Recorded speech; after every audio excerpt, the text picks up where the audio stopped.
This is a test. This is a test. Test 1, 2. This is what's going to happen while we're talking. We're just talking. Check 1, 2. This is our plan. Check 1, 2. So wait, what's that mean? We're gonna misbehave up front.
For the first semester. Let's make sure everybody. There we go. So you go back and forth between the two tabs there. And you're Okay, so she'll say answer questions. Yep. You can just tap, use your tabs. Can you just say, Mark, are you here? Over here. Okay. Mark, are you here? I can hear you. Thank you. Good. I can also hear quite an echo. How's it going? Doing fine.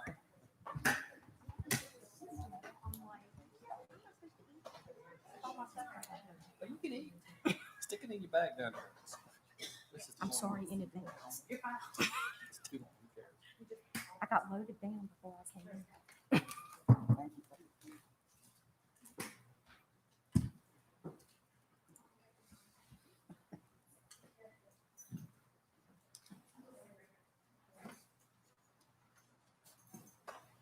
Now go. Are we all ready?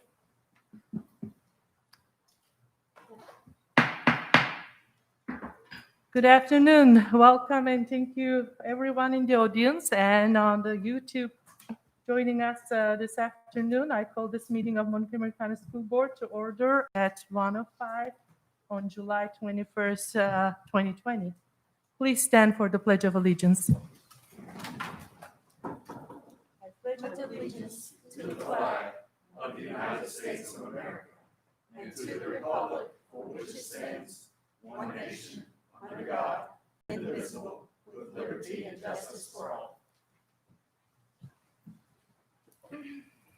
Thank you. Before I motion the adoption of agenda, I have to remind all of us that we have to really talk to the microphone so the YouTube folks can follow, and so is Mr. Chabaka, which will be joining electronically. May I have a motion to adopt the agenda as presented? So moved. I have a motion and second. Any opposed? Oh, all those in favor, I should say, all right. All those in favor? Yes. Any opposed? We have an agenda. The next item is our motion to approve Mr. Chabaka's participation in the meeting electronically as he's out of town. I have a motion, Ms. Franklin, and second, Ms. Bond. Any discussions? All those in favor, please say aye. Aye. Any opposed? Mr. Chabaka is ready to join. The next item is Dr. Meyer's announcements. Okay, thank you. And thanks for everyone being here this afternoon. I just want to say thank you to our administrative staff for the time, work, and effort they've put in over the past several weeks, and the plan that has been put forth with hopefully several options that the board will be able to choose from as we move forward. So, but thanks to our administrators who have done an excellent job in preparing this document with everyone in mind. So. Thank you. Definitely, it's an incredible document. I don't think any divisions in the Commonwealth have 90 pages document with this many details in every area. So I appreciate all the work put together this document. One thing I need to remind everyone that has 23 decision points, and we have to make sure that we reach a consensus on each point, and then we'll move forward to the second on and on until we finish all 23. And then we will approve the plan as regular when we approve with a motion and a second and all that discussion at the end. So with that, I think Ms. Whitaker? Yes, Can you Ms. Whitaker? hold up for a minute? I can't get into my board doc. Oh. Well, let's make sure that Ms. Franklin can get in board doc.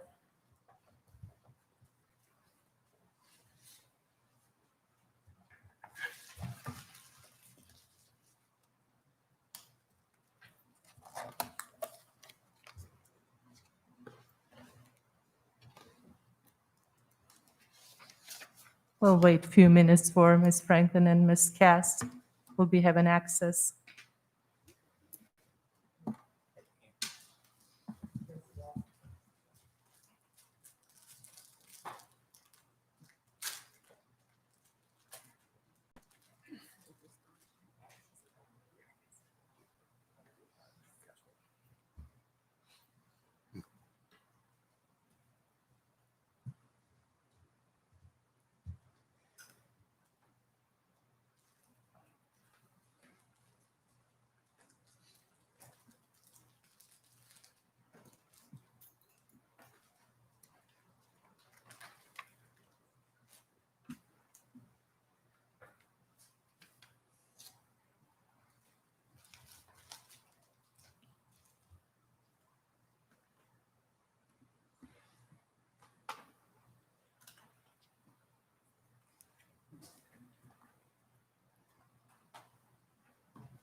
Sure.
I'll go ahead and start if you're ready. Okay, Ms. great. Franklin, you good? Yeah, we're ready. Thanks. Thanks Great. for waiting. Well, good afternoon. Thank you so much for being here today. We wanted to start today with walking through the activity that will be used for when you all get to the decision points so that you have an opportunity to do a practice run on that. As a reminder, we have the decision points embedded throughout the presentation, and you'll have an opportunity to respond with your feeling on that decision point as you go through the presentation. You can either select it when the question comes up, or if you feel like you know, you can put your decision point in at any time, and you are able to change those. So say you thought something was a decision and then you hear some points and you need to change your feeling on that, then you can certainly always change and resubmit. So if you all would like to open that, we'll do the first activity, the Okay, first so two I have questions. a comment about this. Yes, ma'am. So this is something that should have been bought for the board as to how we were going to be making decisions and what tools we were going to be using. And to now have this happen right at the beginning of the meeting without the board discussing it, I think it's wrong. This should have been a decision of the board if this is how we were going to operate today. It is not affecting our decision. It is only how to collect the data in terms of, how many of us we responded and how many of us still don't know what to do about that decision point. So it is not going to affect our And decision again, making. It is just a tallying. How Practice. we are operating as a board is a decision that the board should make. And no board members were made aware of this until this morning. This is a decision that the board should have made. But I did not feel like it is not affecting board's decision process. It is just a tool for Mr. Ray to make sure we, answer each and every decision and we have a consensus to move on the next one. So it is simple tallying the points so that we know for decision one, we have a consensus of, 5-2, 4-3, whatever that might be, so that we can move on the second decision so it won't hold us, raising hands or to figure out who responded what. So that's just a, And again, it's like using the available electronic tools to help the process moving forward. I don't have a problem with that. My problem is the board should have made the decision, should have been told or asked if this is something we wanted to use. This is not the decision of the chair or the superintendent or anybody else. We as a board should be involved in how we make decisions, how we operate. I understand, Ms. Franklin, what you're saying. But now moving forward, we have to have a mechanism of tallying those decisions to move. And I don't know what board wants to do moving forward to use that tool, or, somebody in the audience have to tally, make sure that every decision have more than 4 to move forward. Actually, we That's why were we have- informed that we were going to be using a tool. We just didn't know which tool because I know Ms. Drake was working with IT to determine that. So it was in one of our emails that we would be voting via a tool for each data point that was given to us. Okay, so I don't remember seeing any email like that. And quite frankly, it should have been a phone call from the chair or the superintendent to say, hey, this is what we're looking at doing. What do you think? And then brought to the board so that we decide if, as a board, that's how we move forward. Is there anyone else that has any problems with this tool right now? And again, I'm like clear, I don't have a problem with the tool. I have a problem with the way it was done. Mr. Chewbacca, are you trying to say something? I thought I Yeah, heard you. I guess I'm hearing a terrible echo. I don't know if are you guys hearing that echo, or is it just on my side? We don't, we hear you well. Okay, great. So I guess my issue is,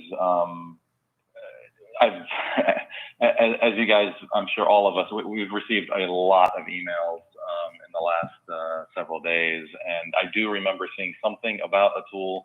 I don't have it in front of me, so I'm wondering, and I don't see it in board docs. So number one, if we're going to use this tool, can Brenda or somebody please send it out, or just tell me the subject matter that I can search my email on. And number two, I mean, for me personally, I guess I don't understand why we can't just talk about these things one at a time when we get there and have a public discussion about it. I mean, I think for me, there's a lot of people that are interested in this and are interested in each of these items that we're making a decision on. I don't have a problem using the tool in addition to other things, but I think that it would be good to have these discussions on each of these points and come to a consensus. And if we don't come to a consensus or there's disagreement, then we can take a vote or a straw vote or whatever you want to call it, right? Yeah, tool meant to be not to avoid the discussion or move on without discussing any of the points. I mean, we're gonna give the equal value to each decision making. We're gonna discuss and we're gonna have a consensus before move on. It's just a matter of fact when you have the consensus for us to know, how many of us felt which way. So that's the only reason that tool being used. Ms. Cassie? Yeah, is my mic working? Okay, wasn't sure if I had it on or not. I just wanted to make sure that it didn't replace the discussion. No. No. Because I think it's important that we have that conversation and, voting on, and some of the, because I actually had some questions about the choices when I was reading through it, but I didn't ask because I figured we could just talk about it when we were here. So I just wanted to make sure there was still that opportunity and we weren't forced to pick something that was on here if we had a problem with that. It's just for purposes of tallying. It's not to avoid any discussion on the questions or more questions from the questions or any of that. At any point, if the board wants to change choices, then that's fine. It was not meant to stifle anyone's opinion or thoughts. We want everybody to talk about all of it. If you can, the way we handled, if you can remember the calendar situation a few weeks ago when we were making individual changes and we sort of had to go around the room and ask, what do you think? What do you think? And do that consensus tally. This is just keeping us from having to do the consensus tally as we're moving forward so we can continue to move forward. But anyone can say anything they want about any item and say why they obviously think what they think. So that's it. And again, if we are not comfortable to, move on with that tool, it's just okay to paper tally, what we want, what our consensus, who said what, but this way we can share publicly, we thought as well, so that, public will know how we felt about each and every decision point, so. So I'm gonna say this one more time, and that's my point, and we can move on. When these types of decisions are made as to how we operate as a board, it should be in front of the board to have that discussion. Whether we agree with it or not, we should be having the discussion as to how we operate. And I understand, I apologize, I did not perceive as a board decision-making. It's just a practical tool I thought will help all of us. So if we're ready, let's move forward because we have really important decisions to make. And I don't want to run out of time at the end of the day. So if each of you have that up in front of you, the Slido with the questions, the first question that comes up for you, the first two are just practice for you. So I believe the first question is, what is the best school division? And I'm not sure if it says state or world or universe, but all of the above. So if you want to go ahead and make your selection on that, and we'll be able to make sure that that is working. Actually, it says what public communication efforts? No, I'm sorry. We are in the I'm test not on the questions. practice one. Yeah. Yes, Sorry. I have a question, Yes, Annie. ma'am. I noticed that you can pick all three. Are we supposed to have that availability to pick all three? Yeah. I didn't know if you wanted it, that it was just one. And once you select your options, you'll want to scroll down and hit send at the bottom. You can do it for just those two questions. You'll be able to hit edit and go back and see the full list of questions again. But in order for your responses to be pushed through, you hit that send button at the bottom. But you can't pick multiple on all of them? Yes, you may. Right, okay. That's a point that is good. Yes. I apologize for not saying the submit. Yes, please scroll to the bottom and submit. And then anytime you want to share yours, you are able to submit and just keep doing that. You can go back again and change them as well. Okay, so I don't we're have a submit. We have send. Scroll all the way But to the is bottom and send after send. each question? Or Or is that is what it you're asking us to do? Right now, we're just going to practice that Okay, first but- one to make sure that it does register. And then Ms. Graham will let you know that she has received those. So you can just answer question 1 and then scroll to the bottom and hit send. And then we'll do question 2 as well. Just don't want to mess up right off the bat. It's technology, okay. so you know. Oh, I could have done my favorite color too. So mine goes, I don't see it. okay. I've got to scroll through 23 Got it. to get to the bottom. Thank you. So that allows you to go back, say you have one thought and then maybe we didn't come to a consensus and you wanted to change it. They're all on one page, so you can change those answers if you As you feel the go. need to do that. You can go back and forth and Yes, ma'am. Right. So for instance, right now, since I will be moderating when we get to consensus, we have 6 people that have voted and we are at a consensus. And so I would let us know that we're at a consensus so that we can then move to the next topic. This is, of course, after discussion on each one and voting. Mr. Chewbacca, were you able to access that? Yes, I was. Hopefully you saw my response. Okay, great. Plus it shows in the right-hand corner the consensus as well too, right? How many people have voted up there at the top?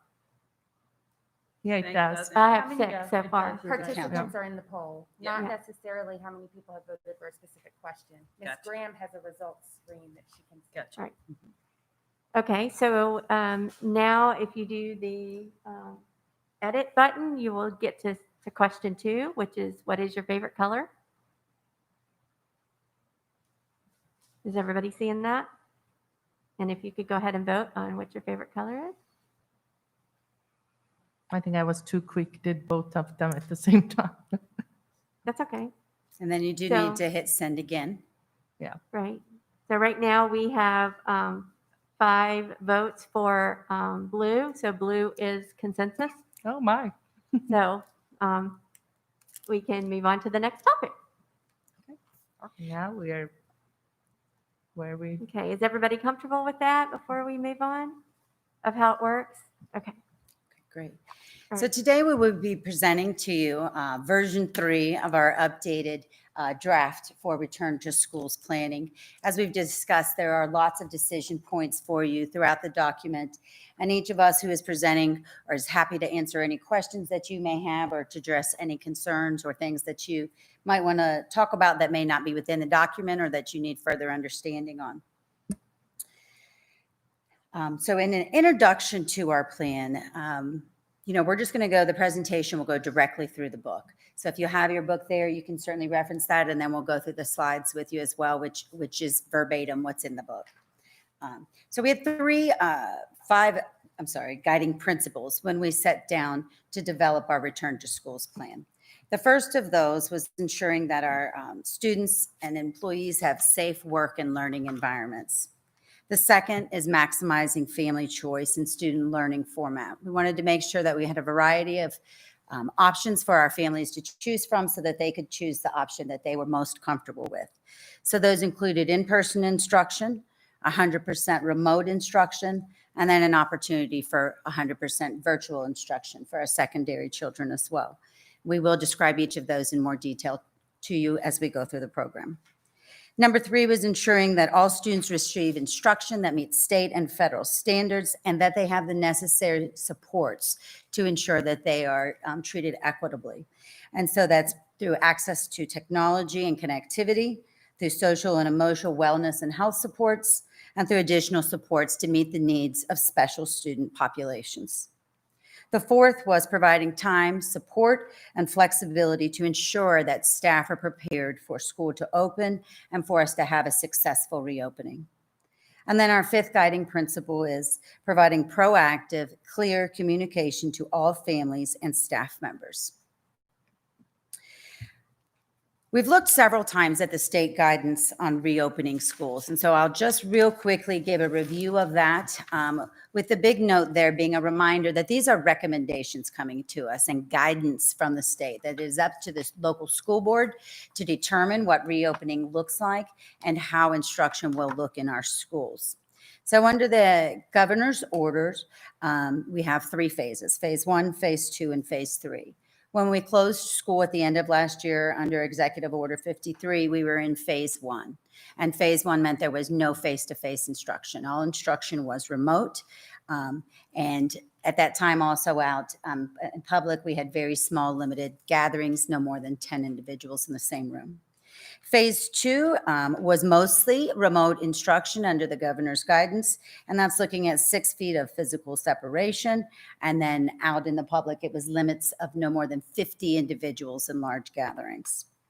Phase 3, it still looked at remote instruction, but had more in-person instruction in place. And those large gatherings at that time, he had not determined how large the capacity could be for those. And then the last was beyond phase 3, which means the new normal when we return to school under whatever that new normal looks like. And so across all of those phases, the guidance was for us to follow CDC guidance for schools pertaining to social and physical distancing, hygiene, health, cleaning, and disinfecting. There were certain principles that they want us to look at in all of the phases. Those are daily health screenings for students and staff, online and teleworking for those who have qualified medical reasons to not be in school, cloth coverings for students and families encouraged as developmentally appropriate when 6-foot spatial distancing could not be maintained, and then encouraging staff and students to stay home when they were sick through having clear policies on absences. So as you know, we are required to submit our plan to the state. We have to submit the instructional plan to the Department of Education and the health plan to the health commissioner. These are submission only. They will be collecting them, but there's not necessarily a review process where they're going to tell us they've approved our plan, because what it looks like is up to the local school board. We're simply submitting it so they have on file what it is that we will be doing. So in order for us to provide a little bit more scaffolded view at looking what instruction might look like, within the response team, we've developed levels under each phase. And so in phase 1, level 1, all students will participate in asynchronous remote instruction. This means no face-to-face instruction will be provided. In order to ensure equity in the delivery model, we cannot provide synchronous remote instruction because not all students have access to the internet in their homes. New information would be provided to students in a method similar to how the school year, the 1920 school year ended. Students would be provided new information and assignments in chunks and would either upload their completed assignments through Google Classroom or by jump drive pickup and delivery, which would be done through our bus routes. We would not operate any childcare services, and MCPS facilities would not be available for childcare. You will see within each of the levels of our phases, since we are providing and partnering with other groups as well as providing childcare, that we're going to tell you at each phase what that childcare would look like under the draft. Level 2, all students will participate in synchronous remote instruction. Students without access to the internet through MCPS provided MiFi devices may attend school in order to access the internet and their content. Teachers at that time would be able to bring their children into the classroom while working. MCPS would not operate any childcare services, and MCPS facilities would not be available for childcare. Level 1, Phase 1, Level 3, students with disabilities may be offered in-person instruction based on the needs of their IEP. Students receive English language learner services, and students without access to the internet, this school provided MiFi devices may attend. Teachers would be able to bring their own children to the classroom while working, and all other students would participate in synchronous remote instruction. MCPS will not operate any childcare services, and facilities would not be available for use for childcare. In Phase 1, Level 4, students with disabilities would be offered in-person instruction based on the needs of their IEP. In addition to students who receive ELL services, students without access to the internet, and students of employees may attend school. All other children would participate in synchronous and remote instruction. MCPS would not operate any childcare services, and MCPS facilities would not be available for childcare. In Phase 3, Level 1, students with disabilities would be offered in-person instruction based upon the needs of their IEP. Those students who receive ELL, students without access to the internet through MCPS provided MiFi devices, as well as students of employees, and 25% of students in grades PK3 would attend 2 half-days per week. All other students would participate in remote instruction, and MCPS would operate childcare facilities. Phase 2, Level 2, students with disabilities, as well as ELL students, students without access to the internet, students of employees, and 50% of students in grades PK3 will attend 2 half-days per week. All other students would participate in remote synchronous instruction, and childcare services would operate. Phase 3, Level 1, students with disabilities who are identified in their IEP, as well as students who receive ELL services, students without access to the internet through MCPS provided MiFi, students of employees, 50% of students in grades PK5, and 25% of students in grades 6 through 12 would attend 2 half-days per week. MCPS would operate childcare. Phase 3, Level 2, students with disabilities may be offered in-person instruction based on the needs of their IEP. Students who receive ELL service, students without access to the internet, students of employees, and 50% of all students in grades PK12 will attend 4 half-days per week. MCPS will operate childcare services as provided in the plan. As a reminder, this was the phase that the board had last made a determination on, and the majority of this plan does speak to that phase. You will see that it provides lots of opportunity for flexibility and speaks to all of the different phases, but this document is written from the lens of Phase 3, Level 2, because that was the last decision. But again, everything here should speak to what we would be doing in all different phases, should you determine that you wanted to change that phase. Phase 3, Level 3, all students would attend school daily. Mitigation strategies would be in place. We would no longer operate childcare during the day because students would be in school all day long, but we would resume normal before and after school enrichment programs. And then beyond Phase 3, this says all students will attend school daily, and mitigation strategies would be determined at that time if there were to be mitigation strategies in place. You will have a decision point on this later in the presentation. It is decision point 14, which will come after we go through everything else. And so at that time, decision point 14 is going to ask you whether you want to remain in phase 3, level 2, or if the board's will is for us to move into a different phase at that time. Do you have any questions for me regarding those phases? Any questions right now, board members? Okay. Next, Jason Garrettson is going to speak to you about our health plan.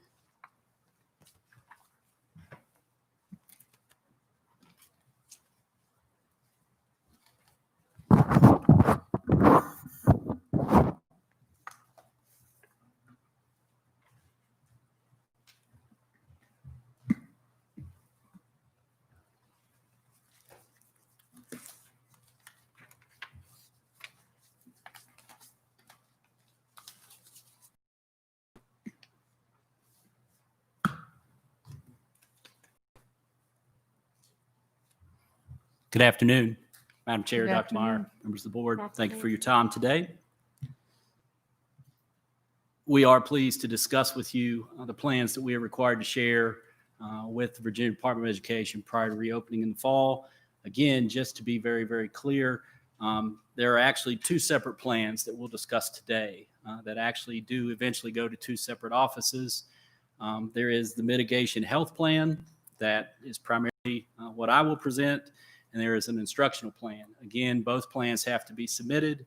They are separate plans, but you will see there's a lot of overlap. So you will hear this afternoon and into this evening, maybe some things that seem redundant. We don't mean to be redundant. We're just trying to speak to both plans completely. There will also be some times where perhaps I'll address some topics in the safety health plan, mitigation plan, and may say an additional speaker later will speak to that. That typically just means it's addressed more thoroughly in their portion of the plan. And of course, along the way, should you have any questions, please feel free to stop me. And also, as I use paper notes, if I fall behind on the slides, please feel free to remind me to advance the slide. Thank you. Certainly, as you see on page 10, I don't intend to read all of the material to you. You do have it available to you. I'll try to provide clarifications and summaries and mention key points.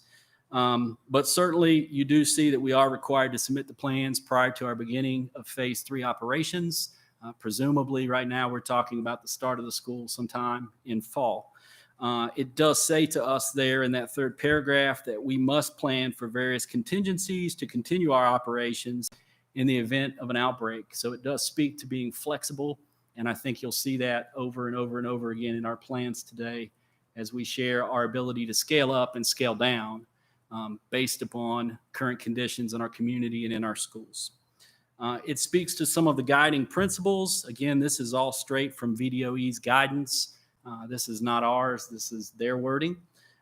It speaks to lowest risk through more risk and to highest risk.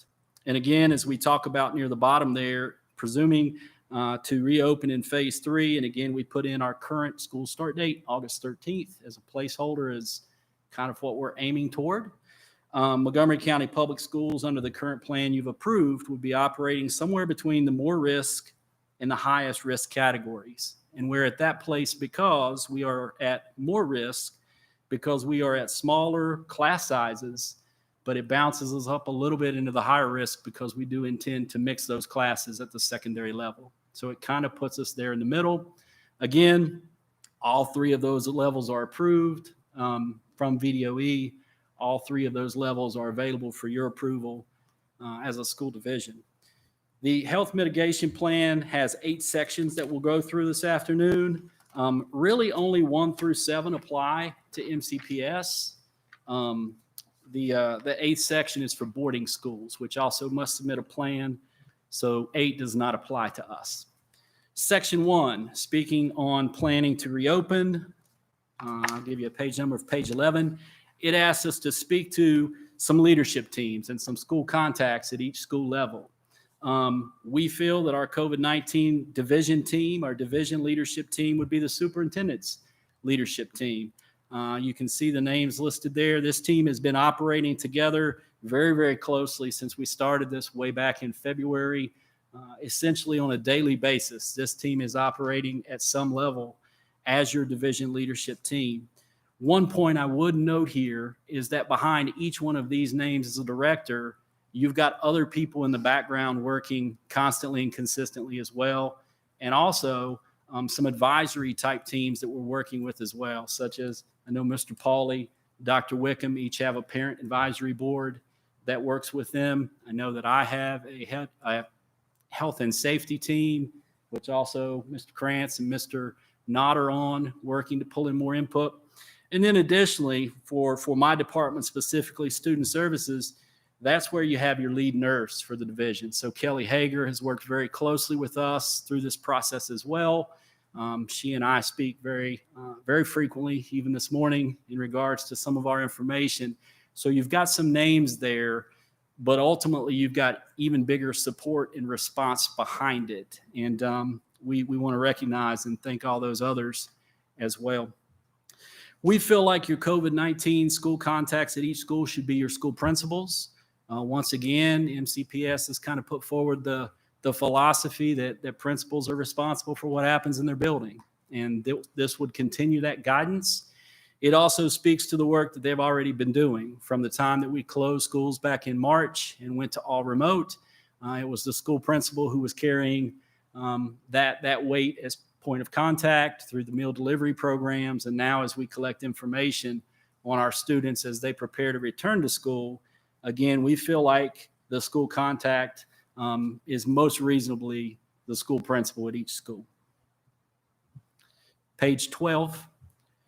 It asks that we speak to our relationship with the health department, and interestingly, the plan wants us to be sure that we know the phone numbers and the contact information for the health department. And I'm pleased to say that we far exceed that expectation. We have a very close connection with our health department, and we actually did prior to COVID-19. I would certainly say it's much closer now because of the pandemic. But we work very closely with them. We are able to contact our director of the health department, Dr. Noelle Bissell, very easily. I can reach her by cell phone, text message, or email. I will say she has been amazing, incredibly responsive. We're certainly not her only school division, but she makes you feel like you're her only one. And I am pleased to say she'll join us later this evening at the meeting as we start after dinner. Also would note that we've been working very closely with the Regional Public Health Task Force. That task force stood up in early March, and we've been represented on that task force throughout. So very, very positive, useful relationship. It asks us to speak to our approach for monitoring absences during health-related or for health-related reasons.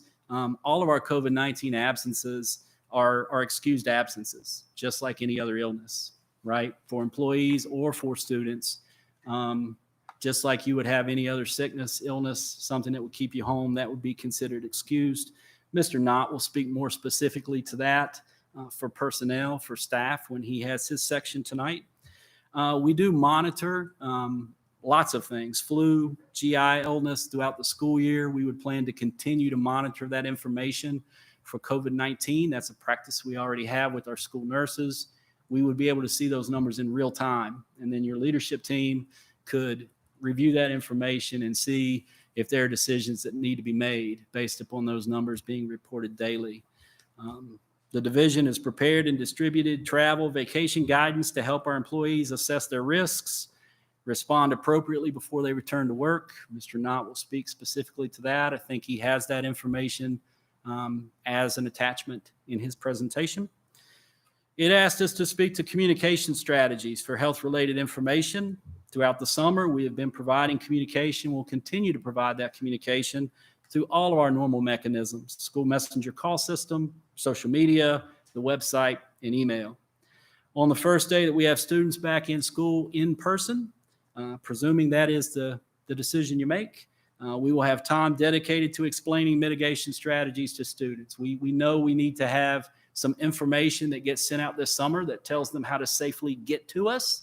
And then we need to have some more time in the beginning to speak to those specifics: bathroom breaks, lunch routine, those kinds of things. So we know there's a summer piece, and then there's that piece of once we have them with us, let's really make sure they understand what's expected in the school building.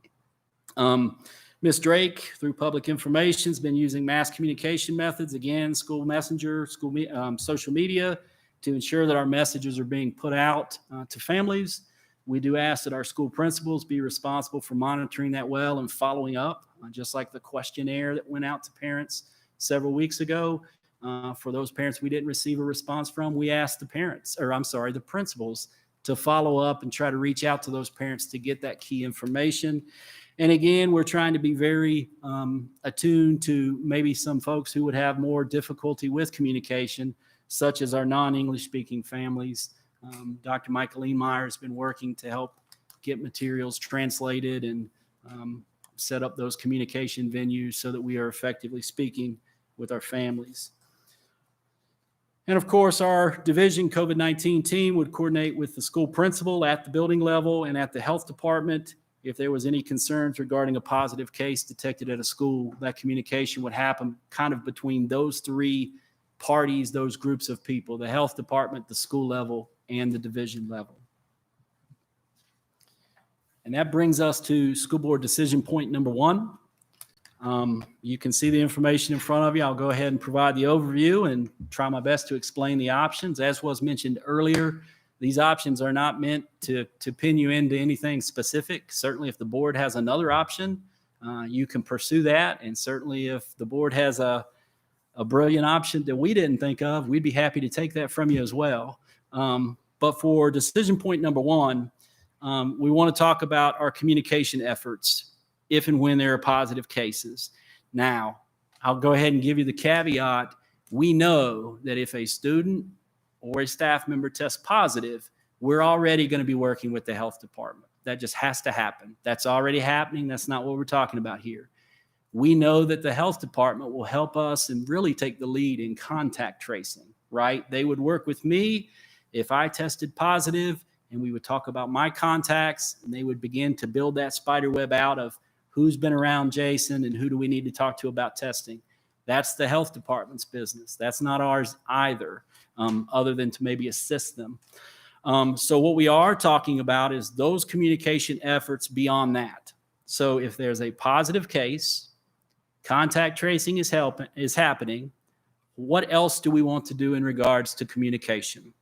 So the options that we would provide are option 1, no public communication.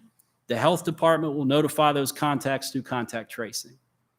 Option 2, we would notify that particular classroom and that particular bus route if the student is a bus rider. Option 3, we would notify that entire school where there has been a positive case. Option 4, we would notify a classroom or bus route at a set number of positive cases. And we left that blank for the board to discuss. Would you say 5 cases would equal a contact, 7 cases, 10 cases? That would be up to the board's discretion. And again, that would be to contact that classroom or that bus route or that bus route. Option 5 would be the same idea. You set a number and you would notify the whole school. So perhaps, just for clarity's sake, you say at 10 cases in a school, we would notify the entire school. Again, that's up to the board. Those are 5 options we provide. Our leadership team did recommend option 1 of no public communication, allow the health department to do their work as far as contact tracing. I will also say that in my discussion with the health and safety team, that seemed to be their recommendation as well. So with that, I'll answer any questions in regards to the discussion point before you, and then I'll step back and let the board have their discussion. Thank you. Thank you, Mr. Garrison. Now the option 1 is open for discussion, board members. I have a question. Sure. Ms. Cass. Probably easier for you to understand me if I do that. For option 1, the health department will notify potential contacts through contact tracing. So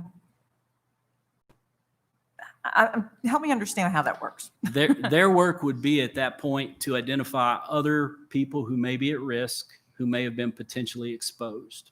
So let's say, for example, a student, we get notified by the health department probably, or perhaps by a parent, hey, my child tested positive, or hey, my child has a pending test, the health department would already be working to determine who else has that student been around. So they would probably be reaching out to us saying, again, use Jason as an example. Jason tested positive, or Jason is in the testing process. Can you help us with a class list? Can you talk to us a little bit about who his teacher is? Can you talk to us a little bit about that classroom setting? What might it look like? Is he involved in any other, is Jason an athlete who's maybe doing some optional workouts with his team? So based on that information, just like any other person who has tested positive, they'll work to determine who all else might they consider is possibly exposed, reach out to that person, and then have conversations about should they proceed with testing there or not. It's the same thing they do for anyone, as we've done drive-through testing and other things like that. When there are positive cases, they try to see how many other people might have been exposed and how many of those can we contact. So the school would reasonably assist with that, of course. So if we were to, so if we said option 2, Mhm. would the health department still do all of those things? Yes, As ma'am. well as the classroom would be notified? That's, I want to make sure Yes, I'm ma'am. clear on. Yes, okay. ma'am. None So of for every option 1 happens no matter what. correct. Yes, ma'am. VDH contact tracing will happen regardless of what we do. Okay. Correct. The only difference, Ms. Cass, in option 1 is that we are not first sending out that communication. We, and Mr. Garrison, please correct me if I'm wrong, but I believe that the health department, once they have a positive, will notify us and say, because the contact tracing happens very quickly. I know you guys can contain an outbreak in 2 days, or close to that, correct? They can. Yeah, Yes, the yes, task ma'am. force, the task force. So at that point, I would think they would say to us, I think you need to notify the classroom and the people on the bus route. I personally think we should be looking for their guidance on when it's time to notify, because we also don't want to create havoc. I mean, we don't want to spread, fear and anxiety among people when it may not even be necessary to do that. This is a big question that we hear frequently and have seen frequently in the FAQs coming into all of our offices. Right. Is that idea of if and when a staff member or a student tests positive, who are you going to tell? Right. Do you announce it to everybody? Do you announce it to the class? And I think that's an important consideration with option 1 is put yourself in the situation of a parent. If an announcement is made that I don't think we're ever getting to the point that we name a name, right? Like we've got some privacy things we have to protect here as well. And, we have other illnesses, and I know COVID is a very different animal than most of the other illnesses we've dealt with, but we don't have a common practice of mass notifications when we have someone the normal tests flu positive. season, Correct. So I do think, again, there's that piece of, I think there's a sense in all of us to say, well, sure, I'd like to know, but just knowing even on a general basis, does that just open up more questions that I want answered, Right. or not? And I think that's maybe what speaks to some of these different options is, do we take a position? Does the board take a position of we're going to let the health department do their work and support them in any way we can? And that's where we'll draw the line, and otherwise we'll protect privacy. Or does the board feel like you have an obligation to notify your community and families at particular points? And if so, what are those points? A single test, a certain number, like we even talk about in option 4 and 5. Are you setting a number, 1, 5, or are you setting a percentage? Because at one of our smaller schools, Bellevue, for example, is a much different percentage, of course, than one at our larger schools. Picture Blacksburg High. But true. What about, so say a student has COVID, it's a positive test. Aren't there quarantining? Don't you have to quarantine at some point? Like aren't people going to know anyway because the student's going to have to quarantine and is the teacher then have to quarantine? One thing I haven't seen in any of the points that we're going to talk about is how are we going to deal with when someone actually tests positive? What are we going to deal with? I mean, how are we going to handle teachers in the classroom, students who have it? I guess I'm wondering, how do you avoid not notifying a classroom or a bus route if somebody has it?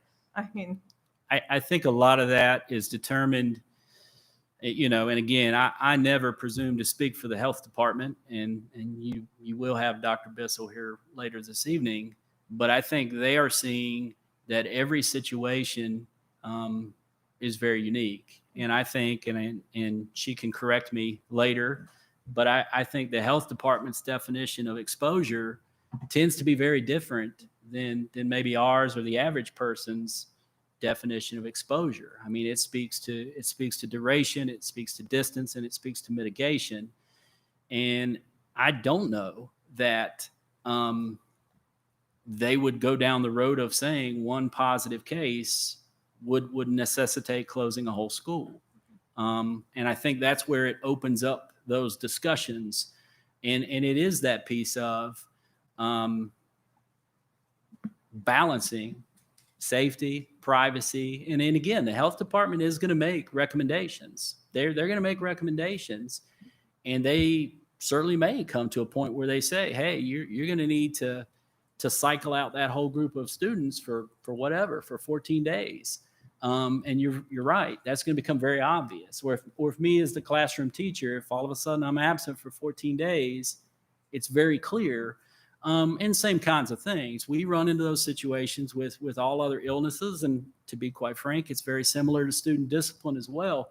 We'll never say a student's disciplinary assignment, but other students will look around and realize they're not there and can reasonably guess what has occurred.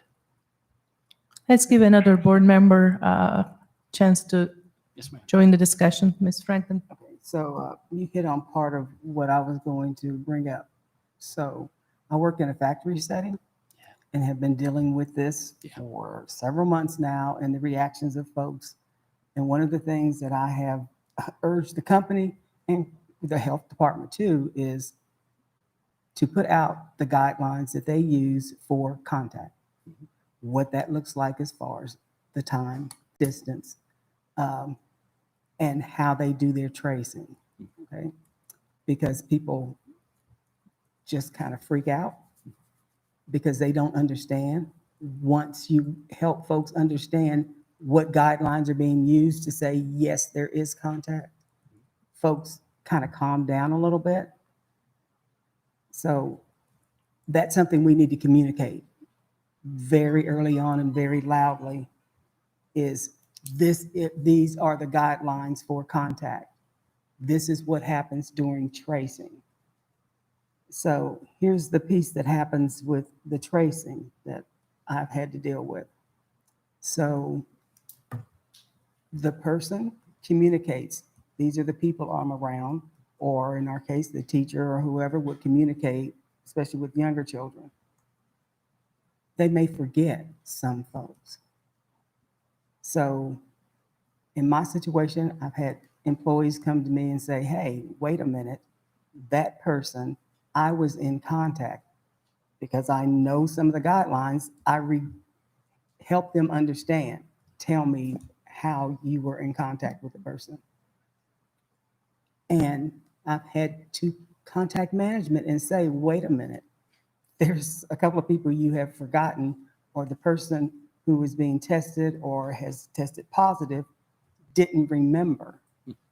And then they have to send those folks out of the building, but it may be 2 or 3 days later. So I'm going to say we need to let folks know what's going on. We need to help them understand what the guidelines are.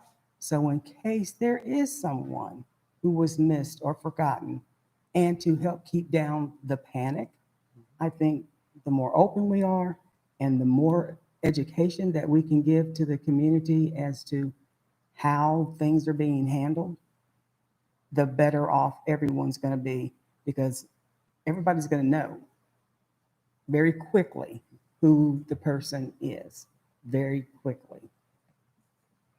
Mr. Chabaka, do you have any comments? Make sure that you're still there and hearing us. Yep, I'm hearing and Good. hearing you and even seeing you, although it's a little bit delayed on YouTube. I've got that muted.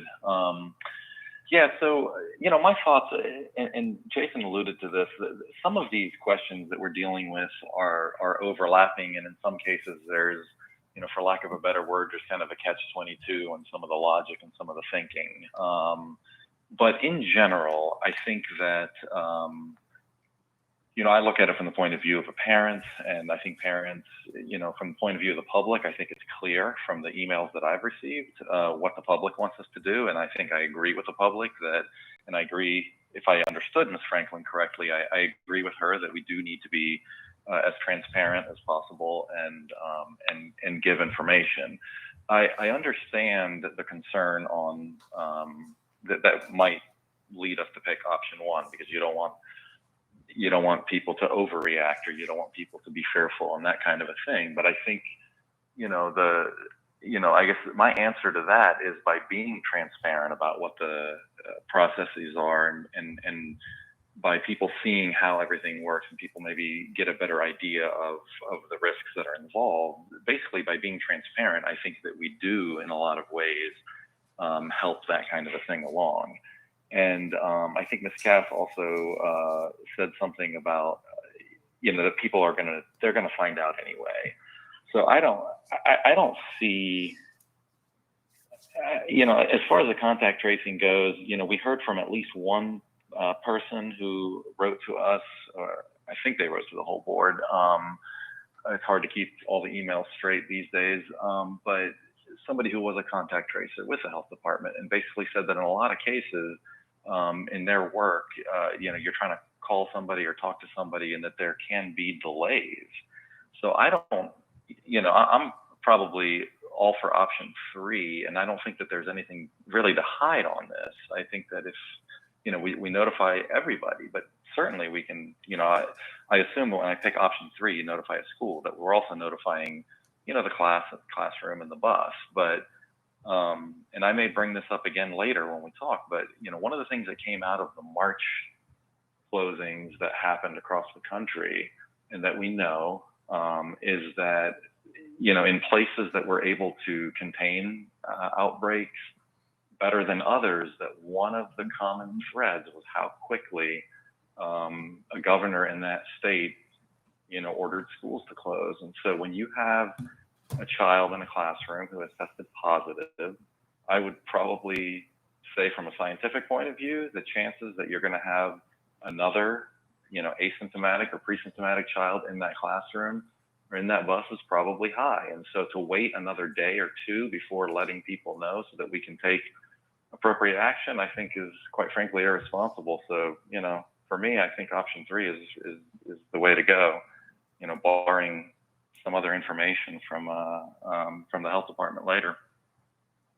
It is option 3. To me, the catch-all one is option 2. What does option 3 mean? Notify a school. I guess that maybe we need clarity. Of what the Option 3 would mean, for example, you have a positive case in Mr. Garrettson's class. Instead of just notifying Mr. Garrettson's class, you tell the whole school. So it would be Okay. See, I interpreted it that you tell the principal, and then it's up to the principal to determine whether they would communicate. So that's I interpreted option 3 differently. No, this speaks to option 2. Are you notifying a specific classroom? Mr. Garrettson, there was a positive test in Mr. Garrettson's classroom, and the bus route that would correspond. Okay. Or option 3, Christiansburg Middle School, for example, we had a positive case at Christiansburg Middle School. The board could discuss specificity, but again, we very quickly run into some privacy issues, because you're right, everybody's right. People start to put the pieces together, And very quickly, you're in a position now where have you put together enough pieces that you're beginning to rub up against somebody's right to privacy? But no matter what option, you're going to do that. This is a small town. 100%. Small Yeah. place. Yes, ma'am. Everybody We'll knows find out. everybody's business. And Yes, ma'am. even option one, if it's the health department, people will know, people will find out. And then what the downside to that is that's when all the rumors start and people start pointing fingers. And in my mind, it's better to just be upfront and transparent and just see what and go with it from there and let people know what's going on. Any other board members like to pitch in? I think At I this time? personally would defer to the health department as to when it should be time to notify, because they're the experts on this. Well, like Mr. Chabaka said, I read the same email probably from the person that has been a contact tracer since April.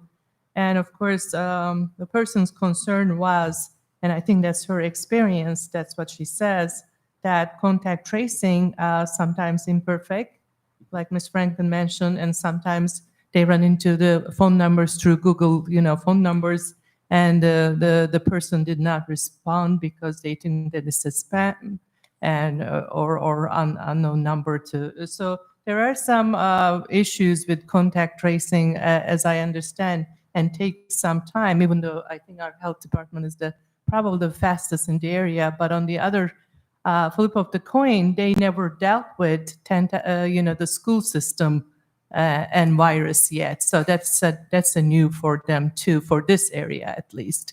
I'm sure they have an experience and they are following. I could be wrong too, you correct me. And the other thing is the CDC guideline says even for one case, you have to close the schools for 2 to 3 days. Did I read it wrong, or that's not the case? I would have to verify that. Okay, There's yeah. That's on the thousands of pages. CDC, There's that's on thousands the of CDC pages of page, guidance but right now. again, we might be doing differently here.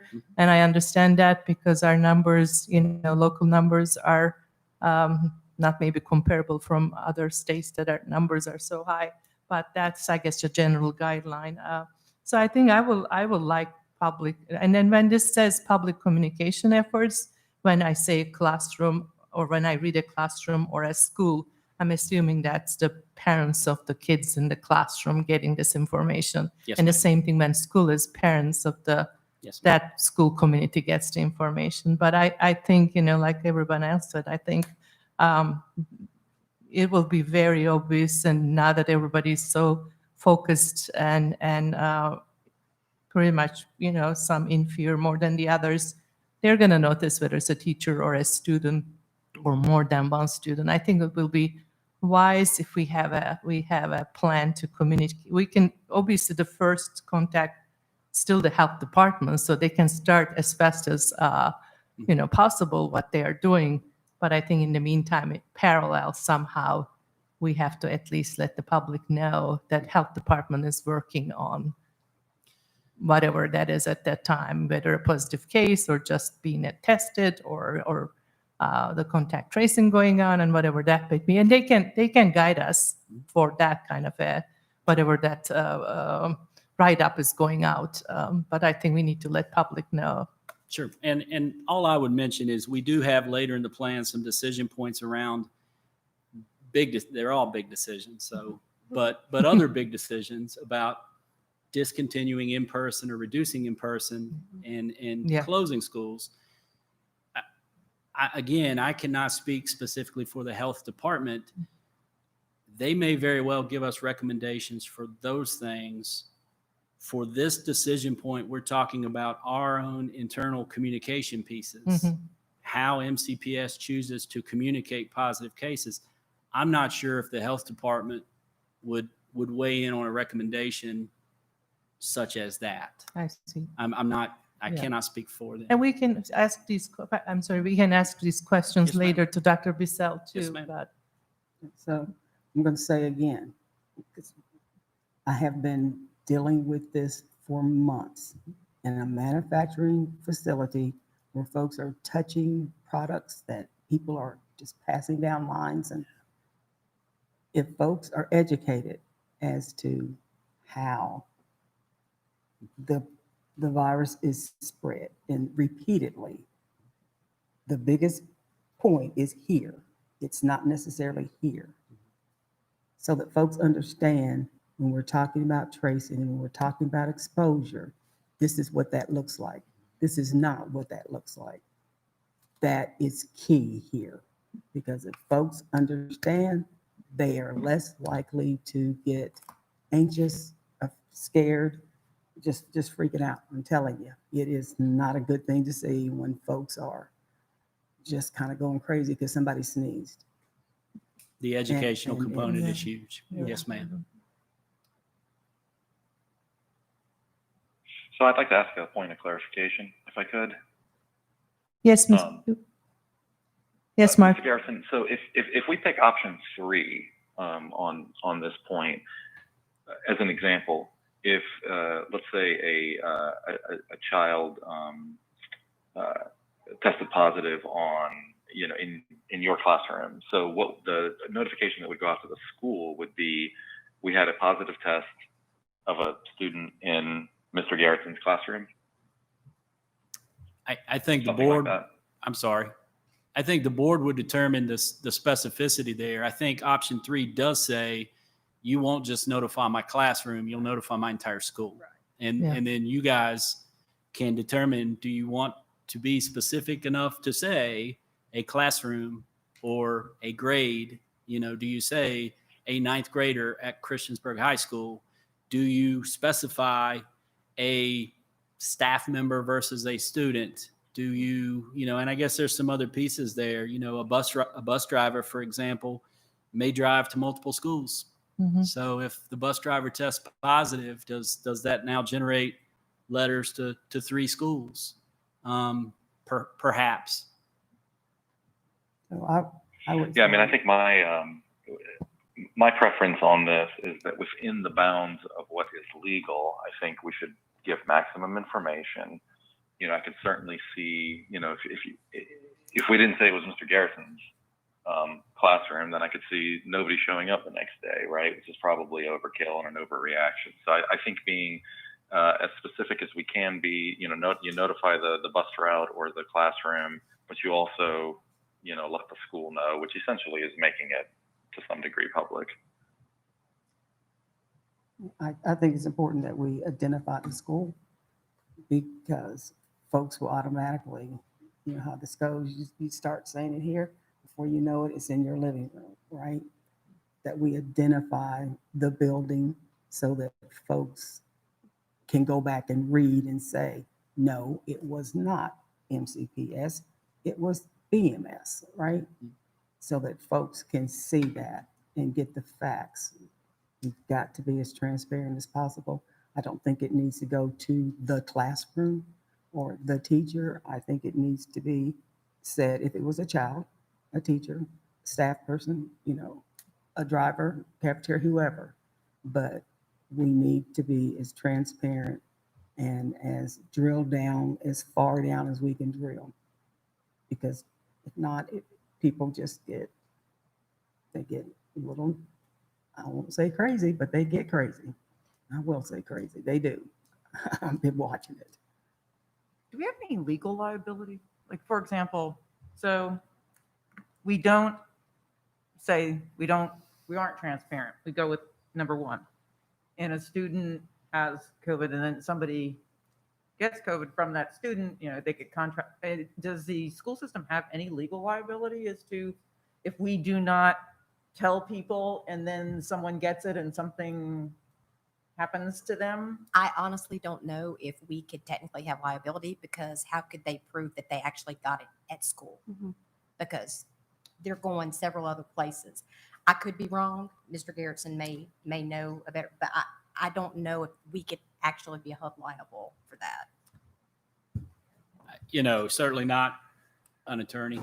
But again, I'm just wondering if anybody's looked at, No, but- considered that at all, because obviously if you keep information to yourself, you don't give out that information, and then something happens to the other person because you didn't give the information out. Not in a COVID. If this was just some other issue, then that Sure. it would be your fault. Right. Sure. You know, if my stairs are broken and I don't tell anybody my stairs are broken, and you fall down my stairs, then I'm liable for that. So I'm just wondering. I have no idea, but I think it's something we should consider also. Yeah, I think, liability, you can be liable for about anything and be challenged in terms of that. So Just one. I'm sure it will be settled in court somewhere at some point, sometime probably soon. Oh, so being transparent helps avoid that is kind of what I'm thinking. Board members, do we have consensus on We do that? not have. We do not have We've only consensus. had one person vote so far. Okay. And then Uh, we're supposed to be You want voting. to Oh, do we? discuss more or vote for how you feel for this option, if you will, if you're ready. And we So- can always come back and change after we talk to Dr. Bissell Sure, as well. If So, we hear, different things. And if we, yeah, hear Dr. Vazell's comments this evening and we want to change that, we would have the option to do that, right? yes. We're not sending it right now. We're just. Or you want us to send it now? Yeah. You hit send and then you hit edit again the next time you want to go in. Okay. Yeah. So, And I think that is an important point. We still, of course, have to submit the plan. That's So you have all the way up till we submit the plan to make any changes or revisions you may make. Yeah. And the things that, things are constantly changing as well, so definitely a fluid. I think a big piece of today's meeting and decisions made today is so that the community is able to begin to really make some personal plans. Sure. What works for their family based on the decisions we make today. And you're exactly right. Tomorrow, Who knows? Could hold. Or August 12th. Correct. We don't know. yes, ma'am. okay, so for me, I'm not agreeing with any of these options because as far as I'm concerned, they don't go deep enough. I couldn't hear Ms. Franklin. I don't agree with Any of any of the options because I don't believe they go deep enough. I mean, I picked one because that's all I had to choose from, but I would. well, you're free to suggest another option. I mean, we can definitely add options if we think there is a different wording has to be in the option in the plan. Yeah. What exactly additional information, Ms. Franklin, would you like? So I would like it to identify the building, the position of the person, whether it was a student, bus driver, whoever. And And yeah, I think that's all good and that's fine. I think, maybe we make that another question. We can make it identify all more the detailed. details that will be given out. Yeah, that's fine. that's what I think this lacks detail.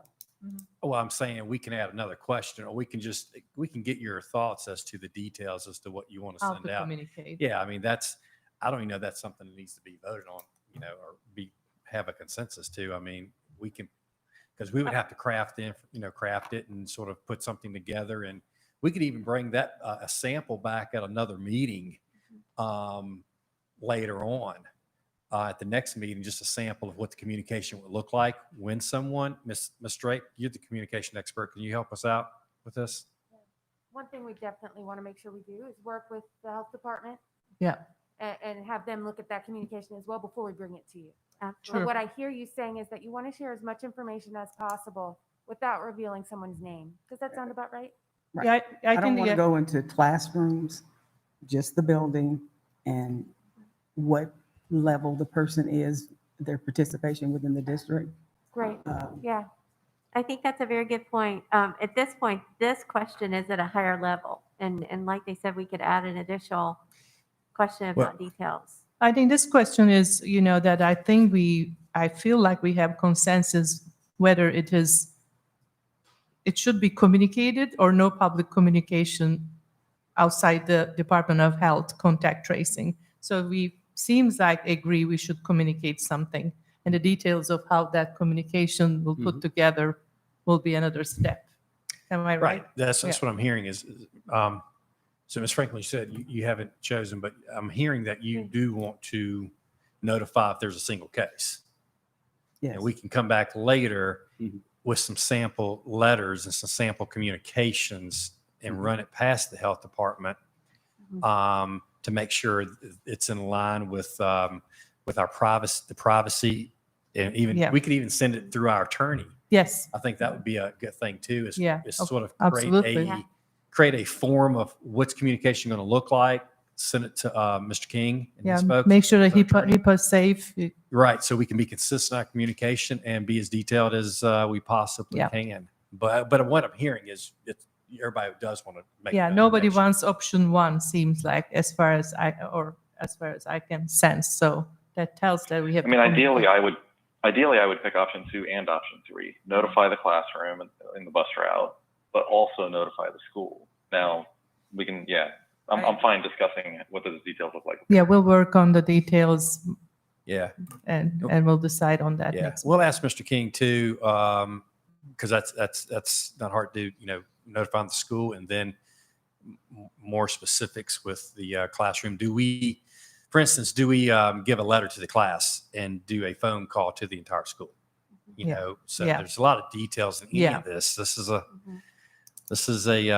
It big is- picture view that we're giving you. Yeah. Right. We'll work out some details and run it past you at the next meeting.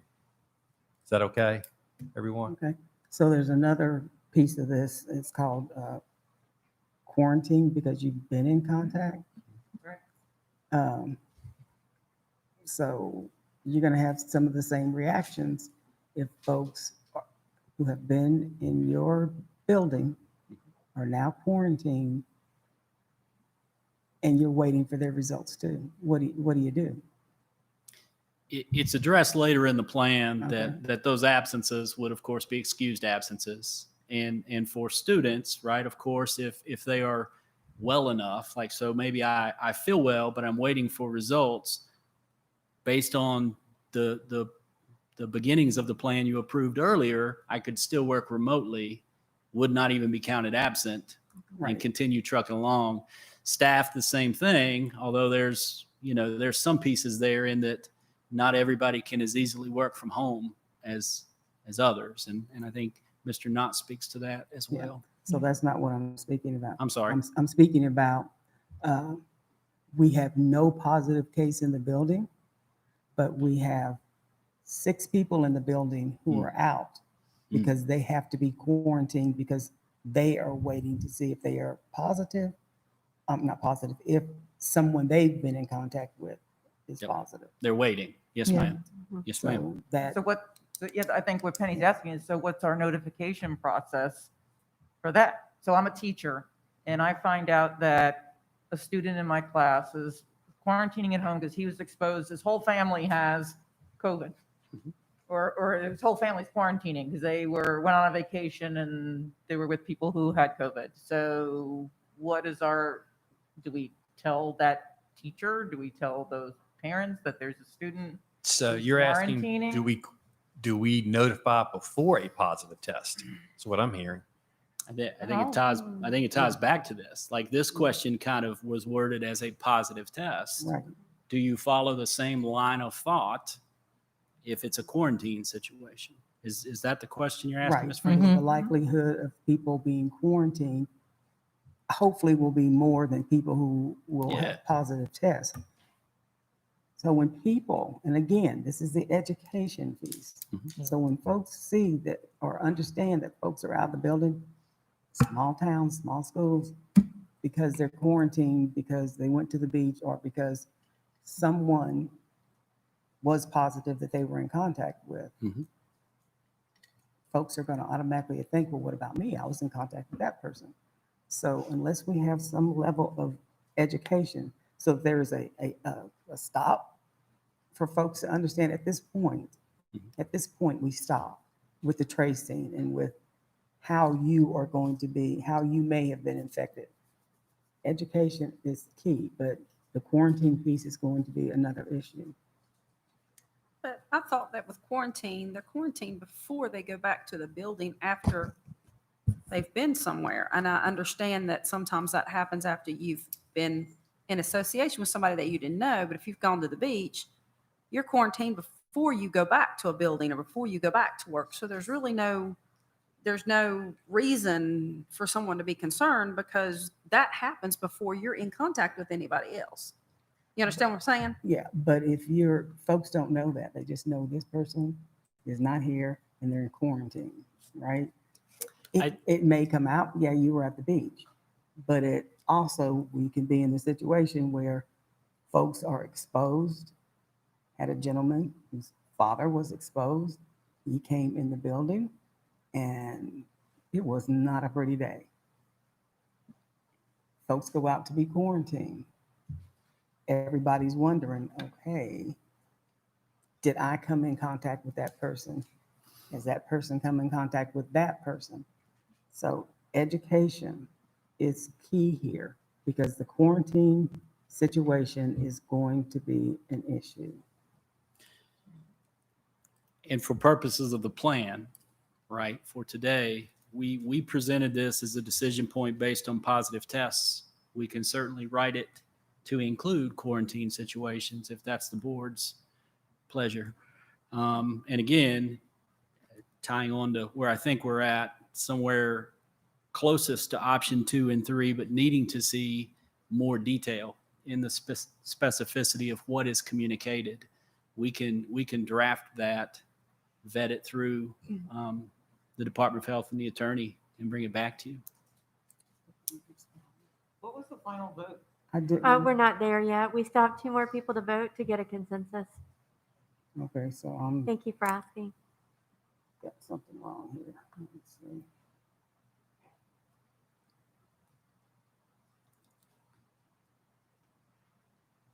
We now have consensus for option 3. If it's the pleasure of the board, it's been a little over an hour since you started. Is anybody interested in taking a 5-minute break We got through one question. before we come back? So, I'm sorry. So anybody needs a break or not? We're continuing? I guess we're good for, Yeah, thanks, I'm good. Ms. Drake. but I have a concern that we're saying we now have consensus. If every board member hasn't voted or been given the opportunity They to have vote. now. As soon as I see that every board member has voted, I will announce whether we have consensus or not. Okay, could we Every announce board that? member has voted and we have consensus on Okay. option 3.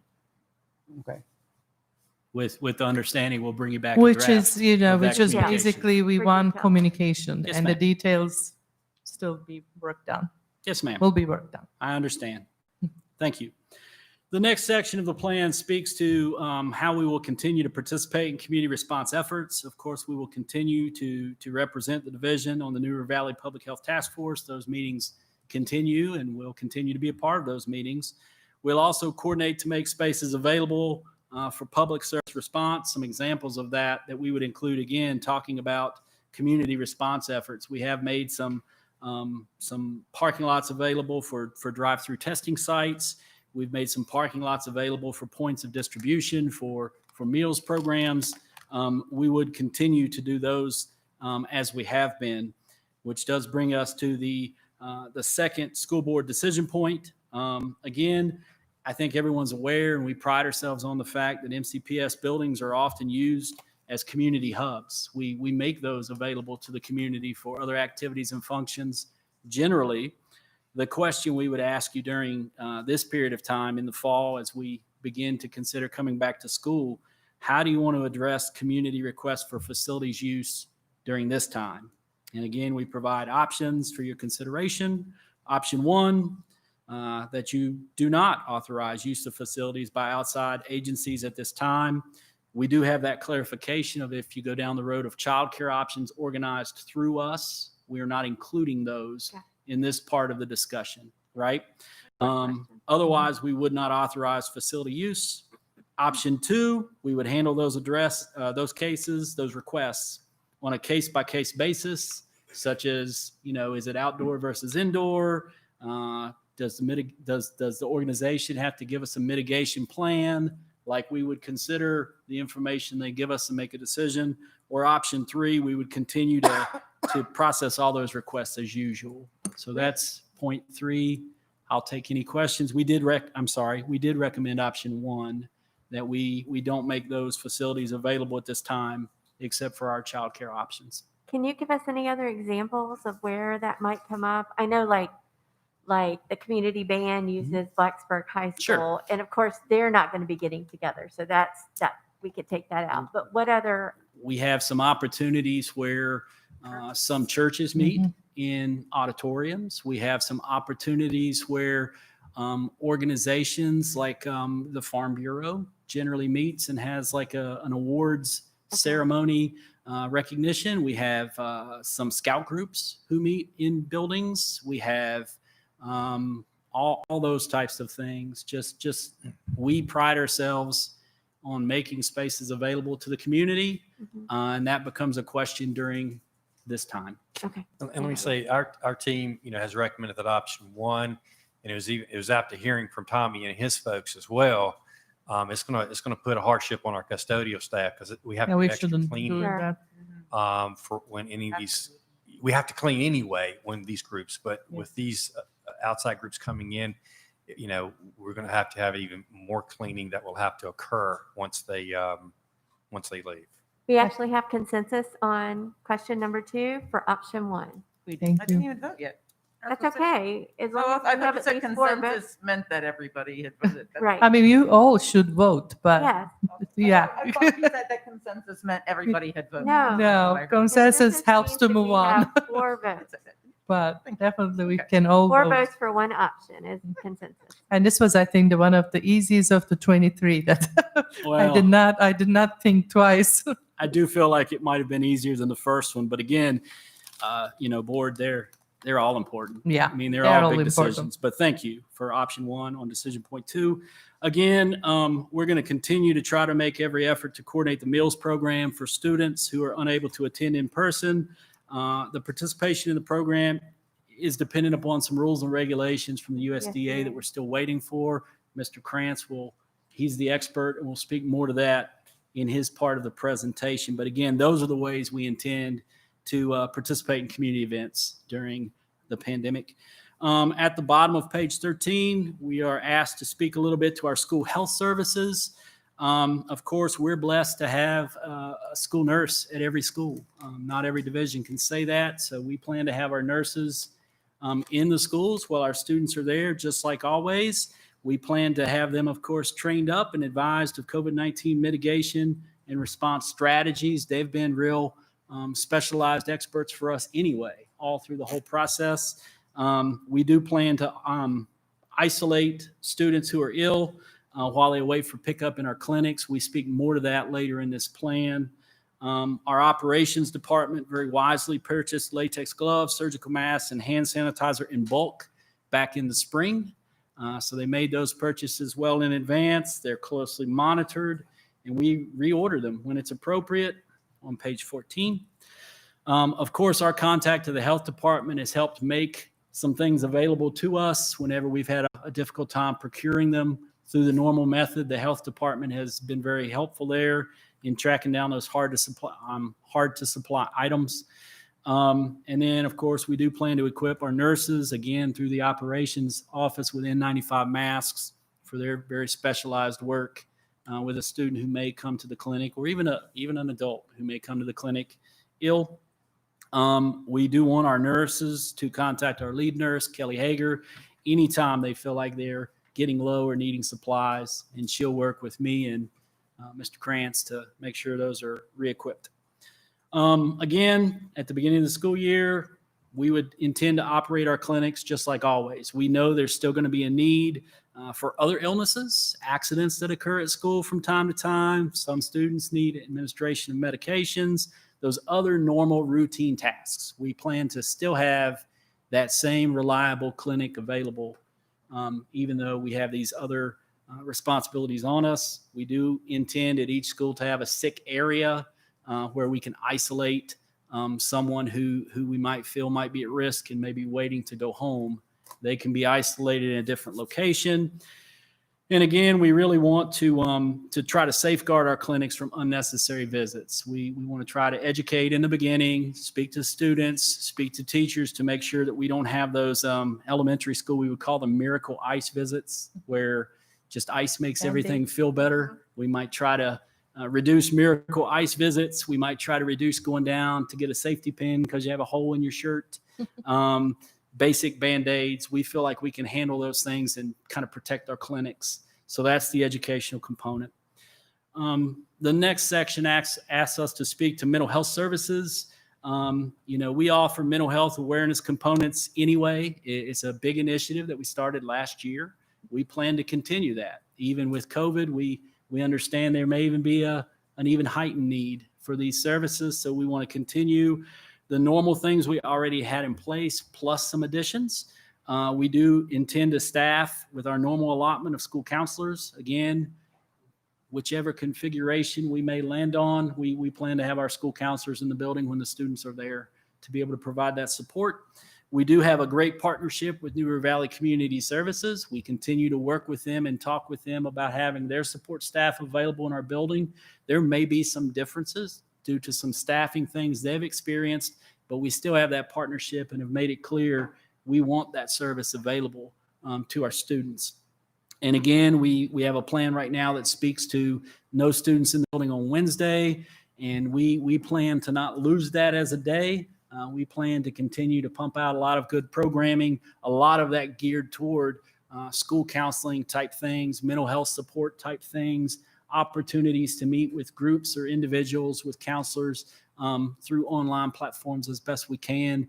We had a great suggestion come at our last health and safety meeting for those families who determine that it's just not right for their child to return at this time, maybe due to a underlying condition. Can we build a support group for those guys who would come together all across the county and have that shared common experience? So lots of good ideas there and lots of plans to fill our Wednesdays.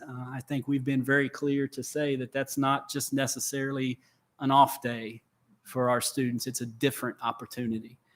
That takes us to section 2 of the health and mitigation plan. At that point, we're asked to discuss promoting behaviors that reduce the spread of COVID-19. And again, you will see overlap, right? We've already spoken to some of that, but you'll still see overlap here. MCPS communicates this information, again, through our normal systems throughout the summer and leading back to the school year. We do talk about how when our employees come back, and we use the word in person there on page 14, we mean once we have staff coming back to us, we probably still using a lot of teleconferencing and distance learning, but when they're back with us under the roof on contract, we plan to do a lot of training for pre-service days.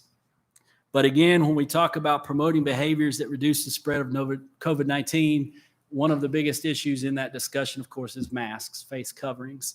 And that brings us to school board decision point number 3 and 4 and 5. And I will tell you just a couple points up front. These are all interrelated decision points. The board may decide differently, but I feel like your decisions are going to connect across all 3 points. You have already voted and approved the plan to get more students on a school bus through the use of face coverings. Just a reminder, so we're not specifically talking to buses here unless the board is making a change in a prior decision. And we also understand, as Dr. Walker will speak during his portion, that we may have to make some adjustments here for students with disabilities, IEPs, or perhaps 504 plans who have some specific needs that may weigh on their ability to wear a face covering.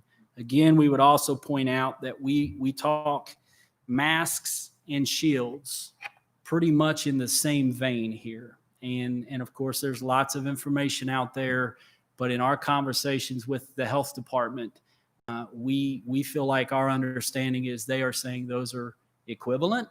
And even as we have had some people speak to us about masks and face shields, of course, the idea was that if that's your preference, more is probably better, again, from the health department. So decision point number 3 speaks to face coverings for those students in grades PK to 2nd grade. So again, we are primarily speaking about students 10 and younger. our youngest guys. And this discussion had a lot to do with reading instruction in the youngest grades.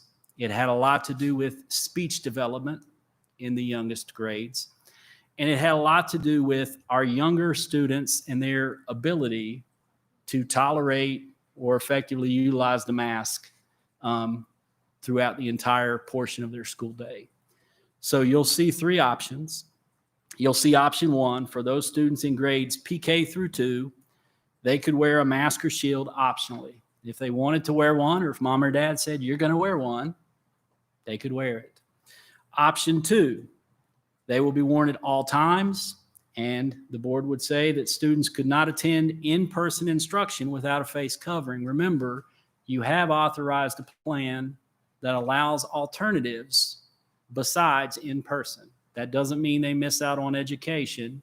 They're just in some remote version or virtual version. Well, I guess remote at PK2. Option 3, they will be worn whenever 6-foot physical distancing cannot be reasonably maintained. So, for example, in our meeting here today, if I was much closer to anyone else, I would put my mask on. When I'm up here at the mic to help with my conversation, my communication, I've removed my mask. So if classes were set up to maintain 6-foot physical spacing, a student could remove their mask at their desk or at their immediate area. So again, those are the options we provide, and you'll see those options over and over, but we are specifically talking about this group of our youngest students, pre-K through 2nd grade, and the leadership team has recommended option 3, taking into account very much the parameters we mentioned earlier about these being our youngest guys and their specific needs. Let me say this too, our leadership team made recommendations. We have 16 people on that team, and we sat around just like you and had 16 folks basically vote. And some of the recommendations were not my recommendations. Yeah, I didn't win every vote by no means as to what we thought, but we went with that. You'll see one that's coming up that we actually had an 8-8 tie in the room. So we didn't know what to do. So we're glad to let you all have it. But just that's what our recommendations came from. Do we have a definition what mask should be? A N95 mask or a bandana that you can bring it from the house that can slip through your face? Are we going to specify when we are sending, school information that what mask we mean when we say mask? My understanding with the leadership team all available to correct me, I believe we're talking about cloth face coverings or surgical type mask. There are provisions later in the plan where we talk about supplying a student who maybe doesn't have one, or maybe I got a nosebleed in the middle of class and now I need a new mask. Yeah. The one we would supply would be a surgical mask. The N95s we only speak to directly for nurses. Okay. So again, we have had some discussions about do we supply, do we make that an item for every student coming back to school? MCPS is going to supply you a mask, with a logo or whatever. And we've had some discussions about, just like as you look around the room, everybody has preferences. Yeah. And probably most of us has worn a different mask or two throughout the pandemic, and we have our favorites. Yeah. Right? So our intention would be, again, it comes up later, but in this conversation, I believe we are speaking to cloth face coverings, which could include the surgical mask. And when we talk about the shields, we are speaking very much to the example that Ms. Franklin is wearing. Thank you. And I would also add to Dr. Meyer's comment, I would also say that in our health and safety team meeting, the opinion of that group or the recommendation or thought of that group, they would put it back into option 2. And again, we have very instructional based folks on the leadership team as well, who will speak to those specific needs of the younger guys. I just want to put that out there too, because I know I'm sure my team is watching me today and they want to make sure I'm representing their thoughts and opinions. So maybe Miss Any board members? Ms. Wickham could maybe give us some insight on what the challenges would be with pre-K through third for wearing masks. Second. Well, and while and she's enforcing coming up that. here, Yes. has anybody seen a 4 or 5-year-old wearing one of those surgical masks? They're hanging on them. So unless they've got a child size, it's not going to do a whole lot of good. I mean, it's just having a business and having to have them come into our business, and they're literally, that type is hanging on them. It does no good. So, yeah. That's an excellent point. And that very same point was What's the made this point? morning during the superintendent's conference. Each week, the state superintendent has a conference with superintendents across the state. And one of the points that was made this morning was that it really is next to impossible to keep the Absolutely. little ones in a mask. He specifically had asked a question of a daycare provider, and that's what she had shared throughout this since last spring, as daycare providers have been open for essential workers, that it really is a challenge, if not next to impossible, to keep that mask on the younger students. In addition to that, when teaching a child how to read, it's very important that you see the child's mouth. You need to see if they're not forming those letter sounds appropriately, so that you can give feedback and assistance if they don't have the right tongue placement or what have you. So seeing the mouth during some instructional times is very important for the little ones. We need see-through masks. Did you make them? Yeah, and they make smaller shields also. Shield would allow them to be seen. Whatever you decide, if a student does not have we will supply it for them. If a student doesn't have a mask or a shield and they need one. And I think with the same token, very hard to keep that group of kids 6 foot apart also. I think that's also a challenge itself. I feel like, I don't know which one is more challenging, keeping the masks on or the 6 foot distance, but we gotta. I just worry that would also, Ms. Wickham,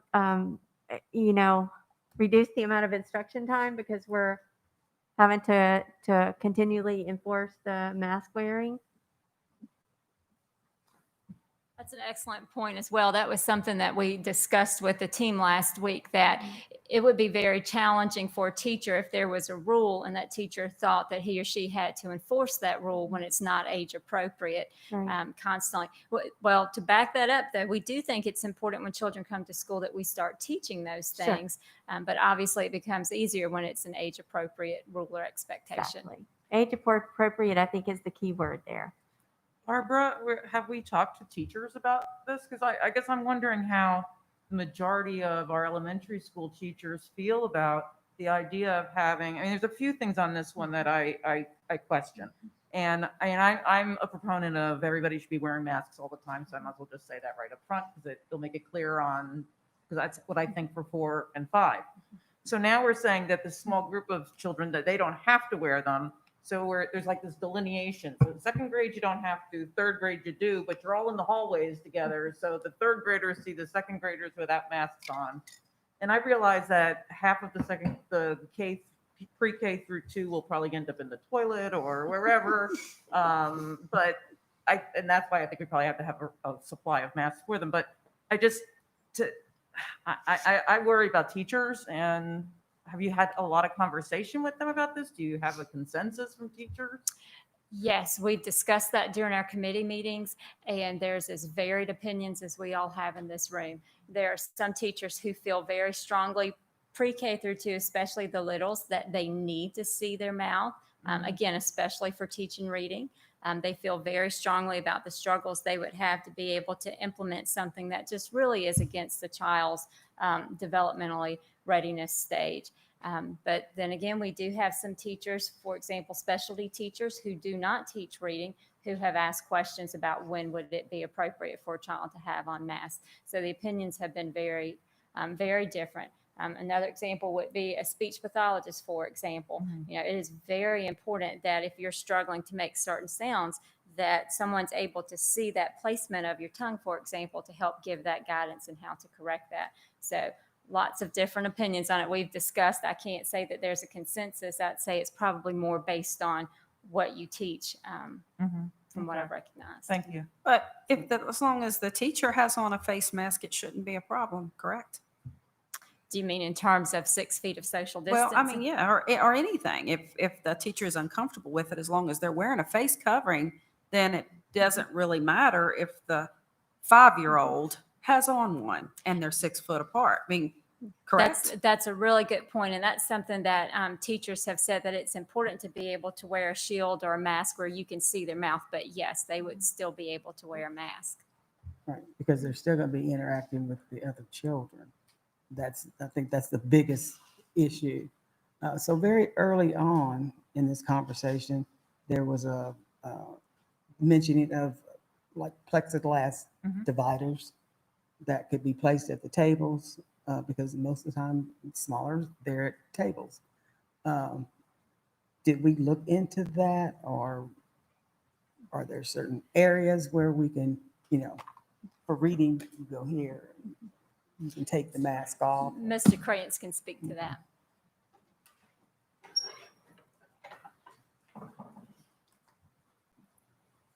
Ms. Franklin, we are putting the mental dividers on the areas between our administrative team and the general public. We're working with individual schools because we've seen products available that, for example, would allow us to take a table and basically create a cube within that meets the definition of social distancing. And there's other products that we've seen that we're working with each individual school with to provide that on an as-needed basis. But right now, we've got the plexiglass. We're putting our stands on, or our vendor is right now. We'll be installing them any day now. Okay, so that would help with some of the concerns as far as being able to see the child for reading and for whatever else they need to visualize. What about see-through masks? I mean, there is such a thing, and they use it for students who are deaf so I'm just wondering. We're working with our suppliers on age specific. We do have see-through masks. We've got on the table in the back, you can see the masks that we do currently have, which is the cloth specific mask generally right now for our students. We have the N95 mask back there, as well as the shields for our staff and students. We're working kind of with the schools. We've seen the sources out there. We've stayed current in the marketplace, so that when schools or the administration gives us a specific request, we're able to jump on. So I can assure you that within the next 24 hours, we will be circulating around the type of mask for age-specific children, as well as with the clear that we've also seen on the mouth. And the academic team will have that to tell us which ones they want. Tommy. Yes, ma'am. I'm on Mr. Garrison's health and safety group, more just for an informational purpose. I don't really give my thoughts, just for feedback, so it can help me make better decisions.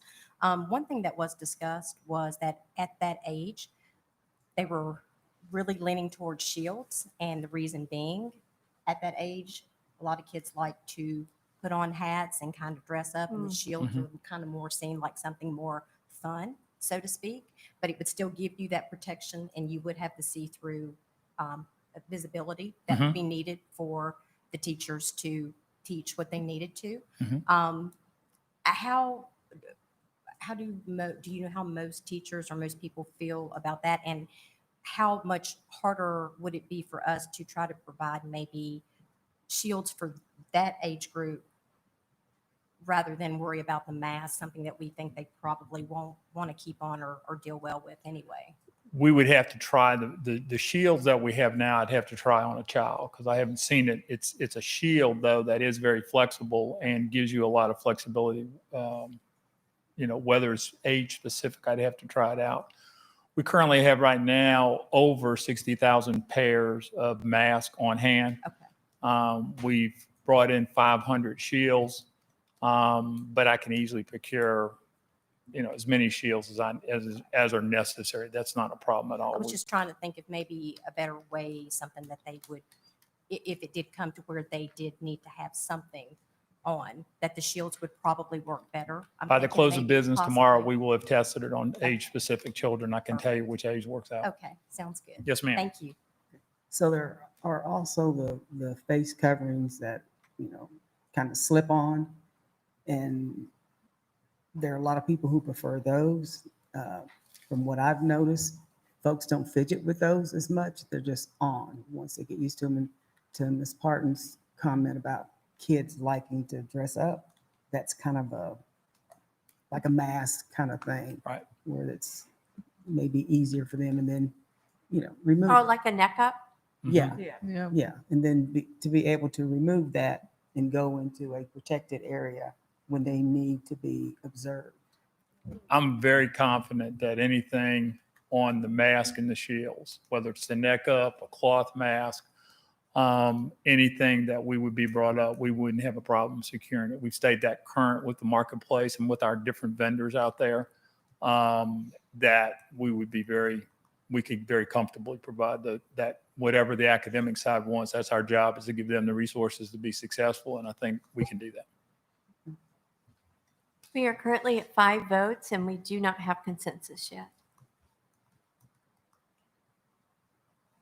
So I guess I'll make a comment on Yes, Mark. the next three questions, really. So I wanted to share my understanding of the science, and this is something that I will probably bring up later and talk with Dr. Bissell about as well. But my understanding there's a difference between droplets and aerosol when we're talking about the virus. And whenever you're talking about 6-foot physical distancing, or whatever you're talking about face shields, that what we're talking about limiting is the spread of droplets, pieces, respiratory droplets, I guess, that are big enough that they will sink to the ground. They will fall on the ground or fall onto the surface by gravity.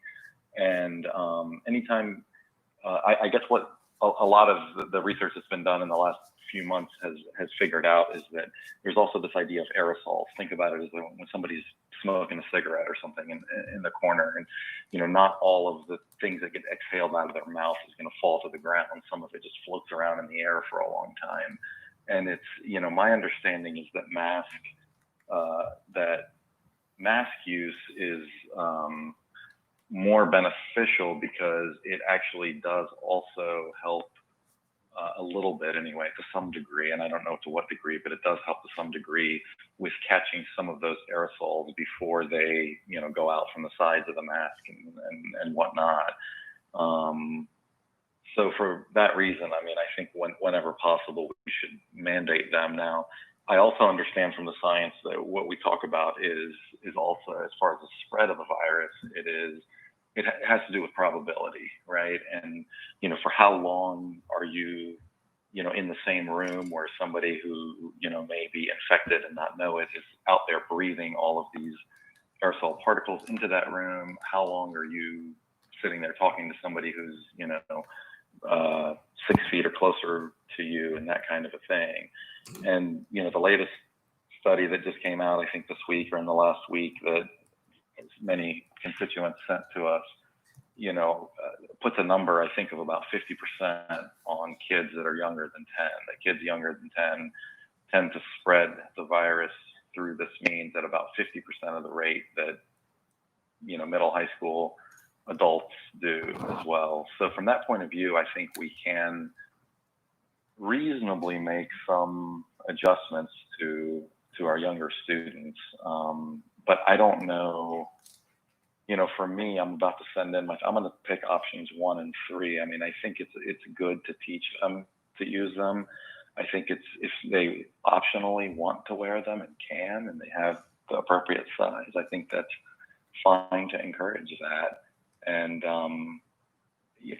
so really, I don't see any problem with option 3, or I guess if we pick option 3, option 1 is automatically selected, is it not? I guess anybody can optionally wear the mask, right?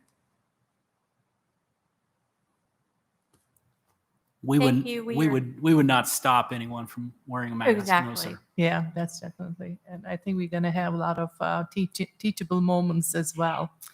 Right. And- So we are one. So I do think the option. I'm sorry. Go ahead, Mr. Tawaka. Sorry, I was just saying, I think options. I agree with this. I think option 2 with these kids is going to be tough. to be enforcing it and even to be using them in certain, educational situations. But I'd still like to see, to whatever degree we can, I would certainly like to encourage kids to use them, because I think it's unfortunately a life skill they may need right now. And I think that it's also, it still does, the more kids that do it, even at a younger age, it just drives that probability down. Okay, so we're currently at 6 votes. We still need another vote to be at consensus. I just want to make one more. All right, I'm sorry. We are now at consensus with 7 votes for option 3. So onward for number 4. Ms. Cass, you were going to say something. Wait, Ms. Cass had a It's question? irrelevant now. Well, and again, a No, reminder if that There's a comment. I guess I still, Yeah, nothing wrong. I think that we should make all, I to say this one special group doesn't have to wear, I think we should say everyone has to wear a mask, understanding that it's going to be harder to keep kindergarten through 2nd grade with a mask on or a face shield, understanding that that will be a challenge.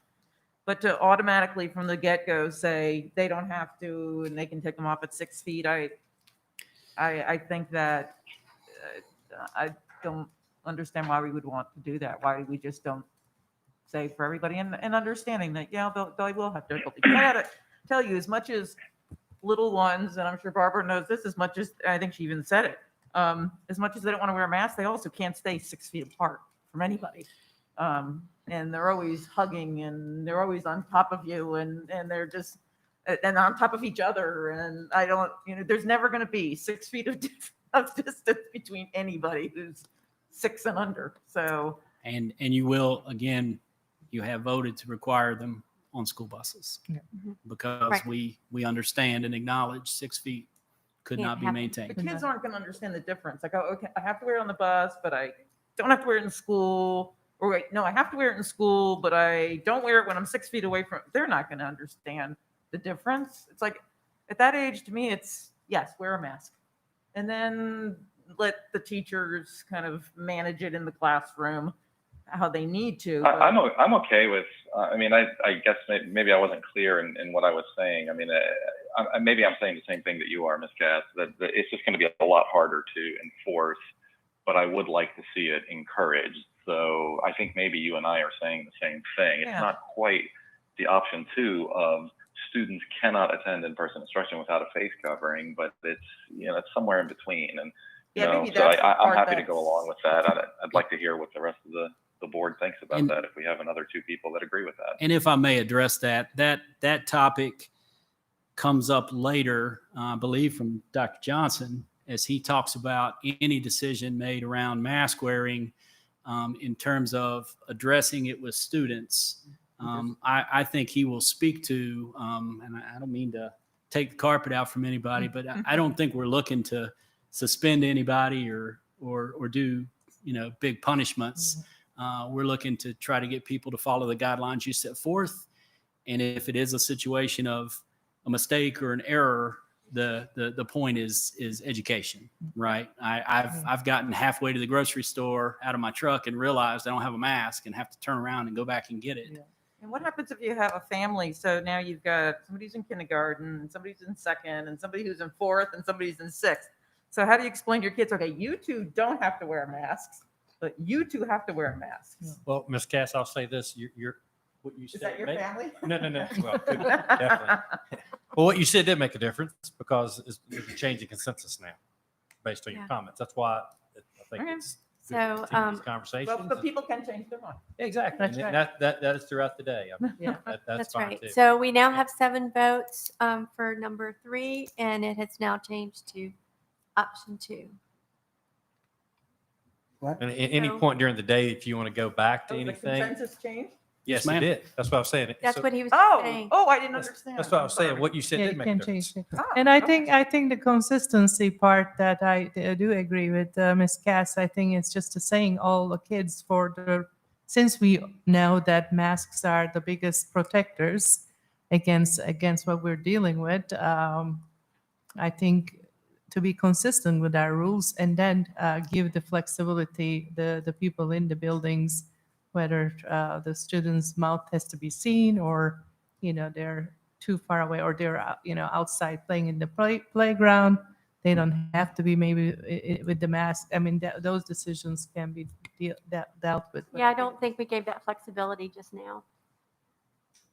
When we said that, At all. that's Yeah, right. so There's no that's flexibility exactly. in that That's my vote. problem with that, because Right. I've sat here and watched, I don't know how many people fidgeting constantly with their face mask. Their hands are on their face continuously, and that's what's Yeah, I going to see happen what to you're saying. children. They're not, and most people don't keep it over their noses. Most people, and kids aren't going to either. And I just think that it's I a see, little yeah. bit, I don't even know what the word for it would be to expect that. And to think that children aren't smart enough to know that older kids and younger kids in different families can do different things in their family and their Exactly. livelihoods.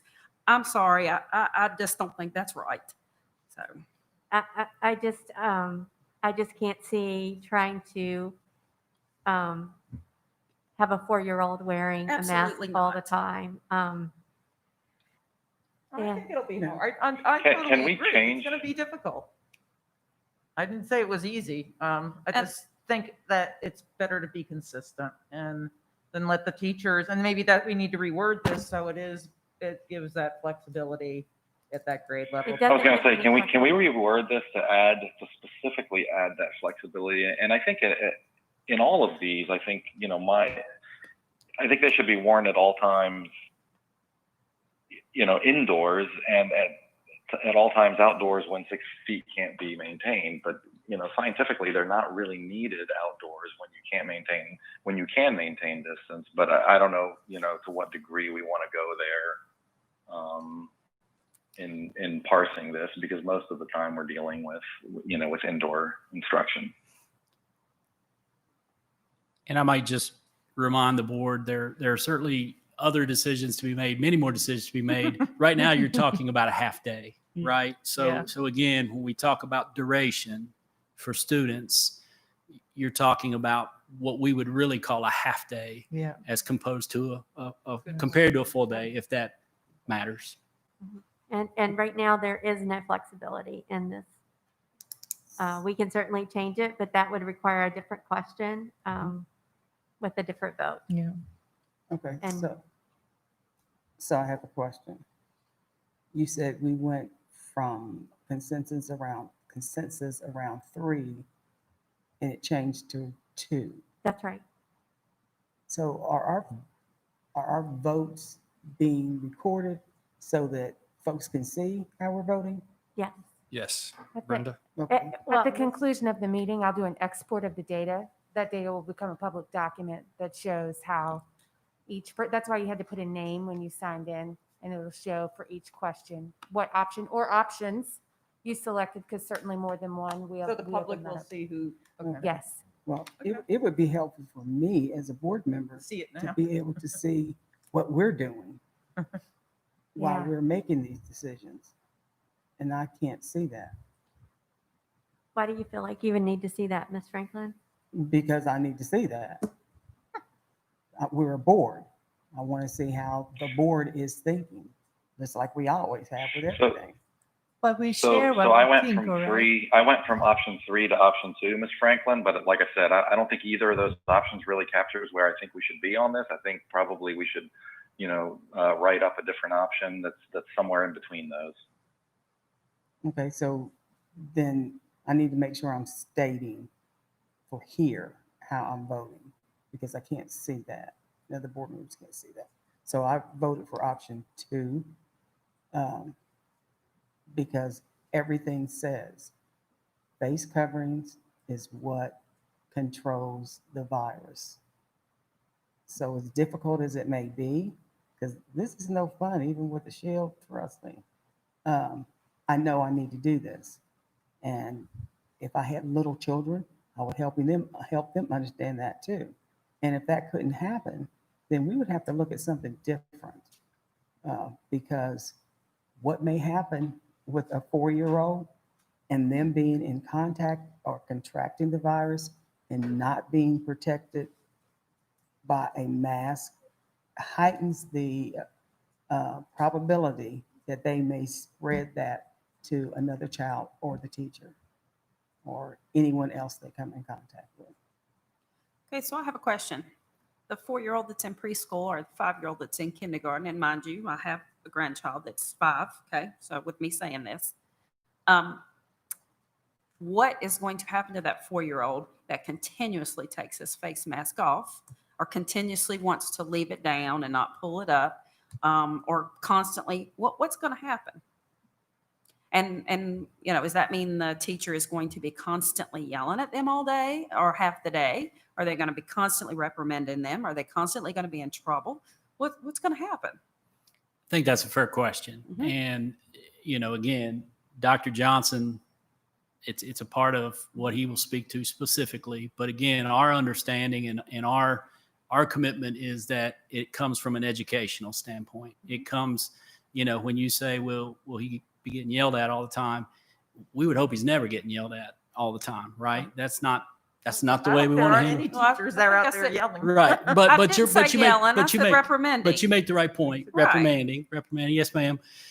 I do think that if this is the guideline set forward from the board, then we're going to ask our teachers to support it and endorse it. And there's that teaching piece where I do think that there would be constant reminders and constant, hey buddy, get your mask back on. Hey buddy, there's some educational components in this plan where we're going to be talking to all of our students about washing your hands more, sneezing or coughing into your elbow, using a tissue one time and throwing it away, being careful with shared items, right? Like markers and paintbrushes and such. So I think everybody's getting a good dose of the education, and any young person who would be having trouble with their mask, my expectation, my hope, and I believe the whole team, our desire would be that it's from that standpoint of trying to help you learn, trying to help you take care of yourself, trying to back up the guidelines of the board. No question, it's going to be tougher. And, I don't mean to be gross, but, little guys too, like you got to stay after some of them to stop picking their nose. Okay. And you do that out of love, and you do that out of care. And they may feel like, why is he always on me about picking my nose?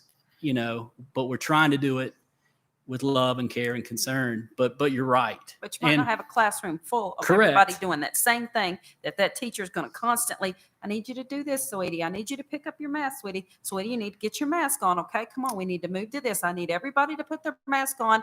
And then finally, well, let's take 5 minutes and teach. And then, well, honey, I need you to get your mask up. Hey, buddy, get your mask. Let's do that. 100%. And I think it's going to be really tough for the little guys if that's not an expectation at home, right? Like if they're not having to ever do that at home, if that's not a belief of their family, I think that gets tough on the kiddo too. But again, we've made that expectation for the buses as well. So in that situation, you're going to have a driver who's trying to maintain masks on students on the bus. So you're right. I mean, your point is 100% And valid. I guess for me, the bus is a short time. Yep. A grocery store trip is a short time. A Walmart trip is a short time.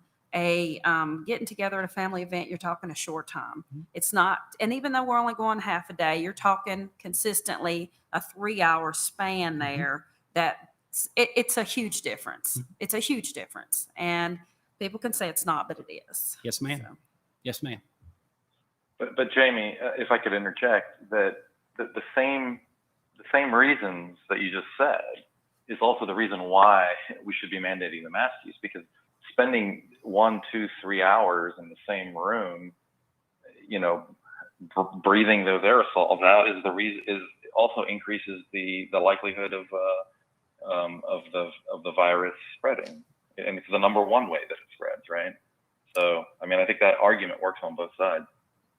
And I hear you, and I voted that they should be worn when they're not within 6 foot. So that's where the difference of where my argument is just in the sense of if they're closer, I agree 100%. But if they're keeping the 6 foot, that's where I don't see the need.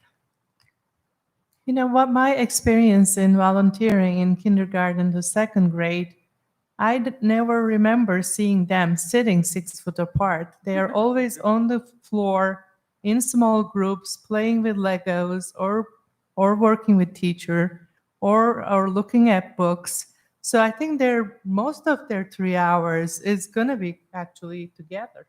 But their desk will be 6 foot apart. Am I not correct? And their carpets are marked as That's right. best as So possible. they know. So they sitting will be 6 foot sit- apart. It's a little different than the way it used to be. If we can we're in a teach them whole to be different- 6 feet apart, then we can probably teach them to wear a mask. We are already at consensus on this. Fine. If Let's it move on. changes when we go back, if it changes later, we'll come back to it, but I think now we need to move on to number 4, Sounds good to please. me. I mean, I was one of the ones that, going back and forth, but, the consistency and the point that Ms. Franklin made, because it really math saves lives. So that's, I see it's going to be tough. I see it's not practical, but just the consistency, I went back to option 2. Just want to make it clear to me. Ms. Graham, that final was option 2 at this point? We are now moving to option. On number 3. Yes, ma'am. Option 2. Yes. was Yes, ma'am. What was chosen as consensus. All right. So we're now at number 4. Thank you, board. Decision point number 4 is the same question. We're talking about the older students, grades 3 to 12. Again, option 1, worn optionally. Option 2, worn at all times. Again, the conversation about having the choice of different instructional model if you weren't comfortable with a face covering. And option 3, worn whenever 6 foot physical distancing could not be reasonably maintained. Our team did recommend option 2 for the older students in grades 3 to 12. This recommendation was also echoed pretty loudly on the health and safety team. All right, we are already at 6 votes and we have consensus for option 2. Does anyone want to have any discussion on this, or did we cover most of it in the previous discussion? Okay. I think we're good. Okay, so again, I'm going to say, just because we get to consensus and every board member hasn't voted, we need to wait till every board member votes. We are now at all board members at 7, and we have consensus for option 2. But we can also have consensus with all board members voting with not 100% on one. What? I just announced the number of board members voting so that if you haven't voted, then you know you need to. Right, but you said we are at consensus and we have 6 board members voting. So We hit consensus when we have at least 4 participants that vote 100% for one option. I understand that, but I believe it should be when all board members have voted that you announce when we have consensus. Okay, I will change that. I apologize. Okay, we can move on to option number 5. Thank you, board. Question number 5. Yes, ma'am. School board decision, point number 5, page 15. Similar question, face coverings. Again, we are talking about shields or masks required to be worn by staff. Option 1, worn optionally. Option 2, worn at all times when in the presence of students. Or option 3, worn whenever 6 foot physical distancing could not be reasonably maintained. This is the one that Dr. Meyer mentioned earlier, where our leadership team kind of split 50-50 on this one.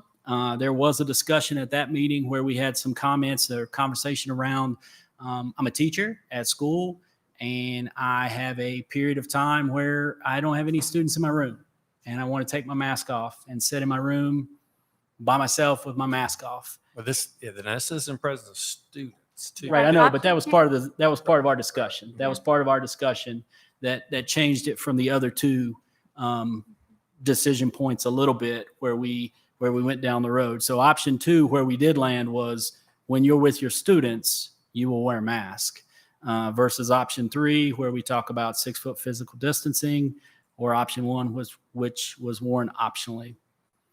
And I'm available for questions on that one or there for your consideration. So I don't understand, if we're telling our students, you need to wear a mask at all times, but we as adults, we don't have to. we didn't know how you would vote on the first two. Yeah, well, also, you're saying to students, what about staff members? What about custodians? What about cafeteria workers? What about anybody? This I mean, says staff. Option Staff. 2, it just says when in the presence of students. Understand. It should be in the presence of anybody. The only time I could see taking it off and when I would, if you're in your classroom and you close your classroom door and you're working by yourself during your break time, maybe? That was part of our discussion. I Well, mean, yeah, it, in part, it's just like we're sitting here right now. We're in a staff meeting. If we create a social distancing space, like we've done now, I mean, I don't have a mask on. A couple folks do not have a mask on. Well, maybe you should. Well, I don't think I should. That's my personal choice and opinion. So, Exactly. exactly. So, you know, you got to remember staff members are going to be there 8 hours a day sometimes. And then we've got workers too, who are working in our operations department who will not be around other people who will need to take mask off to actually do their job. But we have And to so- be respectful whether, because if I'm a staff member, I'm another teacher, and I really feel strongly that people should have masks on, or I'm compromised, I feel I'm immunocompromised, whatever. Mhm. Then I think that somebody should respect that and they should be wearing their mask. When I come into their classroom or they come into my classroom, they should have a mask on. Sure. And that's, you know, in our office, that's what we do. When we're sitting in our office, we do not wear a mask. If someone comes in our office, if you go visit someone else in their office, you're expected to wear a mask into their office to respect their space. And so I guess I'm saying the same with teachers. You know, if a teacher's in their classroom by themselves and then another teacher comes and visits them, you know, then yeah, that's fine. We are currently. So are we? Sorry, we're So are currently we? at 5 votes. So I think the wording on number 2 needs to be changed. So you want an option, staff members wear a mask all the time. When they're in the presence of others, parents come in for parent-teacher conferences, and there's staff meetings, yeah, I do. I mean, I think, Dr. Meyer, I think that personally, I think we're ignoring some of the science on this. I mean, again, I said this earlier, I'll say it again. I don't know, you know, what everybody's understanding is of this, but, you know, the 6-foot idea and the idea that I can take my mask off when there's nobody around is certainly, it's better if nobody's around and I take my mask off, because the effect of the respiratory droplets is not a factor, but the effect of me breathing freely into the air is what is adding to the viral load that is in that classroom and in that building as the air gets recirculated.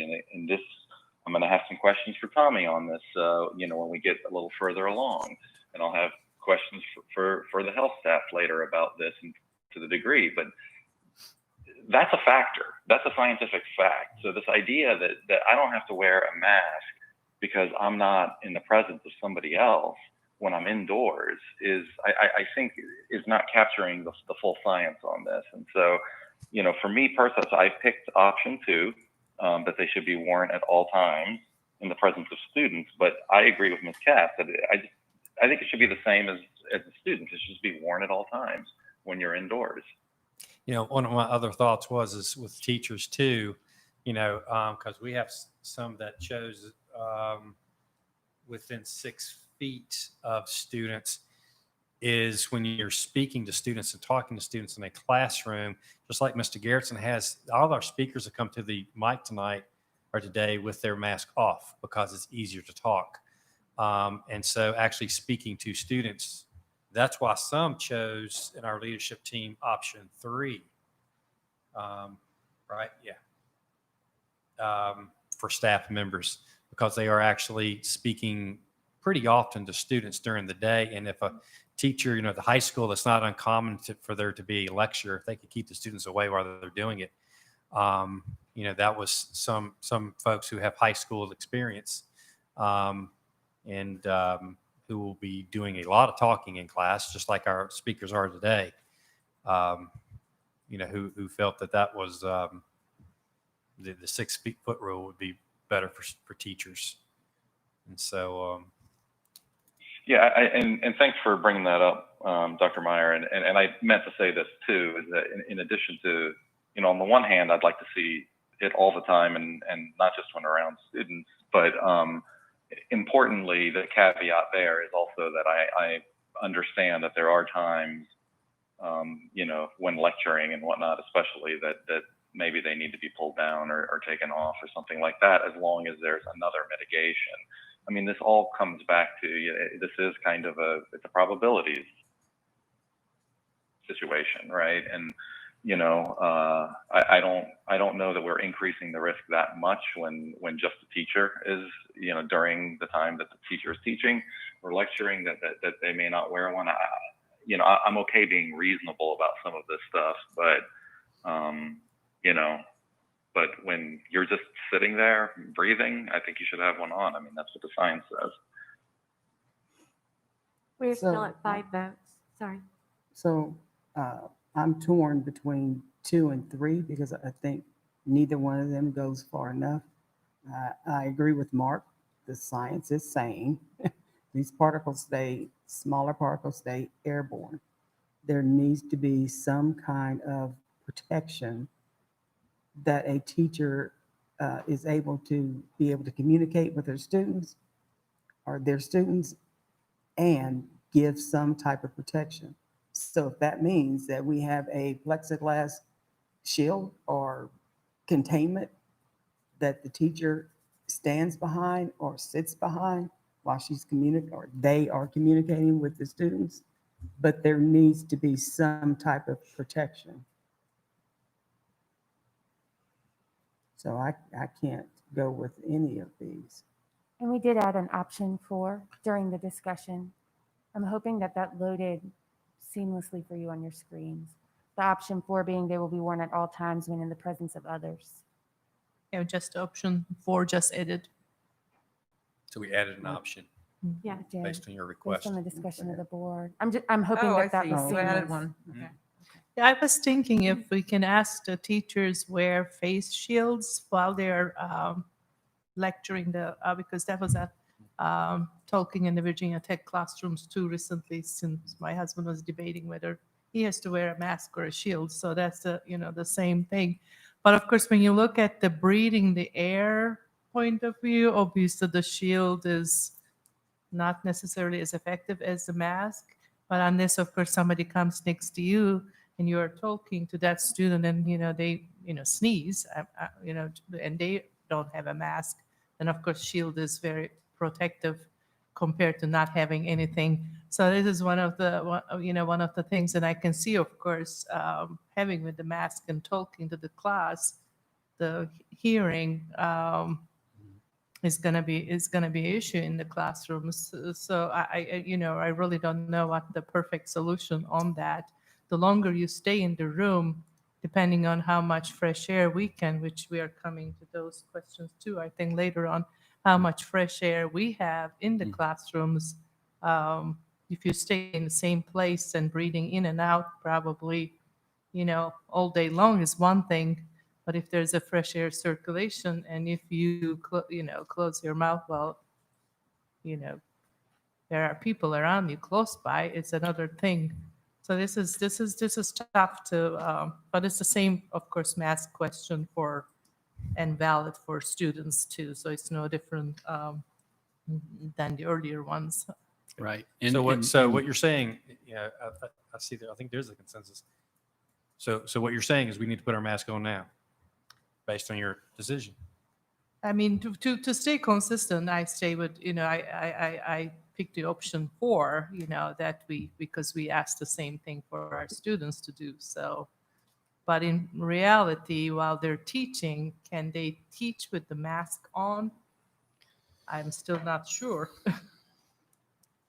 But having a shield on to teach, is that protective for what you're breathing the air? That's answer no to that too, I think, scientifically. Well, and I will add just as we're up here having the discussion, and Doug may have to chime in on this one. I think several years ago, we outfitted all the classrooms with sound amplification systems. Mhm. So I should have in my classroom a neck Yeah, they microphone have microphones. that allows me to be Talking with louder mask on, than yeah. everyone else without having to be loud. The microphone goes down Okay. here, so it would, I'm sure it would. So would I amplify. don't think sound is going to be The issue. our Okay, issue. That's what I Although that's wanted to hear. without it, it would be a concern. Yeah. And there's very few teachers who just stand in front of a classroom and lecture. I mean, that is not, I hope that's not what we have. No one I know that teaches that way. So you're moving around the classroom. You're not standing in one spot far away. I mean, unless we're saying we need to do that, that teachers now need to stay in front of the classroom. So I'm asking now, I'm asking a really realistic question. If we move forward with this, I'm going to ask our folks to put their mask on. And then our speaker is going to they're going to put their mask on. Is that what we want right now? That we're staff. I was sitting I think in the mask on, from but I I had think to from drink, from so take your time. I mean, from my point of view, I think option 4 should say they will be worn at all times. I don't think it should say when in the presence of others. They should just be worn all times inside. That's an option And too. to your I'm sorry. and to your question, Dr. Meyer. I mean, I think again, I think the science is there that when you're in an enclosed space inside with other people, that you should have them on. Now, again, it's an issue of probabilities, and so from that point of view, I'm okay with some practical exceptions. If you're, in the situation that you guys are in right now, if you want to pull your mask down to speak or something like that, I think that that's reasonable. That's not, from a statistical point of view, you're probably not affecting things very much. I mean, because you're maintaining 6-foot distance. Yeah, and there's not one but class. yeah, if you're gonna, I'm sorry, Mark, go ahead. What does the health department but if you're say, gonna sit in a room Yes, for an what's the hour and a recommendation from the half, health and- department, Jason? That's Again, I can never speak for the health department, but I believe they would say you could have your mask down when 6-foot physical distancing could be maintained. Right. And That is what I In believe. what size of a room, they would though, say. and with what kind of ventilation system? Because that's a whole nother issue Yeah. too. It's- This room here is way bigger than any classroom I've ever taught in. Right. And Jason, do we if have I look at the number of numbers people, for- that's about, these people out here would be about half of my class. One, have two, we three, heard four, any- 5, 6, 7. Yeah. But so if I was teaching, this would be half of my class, except we would be in an area that's not even a quarter, it's smaller than a quarter of this. So that's a lot different than saying, yeah, you're not wearing your mask now over there because we're in this big giant room with a really good ventilation system. But, go in a Beeks classroom or a GLE classroom that's small and has horrible ventilation, and it's a whole nother story. All right, so this says staff. This doesn't say teachers. So, Mr. Krantz, how does this affect your folks? But can I say, Tommy, to you me, can- that's not the question. The question is whether you should wear the mask when you're alone or not. I mean, I think it's a given to wear your mask when you're around somebody and can't be 6 foot apart, but it's a question was whether you should keep it on continuously. And that's where, to me, this question isn't good. I mean, I agree that faculty should wear it of all when they are around someone, when they're around students, and they can't be 6 foot apart in a room with people. But when they're by themselves, I don't think any of us And- are saying they have to have it on when they're by themselves. oh, no, That's what I the agree. question- I disagree. I've heard some comments that said, and I think from you as well, you need to have a mask on at all No, I times. didn't. I specifically said if a teacher is sitting in a room by themselves, close their door, they're alone, I don't have a problem with them taking it off. Dr. Meyer, what we were debating right now is Dr. Meyer is saying, do you think I should have, being him, my mask on now in this room? That's what we're debating. And I know when I spoke with Chief Wilson yesterday and I asked this specific question, he said, regardless of whether it's students or teachers or staff, that if they could not keep the 6 foot distancing, the social distancing, then they needed to have on a mask. Otherwise, they did not. And that comes from the COVID task force. Am I correct, Ms. Martin, in what you've heard from that as well? Yes, ma'am. That's option 3 is what you're describing, correct? Yes.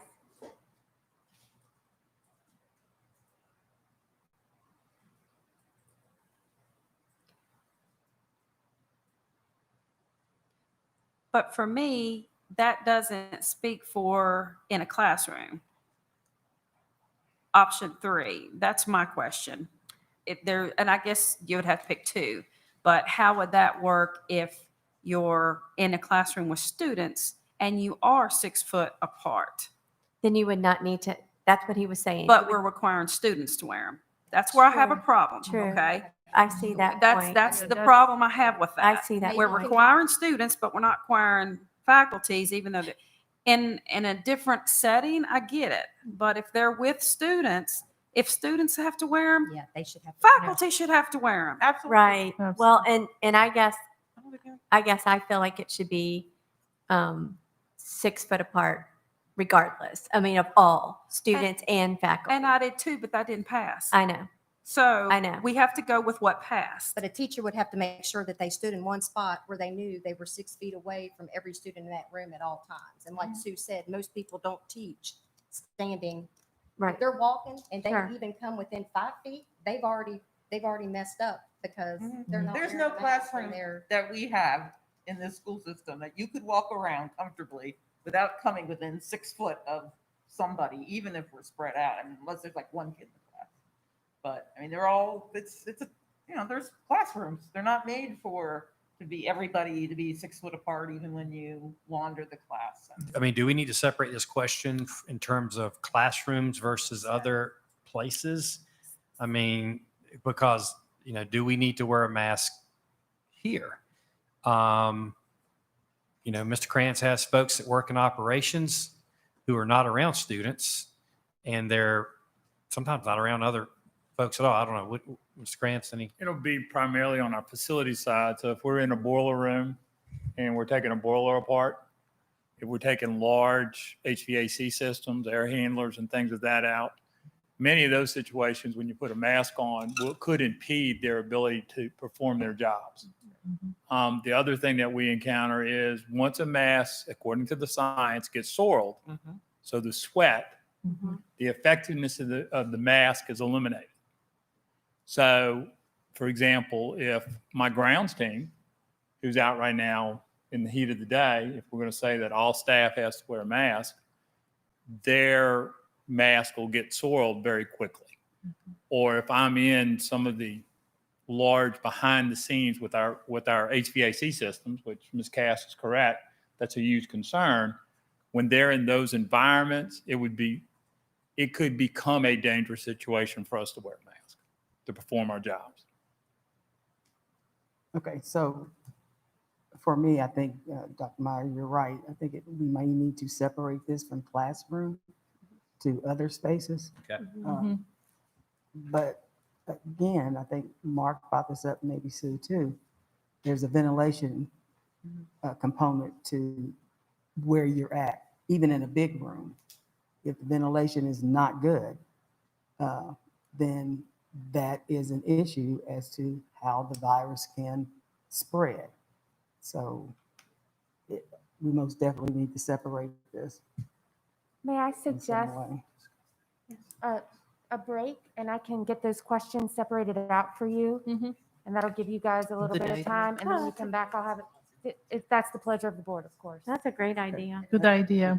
A break, is that what I heard? And, we have to be careful about saying classroom also, because if the kids are in the hallway passing each other, you want them wearing masks also. Yeah, there's no 6 foot distance in the hall. Because that shouldn't be like you can't wear the hats in the classroom, but you can wear your hats in the hallway Why don't- situation. Why don't we let Ms. Sure, Drake yeah. try to break that out for us and And now we'll be take a back. break? Is that okay with everybody on the board? I think break is good. Okay. 4 o'clock. Need to use the restroom. Don't 4 o'clock and room first and 5.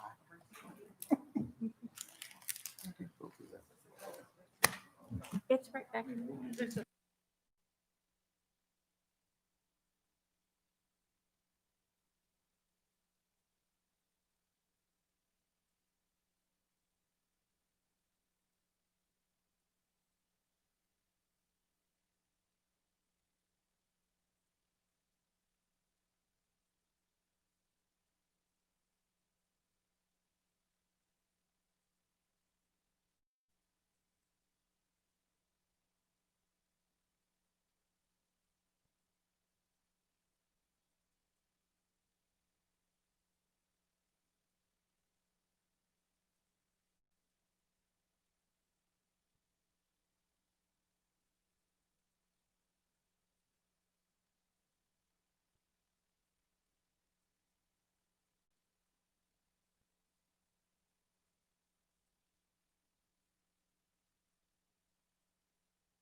Okay, so question 5 has been updated to a part A and B. Yeah. So if everybody can make sure they refresh, or it might refresh It automatically. automatically did, I think. Okay.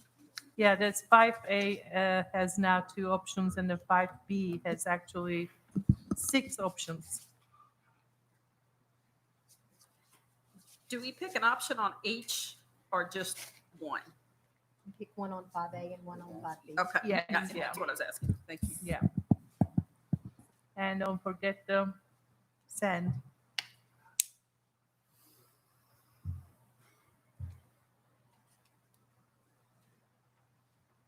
And I want to clear, I think one of our YouTube watchers have a comment that we confuse the public in terms of consensus versus voting. I think the plan needs to be voted at the end by the board, but each item we are moving on, if we have consensus, that means 4 or more board members agrees on decision points, we are moving on the next. Right. But we are, of course, expecting everyone to make a decision, which Right. we have been doing it that too.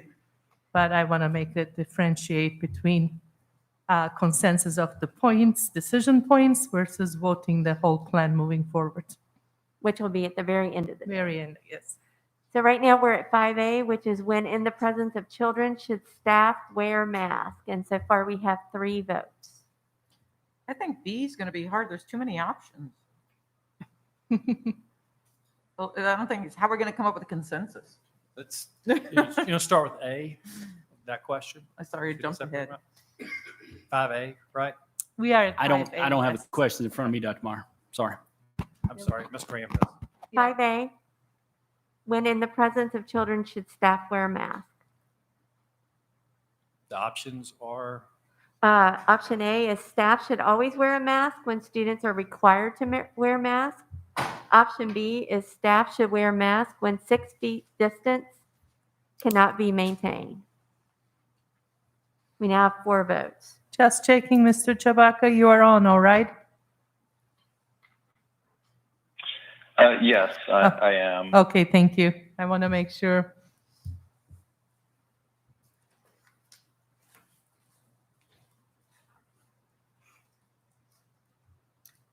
Still at 4 votes. Okay, I have a question. 5A and some of the ones on 5B kind of conflict. Like on 5A, staff should wear a mask when students are required to wear a mask. Staff should wear masks when 6 feet distance cannot be maintained. Those are 2 options, but on the lower, staff should wear a mask when in presence of others inside and 6 feet. To me, that kind of oversees 5A.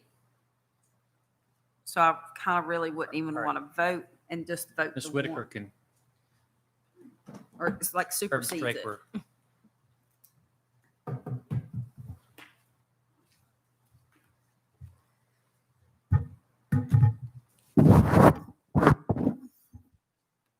Thank you. Oh, and of course the screen. Okay.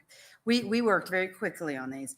So what 5B should say is when not in the presence of students. So 5A would speak to when students are there. So anything you decided for students would already be in place. The second question, 5B, is only when kids aren't around. So if students were around, if you chose A, staff should wear them when students do, and students are always wearing them, then staff would always wear them when students are around, because that would be the hierarchy.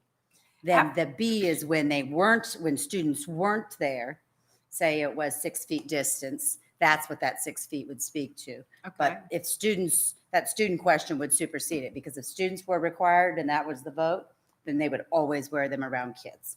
But say it's the situation where they're in the bus shop, there's no children there, then that's when, 6 feet, that's where that would come in, because kids wouldn't be in their presence. Okay, one question that that did come up was, what about when they're remote teaching, wearing a mask? How does that work? And not being able to hear. So, So do you mean in the presence of students? They're in the presence of students, but they're remote teaching, and that makes a lot of sense. That how can you speak to a computer if you can't even? Mr. Wickham, can you speak to that as to any issues that may cause? Just a question.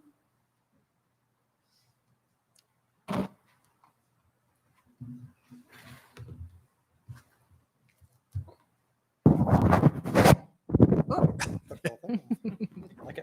So that is something that we had talked about, Mhm. is that it would make it hard to project your voice through a mask if you were doing the lecturing part for your remote students so that they could hear you. Our plan for the remote students, which I'll talk later about in the presentation, is that we will use the Chromebooks. The teacher Chromebooks will deliver the audio and video feed so that they can take that with them as they travel around the room. But they'll have to set it down if they're going to be doing teaching at their smart board or on the whiteboard to be able to set that down. Having the microphone systems, which we do have in several of our classrooms, that's a teacher choice whether they use those or not, will have sound then come out through the speaker in the room, which may cause a feedback when you have your microphone open on your laptop as well. So that's a concern that we have. We would have to test that. So that would be a concern if you were wearing a mask when you were delivering So your remote I content. guess to me, and not that we need any more options, I don't mean to make that, but to me, that option would be where students are present, unless you're in a teaching remote Yeah. time, and you can be 6 foot. To me, I think that's a common sense kind of thing, but if we're looking for verbiage on everything, then to me, that would be the perfect option. So what you're saying is make the exception when when a Exactly. teacher's talking to the computer. And Yeah. they For are that able voice. to be 6 foot, then at least that remote, I mean, why do it if we can't do it right? So, I mean, that's something we could, do we have to spell it out in this right here? Or could we just say to teachers, when you're talking to the computer during the remote teaching, make sure everyone's 6 feet away, Right. And then you, but so the folks on the other end can hear you. It's okay not to wear a mask while talking at the computer. Is that? So it's fine with me as long as they have that clarification, because I know a lot of times, sometimes speaking with teachers, oh, well, I don't know, I didn't, somebody told me, I'm not sure, I don't want to get in trouble. So as long as we have that clarification and they know that, that's fine. Do we need to We're have still- a consensus on that? We have a consensus thus far, but we're waiting on 2 more votes. for which one? This is 5B. 5A. 5A. 5A. Very 5A, sorry.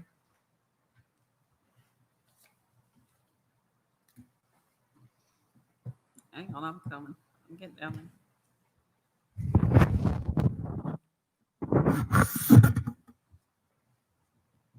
Okay, we're waiting on 1 more vote on 5A.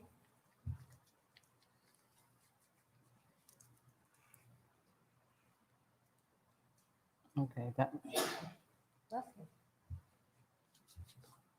might be me because I forget to go down and do send. On 5B, we have 4 votes currently. Okay, now we're on 5A. We have 7 votes, and the consensus is option A. All right, can I clarify something, maybe even by a show of hands? Do I have a consensus that it's okay for a teacher to remove their mask while speaking into the computer for our remote learners? Okay. Thank you.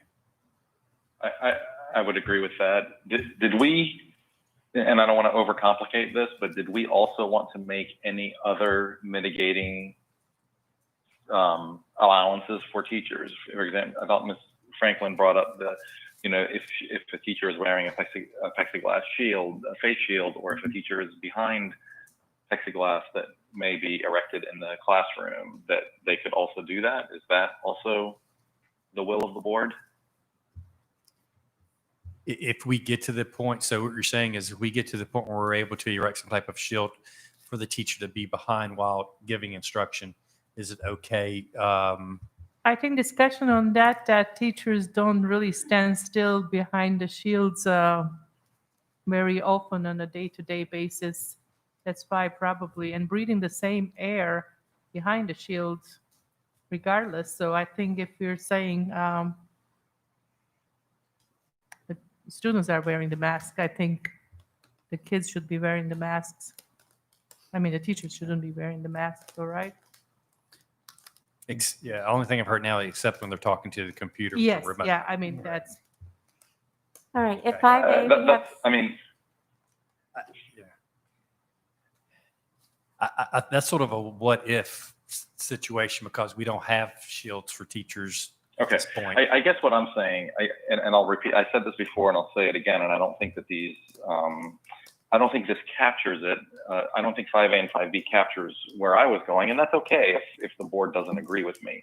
I don't want to, I want to do the right thing from a health point of view, but I don't want to overburden the teachers while they're teaching. And so what I'm saying is I think when we were talking about question 5 and we're talking about all staff, yes, all staff should wear their masks indoors at all times, but I think that we should make exceptions for teachers when there can be another mitigating factor. So in other words, if you're a teacher and you're speaking to the class, you're lecturing, and okay, so let's take away the plexiglass shields, but maybe a face shield as opposed to a stationary one, or if you choose to wear a mask, or if you choose to maintain your 6-foot distance, or maybe 10-foot distance while you're lecturing would be even better. Those to me would be mitigating factors that I think, from a statistical point of view, you're probably not changing, the risk of transmission too much by doing that. So I'm just saying that I'm okay with further mitigations for the teachers, but I don't know how the rest of the board feels about that. okay, so back again at 5A, we are at 7 votes. So we have consensus for option A, which is staff should always wear a mask when students are required to wear a mask. And we had a consensus vote that Dr. Meyer requested that if they're teaching remotely, they do not have to wear a mask. All right, 5B, we are still waiting on 1 vote. We have 6 votes currently. Okay, so I thought we could do 2 options, or can we only choose 1? Did I not update that correctly? That's my fault. What's the matter? Let me fix it. Are we supposed to be able to do 2? Look, I think she said she's correcting it now. It's just we were writing it on the fly. That was my interpretation.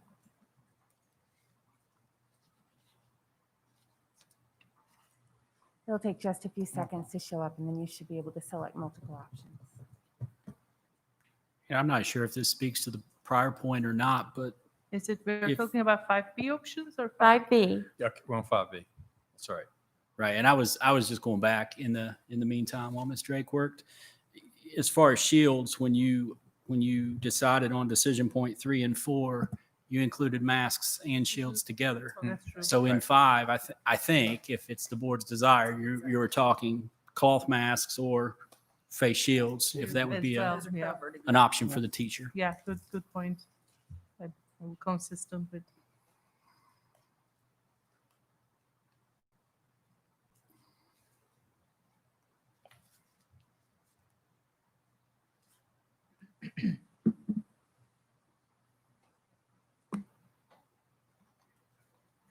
Okay, now we have 7 votes on 5B, and the consensus is option E.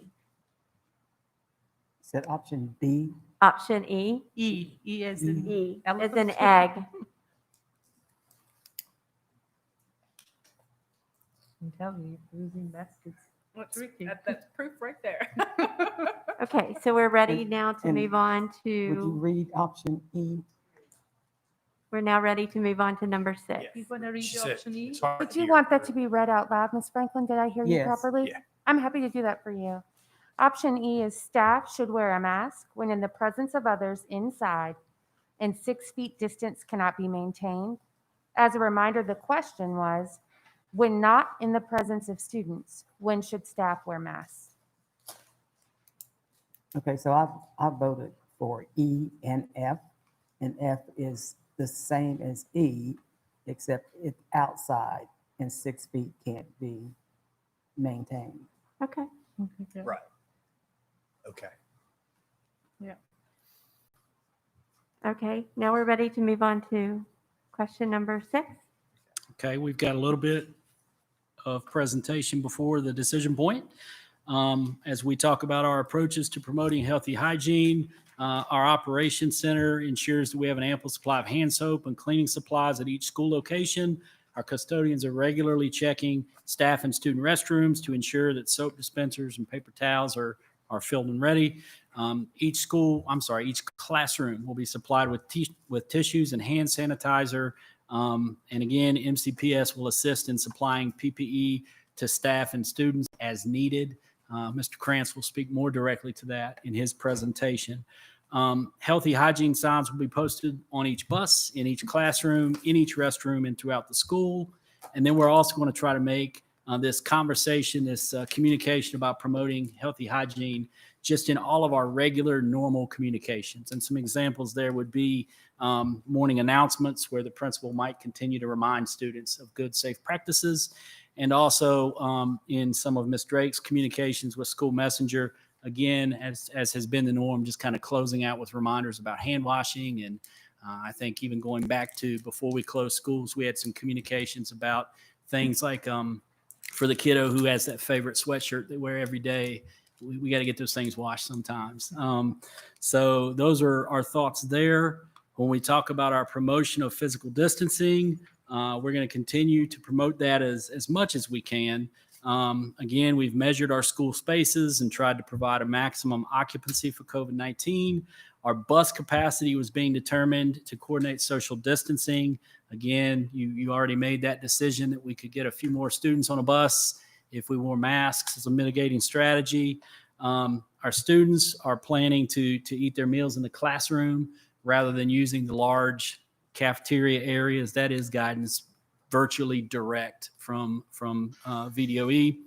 Grab and go meals will be provided as much as available in terms of when a student arrives at school. If they're coming for the PM shift, the first thing they're going to do is come in and pick up that meal and go eat that meal in the cafeteria. We're going to be paying attention to try to reduce any kind of lines or waits, those kinds of things. Again, Mr. Krantz speaks more directly to that in his portion. We're also going to minimize those gathered events that we often associate with school, things like open houses, assemblies, pep rallies. We're just not going to have much available for that right now. Any gathering larger than classroom size will have to be coordinated through the Student Services Office. They'll send that to me and kind of make their request with all their mitigating strategies in place. And I can either say, yep, you've got a great plan here, move forward, or say, no, this plan isn't going to work, or here's what you need to do instead, or even just say, yeah, this is not something we need to be trying to do right now. I mean, we associate many of these activities with school, but right now, some of these just do not seem feasible. We will use our VHSL guidelines for reopening sports. Right now, specifically conducting kind of sports practices or conditioning. Mr. Knott will speak more directly to that, but VHSL has done a good job providing guidance for all of our athletics and other competition teams. Jason, I have a Ma'am. question about the lunches. Yes, ma'am. So students are going to be eating in the classroom. Yes, ma'am. That's the plan. Okay. So they're going to be taking the masks off in the classroom and eating. Yes, ma'am. And that ties back to the need for 6-foot social distancing in the room. Okay. All right. Section 3 of the Health Mitigation Plan speaks to maintaining healthy environments. This does take you to another important decision point. We are required under the plan to conduct daily screenings.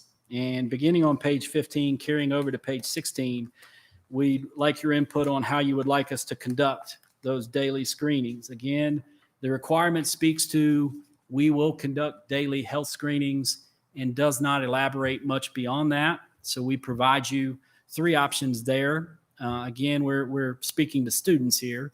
Option 1, acceptance that if the student is sent to the school by the parent is verifying that child's fitness to attend. Basically, if the parent brings the child or puts the child at the stop, that parent is saying to us they meet the criteria, they are well enough to attend. Option 2, this one does speak to staff because they're able to use this option as well. Parents and staff will complete a safety commitment form at the beginning of the year. It's kind of similar to our code of conduct. indicating that they will conduct a health screening at home prior to going to work or sending their children to school. The document asks the parent or staff member to ensure that each day they are following or meeting the obligations of the commitment. That was given to you as an attachment, Appendix B in the back of the document. Option 3, some form of written or other verification upon arriving at school. There was a discussion about, is that something that could be done on a Chromebook? When the child gets to school and opens the Chromebook to use the Chromebook, there's questions. Or possibly a cell phone app. There's some apps available out there. We recommend option 2. We feel like it's very similar to other standards of when we communicate expectations and guidance to families.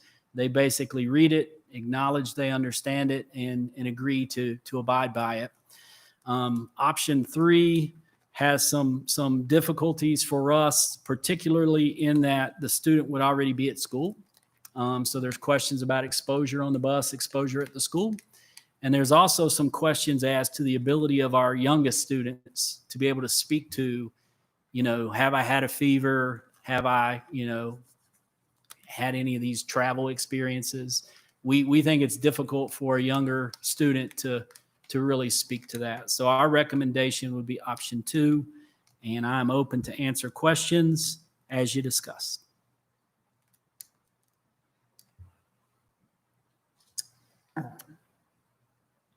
Any I discussions? think 2 and 3 are both mental. One, folks are going to put their kids on the bus like they do every day.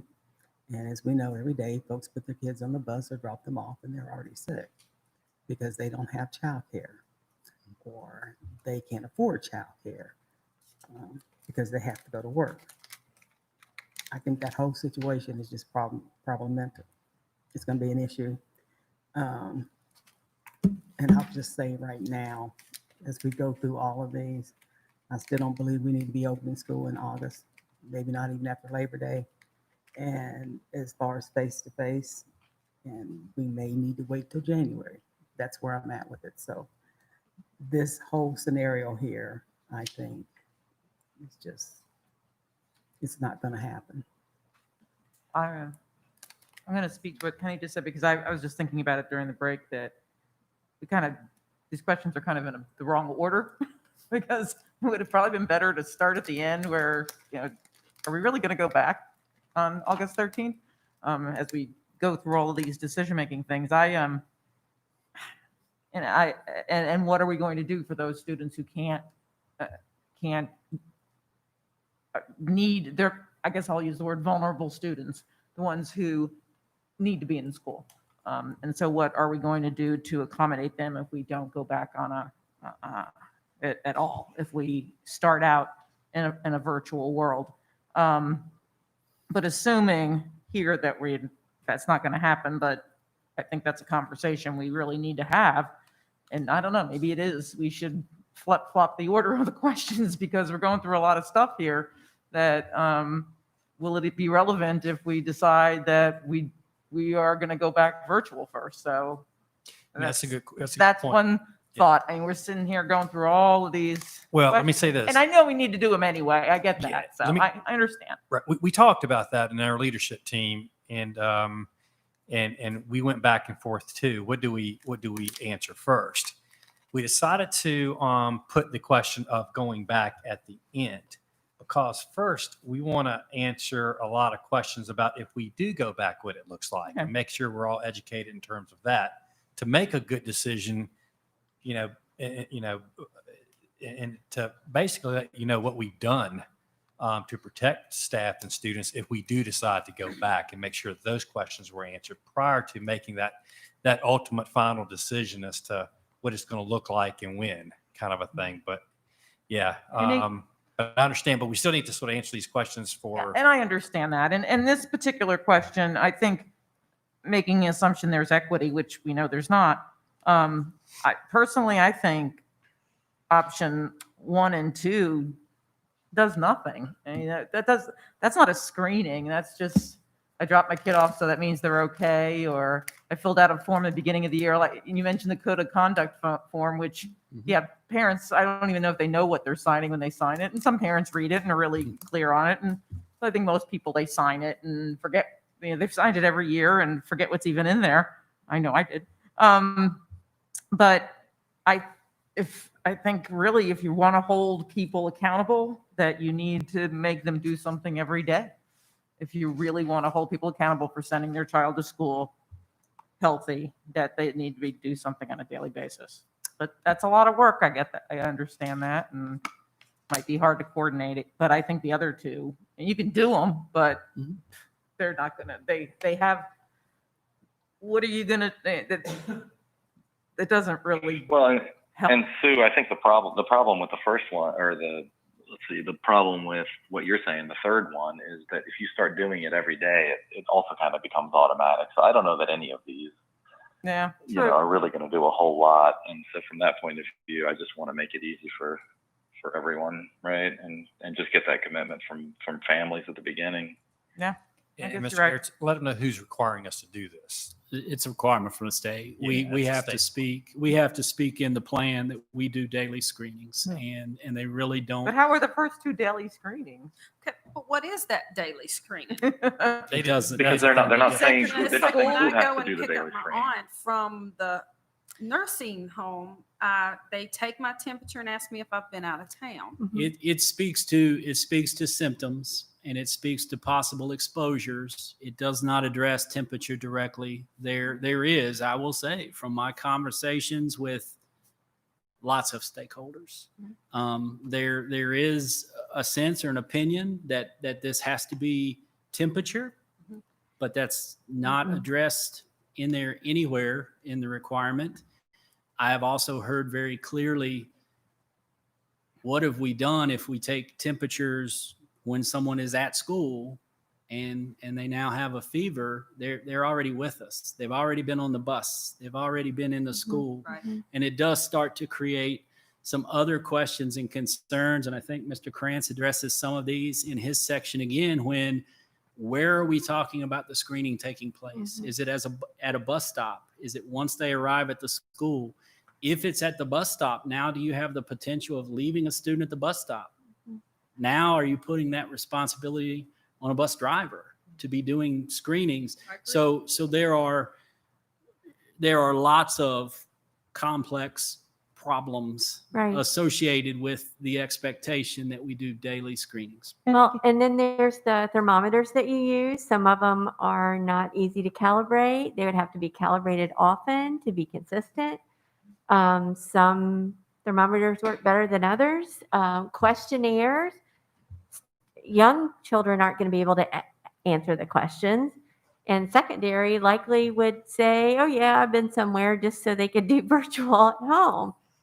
I just think there's a lot of holes in that cheese. And I think you can bring the virus without having a fever. So checking the fever is not, 100% guarantee way of protecting rest of the crowd anyway. And again, in our conversation on the health and safety team, and again, I don't mean to go down the road of trying to stand in for the health department, because I can't and I shouldn't, but we did have the epidemiologist on the call with us. And in terms of temperature checks, he was saying it's only going to give you something like 10% anyway.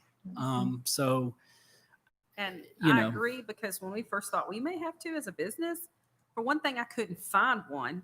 And the one I did buy and find didn't work. So, and so I'm not an opponent of that. I'm just was asking if what, we were looking at as far what they require. And Dr. Meyer's point is well taken, right? Like, this is a component we bring to you for a decision that has to be included in the plan, right? We have to.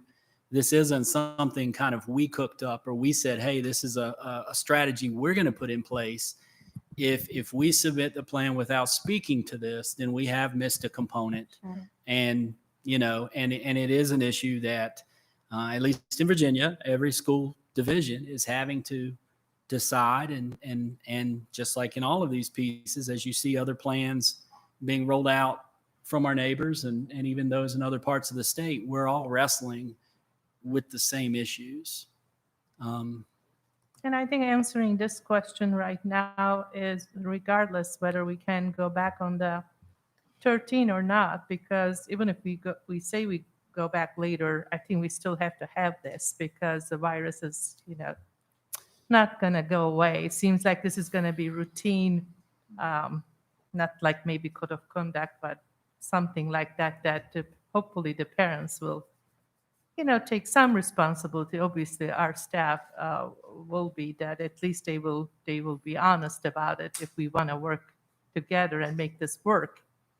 They have to collaborate too, at least be honest about that they were somewhere crowded, that virus was. I don't know, but at least they should be Yes, honest ma'am. about it. Yeah. Yes, We- ma'am. We And currently have 5 votes, and we're at a consensus on one of the options, so I'm just waiting on the other 2 votes. Okay, so I'm not going to vote on this because I think that's a joke. There's no way that 1, 2, or 3 will work, and that folks will be as honest as they should be and comply, because there's so many other aspects that go with this, Absolutely. and childcare is a huge one. Yeah, again, we just have to get this, unfortunately, in the plan. For them to put something like this in the plan and I then know. put some kind of resource there to make it happen, that was a Well, joke too. The resource is a big, manpower and the resource is a big option in so many areas of what they're expecting us to do. So I completely understand. Since Ms. Franklin is not voting on this, we currently have 6 votes. And so we have consensus for option 2. thank you, board. So we can move on to question 7. Yes, ma'am. Continuing on, our custodial manager, Mr. David Hodge, will create cleaning protocols for COVID-19 response. We'll provide a training to his staff. Our schedules, of course, allow for Wednesday as a deep cleaning day. And again, I think you guys made the point well, right? Like we have operated and written the bones of the plan based upon the partial days, 4 days a week for students with the deep cleaning Wednesday. That is where the bones of this comes from.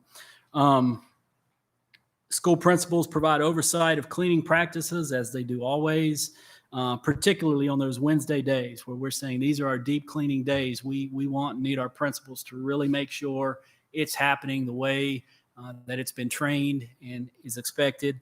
And of course, as always, David, our custodial manager, is always available as a resource to any of our schools. If we have a question as principals, you reach out to David for help. Operations staff ensure that appropriate supplies are available. I feel like we've discussed that already. Facility staff has inspected all major systems prior to the opening of school to ensure that they're working properly. That is requested verbatim from the guidance that we are supposed to, with schools being closed, go back and make sure everything works. Our operations staff does that anyway. In regards to some of the air systems and HVAC systems, Mr. Krantz has shared that our systems are set to allow for the greatest circulation of outdoor air as the manufacturer recommends. So he's more the expert and can speak to it in his portion, but based upon the company that made it, his settings are such that they are bringing in as much outdoor air as they can. We also want our principals to speak with facility staff at those locations where we potentially open windows. We want those principals to work with facilities to make sure we're not messing up the humidity levels and kind of hurting ourselves by trying to do the right thing. And we also would need to then share with families, if you have a child with seasonal allergies, obviously if we're cranking more windows, we just want you to be prepared for that, right? Water fountains, they're going to be used by students only to fill drinking cups or water bottles. We'll allow students to bring water bottles from home to have with them. We'll also provide disposable drinking cups. That way we do have water available to students, which we feel is important, but everybody's not sharing that common drinking surface. Of course, we know those sites are still going to be cleaned more, but that was just one that we felt like using a cup or a bottle would be preferable. That takes us to section 4 of the plan, maintaining healthy operations. Our human resources office will continue to encourage staff to share with us if they are at higher risk. Mr. Knott will speak to that, but we have to make those provisions, but we have to first know that a person has a concern, right? They have to share with us that, hey, I'm really worried about this because of a particular condition. Of course, we'll continue to make arrangements to mitigate their risks, either through PPE, teleworking, or an alternative duty assignment. This is exactly what we did through the spring, those last 3 months of school. Continue to communicate with parents. If they have a student who is at higher risk for severe illness, that will come through our office in student services, where we'll work with them to try to select an instructional model that best meets the needs of their child. Again, we talked about the school minimizing gathered events. We've already discussed that point, that those will either be eliminated or mitigated and approved through the student services office.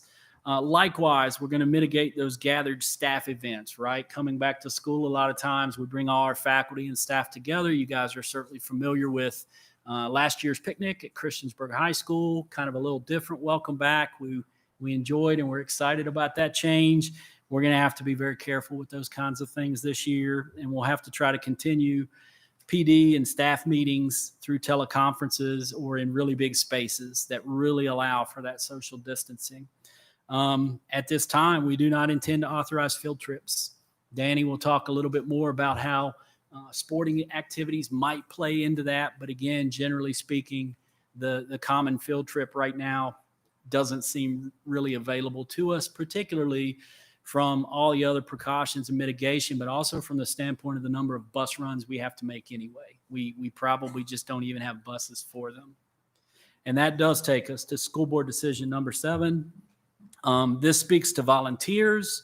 I'm going to go ahead and I guess say up front that this question came up a couple times. We don't mean student teachers. We don't mean blocking students, those folks who have really been vetted and who are coming and are going to be with us every day. They are not included in this conversation, just for clarity. But for other volunteers, we asked the question, how would you like us to address volunteers? Option 1, we wouldn't allow any other volunteers into the building at this time. Option 2, volunteers who could commit to a regular schedule. And what we mean by that is just not kind of like a one and done visit, right? Mm-hmm. Somebody who would say, I can be there every Tuesday, or I can come 3 days a week. A person who's making an arrangement or a commitment with us, then we would go ahead and vet and train them in our mitigation strategies.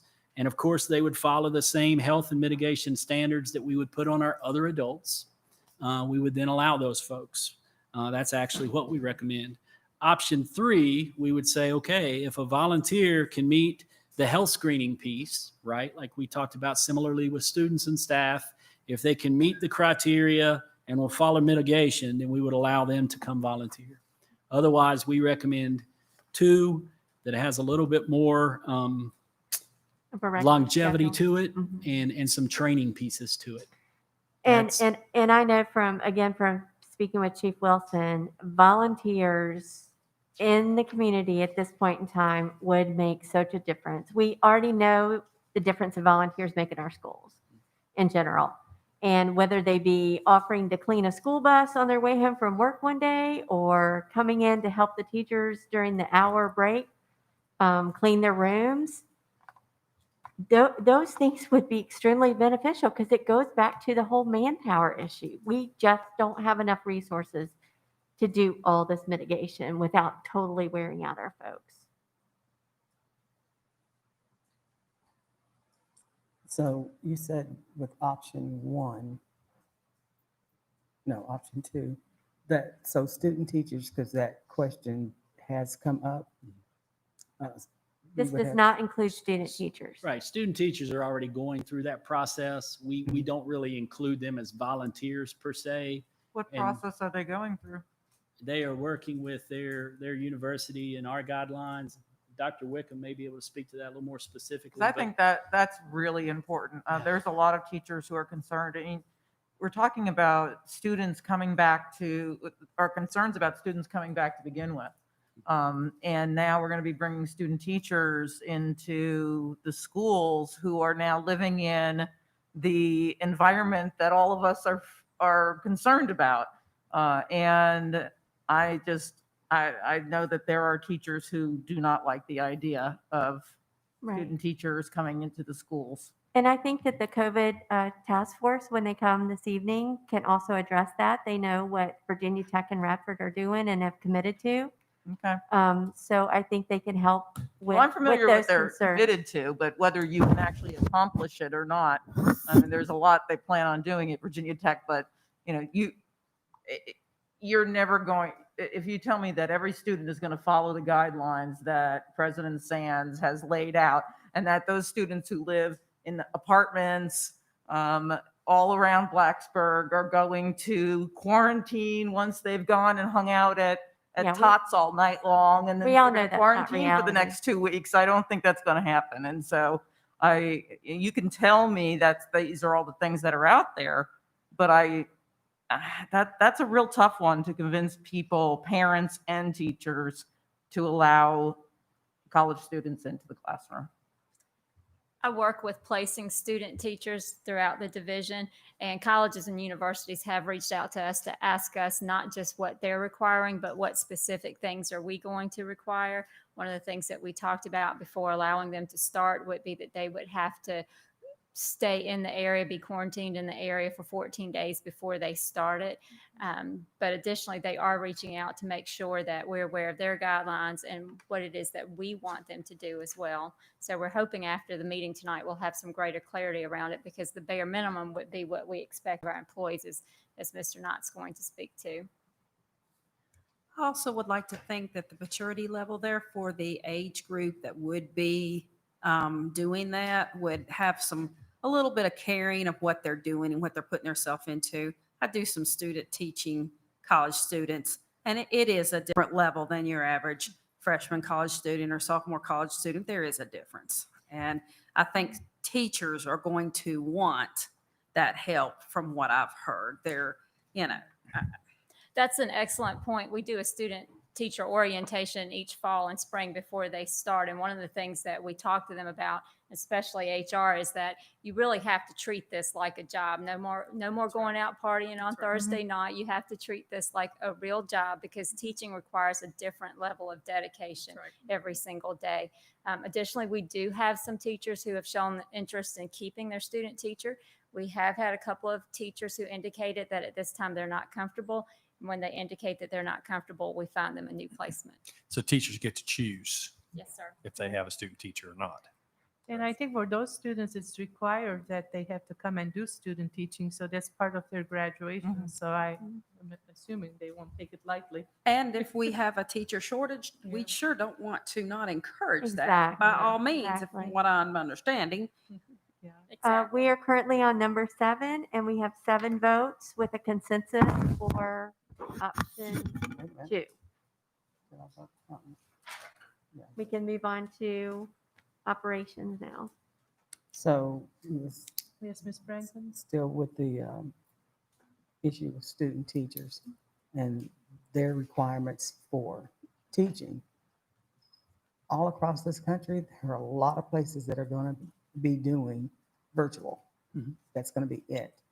So how we plug those teachers into that system is something that's going to be looked at across the country, so that they're not going to lose. We get them 4 or 5 years of education, and then all of a sudden I can't do my student teaching, can't get my certifications, right?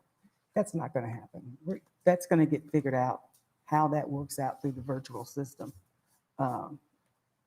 That's a huge concern for me and a lot of families, because it'll have gotten a lot of that question.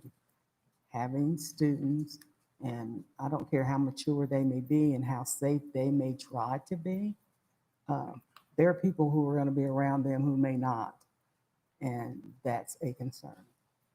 Yeah, I agree. I mean, my daughter just graduated from tech.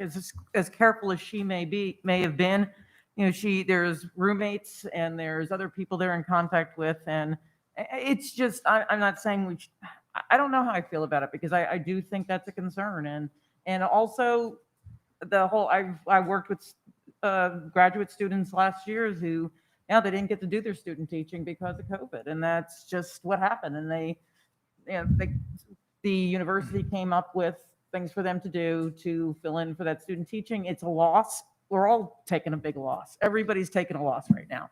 There isn't anybody in this country who isn't taking some kind of a loss. And sure, I want to help out student teachers. And yes, there's a teacher shortage. And yes, our teachers could use the help in the classroom. But I also think it's something we need to really think hard about and really feel comfortable that the students we bring, same with volunteers. I mean, I disagree with option 2. I mean, I really believe there shouldn't be any volunteers in the school. I mean, that's my belief, is that, we should keep as many people right now out of the schools as necessary. I mean, what is, we're trying to do, we're trying to make a normal world in an abnormal world right now. Life is not normal, and it's not going to be normal for a while. And to think that we can just have people come into our schools because we vetted them and they said they're going to do all these things, I just think we should try to protect our students and our teachers as much as possible. So I thought I voted for number 1, and we don't have the student teacher issue as even a question, and maybe Well, it should be one. Yeah, I was going to ask that. Would you all like for us to add right now? It sounds like you would with all the discussion.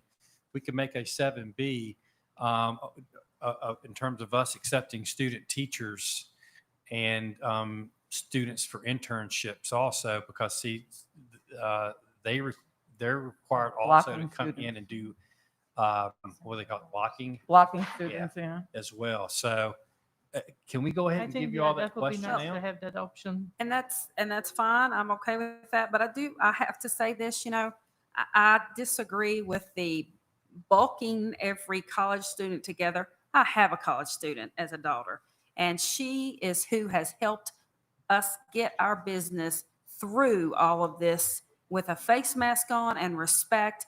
And she's going into tech as a junior. And I'm sorry, not every college student out there acts the way I didn't you're say assuming. Did I No. say every student? I'm talking. Okay. Thank you. Thank you.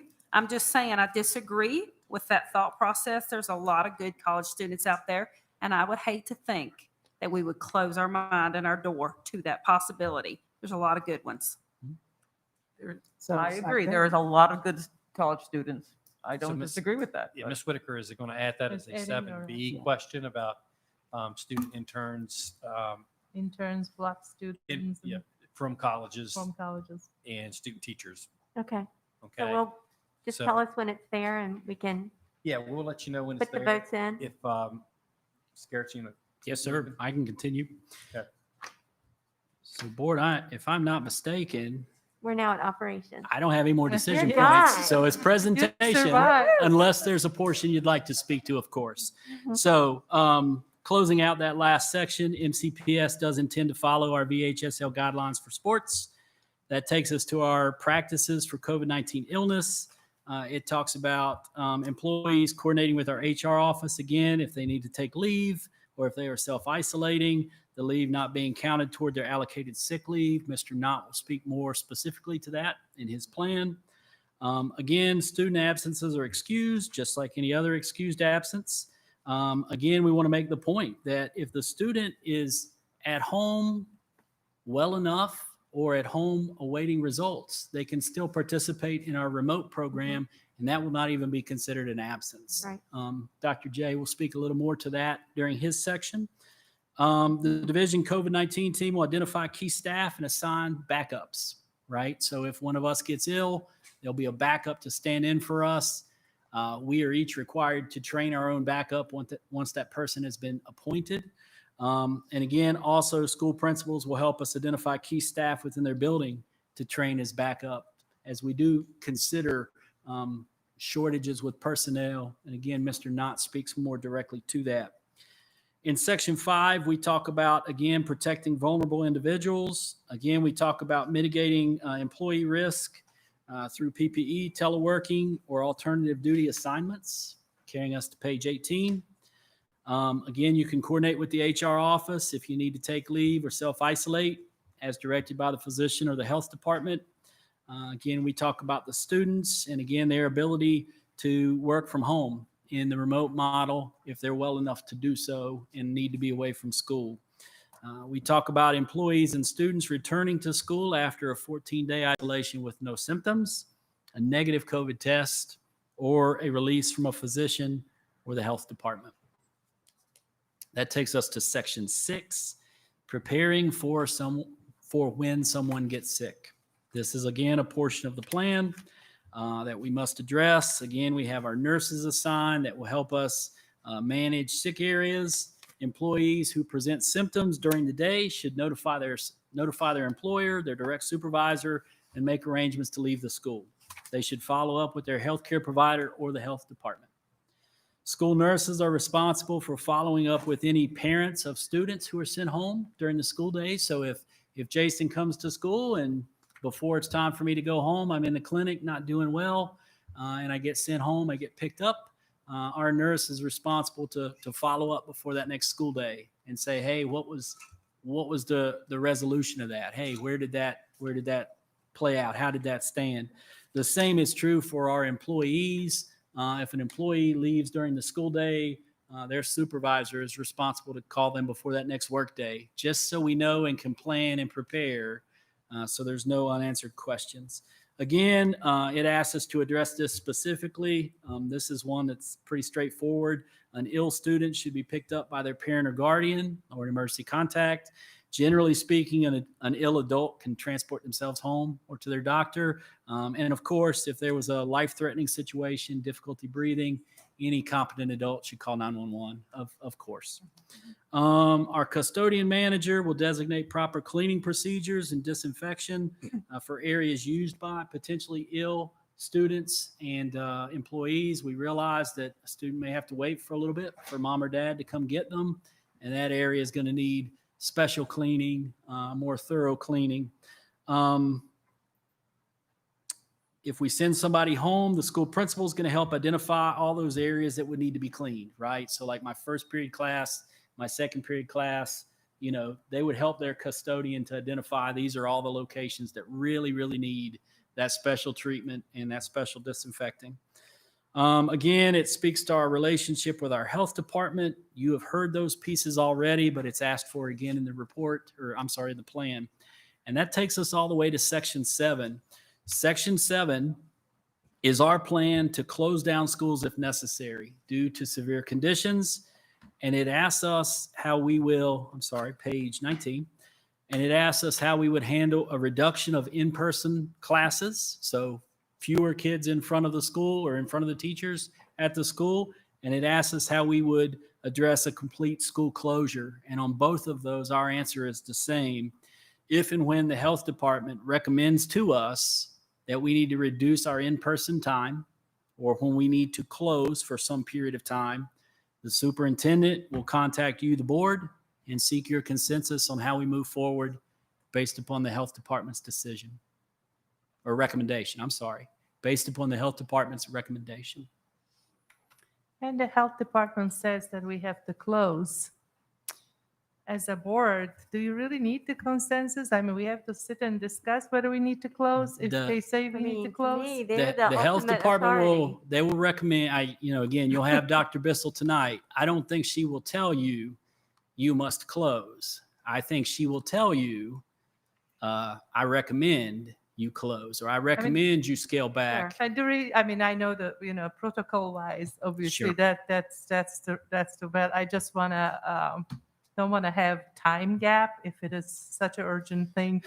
And we spent a lot of time on this portion. Like at one point, we were making some options and ifs, ands, and buts, but it very well could be a school principal, or perhaps me, or perhaps Dr. Meyer directly gets a call one evening at 6:30, and it could be Dr. Bissell at the health department saying, hey, you've got a real spike here, and you've got some contact tracing that I'm really worried about.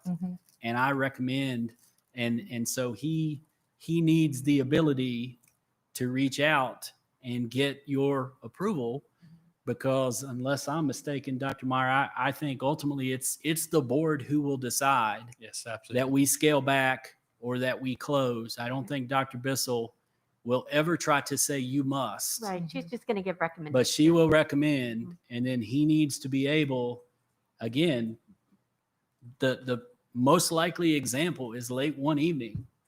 reach out to you guys and say, hey, as we discussed in our plan, as we shared with the state, I'm following the protocol of sharing a health department recommendation with you, and I need a consensus on what you would like to do as a board.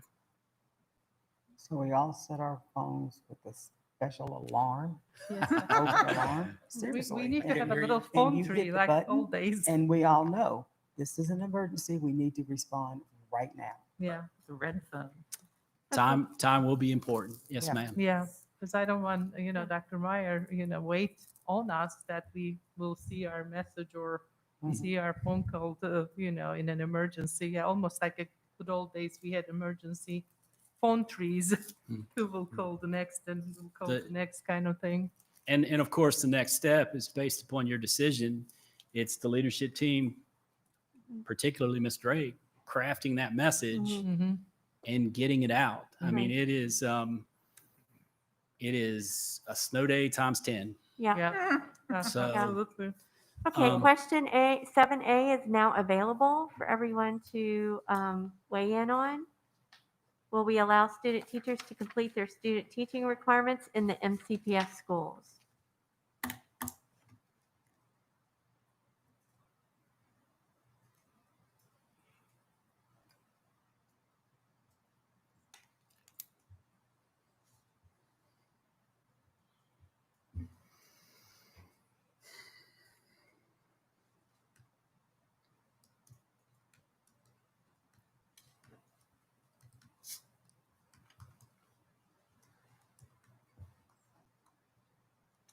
Jason, are you going to talk about substitutes or is that Danny? I think Danny has a section. Yes, ma'am. Okay, thanks. So I want to still have a conversation about a possible shutdown. If we get a recommendation, we know what we're going to do. So can we put something in place now so that if Dr. Bissell says, I recommend, that we're saying, yeah, if she recommends, we, There may be various degrees of recommendation too, based on Well, our whatever she phases and recommends. levels. And so we have all the phases and levels. And so what I would do is she's seen those. And so she would probably use those to make that recommendation. Very likely. Yes, sir. Sorry. I mean, and so probably need to wait till the end, maybe talk to her. Mhm. The last I've heard, her recommendation is for us to go 50% back, but I don't know that that's what we're going to do. So, the question is, we don't, always know we're going to follow the health department's recommendation or not. And so, but yeah, I'd recommend we talk to her and then we have different levels, and she'd probably say she'll look at our levels and give recommendations on the levels. She's like there's been a recommendation for opening of school now. And so for me, it's the recommendation. I believe you need to shut down the whole system or a building. That's the one I'm talking about. Right. Yeah. And for you to have the ability to say, yes, the board has already said, if this recommendation comes across, we put a plan in action and we shut it down.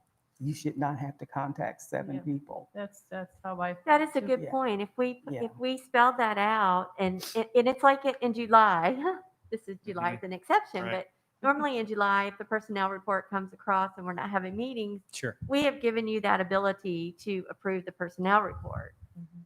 So it to me, it's the same situation. If we, if her recommendations are A, B, and C, then you react on those and you have our approval. Once we outline those. So, Ms. Franklin, you're saying if it's, looking at our phases, shut back all the way down, like to, Yeah, if she says, I'm recommending that you shut down a building or the system. Mhm. Those are the only 2 things without you talking to us that we already have it in place. okay. You shut it down and don't worry about calling me. I mean, that's And fine. you could even add that as a That's up to question you. on here to the end and we can answer that as part of our approval of the plan. That's If the fine. board is okay with that. Okay, for the total shutdown of a building or a division, Yes. that I would be able to do that based on health department's recommendation immediately. Of course, you'll let us know that you did it. I'll but let you. Yeah. you don't have to Yeah, I wait know for everyone's you to phone do number it. up there, that's for sure. You all know Yeah. that. I think that's a great idea, Ms. Franklin. That All right. really gets rid of some red tape. And on CDC page, there is the school's decision tree. So when you have a confirmed case in the building, you assess the risk. Obviously, the health department helps in the process. And then, you decide whether it needs to be closed or not. But, something like that, we will have a school decision tree and where we need to be saying, yes, go and shut down. I think if we know ahead of time, Right. that will Okay. be good. That will just save time. feel. I think our intention was to just make sure the information was shared with the board and to provide you the opportunity to make the decision. Yeah, If the board is I think we can comfortable, do that ahead of time. Yeah. Question 7A, we're still waiting on the 7th vote. We do have consensus, but we only have 6 votes. I don't know if I did it or not. Let me see. I think I did it. Did I press? Did I push that? That seventh vote would be me. I'm not sure what to do on this one. It's not one, I guess, that I'd given a whole lot of thought to. I mean, I gave some thought. I thought it was maybe included in the volunteer situation and kind of wanted to hear, and now that we're breaking it out on our needs, is that something Barbara can answer or Carl on our needs for the student teacher as opposed to, the needs of the teachers to get certifications and things like that? I'm not sure if we've heard anything from of course, the Department of Education. They're the ones that make the ultimate decision as to who they're going to give a license to, and what requirements that have been completed. I don't know if the universities have spoken to the Department of Education or not in terms of that. And yeah, that's true. It's not just the DOE, it would be legislation would have to be changed because it's actually legislation that controls what a student has to do to actually obtain a teaching license. So that actually have to go through the General Assembly. So we don't allow them, we would not be allowing them to get a license to teach at this point. During last year, during the spring semester, they did remote work. Some student teachers did remote work, and they did relax the number of hours that they had to have. So, but I think maybe Mark might be talking about our teachers need, because you get points for having student teacher. That's big numbers. Having a student teacher gives you, what is it, 45 points? It's 90, Yeah. I think. Having Or a 90? student Yeah. teacher for a full semester does give you 90 90, recertification points. And as Dr. Meyer alluded to earlier, we did survey, and we always survey our teachers to find out who wants a student teacher. So we did survey last spring at the beginning of May, I think it was. And so we did complete the survey, and we based placements on those survey results. But yes, teachers do receive 90 recertification points for hosting a student teacher for a full semester. It's like 45 for a blocking student, right? Yeah. And we also have to remember, a lot of these student teachers stay in our county, and we need to nurture that because we need teachers. I agree, Marty. I mean, I think it's a wonderful place to find good, strong teachers, but I also think we have to balance that with the health concerns of bringing students into the environment. That's all. I don't disagree that it's a wonderful place to groom future teachers, but I just I'm balancing that with the risks. Okay, on option 7A, we are at all 7 votes, and the consensus is option 1, Which is, the 14-day quarantine. To allow student teachers with the 14-day Yeah. quarantine. Right. Okay. So we're ready for operations and to move on with. right. The last piece I would add, and you're going to see this from a number of the speakers, you see some of our stakeholder input, you see our health and safety team, you see list of meetings and dates and times. We've actually had an additional meeting since then. You see the dates of the Public Health Task Force. Certainly want to thank everybody involved in putting the plan together And many thanks to the board. These are hard decisions, and I appreciate your time and effort. Thank you.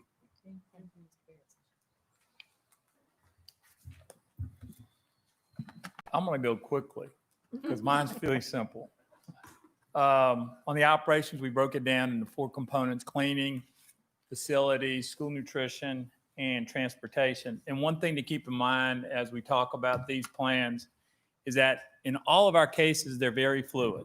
We continue to monitor what's out there. We continue to talk to any and all vendors and ensure that what we're doing fits the best practices that are out there to address this particular situation. On the cleaning side, the first thing we started with was our chemicals.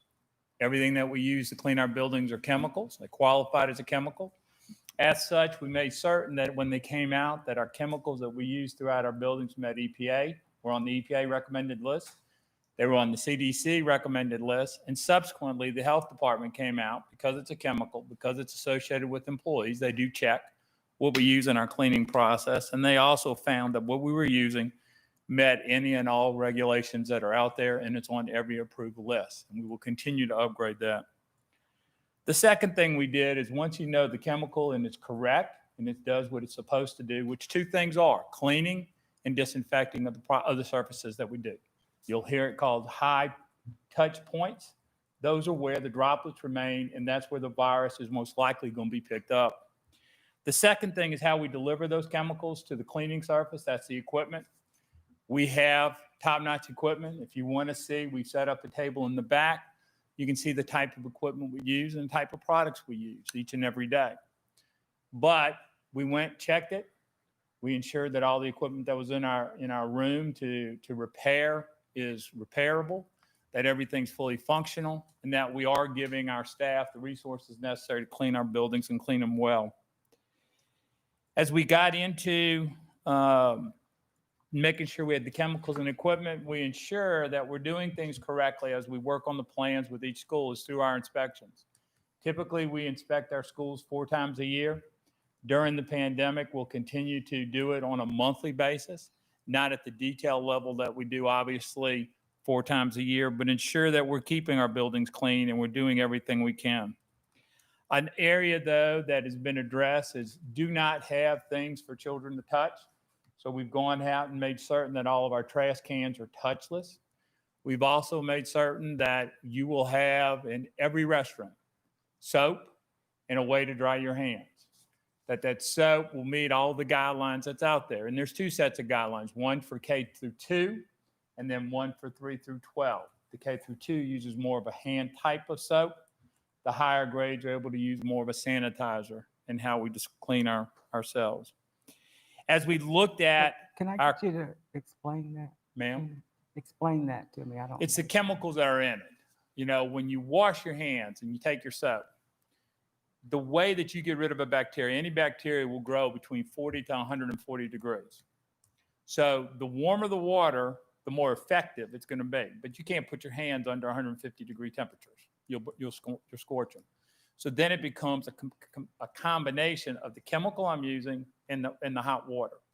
Asking a child at pre-K to 3rd grade to put their hands under hot is very difficult. But the older I am, the more likely I am, 1, to wash my hands correctly, to take it, go through as much as I need to, go between the fingers, do all the things I need to do, make sure I'm doing it for 20 seconds, and then putting it under the hot water and making certain that I'm rinsing my hands completely, and that then I dry it. I don't do this. I turn around and I wipe it on my pants. Okay? Or I wash it and I do this, then I turn around and I go touch the door handle. There's a chance I may not have gotten rid of the virus. Once I touch that door handle, guess what?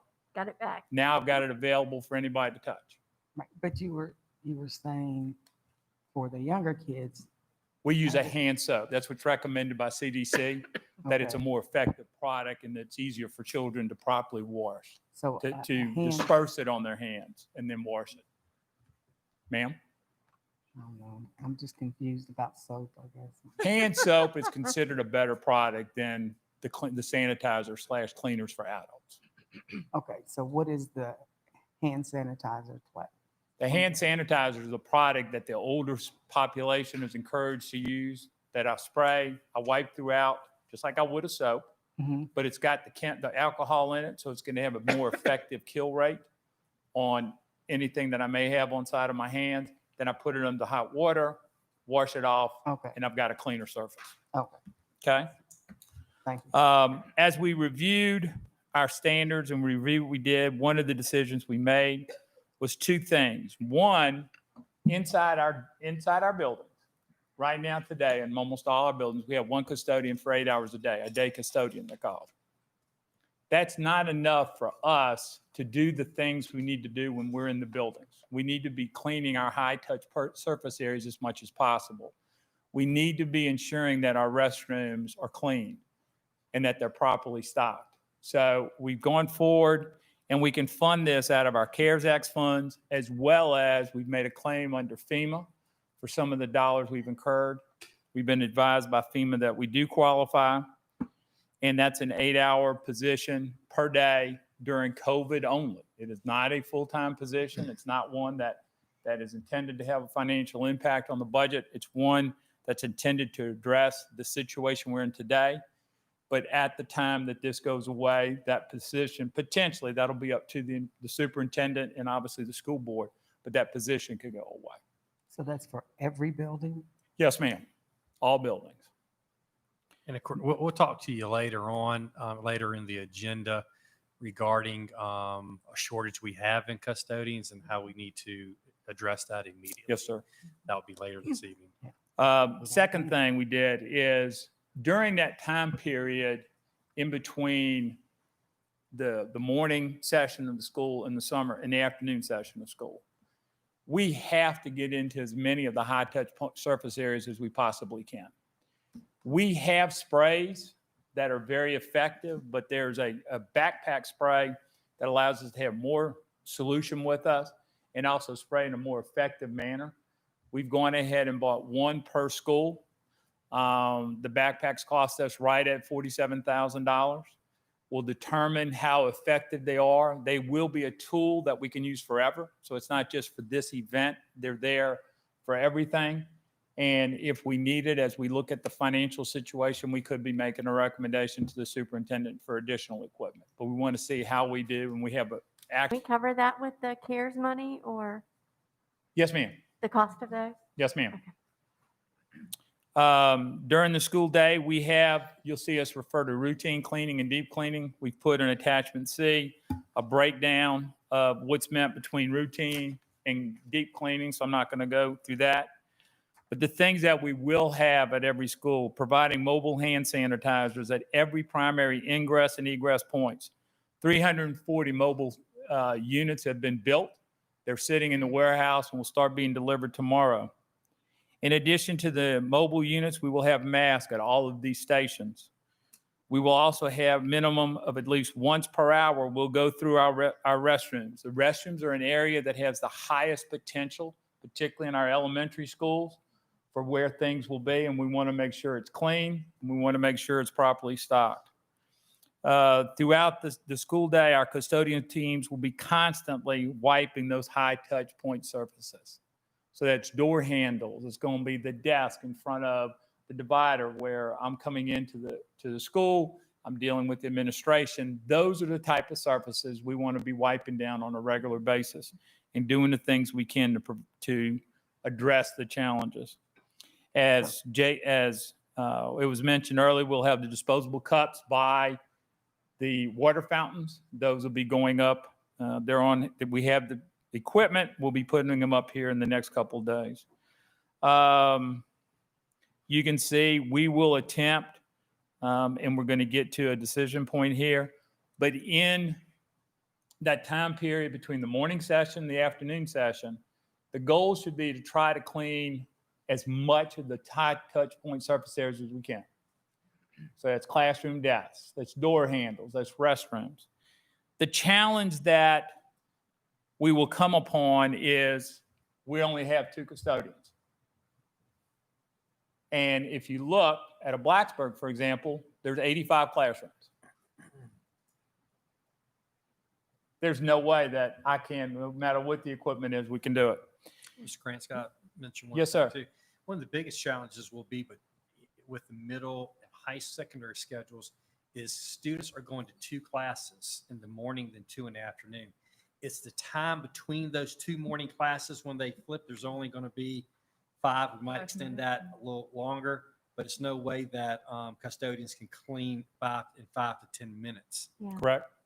There's no way. That's going to be the challenge, and that's why that question is coming up. Okay. So as Dr. Meyer said, we come to this question. When we have that break in the class, okay, so we have 10, and we've done a capacity per each school building. In computing the capacity, because every room is a little bit different, we use, which pretty much is out there recommended, 65 square feet per student. Now, the guidelines on a 6x6 says 36 square feet, but then I get into how much of the wall and how far out the wall do I give to the teacher? Okay? If the area is a 30 by 10, all of a sudden there's 300 square feet I'm taking out. So we've done the capacity. We've put that on all the walls. We've looked at how many desks will be utilized. And the question becomes, will secondary teachers, because the elementary schools are not changing classes, the teachers are changing.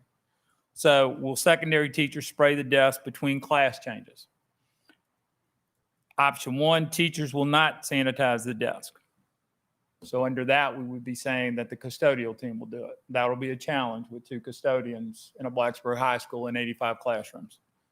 Option 2, teachers will spray the desk, which is the recommendation of the administration team. Mr. Kranz, it's a spray too. It's not, they don't wipe. No, it's spraying and an actual wiping? spray. We're not wiping. So it's just spray. It's a spray No because that's our And it's quickest self-drying. delivery of the product. Right. How long does it take to dry? It'll dry within 2 minutes.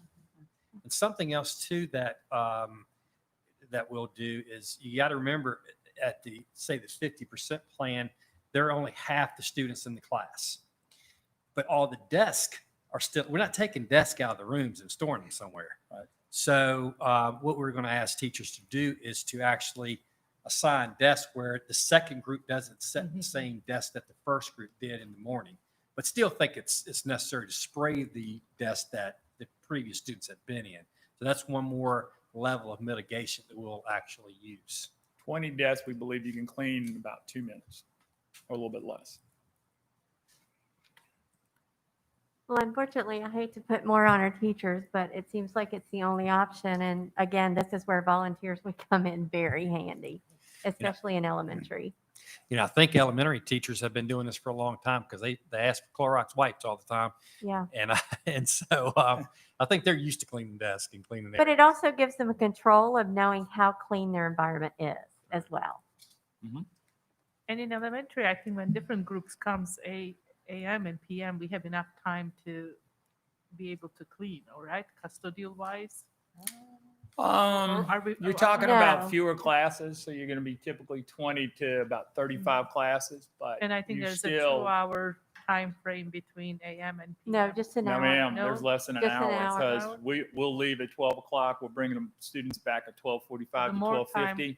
So Yeah. it's And the tight. custodians are already working on the touch points when kids leave, so they're not going to have time to do class. I guess the question is, we are asking secondary teachers and we are expecting elementary to do naturally because it doesn't say both elementary and secondary. Well, the difference is this: the elementary the schedule for elementary schools is an AM group and a PM group. Okay, and so of course elementary schools are a lot smaller too. There's no class change between different groups In elementary. in the morning period. So there's time between the AM and then the PM group where custodians can get So that's what I was trying to to ask. those classes. Yeah, that should be able to work, correct, Mr. Krantz? Is that right? We believe it does. Yeah. We believe it does. Now, we can still supply the, and I'm sure elementary teachers will want this actually. Sure. The bottles they can spray themselves Correct. as well. Correct. The more, the better. So, Yeah. yeah. Okay, so we're still waiting on 2 more votes? One more thing I would Number like 8. to ask you, Mr. Kranz. I know all the places that needs to be clean listed there. How about the playground equipments? Right now, playgrounds are not they're not something that is recommended to be used. at this point in time. Okay. We honestly do not have the man hours Mhm. that we can maintain. We will do pre-K Mhm. because they will be, but honestly, that's and that's something CDC at this still point is still not recommending that, Okay. that children use playgrounds. The reason I ask, I think we want them to get some recess time, outdoor air, Right. as much as possible. So teachers are not going to let the kids go and run around whatever the equipment is there. Okay. Yeah, I just want to clarify that. So on number 8, we have 7 votes, and the consensus is teachers will spray the desk. So we can move on to the next question. Okay, so I do have a question about the cleaning of touch points. Mhm. So our custodians are going around wiping things down. So what materials are they using? Are they using disposable cloths where they can wipe an area, get rid of that? Are they constantly using the same rag or cloth to clean all over? The most that any item should be used in a cleaning process is no more than 3 desks. If you're using a rag, let's call it microfiber rag, Mhm. the most you should use is 3. Once you've used it 3 times, you need to dispose it and then take a new rag out. Okay, so when we're doing door handles and During the stuff school like day, that, we're primarily going to be doing spraying, and we'll be using disposable rags like this. Okay. It's going to be as quick as we can. Now, when we go from day to night, which is our routine cleaning, at that point, we're using the microfiber rag towels, and we're hand cleaning as we normally do, which is a spray and wipe, because that's the most effective manner. Okay, we're just not Can I? excessively using one rag. Yeah, we won't be. We'll be Okay. using during the day as quickly this because it's about hitting as much as we can. Okay. What if there's a teacher that's immune compromised and doesn't want to be cleaning desks? Is there an option to, especially at the secondary level, to maybe, if a student wants to do it or to have somebody volunteer to help them, or what do we? There are some teachers who are fearful of that, and I Right. think we need to Mhm. make sure that we honor that. We have procedures for our teachers who do have those issues, and Mr. Nutt will talk about that later. Okay. But I don't, yeah, if that might be a situation where they shouldn't even be in the classroom because of a health issue. If they're able to be in the health, if their health allows them to be in the classroom, then they should be able to spray the desk. Well, I'm not going to disagree with that because I'm sorry. with my system being in a classroom where things are being sprayed, Right, that's an allergy, right, because you have an allergy Allergies, issue. Yeah, sure, but Right. once it's done and it's okay. things are, cleared out somewhat, I can go into the situation. Correct. And so Ms. Cass asked about the immune, but obviously if there's a situation with allergies where the spray could affect you, then we'll obviously work with our folks with We'll that. find a way to get that done. Yeah, absolutely. Yeah, There good point. was something that got brought up during Mr. Garrison's meeting that we had with the health and safety, and that was brought up was an idea to have the students, we were thinking of time and everything. So it was either the student as they were leaving got it and wiped it, or the student that was coming in. The one thing that I think we agreed on was because some students probably don't wipe as good as they should be, and they're just worried about getting out of there. We were worried about the surface being cleaned the way it should be, for one. And if that was to be a potential something that we were actually looking at, we would probably look at the student coming into the classroom that would actually be sitting there doing the cleaning of that desk, because they would be more apt to be more thorough, because they would be the ones sitting there. And that's one of the reasons why we'll have in classrooms, the bottle sanitizer. This is what actually will be, you'll see in buses and you'll see in classrooms and you'll see at front doors, just this. And you'll see the disposable. In some schools, that's what they're recommending is for students coming in and leaving, wiping down in between the 2 wipes. And They're that couldn't thinking, hurt, correct. even extra, even doing that on top of the spraying as well. I just want to throw out just kind of a hypothetical situation. So I'm a secondary teacher, Mhm. And we have 4 or 5 minutes in between classes. How many is it? Do you remember? 5? 5. Okay, so my class is over, students exit, takes about a minute or so for them all to get out of the room. Mhm. Got about 4 minutes left.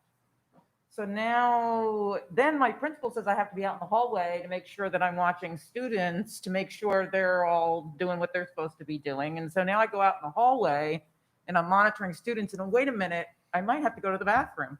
But I can't do that because I got to go back to my classroom and spray down my desks and make sure they're all done. I think we're asking a fair amount of teachers to, in those 5 minutes, and I got to prep for my next class and make sure that I have my synchronous learning going and my computers are ready to roll and I've got that is so much. And to then add on top of it, and please clean the desks. So we probably need to add make it more than 5 minutes to class change. I think to give more time to teachers.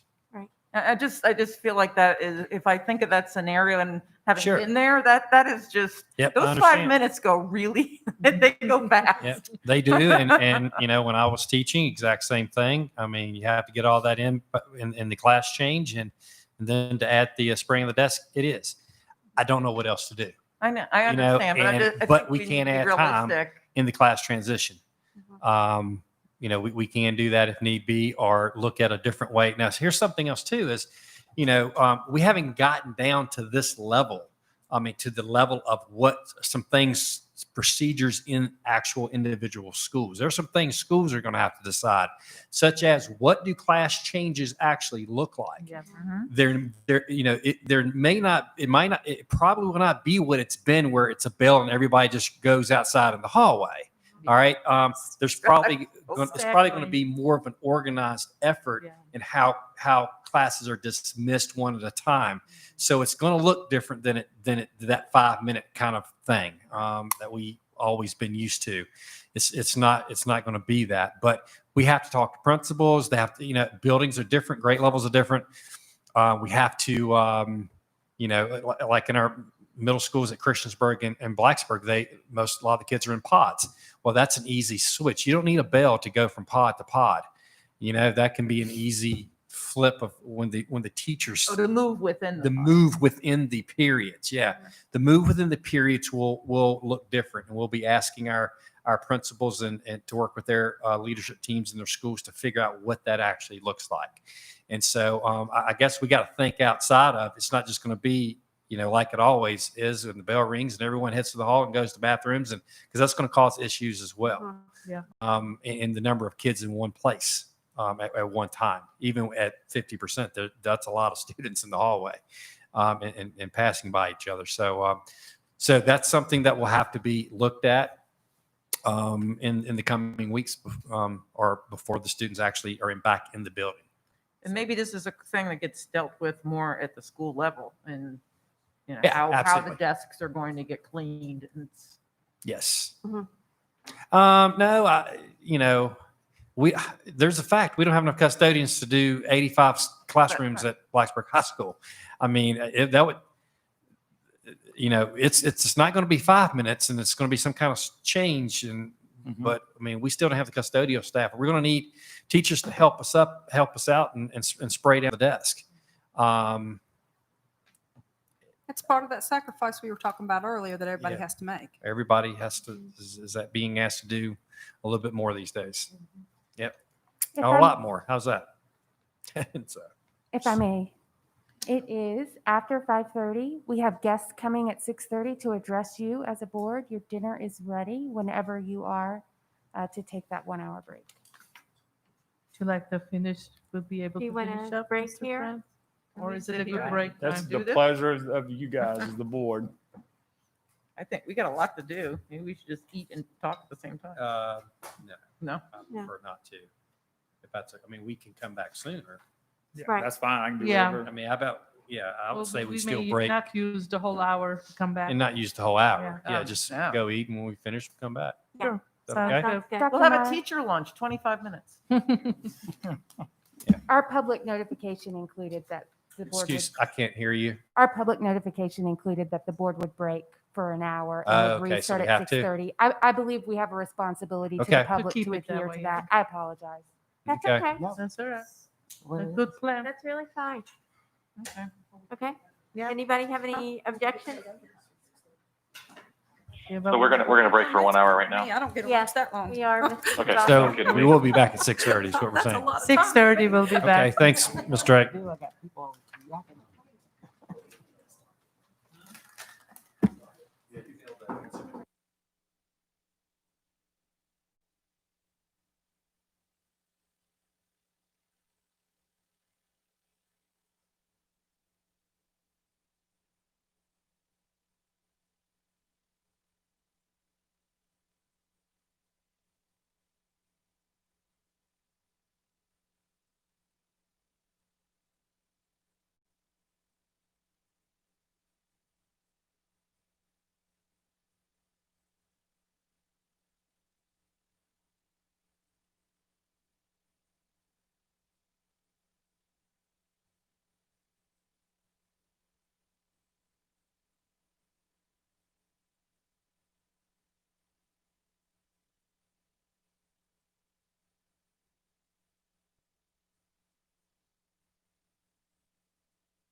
Let's get back to work.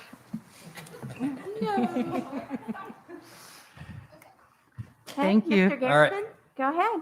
Chief Wilson and Mr. Garrison. Dr. Bissell, thank you for being here. Yep. Mr. Garrison, floor is yours. Oh, sure. We're all saying the same thing. We've got two guests with us here this evening who have agreed to come out, of course, during an extremely busy time for both of them.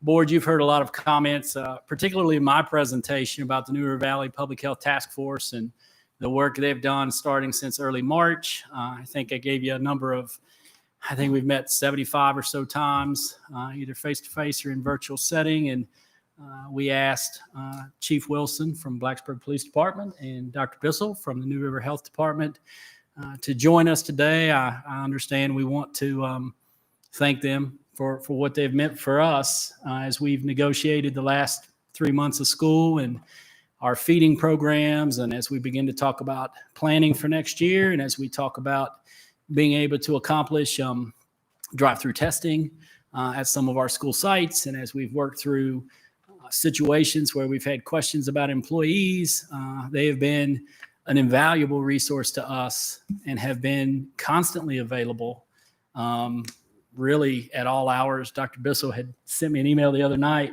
I think about 45 minutes after midnight. So they've been working very, very hard and very, very diligently to help put us on the right track to make good decisions and help us keep our staff and students safe. So I think tonight we wanted to bring them here to be able to give them an opportunity to be recognized and appreciated by the board and all the rest of us. And I also understand that maybe there's a few questions you might have just in regards to some things that might exceed levels of expertise that you might find in my office or elsewhere. So with that being said, if you two would care to join us and the board can share comments.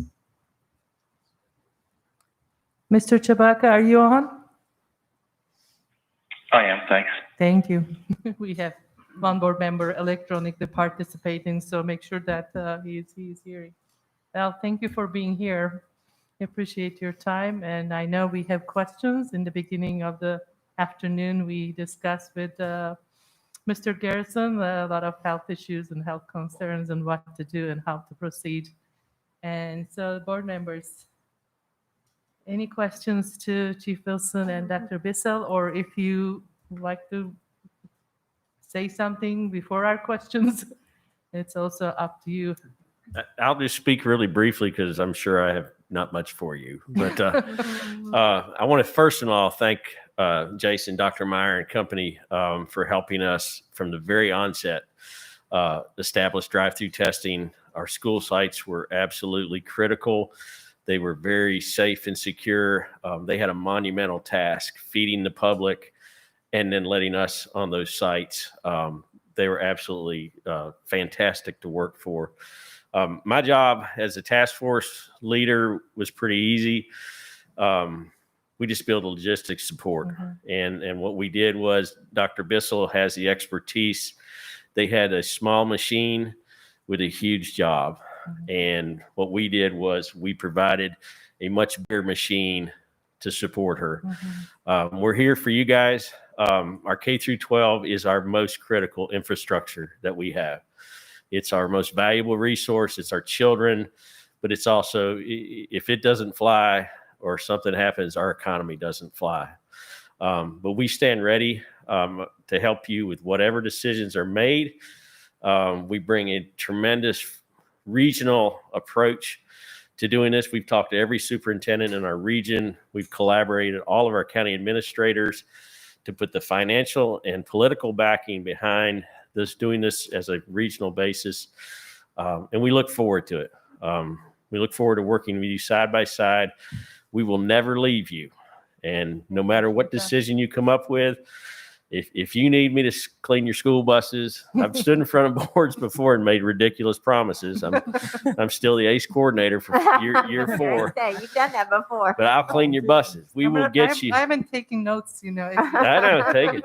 But I'm telling you, that's the commitment of our task force. We are absolutely community based. We will take this thing as a region, and we will mitigate it and survive it and thrive in it as a region. So thank you all for letting us come. I'm sure you got lots of questions for Dr. Bissell, but I'll guard her in case it gets ugly. I appreciate that. And it's definitely such a wonderful community and such a wonderful community effort. And we're blessed to have the numbers down and relatively safe place to live, even under unprecedented crazy virus conditions. So I definitely appreciate all the work you guys are doing. Board members, anybody would like to start with their questions? Okay, so Ms. nice Franklin. to meet you in person. So one of my concerns has been, and I think you and I spoke about this, was the lack of education as far as the community around what a exposure actually is, as far as distance and time and conditions, and how the tracing is done, how folks need to make sure they're cooperating with that. So for me, that has been a huge piece that I've had to deal with. So how do we educate our folks better about this? Yeah, so a true exposure is a lot different than what most people think. Most people kind of panic. I walk through the same room as someone who had COVID. The true exposure is within 6 feet for more than 15 minutes without masks. So that really cuts down on the number of true exposures. I have a staff, and we've augmented our staff. We have hired, and in fact, in Southwest, we're going to have about 100 new staff to take care of Southwest Virginia for contact tracing and follow-up with the health department. I have a fabulous staff, and actually cooperation with our investigations is not a big deal. We work very hard to gain their trust. We have a conversation. We don't criticize. We don't shame or blame. We really want to just, get the story and find out what they've done, who they've been in contact with, and be safe about it. So people cooperate with us. When they call us, we try to educate them. A lot of people call us out of fear. And we hear contacts of contacts of contacts of contacts. And what we did early on, because we were able to start community testing very early, we were able to open testing to pretty much anyone. And there aren't a lot of districts in the state that were able to do that. And I think what has shown a lot of people who thought they had a contact and they came and they tested negative, that maybe they didn't have that close contact. This virus, yes, it is spread from person to person. It is a communicable disease, but it is not going to jump out and grab somebody. You really can take sensible precautions to prevent it and to take care of yourself. And so we've done a big job messaging that, and we educate with every contact that we have on the phone, whether it's through the call center, whether it's through my EPI team, whether it's through me. I have population health people who are doing outreach at events. We're messaging the community, we're messaging the students coming back. So we're working on that. But I think we have good cooperation with our investigations and our contact tracing. We're fortunate that we have the resources with Fralin Biomedical Research Institute that we're able to get testing with a really quick turnaround time. So if my EPI team calls me today and says, I need these 5 people tested as part of my tracing, it's not unusual that I or my staff will literally make home visits and do it, or we'll bring them into the health department first thing tomorrow and we'll have a result within 24 to 36 hours. And that really allows us to mitigate and to, find out who actually was exposed and who needs to quarantine, as opposed to people who are panicky and really don't need to. Right. So I understand that, and you all are doing a wonderful job. But it's that last piece you talked about, and that was helping folks understand, know what you've had is not a contact, or just walking into a room where someone 2 buildings over had it. And that doesn't mean that you've had contact because you walked down the street. Because I work in a plant, and if someone coughs, everybody in the plant panics.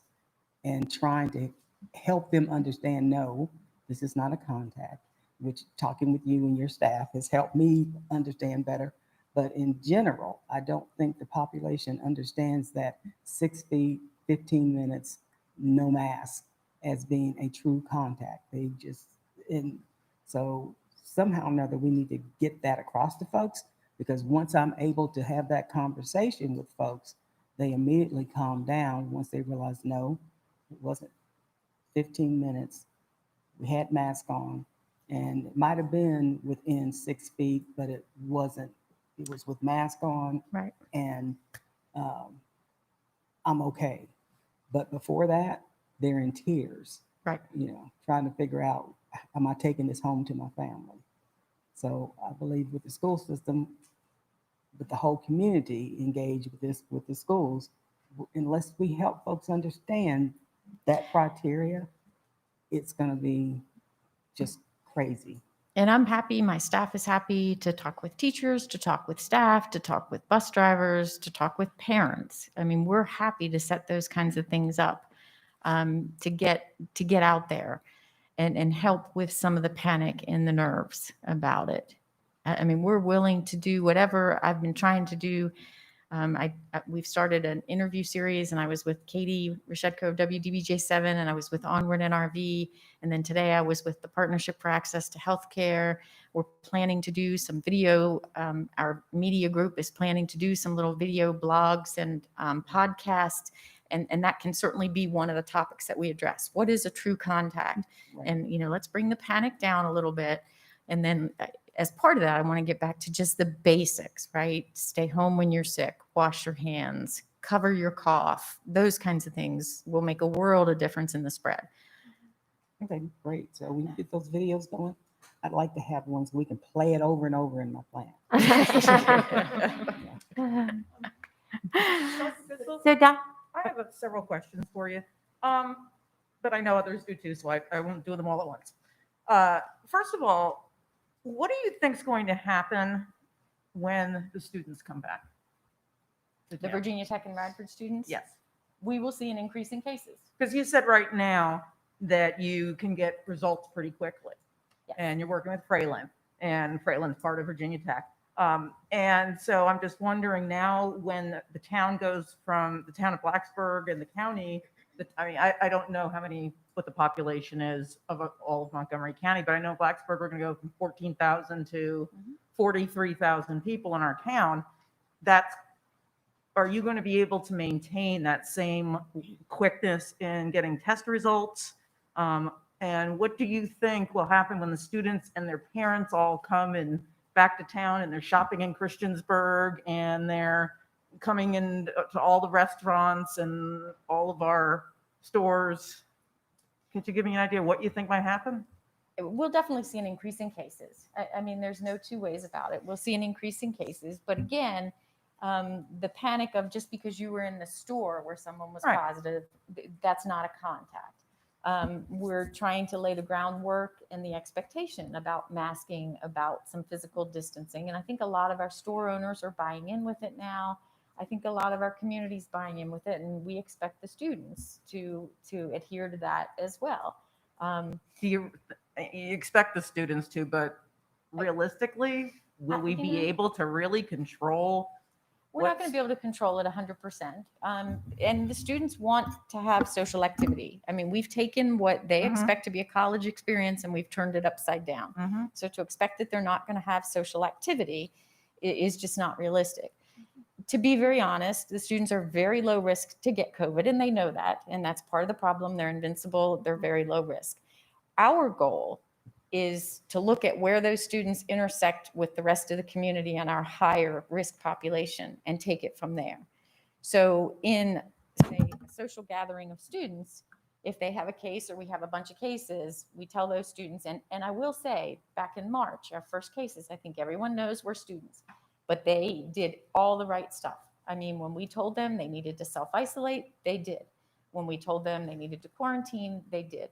So if we have a big gathering and we want to kind of cut down really quickly, we just say, look, these folks need to self-quarantine or need to self-isolate for this period of time. And we check in with them.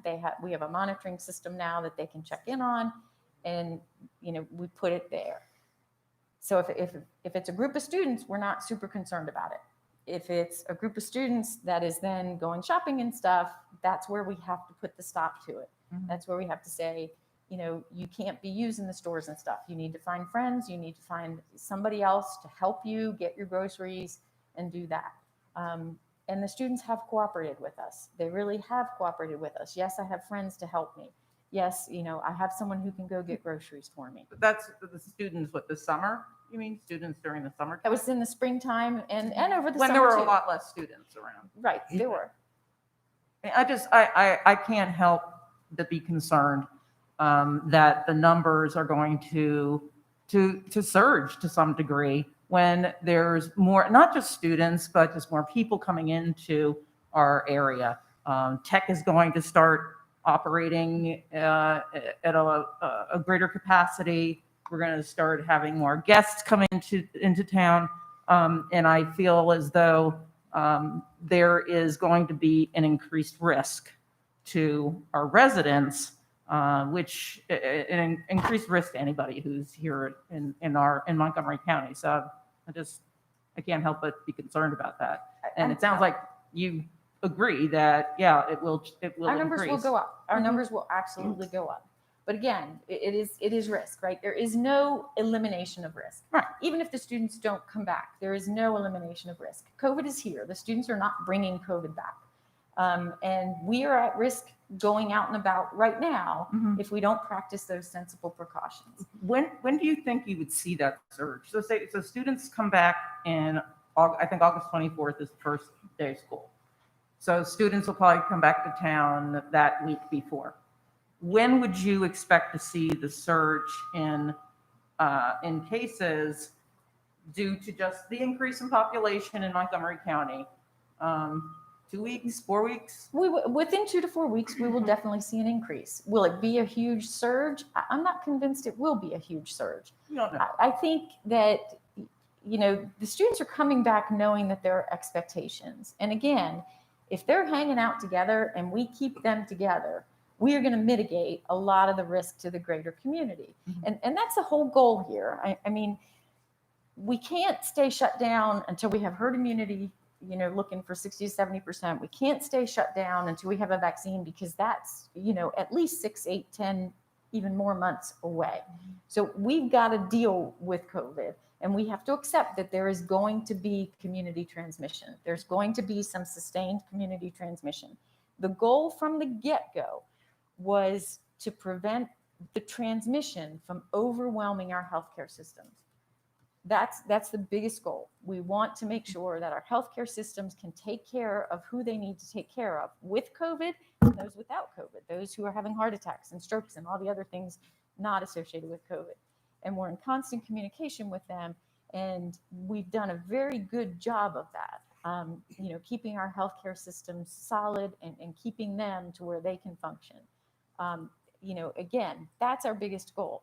So we look at where the students are going to intersect with our higher risk communities and where the students are going to intersect with our healthcare system. And we already have the messaging and the planning in place. And I mean, I agree to some extent, the students are going to be students, but I think there's enough word out there and they know that their college experience depends on this right now, that they're going to have some behavioral change.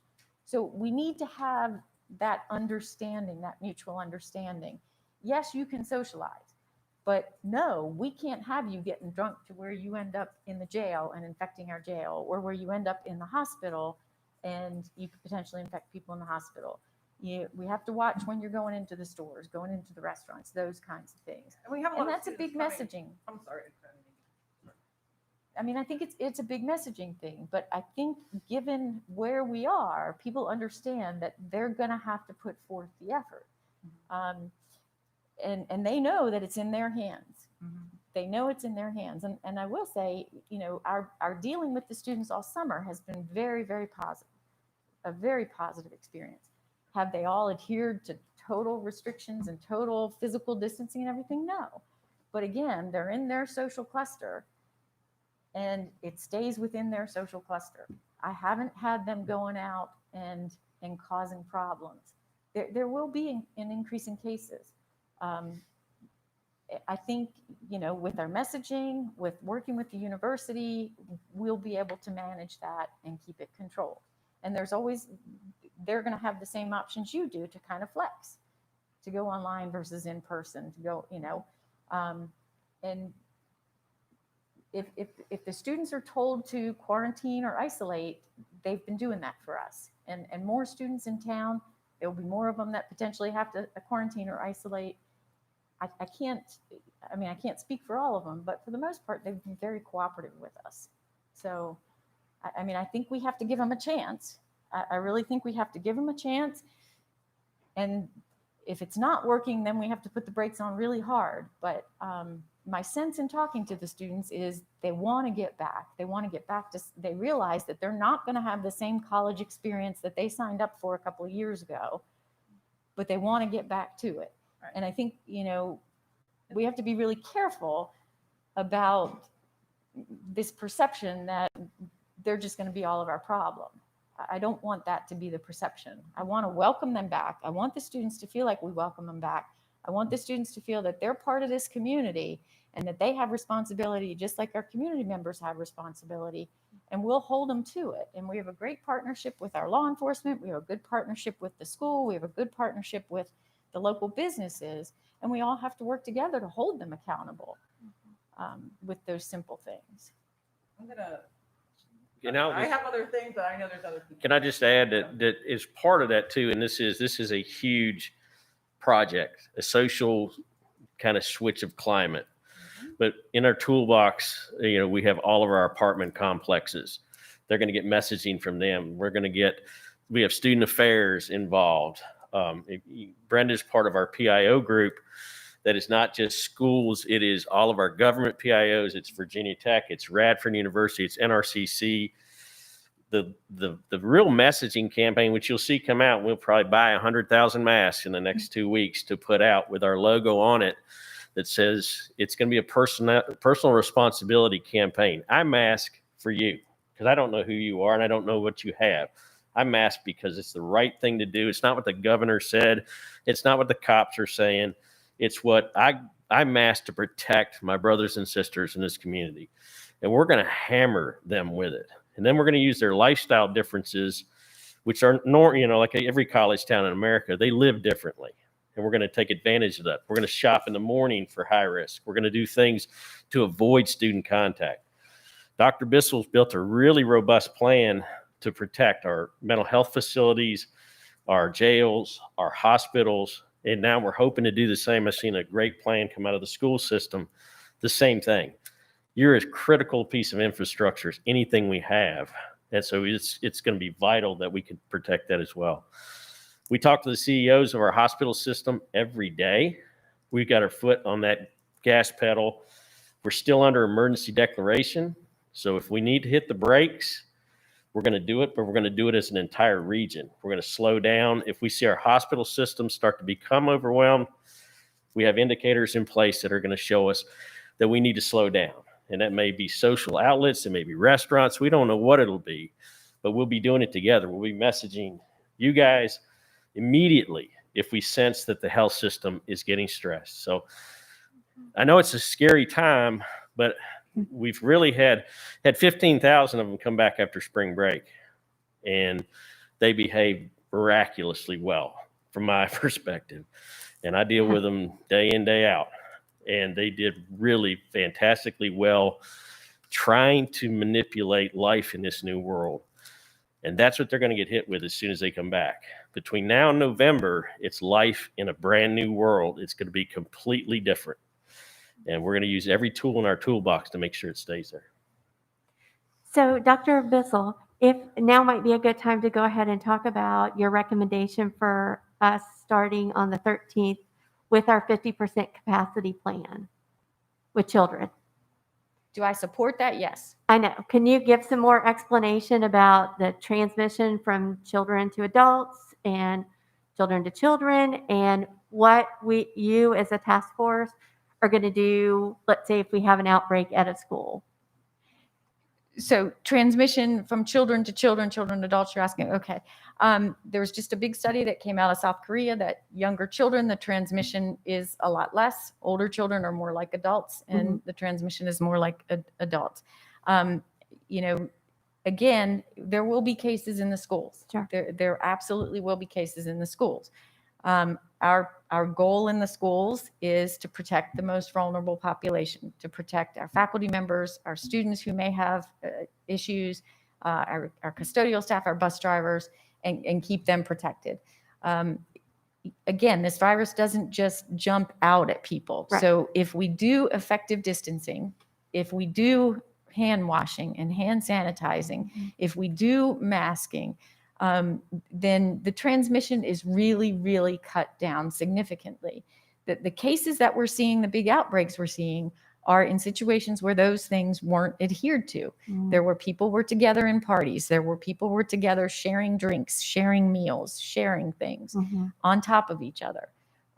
So I think your plan to space the students out, to have hand washing, to have hand sanitizers, to have the masking availability is going to cut things way down. I think your risk is going to cut down.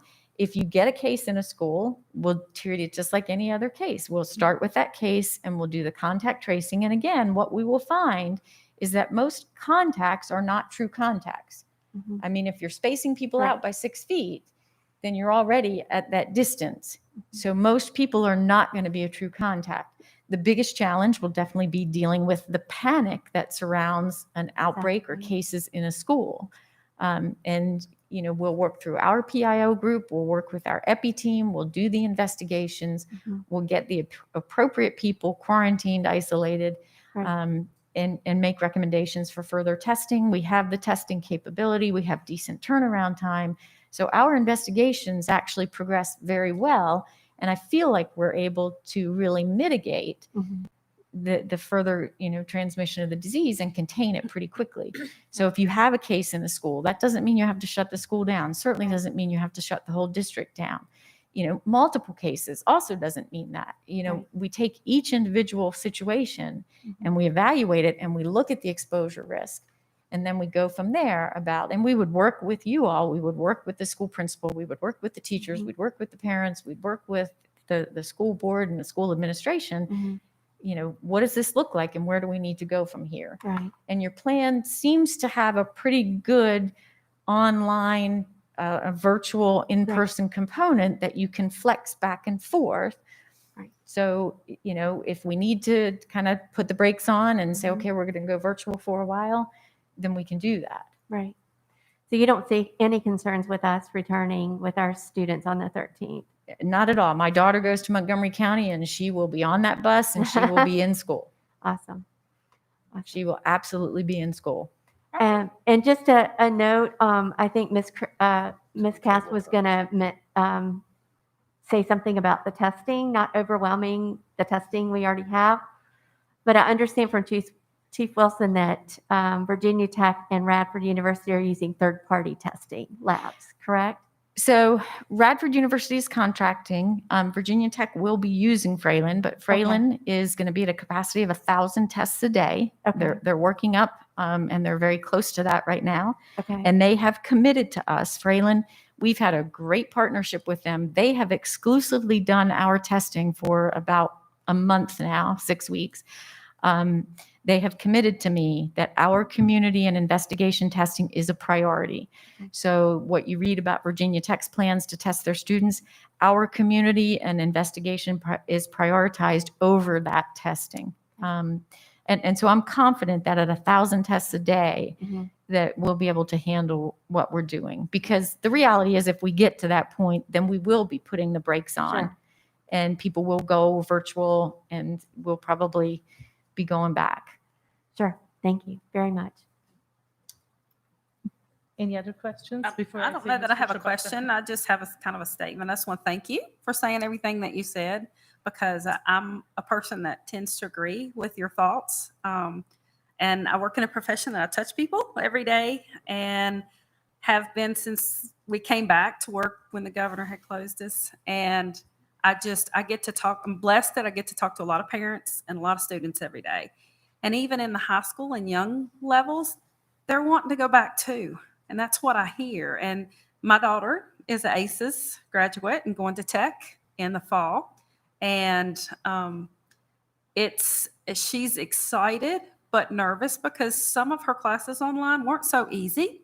And if it weren't for her perseverance, she would not have graduated as high as she had have, because not everybody has a good online experience. So being able to at least try and have you guys give that a thumbs up is great news for me, because I hear a lot of students, I want to go back. I want to go back. I think, we tend to look at this through a very narrow COVID lens, and there are a lot of unintended consequences from where we are right now. And we still see that. We still see the isolation, the anxiety, the depression. I saw it in my own daughter, and I think my daughter's pretty well adjusted, but she really had a hard time. We see suicide attempts and suicide completions are up. Overdoses are up. Substance use is up. Teen pregnancies are up. Exactly. Sexually transmitted diseases are up. There are a lot of unintended consequences. And I'll tell you, every snow day, I worry about the kids that are staying home alone that shouldn't be because the parents have to work. I worry about the kids that are food insecure and don't have that access every snow day. And when we're talking snow days, we're talking a couple snow days, maybe a week. Here, we've been talking weeks and months. The other thing, I'll be very honest, schools are our big reporters for child abuse and child molestation. And I am very concerned about what's been happening, because if you talk to, in fact, I know, a juvenile domestic relations court judge, and she said, of course, cases are way down because they're not being reported. That doesn't mean they went away. That's right. I am In very fact, they're probably concerned. worse.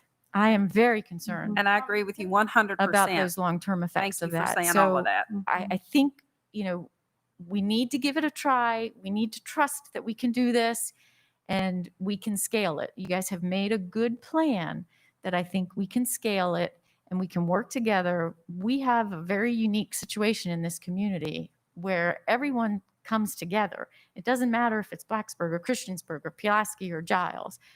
Everyone comes together. And I think if we all stay together, this community has shown resilience and resolve through a lot worse things, and they've done very well. My biggest advice is to keep it local, to stop worrying about the state, to stop worrying about the national. Let's keep it local. Thank you. Because I think we've done a really good job locally, and I think we need to give it a chance. Dr. Bissell, it's clear you have your own opinion on this. This is not a recommendation. You're basically saying we should go back. I'd like to ask you a few more questions. First of all, you said that there will be cases in the school. About how many cases do you think there's going to be? I have no idea. Just an estimate. I mean, no idea. No don't idea know. at all. No. 2, 10, 20, 50? You could easily have several cases a week. Okay. If I'm a Easily. child and I go to school and I give my teacher COVID and my teacher gets really sick and ends up in the hospital, maybe dies, do you think that would have a profound effect on a student as much as being isolated at home? Do you think let me finish because you did say quite a bit.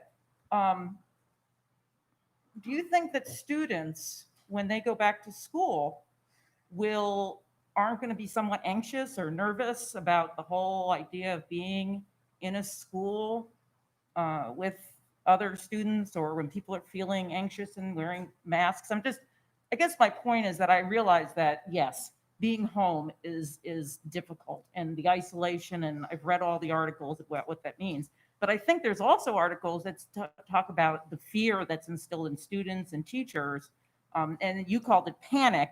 I don't think people are panicking. I'm actually not. I'm generally pretty much a risk taker, but I think in this case, I don't want to take a risk with not even one student's life. I do not want to be responsible for one student in my school district getting sick and dying, or a parent, or anybody related to them. And I think that's what we're talking about here. And I hear what you're saying about going back and it's minimal risk and it wouldn't be so many people. And it's only going to be a small amount of cases. But in my mind, any case is too many. And to me, the only way to avoid having those cases is keeping students home for a while. And I'm not saying permanently, I'm not saying to the end of this school year. But I think what we need to do is keep students home until everybody gets settled where they need to be settled. We see what the surge might be in cases, and then consider bringing them back. But I think just throwing everybody back into school on August 3rd and saying, oh yeah, we feel real good about this. This is great. Until that first case happens and the first serious case happens, and then everybody will be like, oh my gosh, that was a bad idea. So the plans you have in place protect your teachers very well. You have a distancing model in place. You have face masking. You have face shields as an option. There's hand washing. There's hand sanitizer. And I agree with you, absolutely agree with you. We don't ever want to see a death. But the reality is every year we see deaths from everything in our teachers, in our students, in our family members, whether it's flu, whether it's meningitis, whether it's hepatitis, whether it's the Kawasaki type disease that they're talking about with the multi-inflammatory system disease in children. We will see that. But the numbers do not show, I mean, the numbers coming out of the modeling from Stanford University and very well-respected epidemiologist, for somebody under the age of 70, the death rate is 0.01%, not 0.1% or 1%, 0.01%. Everything we do every day, there is a risk. Getting in the car and driving someplace, there is a risk. And I understand you. And I do think there is a certain amount of panic with the fear. And I think it's driven by the media. And I think it's driven by social media. And I think we need to have some balance and some perspective. Do I have a crystal ball? No, I don't. Will we see cases? Yes, we will. By and large, those people will do just fine and recover just fine. And life will go on. Will there be people who don't? Yes. But there are people every year who don't. We see people die, young people die every year of meningitis. And that's transmitted in schools. We see people die every year of flu, and that's transmitted in schools. Hepatitis, all of those things, pertussis. This is another infectious disease. It is preventable if we take the appropriate precautions. And the plan you've laid out for this is far more elaborate than for any other infectious disease that they get every year. Mr. Chabaka, do you have questions? Yeah, thanks. I do have several, I guess, starting at the high level. Dr. Bissell, I'm sorry I'm not there to meet you in person, but thank you for being here. Can you speak as loud as you can? Thank you. Okay, are you having trouble hearing me? Yes. Okay. So my first question has to do with, when you make and I don't know if it's a recommendation that you're making as much as you are in approval maybe of our recommendation to go up to 50% in person. When you make a recommendation like that, or when you down the road, heaven forbid that our cases spike and we have to shut down a building, or we have to shut down the whole school system or whatever, do you have, what are your metrics for that? Do you have caseload? Is it an absolute number? Is it rates or rates of increase or decrease? Can you give us a kind of a high level assessment of how that happens? I'm trying to understand, how you get to the risk assessment on this. So first of all, I can't approve your plan. I can make recommendations as to where it is consistent with the CDC plan and with the VDH plan, which is essentially the CDC plan, and the governor's Forward Virginia plan. I can make those recommendations, and then you submit your plan, and you submit any variances to that plan. As far as the metrics where we would slow it down, we're going to look at the transmission. It's not going to be a hard number of cases.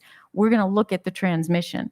If we have one case and we end up with 30 contacts from that case, then that's going to be a situation where we say, whoa, something happened in this situation. We really need to put the brakes on.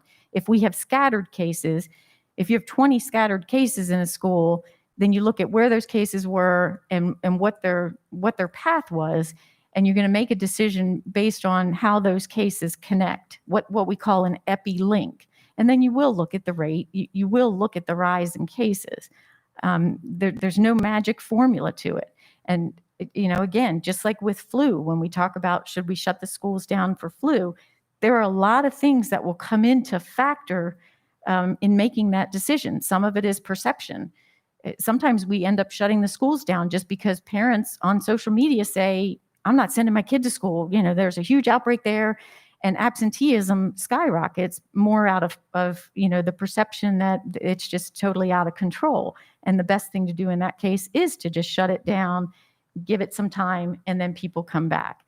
We'll also look at, what the school is, what the resources are, and where we can go from there. So it's going to be each individual investigation. It's going to be the EPI links. It's going to be the contact tracing. It's going to be the rate of increase and ultimately the numbers, but it'll definitely be those other things first.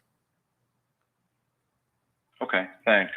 And then I'll ask one more question and let other people, I guess, get in with their questions. But can you talk to me a little? I was happy to hear you reference that study out of South Korea, because I think that there's a lot of people in my constituency anyway that are reading these studies that come out, and that certainly helps to inform the community in one way, right?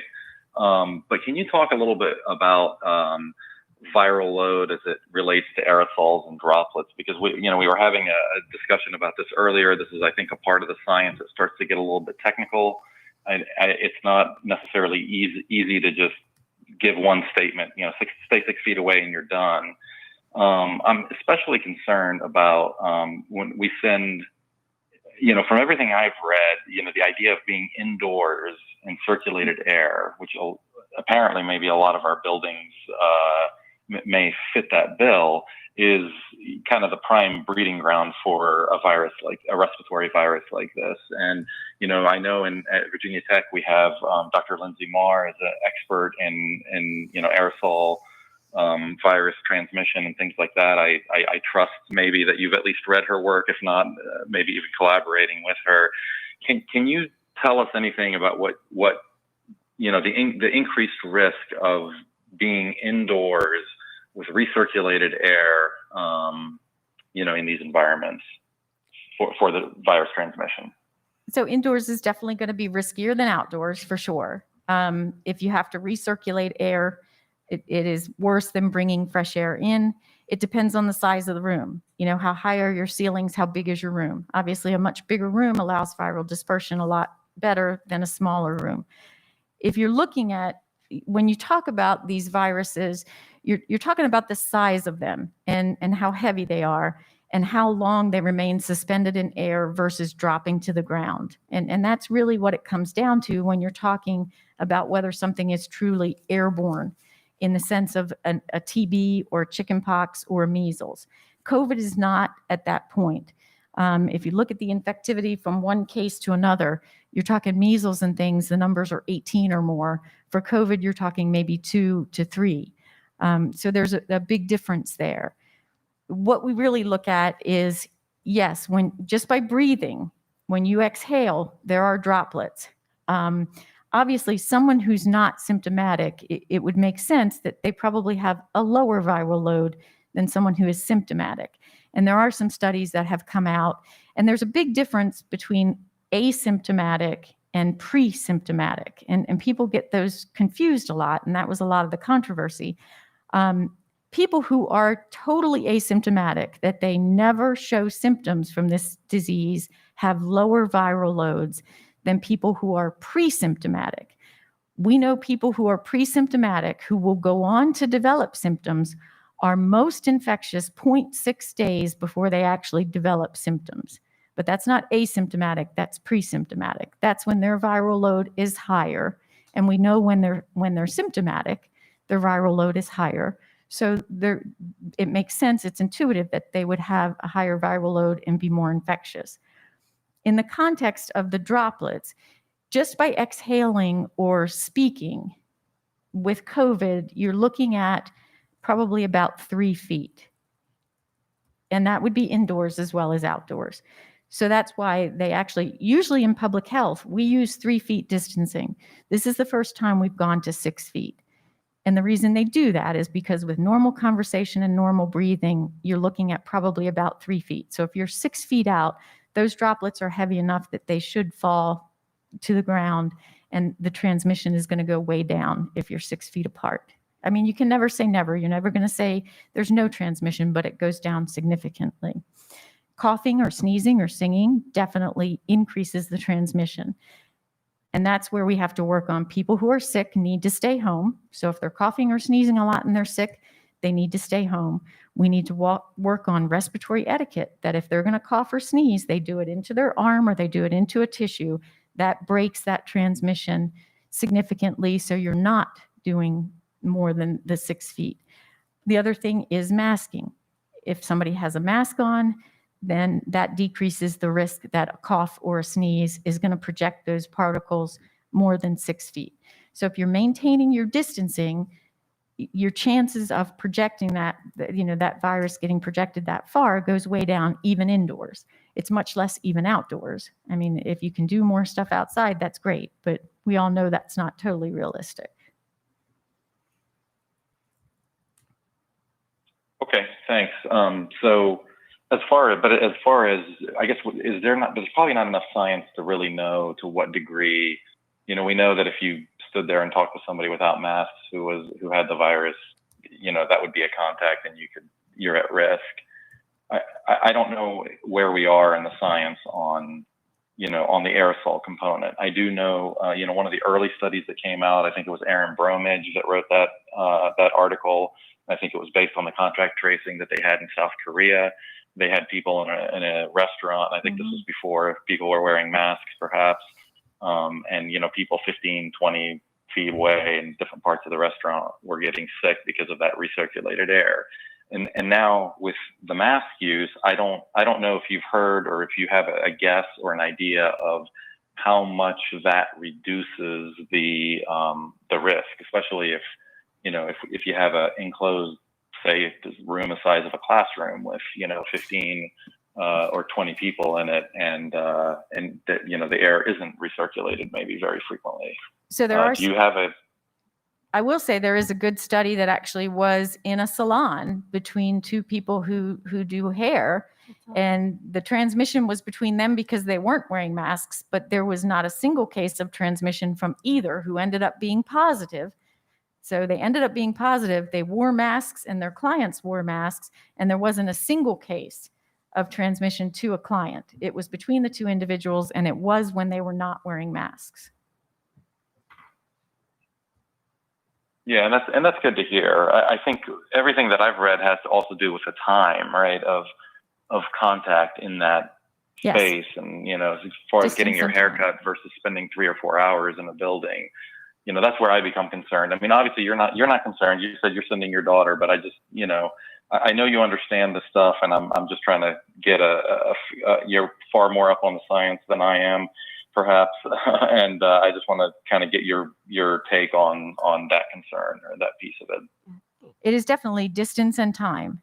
So if you space out the more than 6 feet, that reduces your risk considerably. If you wear masks, it reduces your risk considerably. So you're right. I mean, the time factor is in there if they're going to be in a classroom for any prolonged period of time, but you've mitigated those other two factors significantly. And again, we're talking, a lot of these studies are done with individuals who are known to be COVID positive. In your classroom, a substantial number of those people are not going to be COVID positive. Your numbers aren't going to be as high as taking all. It's not that everyone's going to be COVID positive. And this is going to rely on, I know a lot of parents tend to want to send their kids to school when they're sick, when they're not feeling well. This is going to rely on, but again, the parents need to buy into this, because the parents who want their kids back in school, they'll shut it down real fast if they try and slip one by and send kids to school sick and we have a big outbreak. So the parents need to do their part here. And if the kids are sick, or if they've been exposed to someone who's sick, they need to keep them home. If we did those simple things, if we stayed home when we were sick, if we washed our hands, we have studies that we wash our hands 20% of the time that we should. And we have studies that if we wash our hands 5 times a day, we will cut infection rates by 40%. If we wash our hands 10 times a day, we will cut infection rates by 60%. So stay home when you're sick, wash your hands, really discourage touching the face, and just the respiratory etiquette. Cough into your sleeve or cough into your hands and then wash your hands. that will cut transmission substantially of any of these, whether it's COVID, whether it's flu, whether it's pertussis, any of these illnesses. Thank you. Thank you. I'll hold off on my other questions, I guess, and give other people a chance. Board members, any other questions? Okay, so, I hear you, and I've learned a whole lot about COVID and tracing and contact and stuff over the last few months. So, but we still have this same issue that you're talking about. Folks need to stay home if they're sick. They need to keep their children home if they're sick. One of the biggest components of what's happening with this is childcare. And it's childcare. And even under normal conditions, folks go to work sick because they have to. They send their children, or children are left at home alone, sick. So none of that has changed except for we have a pandemic that folks are scared to death of. For me, the thought of sending kids back to school is a good thing because many kids need to have that. But sending kids back to school on the 13th of August, when folks have not been educated enough about how this spreads, how they have to contain it, to actually believe that there is a risk and that this is not just going to go away someday. That's a huge piece of this. And folks are not there yet. They are not. So they're not going to send their children to school. Our teachers are not going to come to school because they're scared. They are scared to death of what's going to happen. So with everything that you've said and everything that we're putting in place, until, and I can't say this enough because I've just been living with it, until folks are better educated about how this is contracted, the distance, the time, the conditions in which you do have a true exposure, it's not going to go well. And that piece is still missing for me because I live with it every day. So for me, sending kids back to school on August the 3rd is just not something that I'm going to be willing to vote to do. So, I mean, we've had a lot of campaigns about transmission. What more can we do, I guess is my question. Okay, so for me, I don't know that I've ever seen any of your campaigns about transmission. Where are they publicized? Where are they at? So VDH has been putting things out. I'm sorry. VDH from Richmond. They've put a lot of stuff out. It's on TV, it's on the radio. I've done things on TV, on the radio. I did podcasts, which are on the Montgomery County website. The town halls. The town halls that we had, a whole series of the 6 town halls. We are getting ready to do even more kind of podcasts and blogs and things with our media folks. We do a lot of education through our call center.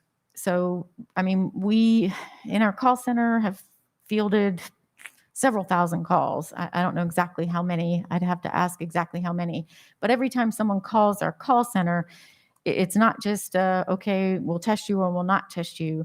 We'll talk to them about their concerns. We'll talk about them about what their potential exposure was, what their fear was.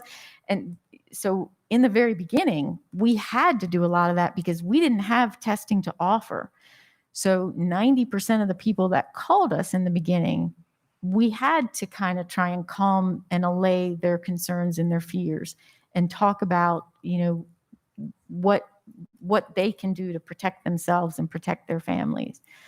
So I do feel like there's been a campaign there. As I said, I'm certainly happy to meet with teachers. I'm certainly happy to meet with parents, do anything virtually to start getting that message across. So is there printed material things that are posted that very simply lay out 6 feet, 15 minutes, no mask, less than 6 feet. We can certainly create that if there's not. I honestly don't know I'm if we telling have you, print that material. would be huge for folks to be able to see that visual when they are walking around and get that into their thought process as to this is how this works. Because not everybody is listening to podcasts. They're not paying attention to the news. They are listening to social media. They are listening to, quite frankly, our president give a whole lot of I know. nonsense about what's happening with this.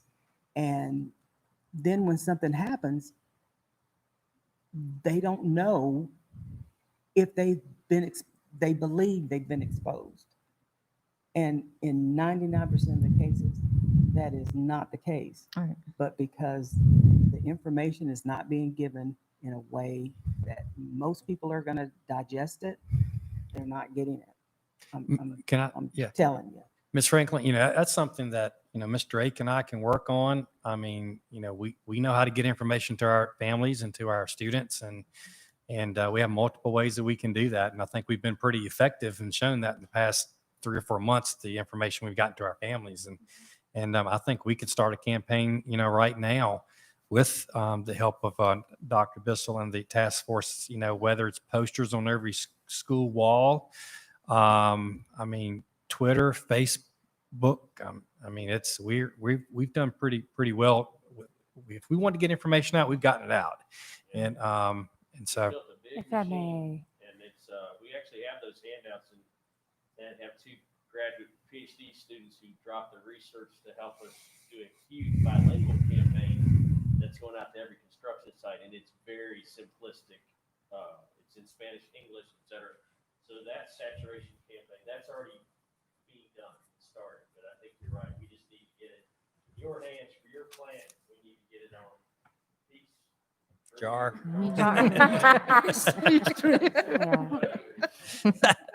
And if I may, Dr. Meyer, I'm also part of the regional PIO group, and we're working on a comprehensive plan right now that really is a regional plan with some simple messaging. I'll take your suggestions to the group and we'll incorporate them, not just in what the schools are doing, but make sure that other people are benefiting from the feedback that you're providing to us. So I'll take those suggestions to our next meeting. Yeah. Maybe we I can mean, issue every face masks. business, every factory, every whatever needs to have this information to go out to their folks. It needs to be on posters that they can put up, very simple pictures that, just like I said, 6 feet, mask, less than 15 minutes, or 30 minutes if you're 6 feet, right? But if you're within this and this is a situation, it's an exposure, right? We could actually issue masks to all students with those right on their masks, since they got to wear them every day, everywhere we go. I mean, But- that'd be a constant reminder just in that. I mean, it's. I have to say, every business has to list that anyway. I mean, that's part of the reopening, all of them. It's on their door. It's on our porch. It's on every door. And with every business, they have to post it. That's in order for them to stay open. Am I correct by thinking that? Yeah. I mean, it's a guideline. It's a rule. You have to. You have to have everything posted That's about the right. masking and the, yeah. Right, posted that you have to have a mask. And Yes, everything, right, 6 but foot. but folks don't understand that just because I have a mask on, I'm 6 feet away. I have people who will be on one end of the plant. Right. And there's a possible case on the other end of the plant, and they're scared to death and want to leave work and quarantine because they don't understand that's not exposure. Right, I understand, but I was talking to the piece when you said every business should have that information. I was just meaning that they do have it. No, the information about what is an actual exposure. Right. She's How we talking the get time. exposed, You have the yeah. Not 6 just the feet and you mask. have the mask, and she's talking the 6 feet, 15 minutes, not wearing a mask is really what we look at as an exposure. And the tracing, break that down easy so folks understand. Because I've had situations where somehow or another folks have gotten left out of the exposure, and then they come to me later and explain, yeah, And the company was told, but they sent all these people home, but they didn't send me and this person home. And once it's brought to their attention, they send them out of the building, but it's 2-3 days later, or in one case, not at all, because no one said anything or no one took the person serious. I'm telling you, these are the kinds of things that happen. So if somebody brought up about a potential exposure, Yes, did they talk to the health department? this is through the company, right? So whatever they did, and that's when I started having conversations. I had one with yourself and Right. folks in your department to understand more about what exposures are and how the tracing and everything is done. So I'm just telling you, we may do everything right in the schools, but what's going on around and then comes back into the schools, that's where there's going to be a problem because folks don't understand what's going on. And folks are not taking tracing on their own seriously. So if there's a potential before you have a positive, it's not being handled in the ways that it should. So I'm just telling you, those are the kinds of things that scare me about opening the schools because there's some issues that we have as far as folks understanding what they need to do when they need to do it. Mm-hmm. Well, we can certainly work with Brenda and Dr. Meyer, and you already have a great network to get word out. So we can get infographics out, we can explain things, we can do the FAQs. We can put the 6 feet, 15 minutes. I mean, I honestly don't know if we have an infographic of that. Right. But we And can that's definitely put something 6 that's feet, really 15 neat. minutes, not masked is what a contact is. And there's actually some really good stuff coming out now when we go to a lot of these younger folks. And there's actually some really good information that if they don't know the name of their contacts, they probably weren't a close contact. And it's panning out with the data. It's panning out that you test all these people that were around them and they're negative. It's the people that they specifically named. Yeah, I was close contact with Jimmy, or I shared my drink with Sally, or I did this. And those are the folks that turn up to be the true contacts who then were positive and were exposed. You test everyone else that was around them, and then they're all negative. So there is some good epidemiologic experience to support that as well. Okay. I know we took so much of your time. I appreciate that, but I'm going to wrap it up with my little question. My question is the timing. I know we never had both Radford and Virginia Tech students on campus with all our students on school campuses too. So opening 13 versus waiting for all that settled, that Radford comes on the day before we open, and then Virginia Tech comes on the 24th, and let's say 2 weeks after. So I guess I know none of us have magical bowl, and we will not know what will happen, how the numbers will go or not go. But do you see any wisdom opening on the 13 versus waiting till Labor Day? Whether we'll do in between remote learning or just not open and start after Labor Day like some school divisions doing? So I guess is the concern that your students are going to be in Or association with the college kids? My concern is I know we did a great plan and I know you do a great job, but we never practiced this. What will happen with all the colleges in town and we are in school before? So would it be better for you to deal with whatever those college students bringing, whether numbers going up or down, and then, we open them after Labor Day? I think, to be honest, it's kicking the can down the road, so to speak. I'm not sure what the benefit would be. The system will see what kind of a case going up between cases will now go and- up. Yeah, cases will go up. I think, we have to acknowledge that cases will go up. But if we don't open the schools, cases will go up, not within our schools. You see what I'm saying, where I'm coming from? Then we'll stay still out of the whatever is happening. And But then we we'll may stay. not be affected at all. Right. And then 2 we weeks don't have later- a magic ball. I'm just asking, But then So- just general we bring them wisdom. back, that it's just going to happen 2 weeks later. Yeah. Yeah, I mean, it'll happen when we bring them back, right? Yeah, I mean, my best guess would be 2 to 4 weeks. When Virginia Tech comes back, we'll start to see cases and outbreaks.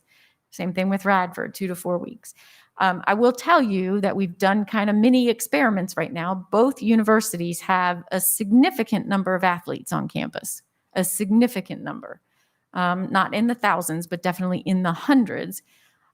We have positive cases amongst the athletes. We're not having major outbreaks. The athletes are doing what they're supposed to do. Everything is handling very well. We haven't made national news that 46 of our football players have COVID or anything like that. It's gone very well. I mean, I might be thinking wrong, but to me, probability will be more when there is so many thousands of students in town if we open the schools at the same time versus, I might be wrong, versus, whatever the wave comes with initial, because those kids are coming from different states. And some states we know doing, so bad. Let's see some of them brought with them, not necessarily they had it after they come back. So those numbers going to show up initially. I'm guessing. And, if the schools are not open, we are just avoiding that. Not necessarily we are not going to have anything after, Labor Day, there's no guarantee. But is it safer, so to speak? Or I don't will think make a difference or not? It's not going to be safer. You're going to have cases. Yeah. We're going to have 100 people to be managing our cases in the area. And again, these cases are not, people get really worried because of somebody walking through a room and then you have 50 people panicking that they've been exposed to COVID. We shut that down pretty quickly and we say, okay, you had 3 true contacts. We contact those people. So we get that controlled very quickly. I don't see, unless you're concerned about just because we have more people using the stores and whatnot, I don't see that there's going to be a lot of interaction between our college kids and our school children. Interaction going to be through the teachers and through the parents, obviously not necessarily the students themselves probably, but the adults will be interacting more with a little larger crowd at that particular time. And it is going to depend on the adults being responsible and doing the right thing. And, the hand washing, the staying home when sick, everybody has to buy into this and be responsible. Right. Yeah. And, yeah, absolutely. If you put it off till after Labor Day, it'll be 2 to 4 weeks after Labor Day. I would definitely not recommend putting it off too long because then we'll get into flu season and that will start to confuse things a lot. I'd rather get a head start on it before flu hits us and see where we are. Because once flu hits us, it's going to make things a lot harder to distinguish. Yeah. And I don't see that we're all of a sudden going to miraculously have enough testing that we can test everyone who wants, needs, or has to be tested once we have flu. And then the other thing is, that's where you really start wondering about, are we going to strain our healthcare resources if people are being admitted to the hospital for flu and COVID? Yeah. So earlier to me is probably better at this point. Let's kind of deal with COVID now and get a handle on it and see where we are. And then we'll be rolling into flu season, hopefully in a better place. Good point. I'm sorry. And hopefully all these precautions will keep flu down as well. Again, I think all of these precautions will keep flu down as well. Yeah. So and hopefully more people will be getting vaccinated for flu. Yeah. We are doing a very aggressive flu vaccine campaign and we'll be out and about in the district. We've ordered a lot more than we normally distribute, hoping that we'll get more people vaccinated. I appreciate I'll make that. sure I Thank you. understand. So basically, we're going to send the students back to school on August 13th. They're going to get COVID. Some of them are. It's inevitable. But we don't want to keep them home learning virtually too long because once they go back in September, then it's going to be flu season. And then we're not going to be able to tell the difference between COVID and the flu, and the hospitals are going to be starting to get full. And so now you're making me wonder, why are we even going to open up at all? It just sounds like, what, I'm trying to understand why it makes sense to rush students back into school for them to get sick, because that's what you're saying, they're going to get it. So we're going to rush them back so we can get them sick, so we can just start taking care of it. And you both, you and I'm sorry, Officer Wilson, Chief Wilson, had mentioned something about, getting Blacksburg's economy moving or getting business moving. I mean, I'm trying to understand why students going back to school, how that gets business moving. And to me, I care more about keeping our children safe than I know business has to get moving, and the whole country knows that. I'm just having such a hard time understanding the logic of putting our kids on the firing line. I mean, we're basically sending them out there to get sick when we know if we keep them home, they'll be safe. We don't know that. Your true. kids are not don't know living, for your sure. kids are not living in a bubble. The They're not kids are living in a out and bubble. about right But we now. know The that kids putting- are at Exactly risk of right. getting COVID everywhere they go right now. They're at risk of getting COVID. It is here. We need to deal with COVID. So if we look at your logic, then we may as well cancel the whole school year and wait until maybe next spring I when didn't we're say over cancel. COVID. There's a difference between canceling school and teaching remotely. Nobody's saying, I don't think anybody in here is suggesting canceling. But I school. think we all would agree that remote instruction does not compare to in-person instruction. I don't think, well, I was a teacher, and so I probably feel a little more knowledgeable about this. That I think that remote instruction done well, with more time to prepare, with the ability, the technological ability we have, I think, is it perfect? No. Do we want to get kids back in school? Absolutely. Do teachers want to be with children? Absolutely. But I think that doing that prematurely, and so I think I'm going to disagree with you that it doesn't work by teaching them remotely. I don't think that's necessarily. Ms. Yeah. Cass, I think you're Dr. being Bissell, can I very have- disrespectful Can to I Dr. ask a Bissell. question? With contact tracing, if a student were to contract COVID in a classroom, would it be necessary to do contact tracing of all the students in that classroom? Or would you not do that because they were possibly not exposed because of the mitigation strategies we put into place? We would start with the case and we Okay. would get the teacher involved and we would ask the student and we would talk to the school administration. Where has that student been? Who have they been in contact with? Who have they been less than 6 feet for more than 15 minutes? It always starts with the case. It doesn't start Right. with the whole class. Right. So no, not every student in that class is going to be a contact with the plan you all have laid out. It's just not, because you've got enough distancing. You're at a much reduced capacity. They're going to be wearing masks. So the contact from that student, and again, we don't even know that that student got it in school. That student more than likely brought it into school from someplace else. So we have to look at that as well. But I understand that the State Board of Education recommends notifications. So when we have cases in the schools, you would notify appropriately.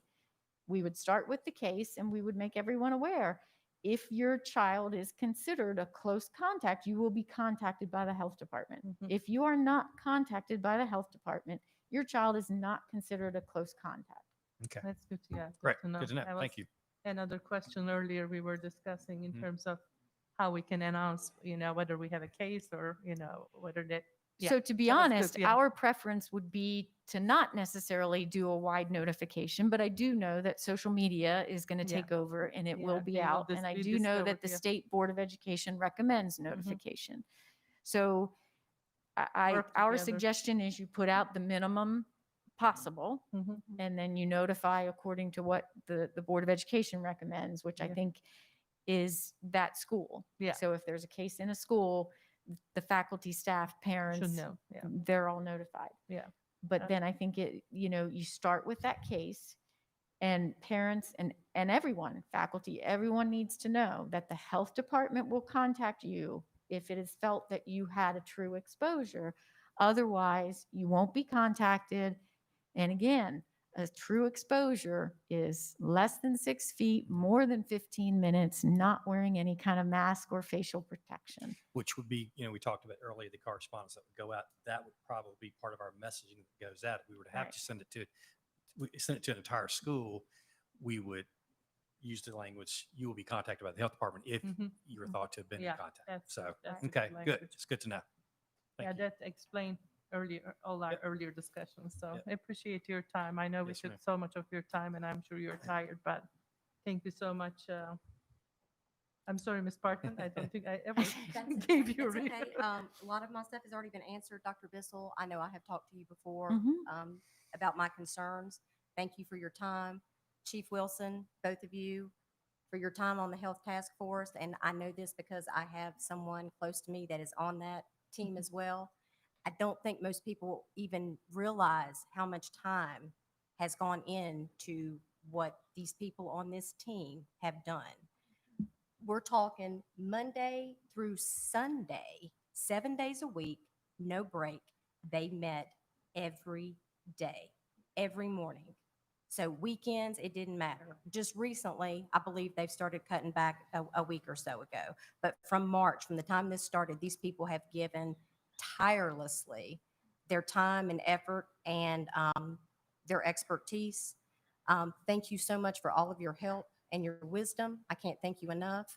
Chief Wilson, thank you for everything you've done. And just please take back to the rest of the group how appreciative we are Thank for you. all of your help and everything that you've done for us. Absolutely. Yeah, thank you. Thank you. Absolutely. Thank you.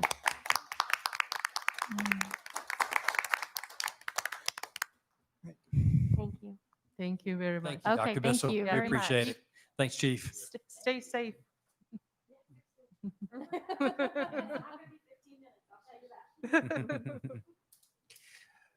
Now it's public comment. It is. That's right. Yes. Thank you, Tommy. At this time, we have actually public address, Mr. Kranz. No, I'm wiping He's Oh, it. you're wiping it fine. down. Thank you. You're so kind. Let me get my computer space. Sorry, guys. Told Mr. Krantz he could demonstrate the new back there and spray it down. It's pretty impressive, actually. It is. Yeah. Yeah. At this time and at each our regularly scheduled meeting, the school board sets aside up to 30 minutes for residents, students, and employees to address the board about issues pertaining to public education. In Montgomery County, we have also virtual public address responses this evening. And if you scroll down where the guidelines for public address agenda item is, let's see oh, I lost my board back. You will see all the virtual comments that actually Ms. Drake put it for us. Those responses are provided in the agenda and are part of our record of the meeting.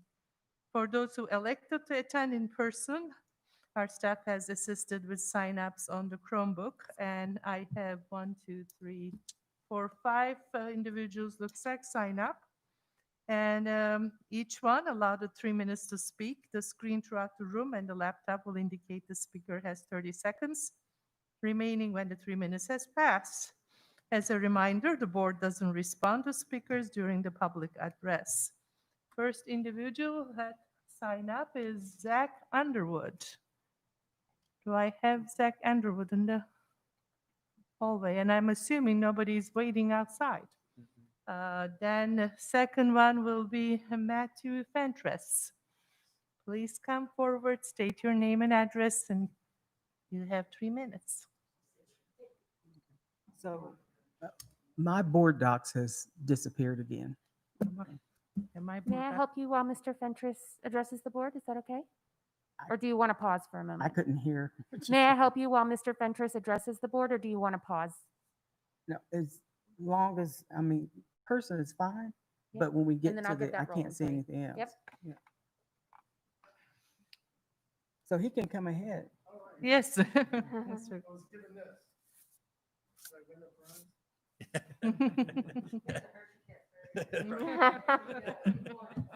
I'll leave it there for now. But thank you. Go ahead. Go ahead. Hello. Come to the mic. What's that? Mic, please. All right. Yeah, close the mic, please. Honestly, it's good to see you all, even though most of us are covered in masks in the situation. And bless you for the work that all of you are doing. It's hard work. I know today you've heard a lot about what the data has said. I tend to be in my position as MCA president dealing with the emotions, people's emotions. What is deemed safe practice for schools from the CDC or government agencies seems to change like the weather here in Virginia. Our governor has put decisions in your hands. Then there is our nation's education secretary, Betsy DeVos, who has no experience in public education. And the only thing America's public schools have heard from her are threats of funding cuts, which makes your decisions and our jobs much harder. We believe that Dr. Meyer and the Montgomery County Public School staff have done an amazing job and have come up with a plan that may be unmatched by any other school system in Virginia. And I've seen a couple of plans with my work with VEA. But during this pandemic, is our very best plan enough when it comes to the safety of our students and staff? And I'm sorry that you all are the ones that have to decide that. As MCA president, I am like the Lorax, but instead of speaking for the trees, I speak for the teachers and our students. From my conversations with MCA members over the past couple weeks, the staff is scared, and many are making wills. We all want to be in our classrooms teaching our children, but what they have asked me to ask you is at what cost? I shared with you by email the results of our MCA VA survey that went out in early June when positive COVID numbers were around 64. Many MCA members voiced that their answers to those surveys in the past would have changed or will change as the numbers have changed today to 220 positive cases. We sent out another survey question to our 570 members on Sunday. And the question was, do you feel it is safe enough for students and staff to return to buildings on August 13th under the proposed return to school plan? 509 members responded. 76% felt unsafe. 24% feel it is safe. Thank you. Good luck. And may we all treat each other with grace. Thank you. Thank you. The next individual is Manisha Sharma.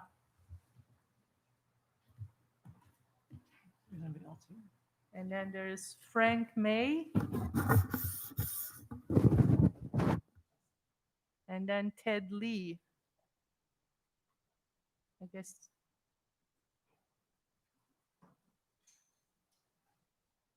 I don't think we have any more public address speakers.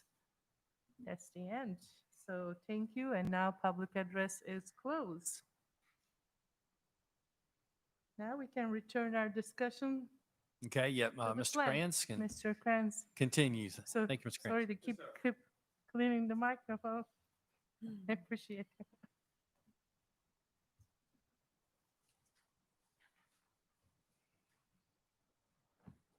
So recap each night.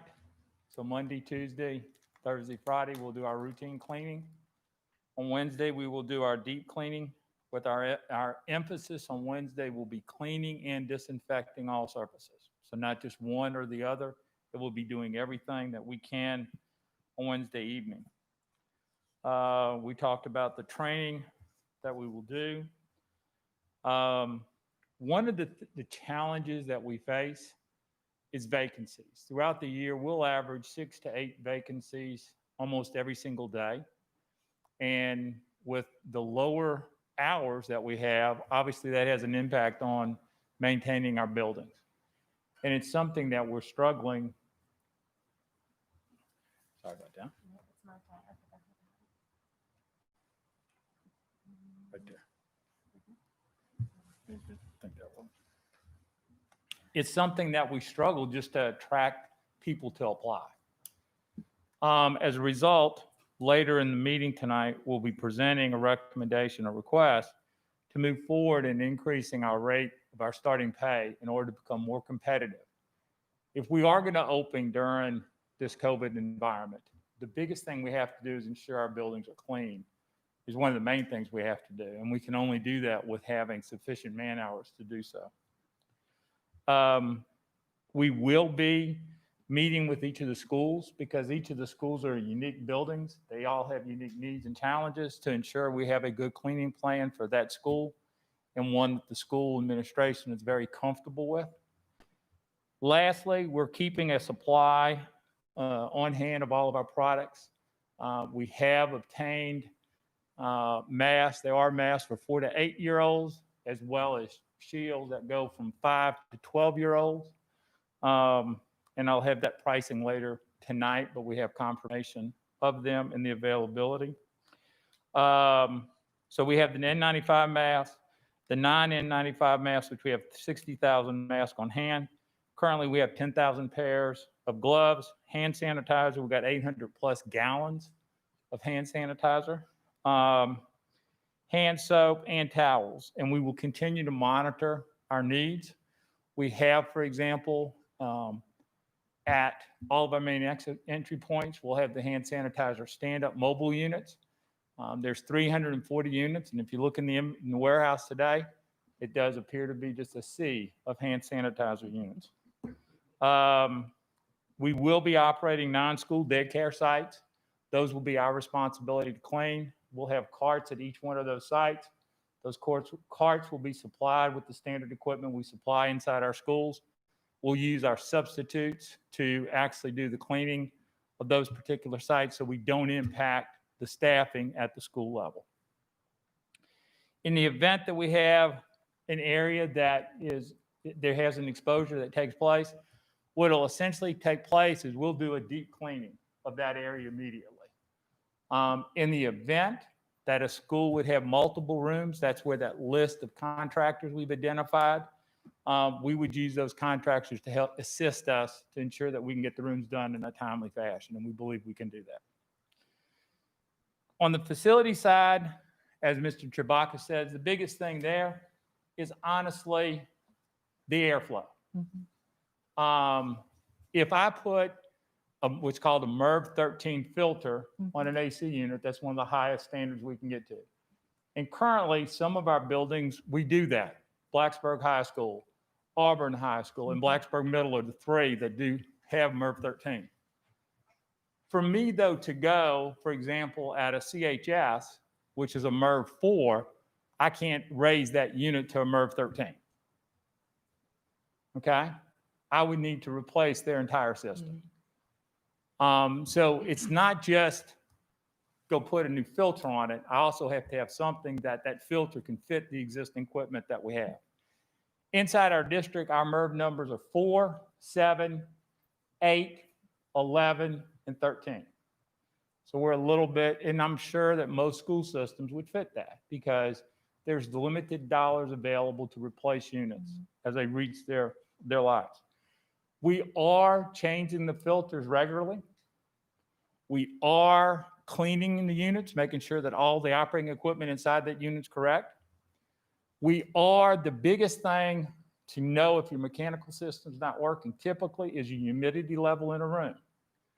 Once the humidity level gets below 50, down to 45 plus, down to lower, or above 55 is an indicator that we're starting to have some mechanical air problems. So we're ensuring that the humidity levels are where they need to be. We're ensuring that all the equipment is fully operational. We're ensuring that all of the filters have been changed and everything will be ready by the start of school. Everything's ready right now today. We're at that point. And we will continue to do that throughout the year. Under Dr. Meyer's leadership, we broke facilities up. And so in the components there, we have the leadmen, we call it, and they're done by trade. So I've got grounds, carpentry, kind of a general trade position. We have electricians and plumbing. We have mechanical systems.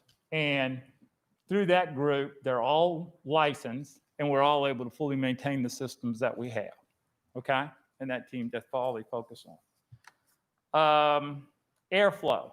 Airflow has been something that during the pandemic, at sometimes it was no airflow in buildings, then it was dump all the airflow you can in the buildings, then it was a combination thereof.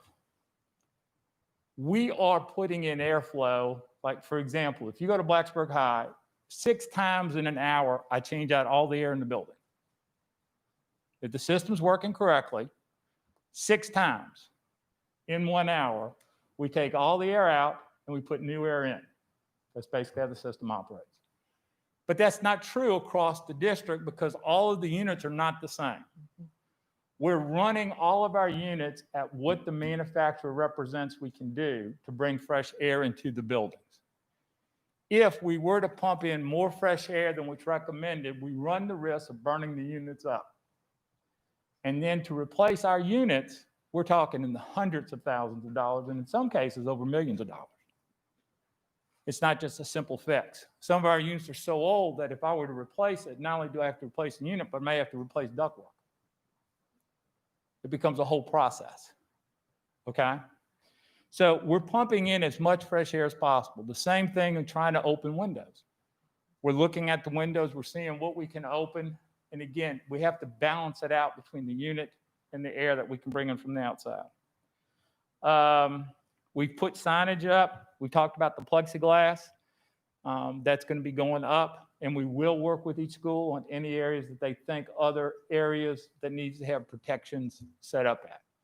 We've looked at doing the cube on the tables. So I think we've got a good menu of items that we can address. It'll now be going, school by school, and we'll address those needs. We've listed here the contracts for you, ServPro, who we use. We've used them with some of the flooding we had at CMS's gym. We used them for the flooding we had at BHS and some of the actual contracting work we had to do. L is a company that monitors all environmental projects, and we've used in the past. Service Master, they're very similar to ServPro, and both of those are companies I'm very familiar with. And Hurt and Profit has the industrial hygienist. But on the Montgomery County Public School team, sometimes we talk about facilities and we don't think that there's not a lot of highly trained people. Let me tell you, they are. We have a certified industrial hygienist and environmental engineer on our staff. But we have a lot of talented people on the operations team, not just that particular individual, but there's a wealth of knowledge and experience, and that team can pretty much do anything we give to them. We go to food service, and food service is real simple. Come the end of August, the waivers that allowed us to continue feeding children under summer feeding will expire. Okay, so that means that if students are not in school, they do not get fed. Correct. Accountability. Students do not come to school, they do not get fed. That's correct. Unless the government extends Unless that. the government gives us an We haven't extension. heard that they're going to do that. Is that correct? No, sir, but there was an email out tonight that the School Nutrition Association national level is really putting on a lot of heat in DC. And we're getting from some of our local national representatives are helping us. So we can't promise anything, but everybody's working extremely hard to try to get that done. Okay. When did you say it expired? When did you End say of it August. expired? End of August. Yes, ma'am. And you not heard any rumblings that it might extend? Purdue did an extension early July that we thought it would be included, and it was just politely forgotten. But there's a lot of politics involved, but we're not the only one. Many districts during this time fed adults, which we're not allowed to claim. Right, that's the neighborhood, that's the community piece that we don't qualify for, right? Well, no, school systems like Los Angeles, Chicago, Houston, all made a conscientious decision that they were going to use their reserves and feed the whole group. And they're now facing opening school and they're short. So the only place it can come from is the general purpose fund, or it's going to come out of federal funds. So there's a lot of pressure from everybody within the system because we all are facing severe financial, economic potential issues with this. But we're working diligently with T&J. We're creating 2 menus, a menu if we have what we have, how we can go about doing it.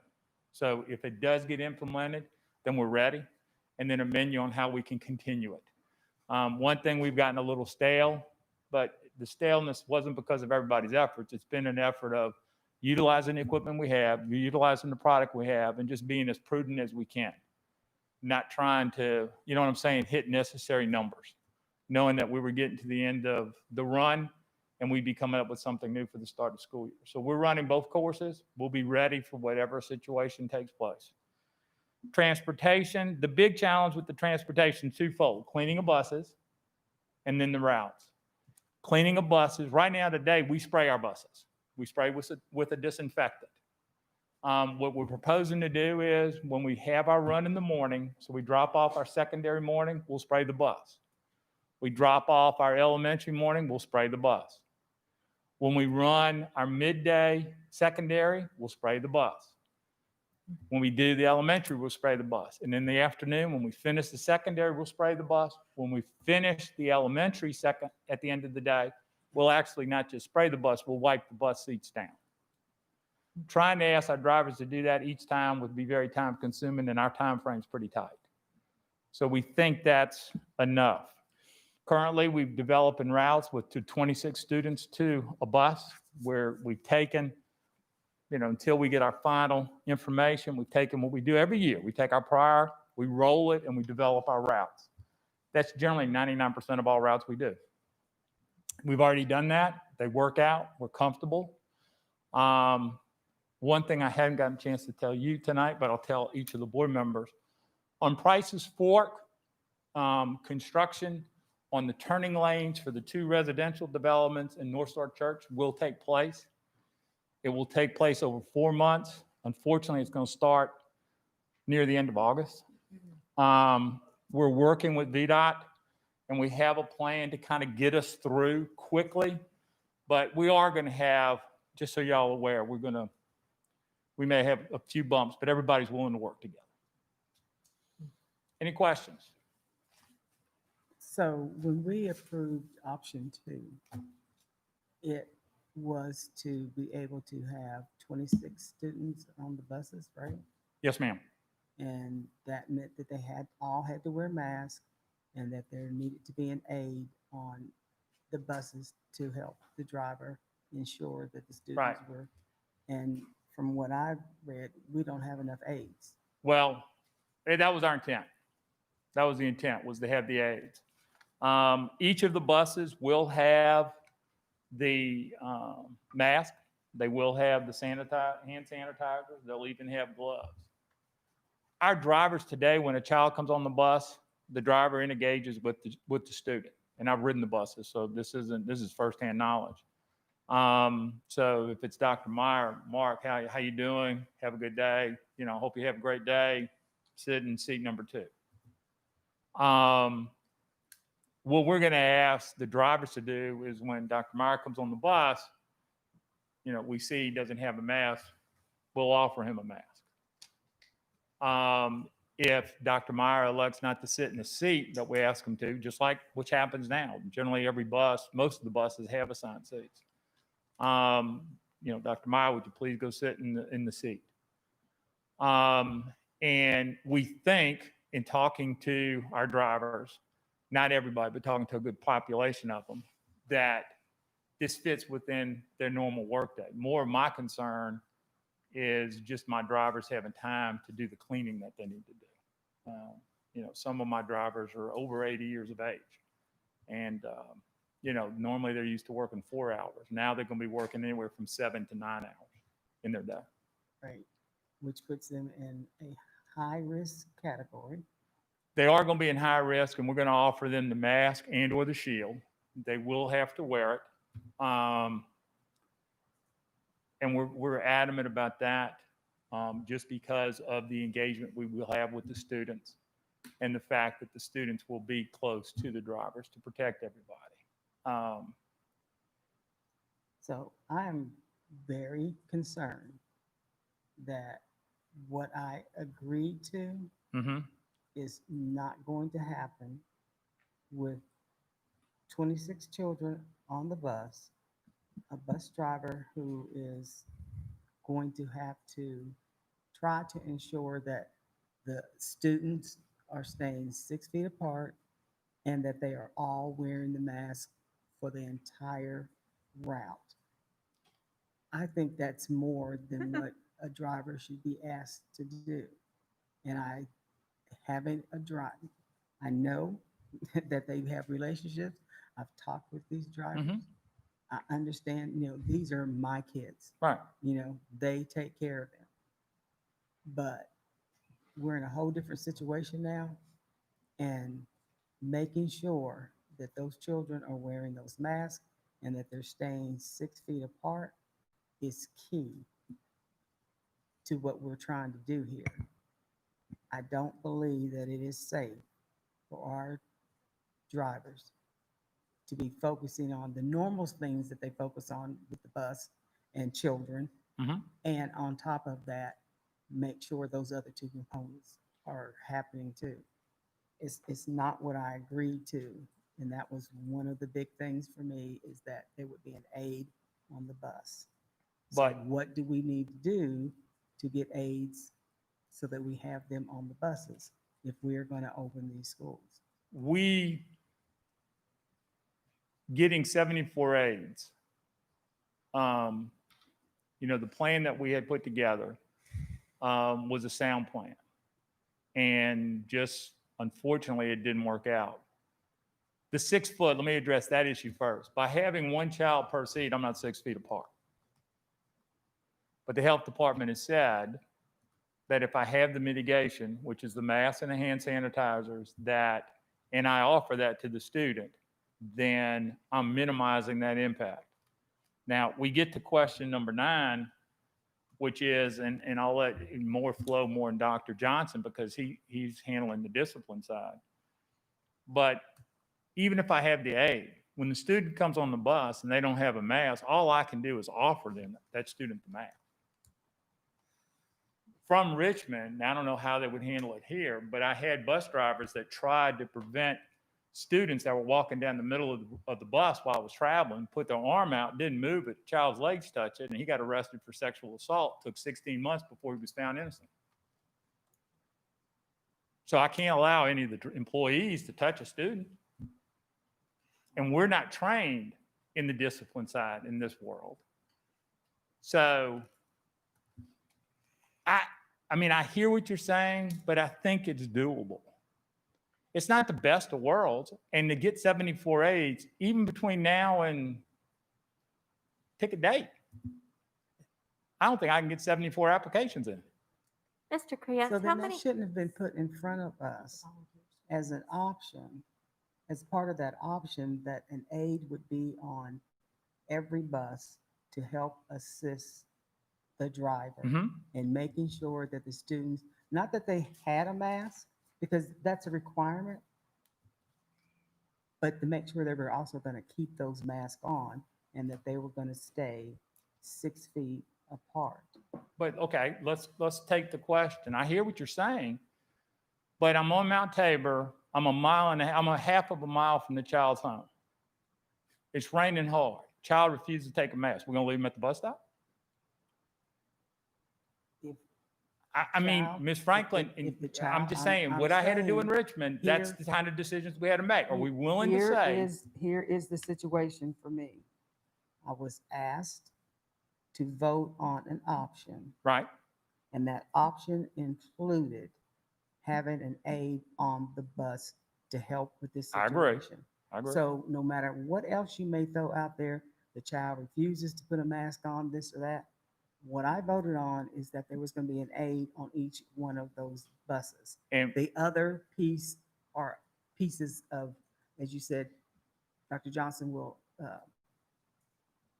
talk to us about, but I'm talking about the aides that are not going to be on these buses, as I was asked and was told was going to happen. And that's correct. You were told that, and that's my fault. We thought that we could make that work at the time after looking and talking to Dr. Walker and students' IEP needs and the one-to-one aids. We've just recently, we thought that we could make it work. We felt real good about it at the time, but after looking at individuals' needs, individual kids' needs, and knowing what the one-to-one aids would have to do, we were not able to work it out. So, I mean, we're not going to bet to get an aid on every bus now. It's not even possible for elementary routes for younger kids. I'm just Dr. Walker, if wondering. you want to speak to anything, you're welcome to do so.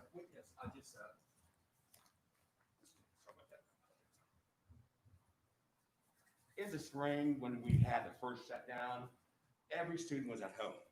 Yeah. So we had the ability to utilize the instructional assistants at that time. Based on the surveys. Dr. Walker, can you speak into the mic, please? Sorry. For the purpose of the YouTube video. Thanks. In the spring, we were all shut down, of course. The governor shut us down, and all of the students were home. And the students who drive the aides through their IEPs were home as well. And we had social distancing, so our aides could not go home to be with the students, to work with them. So we did utilize the instructional assistants to help out, at that time. So at this point, with our alternative plan and based on our survey we sent home to parents, we have anticipated about 200 plus students attending full time who have instructional assistants attached to them through their IEP. So the kids are in, the aides are in, so therefore we don't have the ability or the flexibility because they have to work with the students during the school day. And these students are attending full day. Mhm.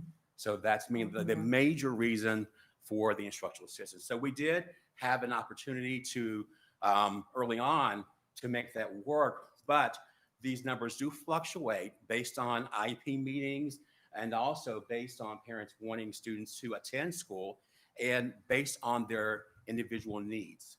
So that's where we are at this point in time. We've got about 227 students attending full day with an instructional assistant working with them during the school day. So much higher than we anticipated when we first brought this to the board. Yeah. So thank you, Dr. Walker. Thank you, Dr. Walker. Mr. Krantz, how many students do our bus drivers have to deal with on a daily basis? Average elementary bus, is going to be about 55. And so we're talking Average secondary is around 45. So we're talking less than half of that for the AM PM routes. About Correct. 26. Yes, ma'am. Right, Yes, ma'am. less than half. Mhm. And do the bus drivers now have trouble with the students staying in their seats? Yeah, and the more experienced drivers, I think, are much better at it.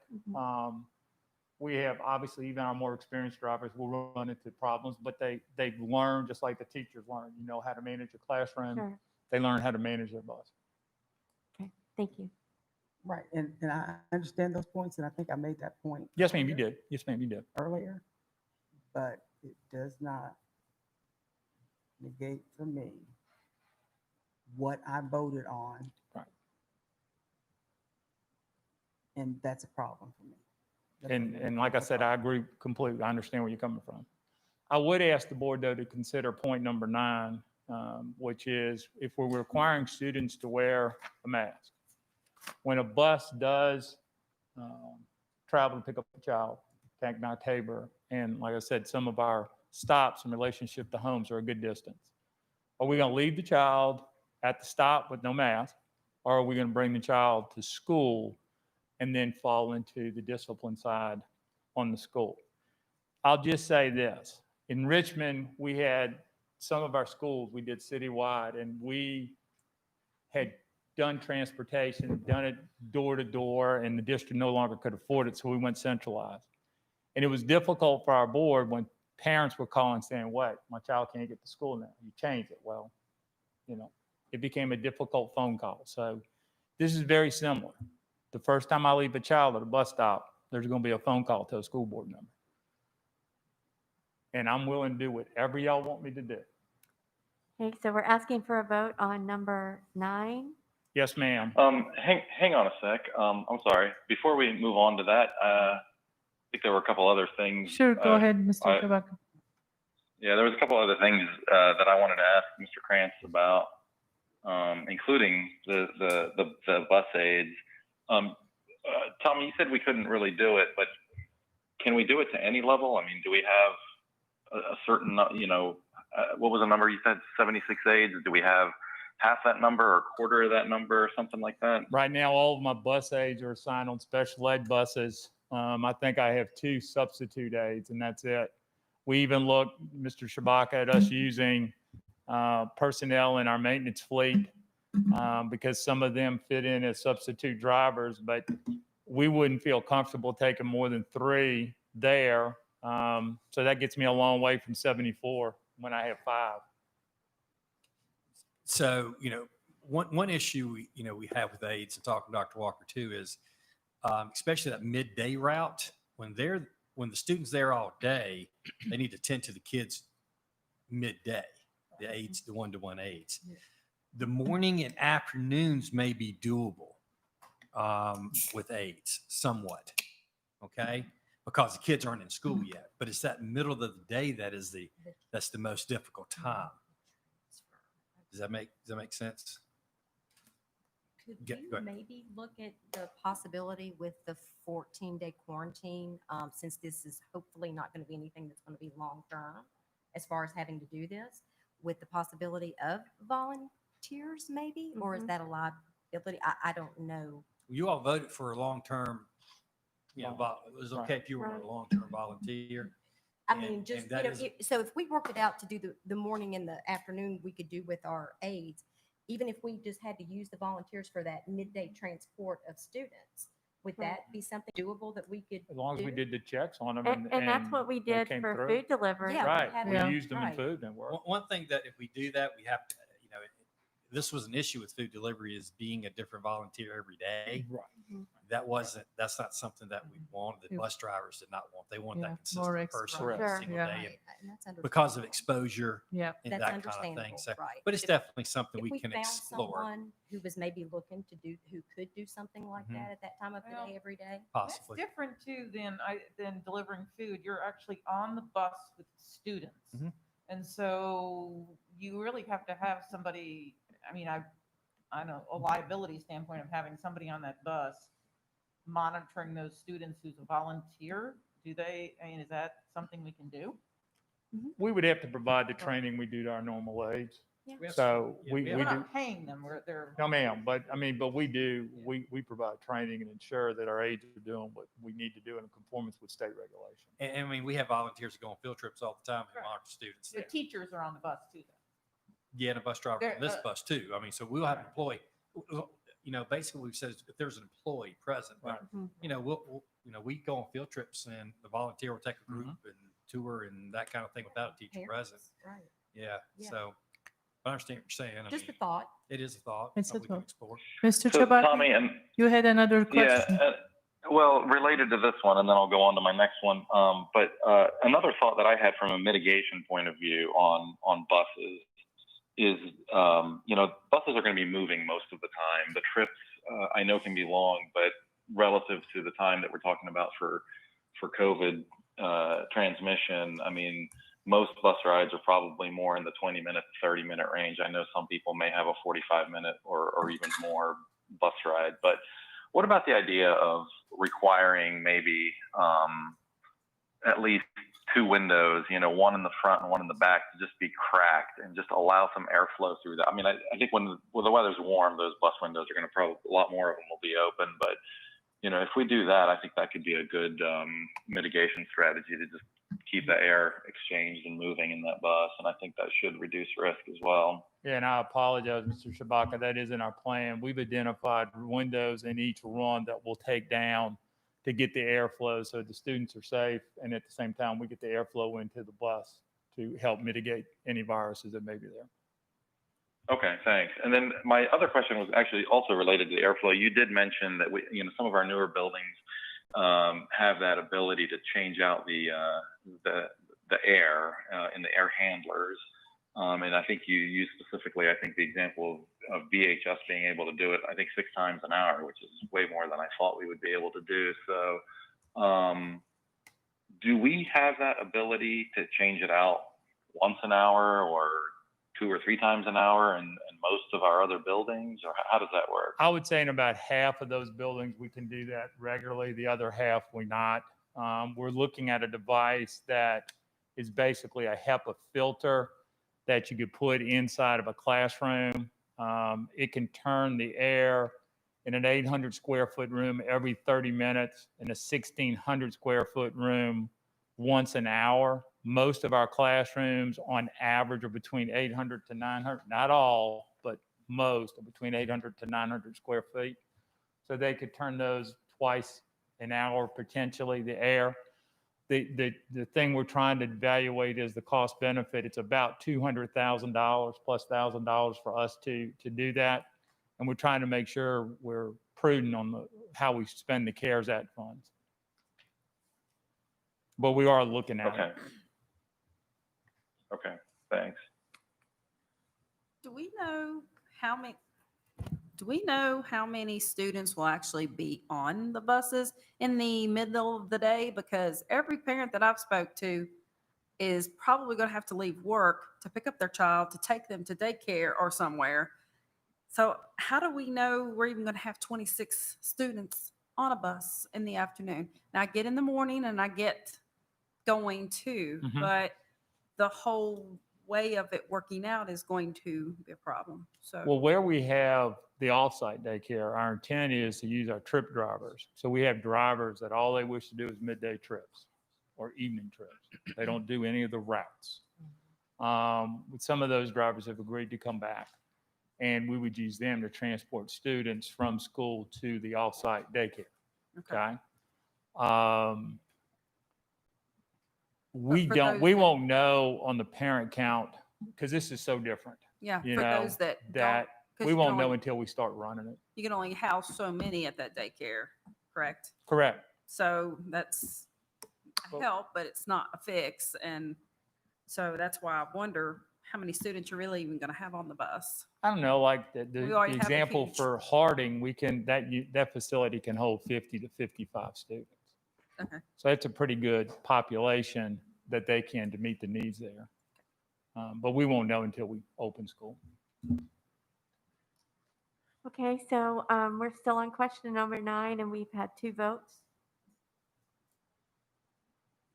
We recommend option 2. We bring them to school and notify the administration. I would feel better about voting for either the second one if there was a limit on how many times that could happen, because I could see that being a problem. Instead of just bring the student to school and notify the administration, okay, well, you know, you gotta, well, then the next day, well, I forgot, well, I didn't have one, mom didn't let out. And that could go on. And then every other student is going to be like, well, they didn't have to wear it. Why do I have to wear it? So I'm not going to wear mine. All they got to do is go to the principal, and then we get to wear it the next day. I don't have to wear a mask. Right. I mean, oh, I'm and let me sorry. say, the administration, I don't think we as a board need to set a limit on that. I think the administration and principals need to handle that. If it becomes an issue, you know, after a couple of times, then they can deal with it, and we'll instruct principals to deal with it. You know, if this happens, you know, 2 or 3 times, it becomes a habit, then you have to have a conversation with the parent about bringing the kid to school. Gotcha. And is that, I mean, I don't, that will happen. Just like a discipline issue. Kid continues to Discipline behave. issue, You know, right. at some point you can't Sorry. ride the school Yeah. bus. I mean, Okay, so we currently have 4 votes now. For me, it's hard to answer this because part of it depends on how old the student is. how what? How old? I mean, obviously, I'm not going to leave. I would feel horrible leaving a 6-year-old sitting at a bus stop if their parents not there. But if it's a senior who's 17 or 18 years old, heck yeah, put your mask on, or you're not getting on this bus. Yeah, I think there's a liability when we're responsible for their students. I mean, I think there's a liability at any age. I'll say 16-year-old young lady, 17-year-old young lady. Yeah, I mean, I understand your point that they should know better, obviously. But I mean, we're going to have, we're going to have masks. Yes, sir. For them. Yes, So, sir. I mean, the drivers will have a mask to hand to This them. is if they refuse to put the mask on, right? Yes, ma'am. Yeah, That's they what will it's still about. be able to use a mask. I mean, yeah. Yes, sir. It's not like get on the bus and we don't have a mask. We're gonna put masks on every bus so that the kid doesn't have one. But then, at some point, if Right. it becomes an issue, yeah. We're gonna have masks for the kids when they get on the bus if they do not have them or forgot them. Because that's gonna happen every day. Mm-hmm. Yep. Several kids on every bus. That's what we anticipate. It's like Same bringing a kid pencil every to day. class. I mean, it's gonna be an issue. And it all comes down to the same issue like Ms. Franklin mentioned earlier, the education issue. And if this plan ever has to work as best as it can without us getting into so much, problem with the virus, everybody has to cooperate. So I'm hoping, all the parents that listening right now and will listen to us till the opening day will realize that they have to teach the kids at home to do these things too, or at least, tell them that they have to wear the mask if they don't want to get sick. I mean, as simple as that. So, I mean, we have to all work together. So I'm hoping most parents, almost all parents, has to help us out for this to be successful. We currently have 6 votes. We're missing 1 vote before I can say that before I'm allowed to say that we have full participation in the voting.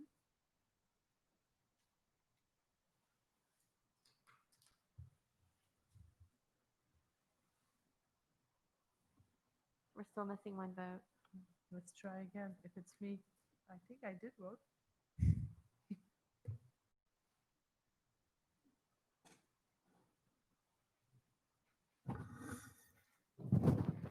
We are now at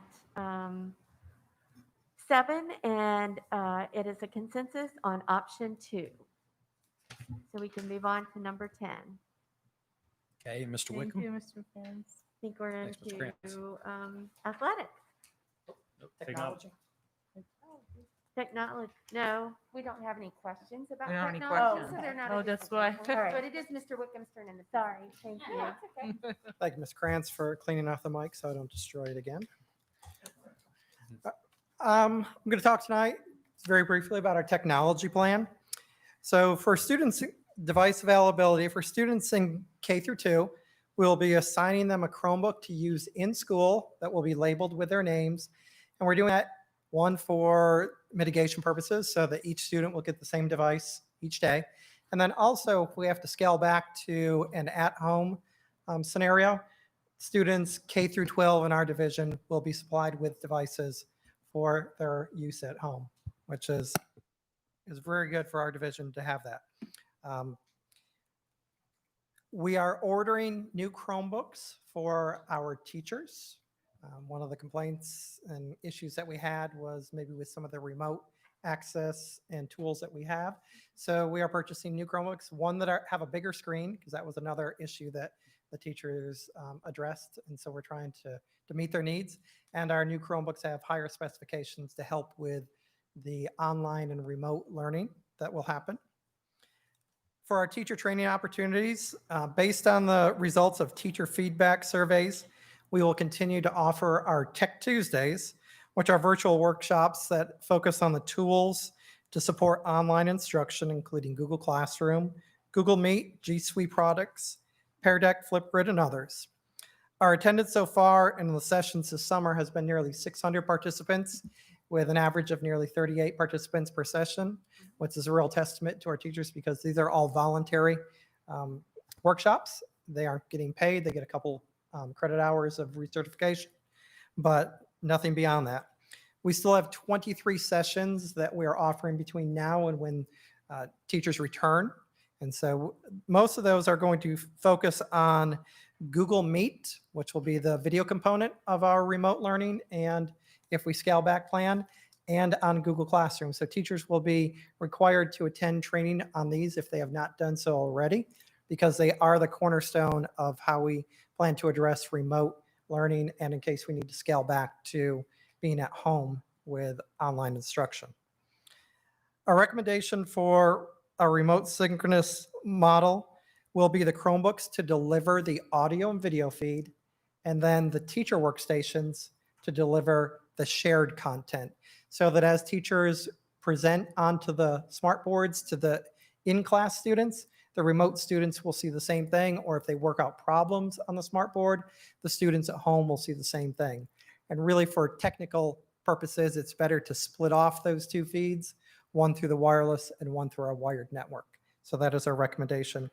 And we will be providing teachers how-to documents, videos, and then when they come back to school, we will also give them face-to-face trainings on how to set up that in their classrooms so that they are prepared to deliver the remote and online instruction if we do have to scale back. To assist with students who do not have internet access, we have added an additional 300 MiFi units, bringing our total up to 400 units for our division. Students who are unable to receive an internet connection will attend school in person in our plans. We also have internet access at each of our school locations, and in talking with the county IT department, they also have hotspots available with public Wi-Fi where students will be able to go there as well. We continue to seek ways to increase our internet services to our students because we do have pockets in every one of our strands in this division that are either unserved or underserved for broadband access. And then the last part would be the delivery of instruction to our students without internet. It will look different at each of our phased approaches. In the phase 1, level 1, any student who lives in an area without cellular service will be provided a flash drive of content similar to what we did when we closed down in March, with the exception of we differentiated between the high school or the secondary schools and the elementary schools.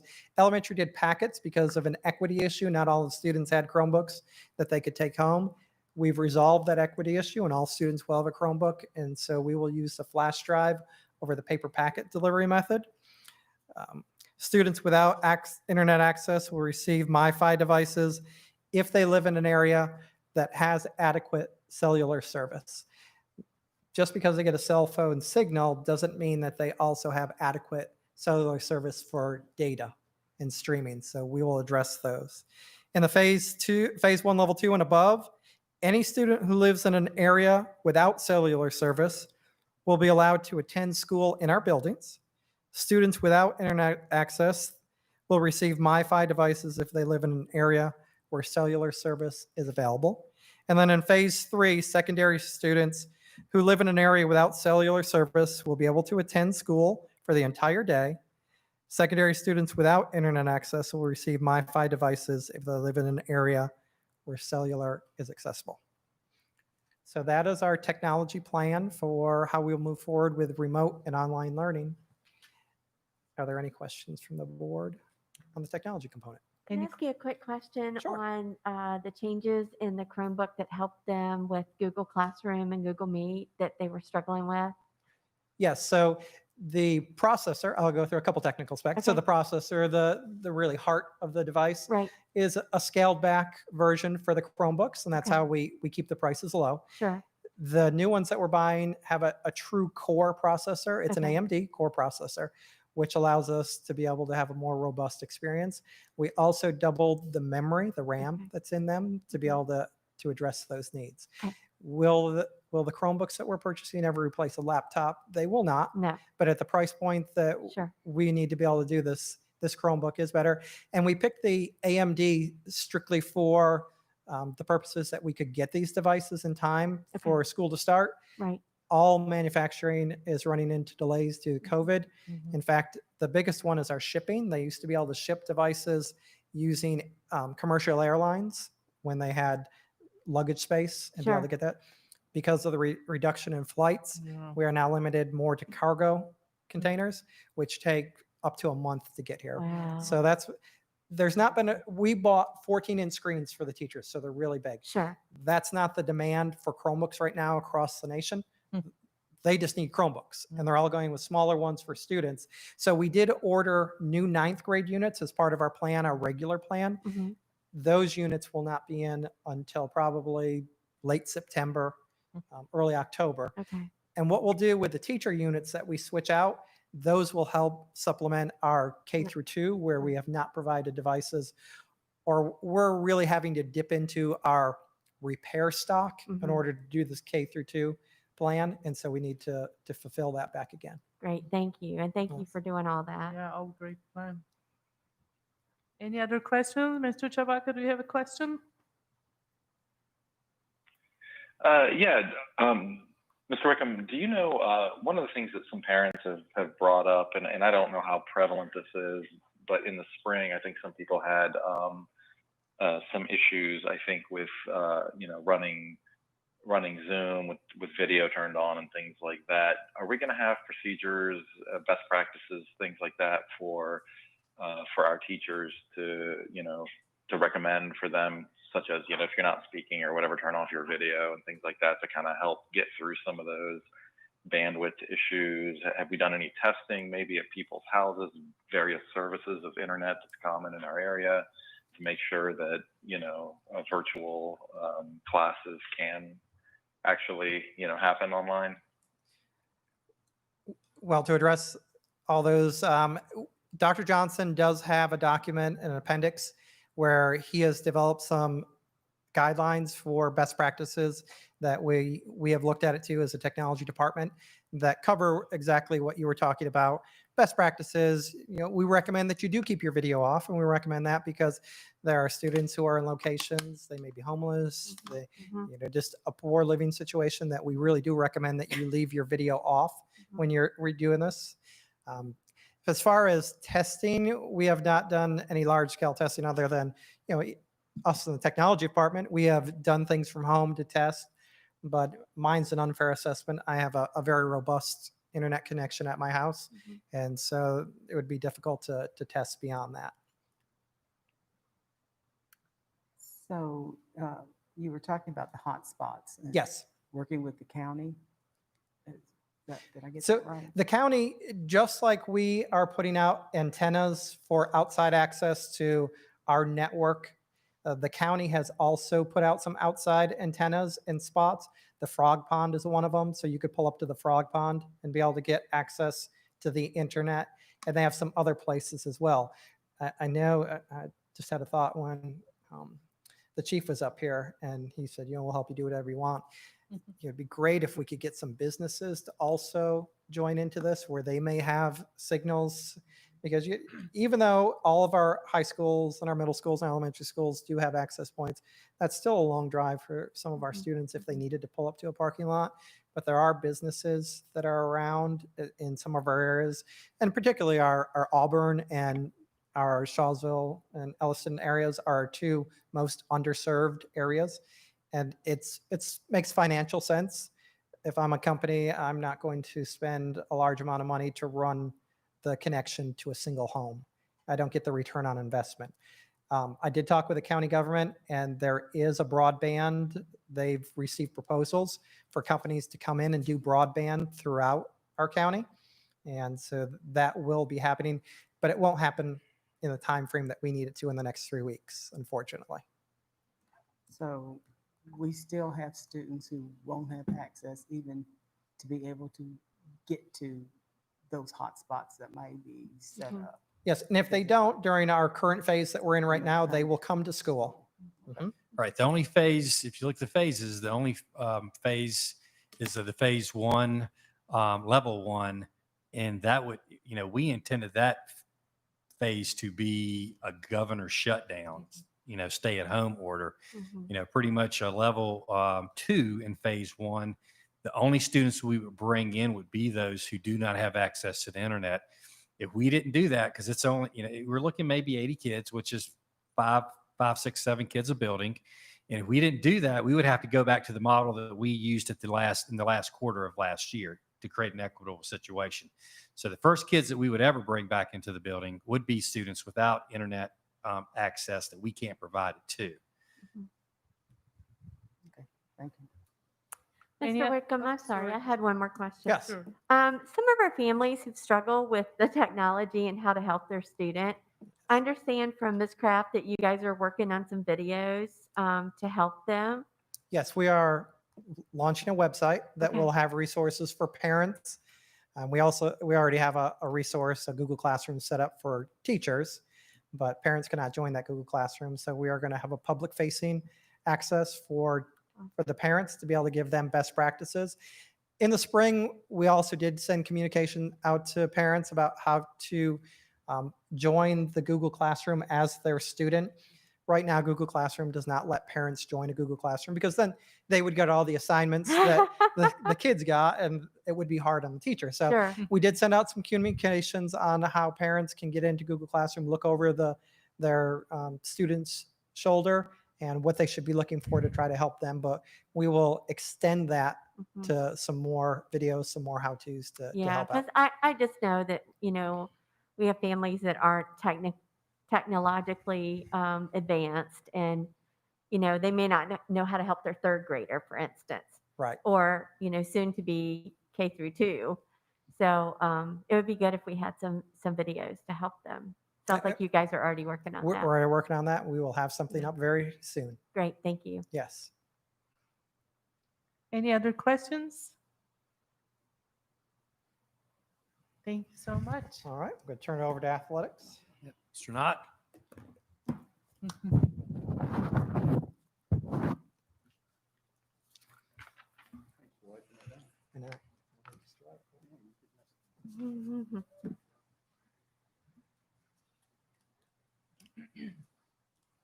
Good evening. So as you all know, back in March on the 13th, when schools shut down, VHSL suspended high school athletics until March 30th. We followed the VHSL's guidance, shut our high school athletics down, and we also shut down our middle school athletics at that time, or postponed them. Then on March 24th, the VHSL canceled the spring sports season. We did the same thing with middle school athletics.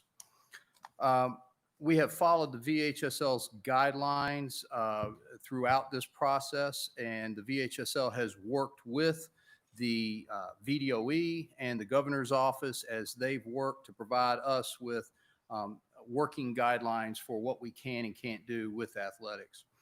The VHSL did reinstate out-of-season practice on June 15th. They did not release their guidance for what we could or couldn't do at that time. They released that a little bit later. We reviewed that. Our ADs and I met, and we went over their guidance, and we shared all of that with our coaches, prepared our coaches for working with our student athletes, and began on July 8th, allowing our coaches to hold out-of-season practices following all of the guidelines. One of the things that the VHSL used was the NCAA recommendations on their sports. They categorized them as low, middle, or high as far as the contact goes and the severity, the ability to transmit, contract COVID. And we found out today that the NCAA has revised that just a little bit. They had put soccer in the middle category, and they have now put that in the high-risk category, along with lacrosse and football and wrestling and volleyball and some others. We will continue to follow the VHSL guidelines as presented to us by them for both our middle school and high school athletic programs until we are able to return to normal as far as athletics goes. We do expect some potential transportation issues and maybe even some other issues when we do start sports again. The executive committee for the VHSL is going to meet on July 27th. That's a week from yesterday, next Monday.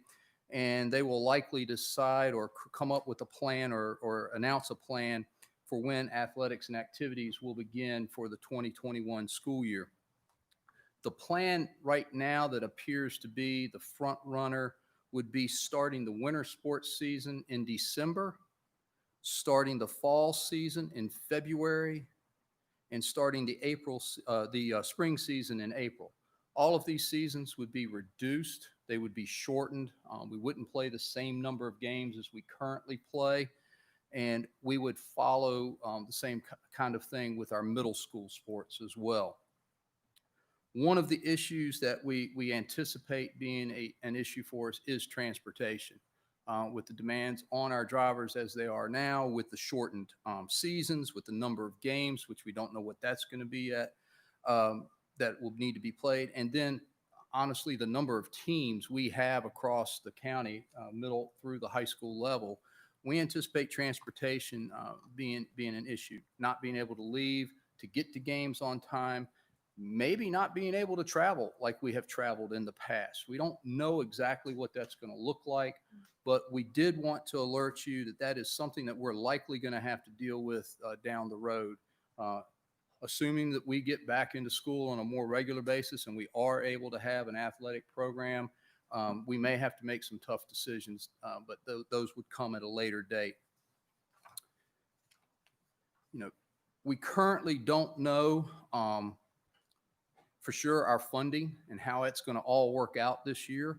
And because of this, not knowing what we're going to have and not knowing if athletics and activities are actually going to take place for sure, we don't plan to issue contracts to our coaches and our supplemental folks at this time. Normally, we would do that at the beginning of the year. But we don't want to do that because we, again, have some funding concerns. All of our contracts include a clause that state this agreement is contingent upon funds being made available either by the county or the state or both for the purposes of paying the salary specified. And so if we don't have the funds to pay, then, you know, we don't have to pay because of that clause. The cost of our 2021 coaching stipends is $839,566. Getting to question number 10 for the board is, do we want to pay these stipends to our coaches if they have reduced seasons or don't have any, if they don't have any seasons, if they're canceled this year? We recommend not paying these stipends because of the financial piece to that and not knowing for sure what our funding is going to look like for this year. But haven't some of them already been coaching and working? Some are working currently. Well, coaches work year round. Right. You know, I mean, they don't do. You just said that a little bit ago they were doing some kind of workout. They don't do it for the money, to be honest with you. We don't pay them enough to do that. Our pay is great now. When I was coaching football, I made 17 cents an hour. And let me say this, we do not require our coaches to work in the off season. If they do so, it's of their own choice. And so, but it's not a requirement. We pay them to coach. I thought Mr. Knott said that they were actually started working this season. They have, yes. They were told to do it. They No, did they it were on not their told own. They were anything, told they no. could if they wanted could to. if they Oh, wanted. okay. They don't have to. Right. And we have some coaches right now who are choosing not to work with their student athletes at this time in some schools. Thank you. Any other questions?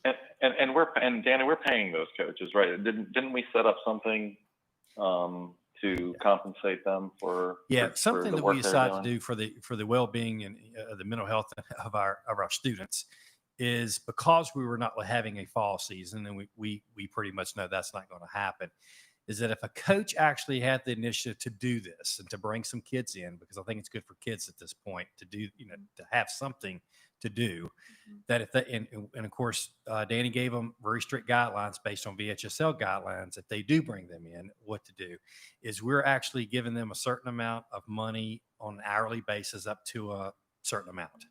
It's not much, but it's something to say, thanks for helping our athletes out and just to get them out the house.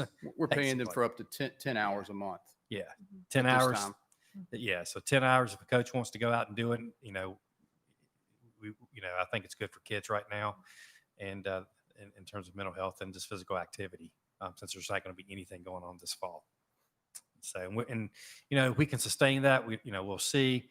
Mr. Krantz we're looking at how that payroll comes in every month. Right now, there's not a ton of coaches that have taken us up on that. But I have seen some coaches actually who are not just bringing their own players in, but I saw a coach the other day had a gym full of students who were socially distanced. And I know they were not his athletes because there are a lot of, maybe I'm making an assumption, but there are a lot of females there basically working out any kid who wants to come in and do some physical exercise and be in shape. So I thought that was pretty nice. So on question number 10, we have 4 votes. So I'm a little confused. So we have coaches that the spring season was canceled, but they had already started doing some conditioning. And we're saying we don't want to pay them. We did pay them. We, Yeah, That's we- the we next, paid- that's the next yeah, question. We paid spring coaches a third of their salary, which they actually worked 3 weeks. 3 weeks, about 18% of the season. Yeah, they didn't work 30% of the season. They worked about 18% of the season, and we gave them 30% of the pay. So we did pay spring coaches a third of their pay. They did not complete a third of their season though. so some of our fall coaches, Any of our current coaches right now, fall, winter, or spring, could be working with their athletes in out-of-season practice for what we talked about just a minute ago, up to 10 hours a month and be paid for okay. that. Okay, thank you. Yes, ma'am. Okay, we're at 5. So, so I guess and this is what I'm going to say about point 10 is probably going to come up again in point 11. And that's that, you know, when we have coaches, especially when we have head coaches who are in charge of the program, they develop relationships with these students. They work with them year round. They're kind of invested in this program.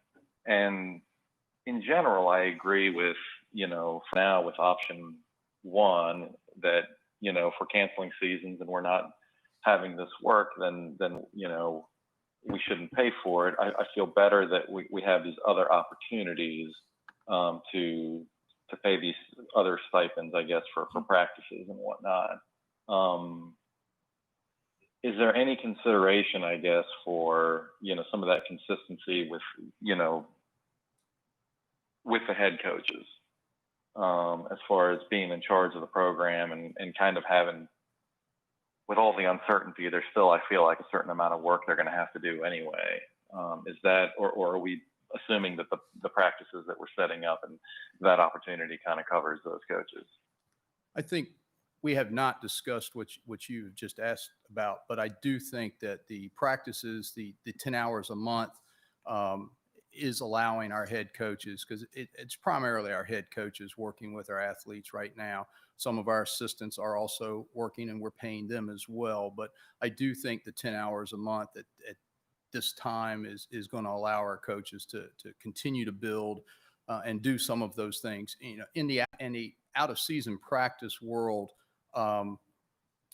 some coaches do more than others.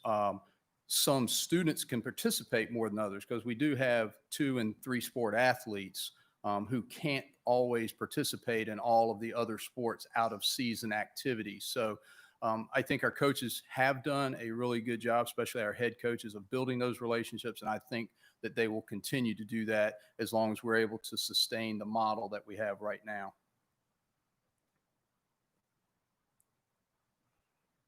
Okay, we're currently at 7 votes. Oh, sorry, we're now at 7 votes, and we have consensus for option 1. So we can now vote on question number 11, for which we have 4 votes. If you want to speak to that. So a little bit of information about school board decision point number 11. Last spring, every Montgomery County employee that was paid by the school division was working in some fashion during the closure, maybe not in their the role that they were hired for, such as our aides being on buses delivering meals, but they were working for us. We did have some employees choose not to work, and those employees that chose not to work, not because of any medical reason or anything else, they just chose not to work, they were not paid. Last spring, our spring court sports coaches worked 18% of the season, and that's from the start date of the season to the championship, the state championship final date, because I think every coach's goal is always to get to that state championship. And we paid them 1/3 of their stipend. This was due, again, to the concern of overall funding. We weren't sure what our sales tax revenue was going to be, so we made that decision for funding, but also from an equity standpoint, our fall and winter sports coaches, they worked a full entire season from the beginning through the state championships. poor Auburn high school basketball was there in Richmond and scheduled to play, and then that got ripped away from them because of COVID. So, but they were co-state champion. So that's the good news. I did do an informal survey of HR directors in our area. Of the responses I got, only one school division paid 100% of spring sports stipends. The rest of them ranged from 25% to 50% that they paid. To retroactively go back and pay our spring sport coaches for the 2019-20 season would cost the division $168,510. And this is the question for the board. Our recommendation is not to do that. We feel that it was a fair and just decision that we made with our coaches because unfortunately they just weren't able to work with the athletes like they normally would have. So I'll answer any questions that you may have. Any questions, board members? I wanted to chime in here on this one. This is, again, I think for me, this is not as binary. I'm going to say yes to this one on the retroactive pay because, to look at it from an equity point of view too, I think another way to look at it is that, we enter into year-long contracts with these coaches. It starts in August, and my understanding is that some of them take it seriously and they work on building their program or they work on working with those athletes throughout the year, really. And there's a lot of work that goes into it. And the season really, in a lot of ways, for a lot of these coaches is the reward. And I am sorry for so many of our student athletes and coaches that, because of what happened. I understand the legalities, if you will, of our ability to pull that back when we don't have the funding. But if we do have the funding, and I'm, that's something we can talk about. I think, from an ethical point of view and from a what's right point of view, and also just speaking from my own experience, watching what my daughter did in the spring with teachers, remote learning, and then working with having a coach who's doing the same type of thing, encouraging the kids and giving them kind of just remote activities and things to keep them active and stuff. It was just as important what she did with athletics as what she did with academics, and I'm grateful for that coach for the work that they did. And so in my mind, I think the right thing to do here, if not the legal thing, is to do that retroactive pay. And I think that's especially true for, again, for the head coaches that probably spend the most amount of time and really do a lot more of that work year round. And certainly if there's situations, we've definitely gotten a few emails, and there's situations where coaches weren't notified properly or something like that. I think we have to take care of those types of things. So I'm voting yes on this one.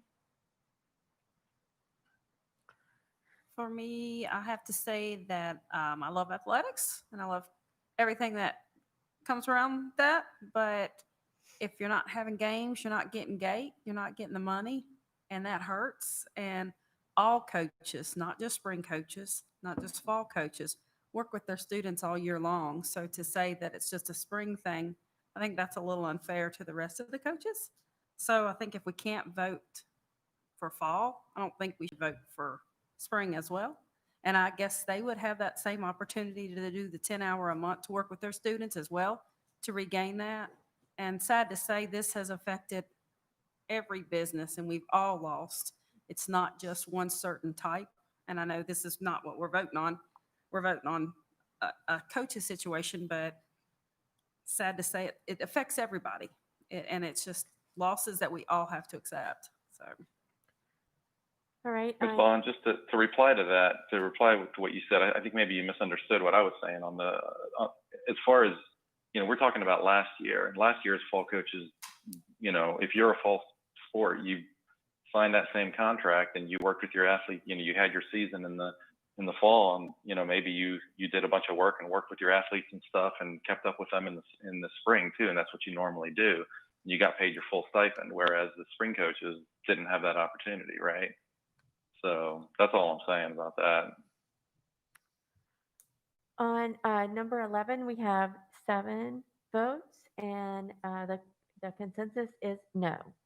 So we can move on to number 12. If it pleases the board, I believe that's the end of Mr. Knott's presentation. It's been about 2.5 hours. Is the board interested in having a quick break?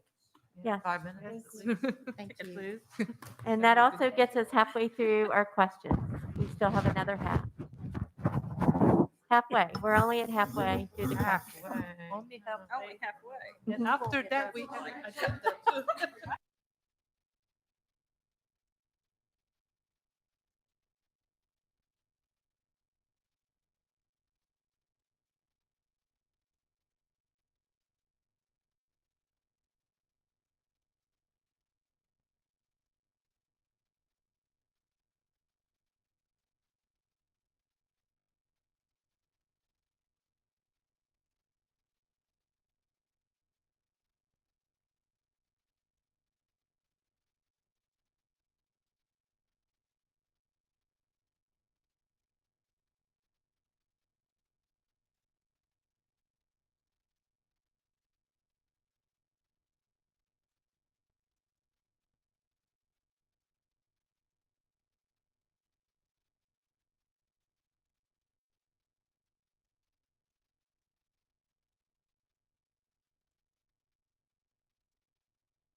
We might not be back yet. We can start. Mr. Chabaka? No. Yeah, I'm here. I can hear you. Okay, thank you. Thank Okay, you. good evening, everyone. Members to the board, Dr. Meyer. In reference to attendance information, attendance expectations will be communicated to our parents and our guardians prior to the beginning of the school year. Attendance will be taken in class through synchronized instruction and through the remote and virtual learning platforms. At this time, the state is still creating guidelines on what the attendance will look like in the virtual learning programs. Our practices regarding attendance will be updated according to those guidelines as they are released from the State Department. All of our students are expected to attend school each and every day and participate in the home synchronous learning. Our teachers will take attendance online during synchronous learning based on the students that they see who are engaged, those students who are focused, and those students who are participating in the learning platform. But for those students who cannot attend school due to quarantine, but they are well, we are expecting those students to participate. We are expecting them to focus. We are expecting them to be engaged in the remote learning platform, and they will not be marked absent. So we see students being engaged, focused, completing their work. We will make sure those students are accounted for attendance-wise. Our Wednesdays will be used as independent work days. On those days, our students will have the opportunity to participate in a variety of online activities. Those activities include, but are not limited to, enrichment activities, tutorials, counseling, clubs, and also classroom assignments. All students are expected to be on time and present for class in the remote learning instruction. In reference to discipline information, once again, those expectations will be communicated to our parents and guardians as well prior to the opening of the school year. All students will be expected to follow the MCPS Student Code of Conduct guidelines. Students are expected to follow those guidelines in the remote and virtual learning platforms as well. So to set those expectations, we will email out to our parents with the first week's packets of signings for our parents. We will email out what's called the elementary remote learning platform and the secondary remote learning platform. That will give our parents as well as our students the expectations on what should be taking place in our virtual learning platforms. This brings us to school board decision point number 12.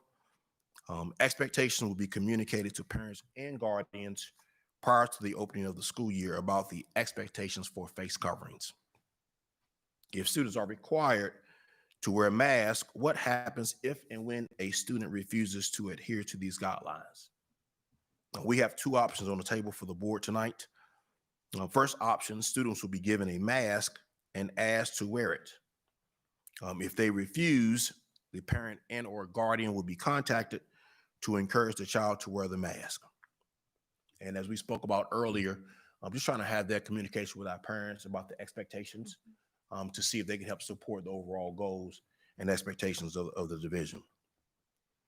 If the student will not wear that mask, the parent will be required to pick the child up from school. Students who refuse to follow those guidelines on a regular basis will be required to participate in a remote learning platform. That is the recommended decision from the leadership team based on the safety of students and staff.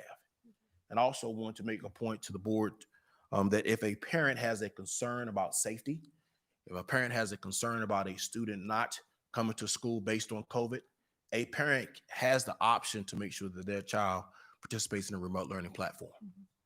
Okay. And then option two, students will be given a mask and asked to wear it. If they refuse, the parent or guardian will be contacted to encourage the child to wear the mask.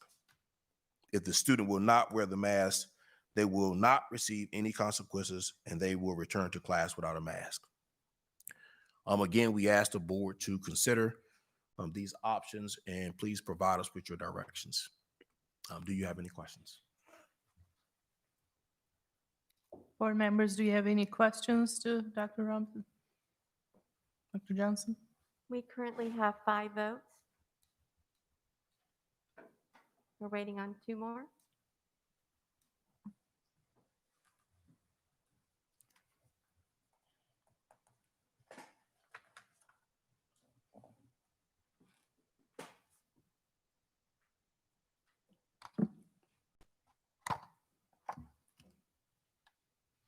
We're now at 6 votes.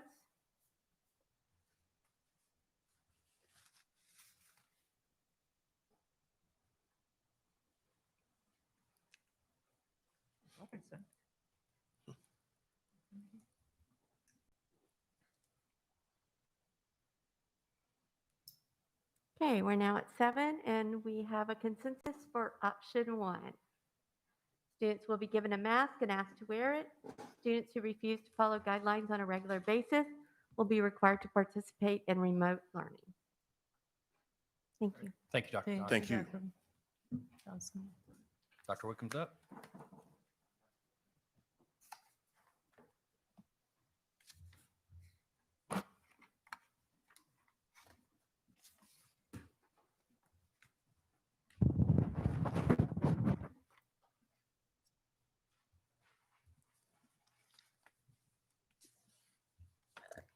Based on the elementary schedule that was approved on June 16th, what I'm about to share with you is the instructional elementary schedule.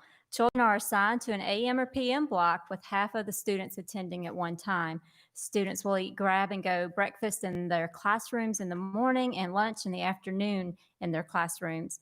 Remote and virtual learners are assigned to one teacher's class per grade level per school, and additional sections are opened should they be needed. In-class and remote instruction includes access to both whole and small group instruction with opportunities for differentiation. IEP teams will determine individual students' placements for students with disabilities. ELL students at proficiency level 1 or 2 should be scheduled for full day attendance, and students will receive both core content and specialty instruction. So decision point number 13, specialty teachers provide instruction in art, library, music, PE, and STEM. This is usually done by taking the students to those classrooms. This means that many students use the same space with very little time in between. Recommendations regarding social distancing and mitigation have promoted the minimization of the use of common spaces. So how will elementary students access their specialty teachers? Option 1, specialty teachers provide instruction in the classroom so as to limit the use of common spaces and movement. PE teachers would be the exception. They would go outside as much as possible and take students to the gym when they can't go outside. The second option, students will travel to specialty classrooms, increasing the use of common spaces and movement, requiring additional cleaning. Our recommendation is option 1 that follows the CDC and VDOE guidelines for minimizing the use of common spaces. And additionally, in those specialty schedules, specialty teachers could have anywhere from 3 to as much as 6 classes in an AM or PM block. And that would require a lot of cleaning, and we simply don't have the custodial staff to assist with that. What questions can I answer for you about that? I guess a challenge would be, for music, dragging all their stuff over there. For art, the same thing. I mean, and certainly, for library, the students really love to go to library. And I know we can do all that on carts, and that may be what we have to do. I just hate that they're missing out on being in those spaces. And we are prepared to purchase carts should we need to do so. And an option for library with the first choice would be that children would go through Destiny, choose their books, kind of like we did in the spring when we were taking the books on the buses. They would choose their books. The librarians would then bring them to the classroom to give them to the students. And again, it's approximately 30 minutes per class. It's really not a lot of time, and it's certainly not a lot of time in between for cleaning. But that's a very good point. I think it'd also be good. I understand the reason for the recommendation, but I also think for students just to go somewhere different, get out of the classroom and and be in a different environment would be helpful. And, and again, for the teachers to be in their space, more I- familiarity, but I understand the reasoning for the first one. Just, I wish we could make the second one work. I agree, Ms. Cass. That would give them a break out of those 3 hours. Yeah, just, just a chance to get out. What about outdoors? What about setting up, like doing some outdoor teaching and PE teachers, of course, will take their students outside when possible. And certainly if teachers had the opportunity, I know some of them have doors with outside access. The idea here is to limit the movement in the common spaces, the hallways, and then using those classrooms. But I certainly could see there could be times where they might be able to go outside of their classrooms. like music class, do it outside? Or... Is this, Ms. Wickham, is this something that we can let buildings, on a by building basis, depending on the workload of the custodial help or the willingness of specialty teachers? I look at this thing and I kind of don't want to pick option 2 because I don't want to go against that recommendation necessarily all the time, but I don't want to pick option 1 and hold them into one scenario either. Is this something that we have to decide on? Is this something that if it can be done safely on, occasion that they can, rotate? I think that's a somewhere great question. It comes back to something that was discussed earlier, and that was the idea of when children are sharing those common spaces, it is the cleaning factor that's involved, and then who would do the cleaning. And again, a common day, maybe 3 of those classes in an AM block, but it could be anywhere up to 6, like I said, and just making sure that you would have the time and the personnel in between those classes to be able to clean.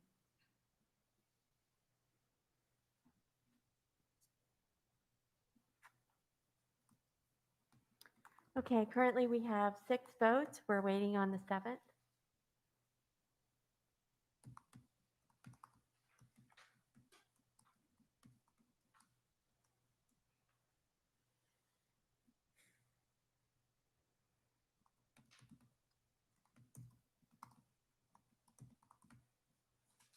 There we go. So we have a consensus for option 1. Specialty teachers will provide instruction in the classroom so as to limit the use of common spaces and movement. Thank you. The next part is how will we provide new instruction to elementary students? They'll receive new instruction from the classroom and specialty teachers. They'll have language arts, math, and a specialty each day. Students will have science at least twice a week and social studies at least twice a week. Teachers will provide appropriate homework for students to complete when they're not at school to support that missed time and to support that instruction that the classrooms provided. Additionally, reading teachers, gifted resource teachers, and other support teachers will continue to provide instruction as well. Students with disabilities will access the general curriculum with specialized instruction provided by a special education teacher as prescribed by the IEP. In-person and at-home students will receive instruction at the same time so that all students remain on the same pace. A virtual committee consisting of a teacher from each elementary school will provide support and resources to assist with those teachers providing remote learning. New instruction will be delivered to in-class and remote students using a combination of whole and small group and center-based instruction. Remote students will join the teacher in class for whole group instruction. The teacher would then do a small group with the virtual students, and then they would complete assignments asynchronously via Google Classroom. They'll rejoin the class for the next content area. Addressing the needs of all students equitably, students with disabilities will have their individual learning needs addressed through their IEP. Instruction will be differentiated during small group instruction, and assignments will be differentiated to meet students' needs. Grades K through 5 students and families will have the opportunity to access remote instruction through Chromebooks provided by the division. All students will be assessed to determine their needs. Data from assessment results will be used to guide all tiers of instruction, and ESL students at proficiency levels 1 and 2 again may attend for a full day. Administrators of curriculum are revising pacing and curriculum guides to ensure that essential content missed last spring is addressed and connected to the current curriculum. Identifying instructional gaps and student needs. Again, special education teachers will collaborate with the general education teacher on students' performance on classroom formative assessment to guide instruction. Special education teachers will also use ongoing progress monitoring methods as related to their IEP goals and objectives. Students with disabilities will receive instruction based on their individual needs as prescribed by their IEP. Admins of curriculum are seeking guidance from the VDOE for reducing the curriculum load. Essential SOLs will be identified and taught. Additionally, the traditional assessments that we give, such as PALS and MAP and so forth, will continue to be used. Administrators of curriculum will continue pacing and curriculum work with teachers throughout the school year to provide guidance and support. Supports for student success and well-being. Students with disabilities will have access to the supports extended to all students. Normal staffing allotments for counselors, tiered intervention specialists, and instructional coaches will be in place for the school year. The Student Services Department is developing and providing a program of additional supports for students.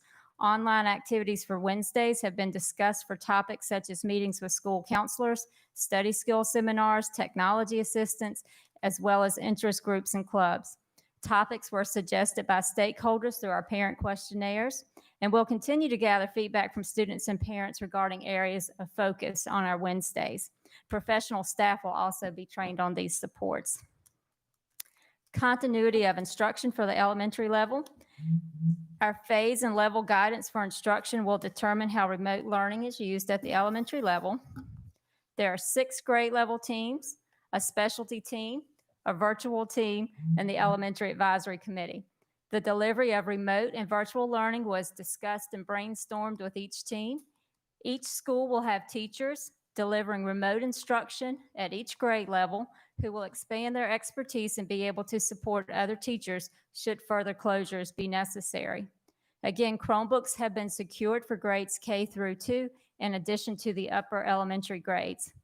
K through 5 students will begin using the Chromebooks in Google Classroom right as school starts, so that if students should need to move to remote instruction, they'll be prepared. Students with disabilities will have access to the general curriculum. Specialized instruction and accommodations will be provided through co-teaching and collaboration. Professional development.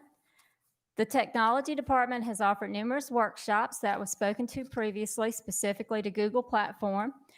The technology and curriculum instruction departments will continue to provide PD on Wednesdays based on needs identified by teachers. Division level professional development will be held in the afternoons on Wednesdays, and this will be as needed with the exception of the anti-bias, anti-racism training, which will have both morning and afternoon sessions. PD for special education teachers will be made available by the special ed department through collaboration with other departments.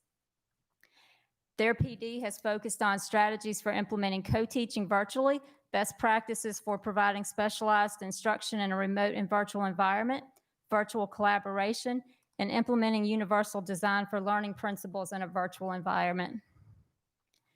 Robust family engagement. Teachers may use Wednesdays as a time to connect with families. Schools will identify the 2-hour time frame for office hours for students and families on Wednesday mornings. Schools will conduct virtual and remote engagement activities with families.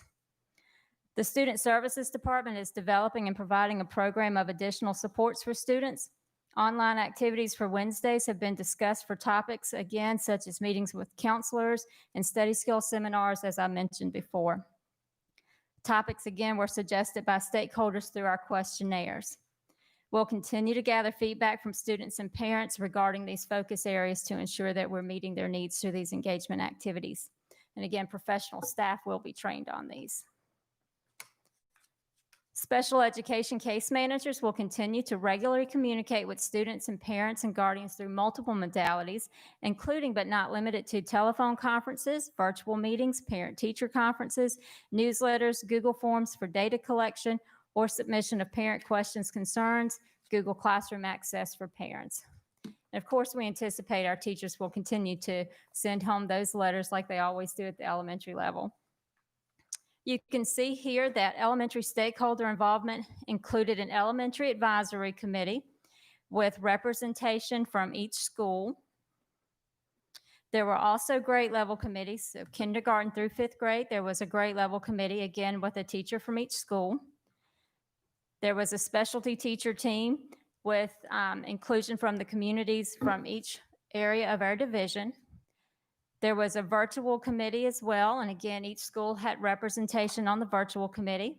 Additionally, meetings with elementary principals were held, and Jason Garrettson, our Director of Student Services, and Judy Diggs, our Director of Equity, they attended as many meetings as they possibly could that fit into their schedule.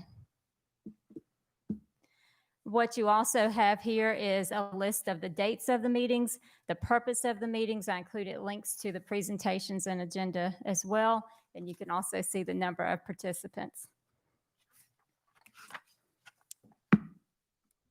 Any questions for elementary scheduling and programming?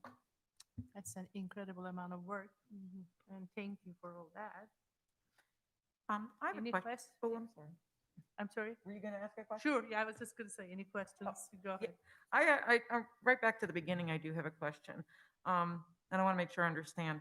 In-person and at-home students will receive instruction simultaneously so that all students remain on the same pace. Does that, I'm not clear what that means. Does that mean that, is this synchronous learning? Is that what you're talking about?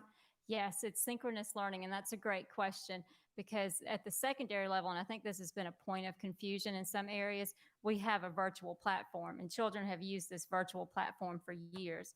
At the elementary level, we don't have a virtual platform.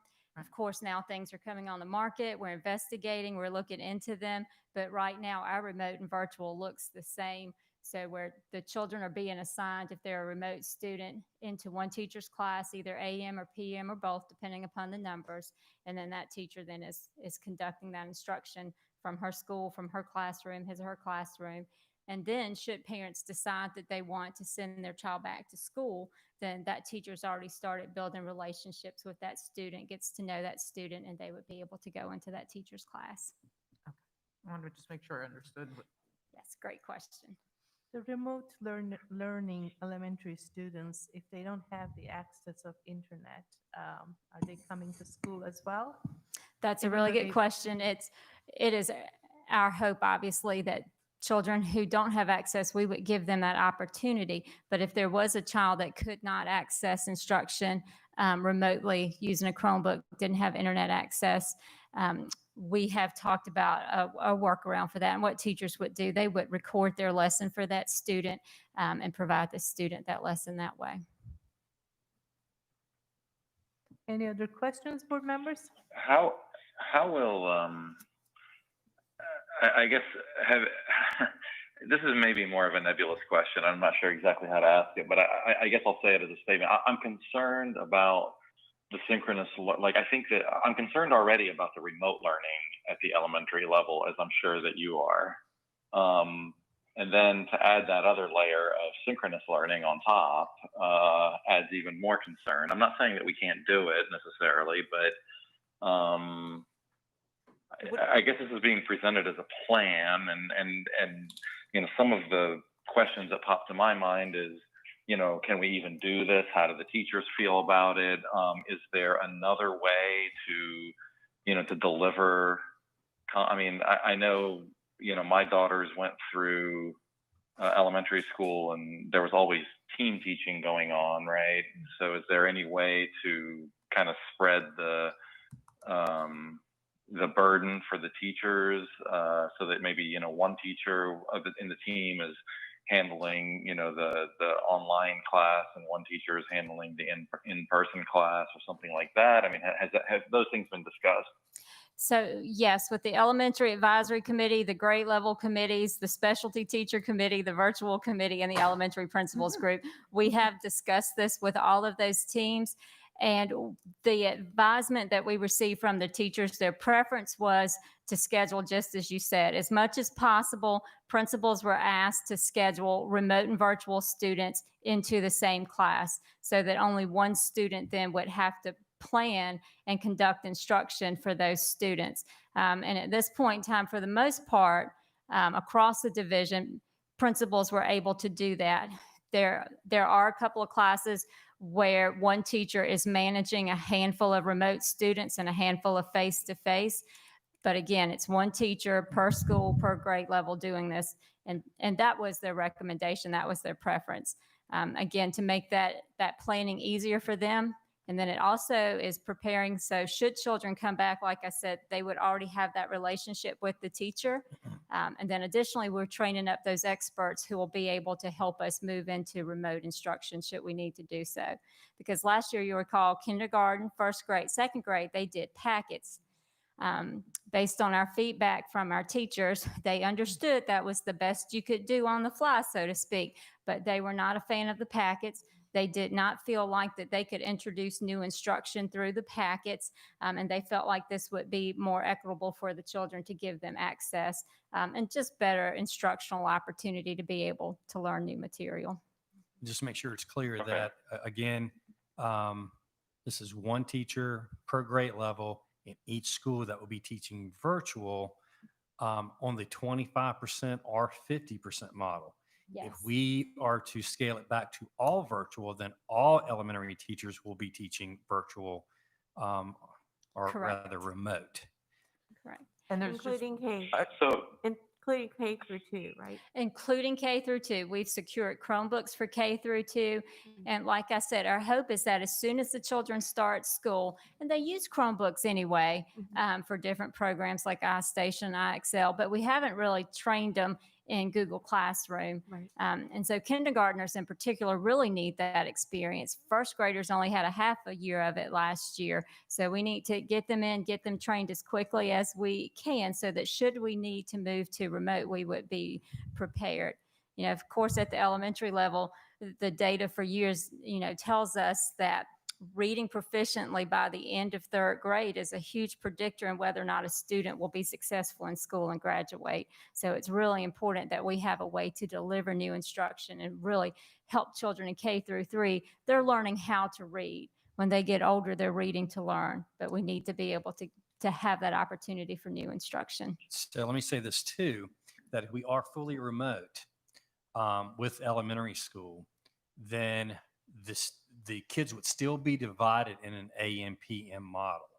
So the teacher would not be expected to teach all 20 students remote all day. It would be 10 kids the first half of the day, their PM kids the other half of the day. And we did ask teachers their opinion on that. What was their preference for that? And they said they really felt like keeping that consistency, having half the kids at a time, that was their preference.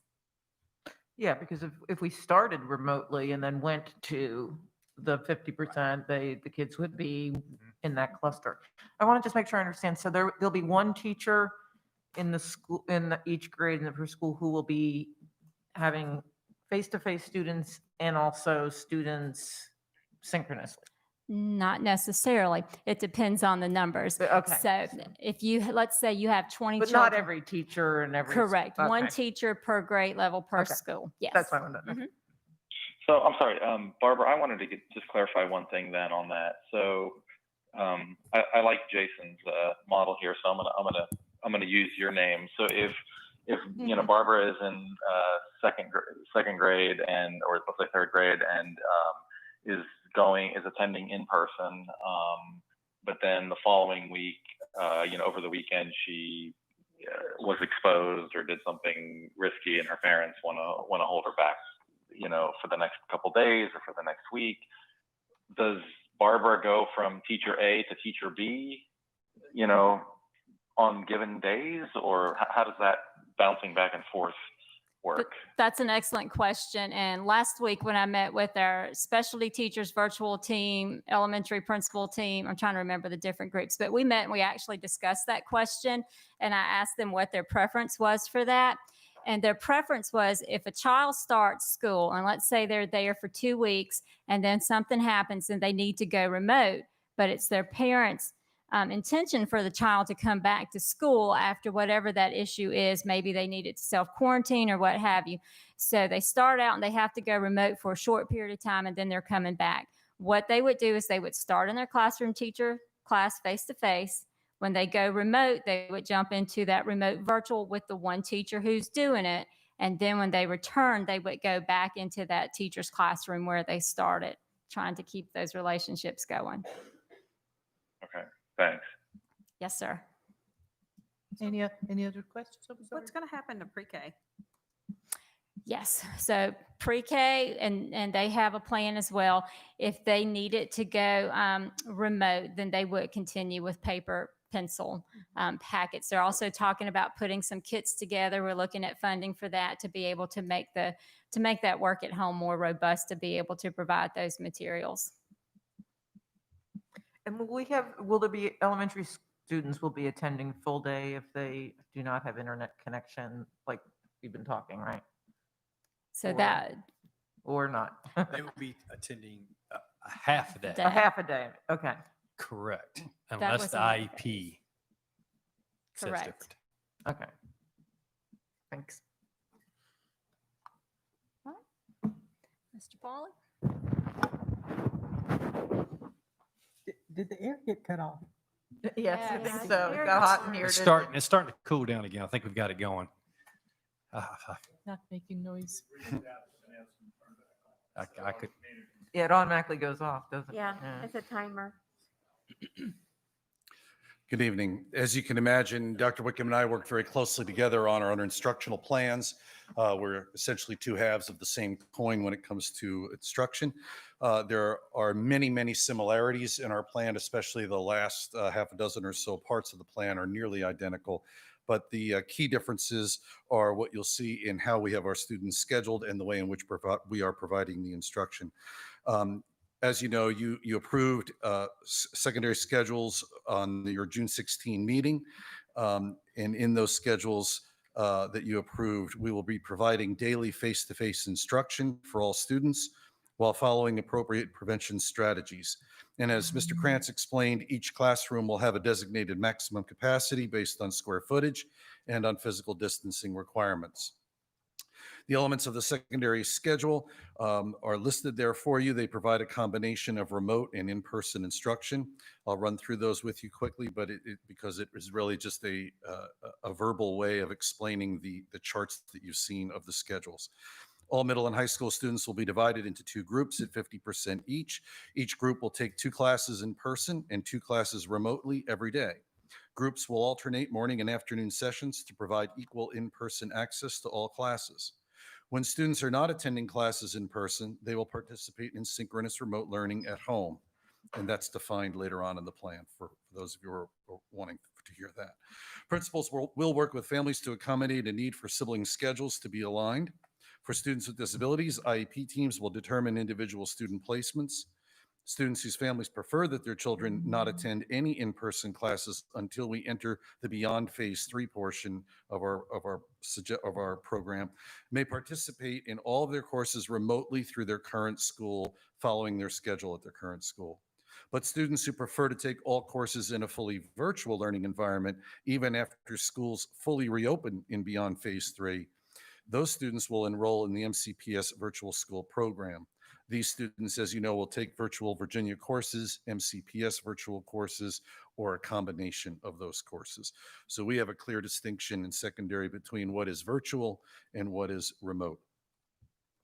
In providing new instruction at secondary, as I said earlier, the instructional model for secondary courses is remote synchronous instruction. And this is defined as in-person and at-home students receiving instruction simultaneously, and all students remain on the same pace, just as Dr. Wickham described it. And teachers the same autonomy that they've always had to determine how they teach their classes. Within the synchronous model, teachers will determine the best way to group students and differentiate activities within their combined in-person and remote classroom. The expectations are laid out for you below. All at-home students must be present or connected remotely in their assigned class at the beginning of the scheduled class time, just as Dr. Johnson explained in the attendance section. At that point, the teacher will take roll and record the attendance. The teacher will then address the entire class, the at-home and in-person students at the beginning of each class, to explain the objective, the relevance of the planned lesson, and the success criteria for the day. The teacher will also review the day's itinerary and explain the expectations of each group. In other words, the teacher will lay out what the planned activities are. It's the initial instructions to students and the direct instruction that will be recorded for later access, and we'll have the camera facing the teacher only during that time. Students who have chosen the fully remote option will be included in class activities available to in-person students. But the teacher will determine whether or not at-home students need to remain connected while doing independent work, because the teachers, we are telling them they need to be aware of the limits and cost of home internet services. The teacher will maintain an open connection through the class period to allow at-home students to reconnect and ask questions if they need to do so. The teacher may also designate a time for at-home students to reconnect and check in, like perhaps at the end of the period for closure activities. As far as addressing the needs of students equitably, this is essentially identical to the plan you just heard in elementary. We have administrators of curriculum revising pacing and curriculum guides to make sure that essential content missed last spring is addressed and connected to the current curriculum. Grades 6 through 12 students and families will have the opportunity to access remote instruction through Chromebooks provided by the division. All students will be assessed to determine their instructional needs, and data from these assessment results will be used to guide all tiers of instruction. Instruction will be differentiated during small group instruction, and assignments will be differentiated to meet student needs. The secondary plan provides differentiated access for students with disabilities, English learners, students in need of intervention and remediation, and students with no home internet access. A modified schedule will be developed for students who have special needs in order for them to access specific services. And that's delineated below in the sub-bullets below. Students with disabilities will access the general curriculum with specialized instruction provided by a special education teacher as prescribed by their IEP. Students with disabilities will have their individual learning needs addressed as prescribed in their IEP. And ESL students at proficiency level 1 and 2 may attend for a full day. While schools remain partially reopened for 2021, teachers will have set office hours on Wednesday mornings so that they are available for students and parents to contact them.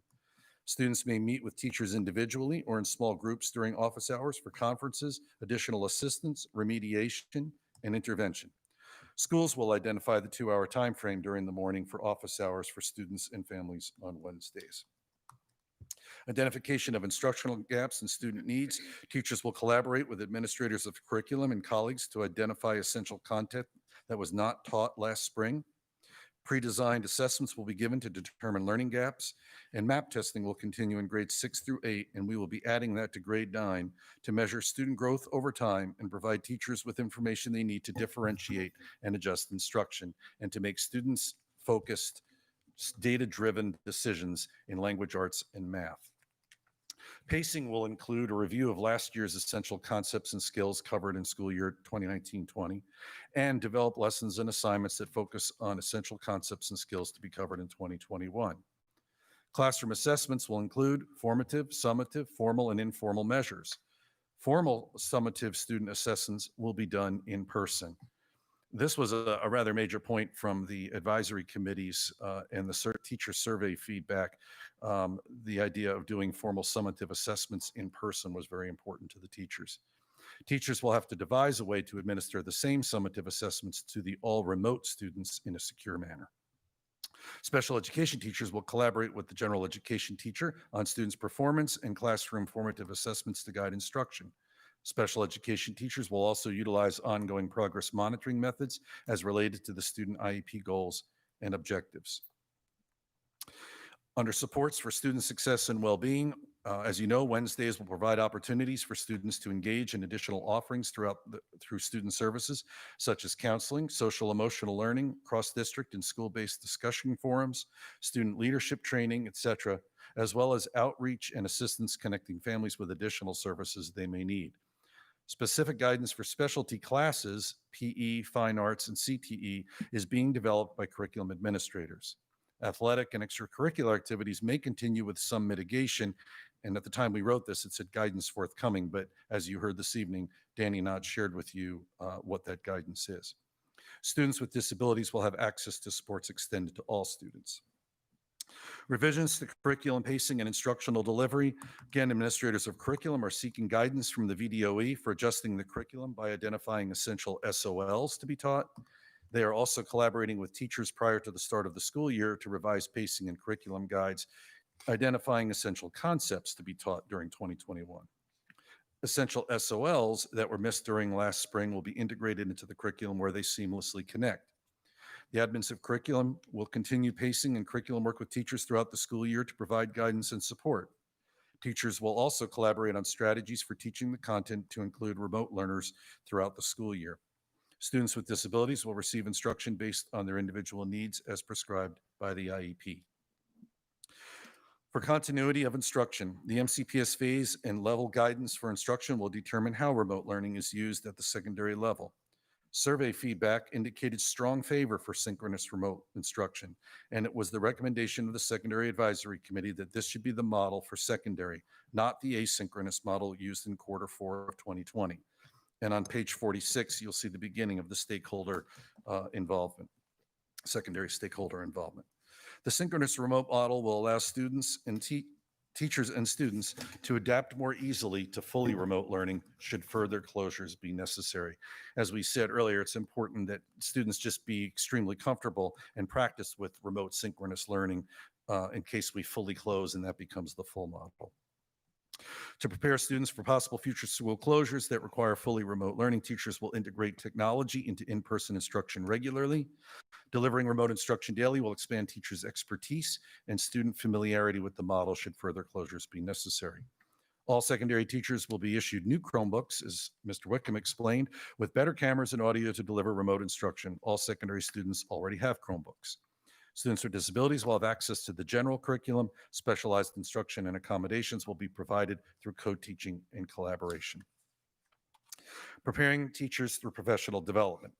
Professional development on remote pedagogy, assignments, and assessments, as well as training in Google Classroom, Google Meet, Edmentum, educational software and apps, website tools, Canvas, and more, will be provided throughout the school year on Wednesdays. Having set office hours will allow teachers to have the rest of the day as time for collaborating with colleagues, lesson planning, training, curriculum work, etc., without the expectation to be available all day. Professional development for special education teachers will be made available by the Special Education Department through collaboration with other departments within MCPS. Focus on strategies for implementing co-teaching virtually, best practices for providing specialized instruction in a remote or virtual environment, virtual collaboration, and implementing universal design for learning principles in a virtual environment. The technology department has offered numerous workshops on the Google platform as well as video conferencing to help teachers be better prepared. The technology and curriculum and instruction departments will continue to provide PD on Wednesdays based on needs identified by the teachers. Division level professional development will be held in the afternoons on Wednesdays, with the exception of anti-bias, anti-racism, or as we're referring to it as ABAR training, which will have both morning and afternoon opportunities. Our last section is robust family engagement. I believe this is identical to the elementary plan, but just to read it through quickly, teachers may use Wednesdays as a time to connect with families. Schools will identify the 2-hour time frame for office hours for students and families Wednesday mornings. Schools will conduct virtual and remote engagement activities with families. Student Services is developing, providing additional supports for students. Online activities for Wednesdays have been discussed for topics such as meetings with school counselors, study skill seminars, technology assistance, and interest groups and clubs. Topics were suggested by stakeholders in parent questionnaires. Wednesdays will also provide opportunities for students to engage in additional offerings through student services such as counseling, social emotional learning, cross-district and school-based discussion forums, student leadership training, etc., as well as outreach and assistance connecting families with additional services that they may need. Special education case managers will continue to regularly communicate with students and parents and guardians through multiple modalities, including but not limited to telephone conference, virtual meeting, parent-teacher conferences, newsletters, Google Forms for data collection or submission of parent questions, concerns, Google Classroom access for parents. The number and types of stakeholder meetings and the agenda and the presentations that were made in secondary mirror those that were done in elementary. Dr. Wickham and I worked closely to make sure that we were aligned in that way. All of that on pages 46 through 51 are outlined for you. So at this time, does the board have any questions for me about the secondary plan? Board members, questions? do not. Thank you. Well, we've had a lot of teachers questioning the whole synchronous learning, and you know that. And Mhm. we've been trading emails all over the place Yes. about it. And there's a lot of concern that it's going to be very difficult to be, and I see here that this one line, review the day's itinerary, explain the expectations of each group, plan activities for the day. So basically, it sounds like you got to do 2 plannings for each period. You got to have a plan for your online people, and you have to have a plan for your synchronous learning people. And so it sounds like that's a lot of extra work for a teacher to be doing that. I know a lot of teachers thought that they weren't going to have to do synchronous, and this has sort of come up, even though they were told they weren't going to have to do synchronous learning, and now all of a sudden they have to, and they've got to do extra planning. So I'm not sure where teachers didn't know that they weren't going to do synchronous instruction. That's something that was approved. Those exact words were used when we approved the schedule back in June. Certainly my meetings with teacher leaders, that was explained thoroughly what synchronous remote learning was. The initial intent was for them to not have to do 2 different lesson plans, Right. that they would actually everybody would stay online and everybody would be in front of them and it would all be simultaneous. But we had since, as you know, that time gotten some feedback from teachers saying they didn't want to do that. So we gave them flexibility, saying that at a minimum, you need to at least have them there at the beginning, explain what the objectives are for the day and the success criteria and the planned activities. And then the teacher, as it says there, the teacher determines what each group will do. Like if I were teaching, I would think most of the time my preference would be to include both at the same time simultaneously, but we wanted to leave that flexibility open. So I understand that in trying to please one group, we upset another, I and think then the vice key is versa. the flexibility. So the key we decided was we used. That is the key word. Yeah, so if you notice, the words used are autonomy and flexibility. We wanted to lay out some bare minimums, which was they have to be there at the beginning. They have to at least be told what the objective and the success criteria are for the day and what the activities are. And then the teacher has to remain connected so that those students who want to come back in and ask questions, or they can certainly stay on the entire time. Now, let me say this. There is a group of students, the group of students who families have chosen to be completely remote during this time. I mean, we can't give that option unless they're actually engaged in that class like they're actually there. So they'll have to be a part of that class some of the time. So, but we can't give the option if we don't, where they stay home. And there's no way to have remote students in one particular group. Yeah, I mean, that gets like we're doing in elementary. In the elementary Yeah, school, you know, you've got one That's- person, and now we got every single teacher has Right. to do this, and So that's let me answer The that. the challenge is, you know, with high schools, is the multiple courses that are offered. We would be limiting the number of classes that students would be able to take if we didn't actually do that. but middle school you could probably do it. They still specialize, even though their certification, as you know, is It would be is easier broader. too. But, you know, we're still, you know, moving, there's still a possibility of moving from virtual to, you know,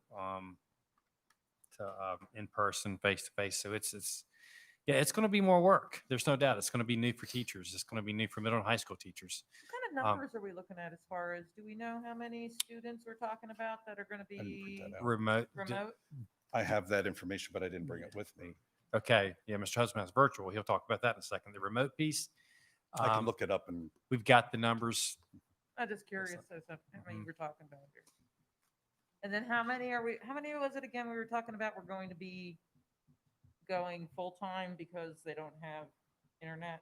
There was a number of students. The number who would actually, 60 students who don't have. it was access about, to- it may be about 80 in Okay. the whole division. So, I mean, that's divided by 20 schools. 80 in the secondary. No, in all. Or of them. Yeah. Oh, And they would be going, because they don't have internet, they would be going. Yeah. And that's, I mean, that's probably fewer than 5 to 10 a school, depending on how big the school is, you know, total. Well, actually, elementary wouldn't even count there. It wouldn't be secondary. Okay. I'm just wondering what the numbers are. How many we're talking about? Yes. Looking at survey data. You want to come up if you would, so everyone can hear you. Thank you, Mr. Wickham. Thanks, You took it off too. Oh, I did. It's I would be the completely unlucky clean. one that happened.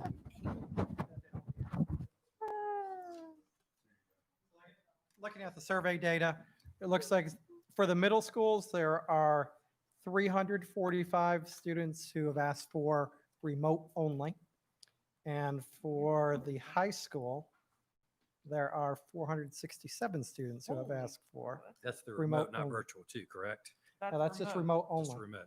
Virtual is 124, but these numbers may be updated. And some of these are. Do you have it are by a little bit school? I was duplicated. going to say, do you have a Did- breakdown? I do Just- have it just so by we can do a school, so comparison. here we go. AMS 48, BMS 149, CMS 116, and SMS 32. That's for remote only. Is that by survey data? That's by survey data. So the survey data, can I speak that one It's, second? it's sounding like around 10%. So the survey data, the principals have called these people, Right. and there was a good bit of confusion Yeah. as they Virtual was thought remote, that they yeah. were saying one thing and they were really Yeah, I got a lot of questions. right. So I actually have the actual numbers based on what the principals found out. So Well, these were initial. thought We they- did update some Yeah, of these those are updated, I think. Yeah. It's, as much as I can. AHS 52, BHS 206, CHS 159, and EMHS 50. Okay. Those are remote They only. went up then. Thank you. yes. Well, so it's more like 15%. So I just it's I'm in just the trying to get a sense of Yeah, how sure. many students are going to be remote. You're teaching a class about how many students are going to be remote versus how many are. Now you got to remember Not being too, at the high school, those students will still have access to virtual Virginia, so they might not actually be with the teacher. That will be a few in courses from here to there. You know, Well, Yeah. and it's still going to be the 50%. So Mm-hmm. you're going to have 50% of the in-person plus the 50% of the remote.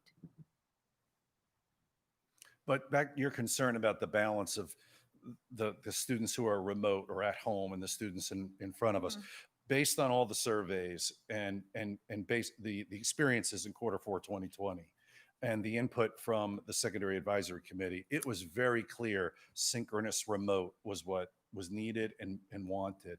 But we got a little bit of feedback after it got presented. We got a little feedback that we needed to provide more flexibility and autonomy. And then in doing so, I'm not surprised that some people see that as more work. So they may want to just do what we originally intended. We give them that flexibility. and we've already heard from several teachers who have great ideas, and Oh, wonderful. you know, ideas. we have great teachers. They're creative. They think outside the box. We have teachers talking about flipped classrooms and doing some, already thinking about some pretty amazing things. Do you want the numbers that I got Sure. from the, so thank you, Ms. Whitaker.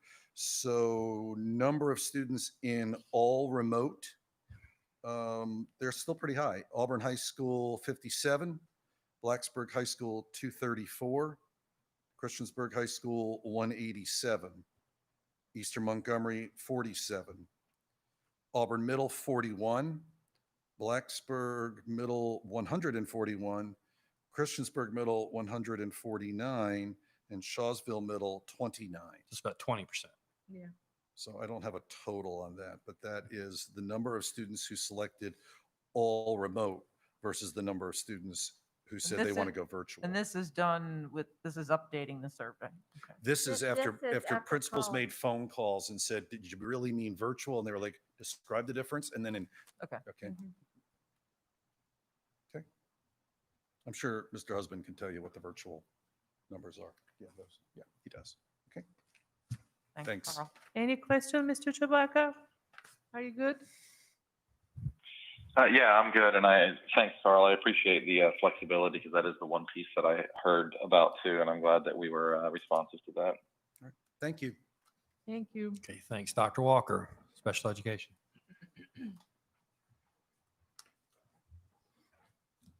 Evening, Madam Chairman, board members, and Dr. Meyer. In order to support scheduling for students with disabilities, the leadership does recommend that the division adhere to the regulations governing special education programs for children with disabilities in Virginia, which states that a free appropriate public education shall be available to all children with disabilities who need special education and related services aged 2 to 21, inclusive, who meet the definition of age of eligibility as outlined in the Virginia statute, and who reside in the jurisdiction of each local educational agency. Based on the current division and parent questionnaires and collaboration with schools, the anticipated numbers of students with disabilities attending the hybrid school alternative model for this fall are as followed: 599 students attending half day, 227 students attending full day, 25 students attending virtual learning, and 114 remote instruction. The chart does break down the number of anticipated students with disabilities by elementary, middle, and high school instructional levels.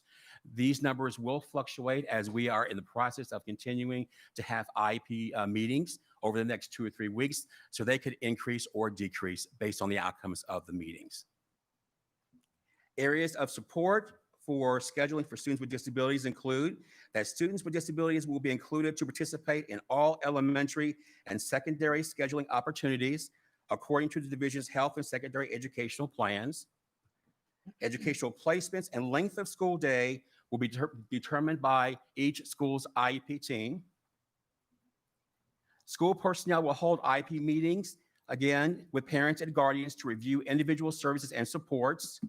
Also, you heard earlier, Mr. Garrison mentioned that students with disabilities may have difficulty wearing masks. So there are many students with disabilities who have sensory issues outlined in their IEP, so they may have difficulty wearing masks because of the difficulty of the texture of the material on their faces.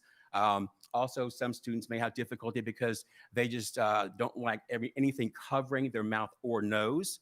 But then there could be other students who will have no problem wearing the mask. So we will encourage all parents and students to continue to work on achieving this goal.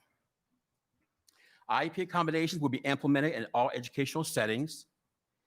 Students with disabilities who are participating in the full day instruction based on IEP team decisions will participate in alternative academic scheduling during the transition times between A and B groups, and that's with elementary and at secondary levels. The special education personnel will supervise and provide specialized instruction for students attending full day instruction during the transition times between the A and B groups. School administrators and special education teachers will implement academic scheduling and programming based on individual student IEP goals.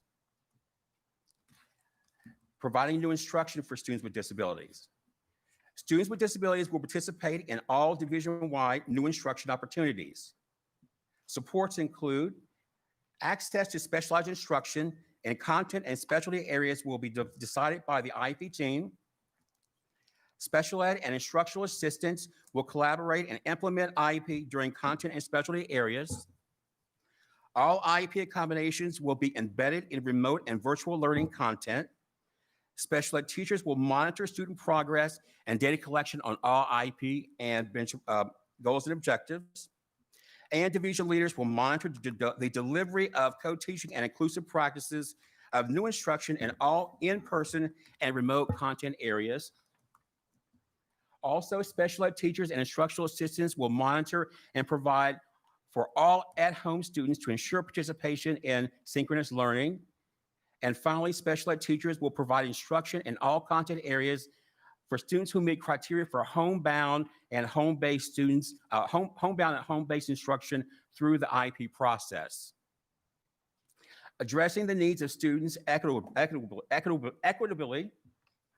students with disabilities will be included to participate in all division-wide new instruction opportunities. Access to specialized instruction in content and specialty areas will be decided by the IEP team.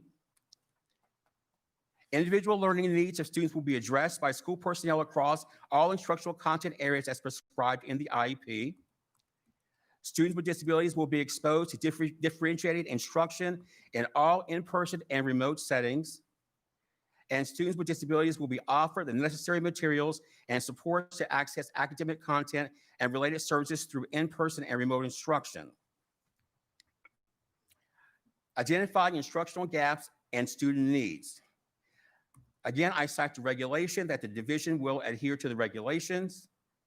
Students with disabilities will have access to participate in all division-wide formative assessment opportunities to identify and help remediate their instructional deficits. Special ed teachers will collaborate with gen ed teachers, again, to work with student performances on classroom formative assessments to guide instruction. Special ed teachers will also utilize ongoing progress monitoring and data collection methods as related to student IEP goals and objectives. School personnel will ensure that students with disabilities will access PALS, MAP, running records, and benchmark, and other related educational testing to assist with identifying learning gaps. Students receiving school-based interventions who continue to struggle will be referred to the School Assistance Program for additional academic and behavior intervention support. The Student Assistance Program will refer students to the Child Find process if they continue to be unsuccessful with additional targeting interventions and supports. Students with disabilities will receive specialized instruction based on their individual needs as prescribed by their IEP. Special education supervisors and coordinators will collaborate with administrators of curriculum to assist co-teaching pairs with support in pacing and curriculum throughout the school year. My next topic is supports for student success and well-being. Again, I cite the regulations.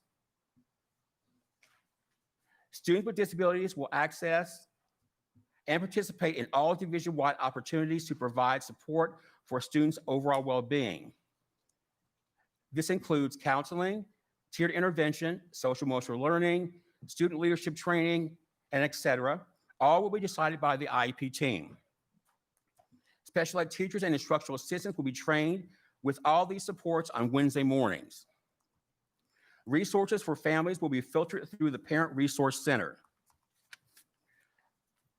My next topic is continuity of instructional plan. Again, I cite the regulations and the Virginia statute.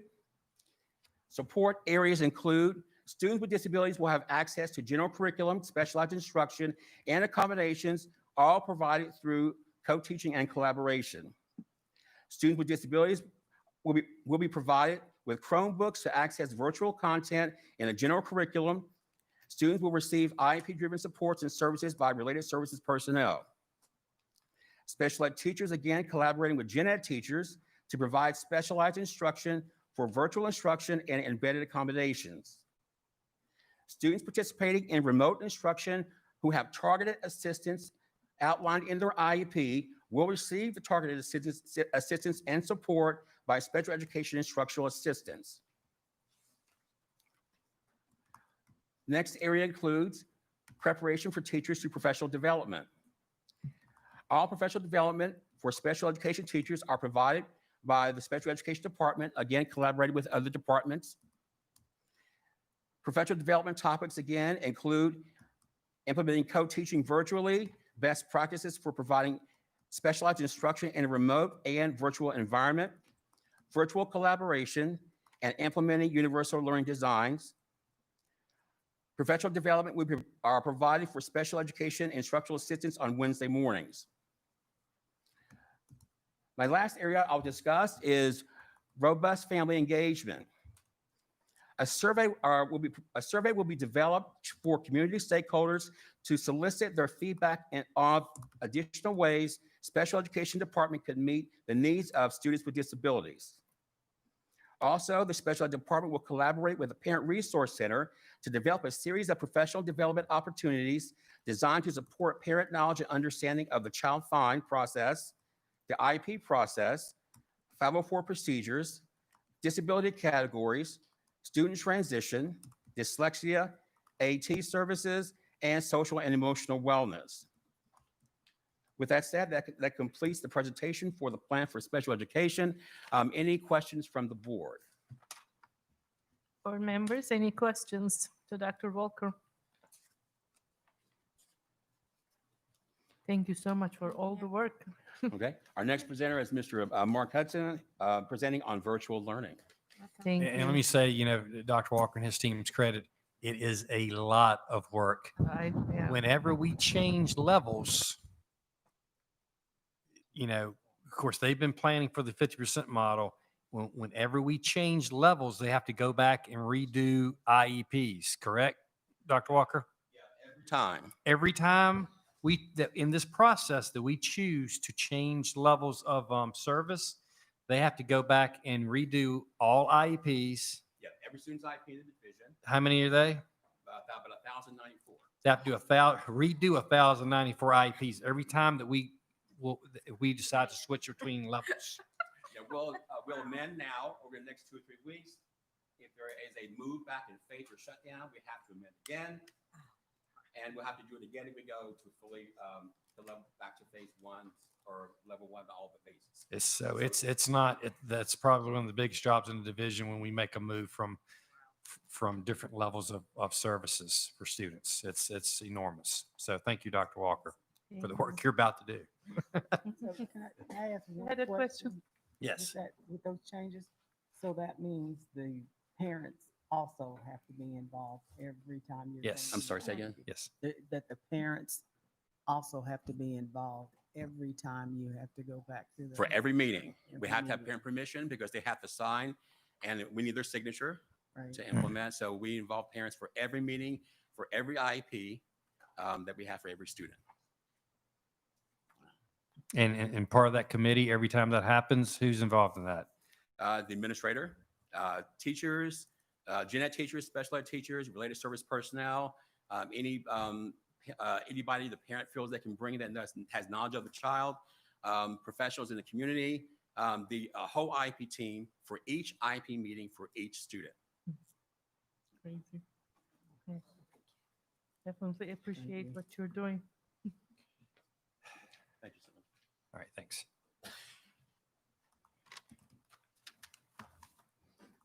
Good evening. Almost good morning. Not yet. I'm here to talk to you about our new virtual school program. First, we've talked a lot about remote learning and virtual learning. I would like to make sure that we're clear in our definitions before we dive too much into virtual learning. Remote learning is students may participate in remote learning exclusively or as part of the proposed hybrid plan. Remote learning allows students to remain home until schools fully reopen and participate in courses remotely through their current school. Students follow the in-person schedule of classes through synchronous remote learning and return to the current school once schools fully reopen, which is what we've been talking about for a few hours now. Virtual learning and the brand new virtual school program is for students and families who prefer to have the autonomy to participate in virtual learning throughout the 2020-21 school year, regardless of the consequences of the pandemic. Students who participate in the virtual school complete 100% of coursework online for the entire year. The virtual school program is hosted at Shawsville Middle School and Eastern Montgomery High School. As of Sunday, and I did check today, although we had already printed these, and the numbers are pretty stagnant. We have 50 middle school students who have signed up for the virtual school program. 53 high school students have signed up for the virtual school program, and a little under 75, I think it was 72 when I looked at it today, 72 students are undecided or have not responded to our outreach. And my best guess from the families that I've talked to is that they're probably waiting on tonight and a little bit more information.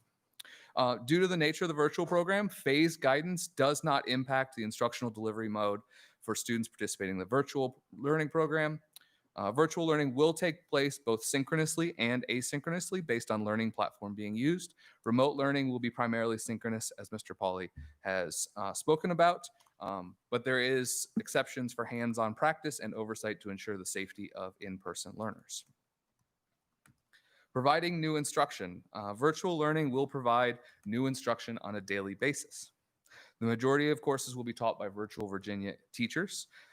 Teachers taught by MCPS, courses taught by MCPS teachers will provide new instruction in a variety of modalities to suit as many different learning styles as possible. Teachers will record videos of instruction, hold office hours for tutoring and answering questions, create videos with demonstrations, and will utilize other innovative forms of instruction. Teachers will be expected to provide feedback on a daily basis with work deadlines organized on a weekly, 4.5 weeks, 9 weeks, and semester-long basis.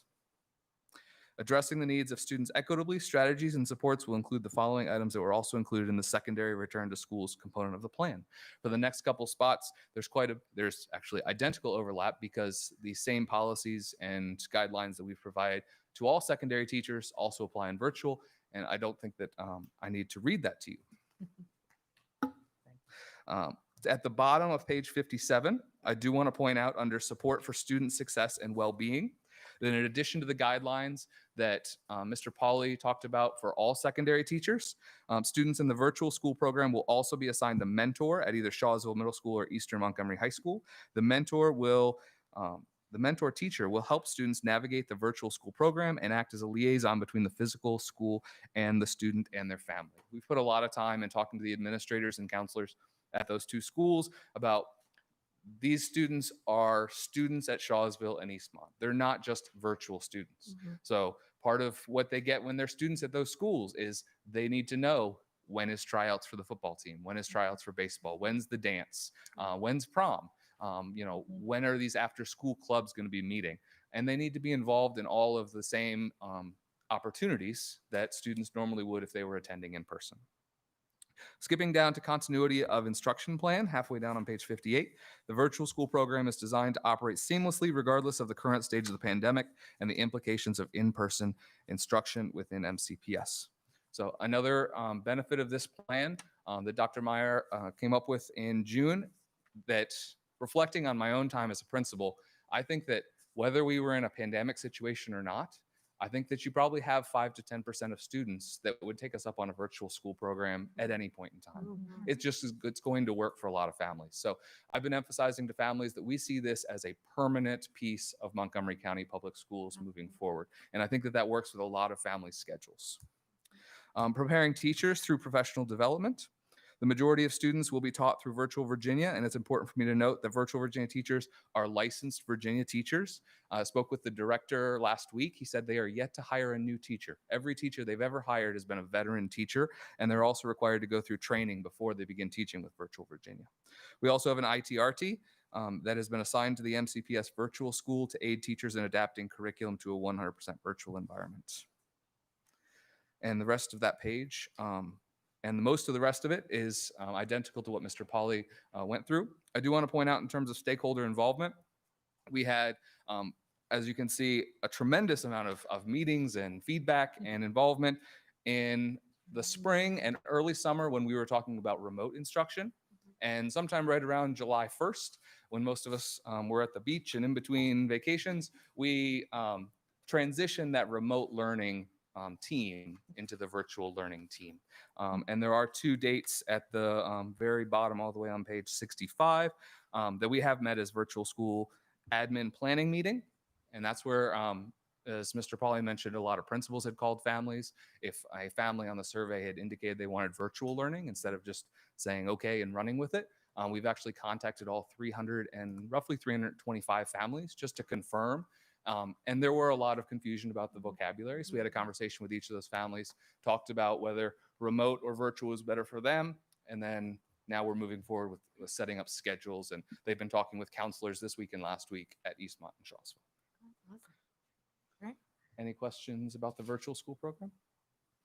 This is so great. If something coming out of this like bad virus case, I think this is going to be. Absolutely. So thank you for all the. I think mean, we're going to see a we've- lot of we've- yeah. students really succeed. What are the numbers?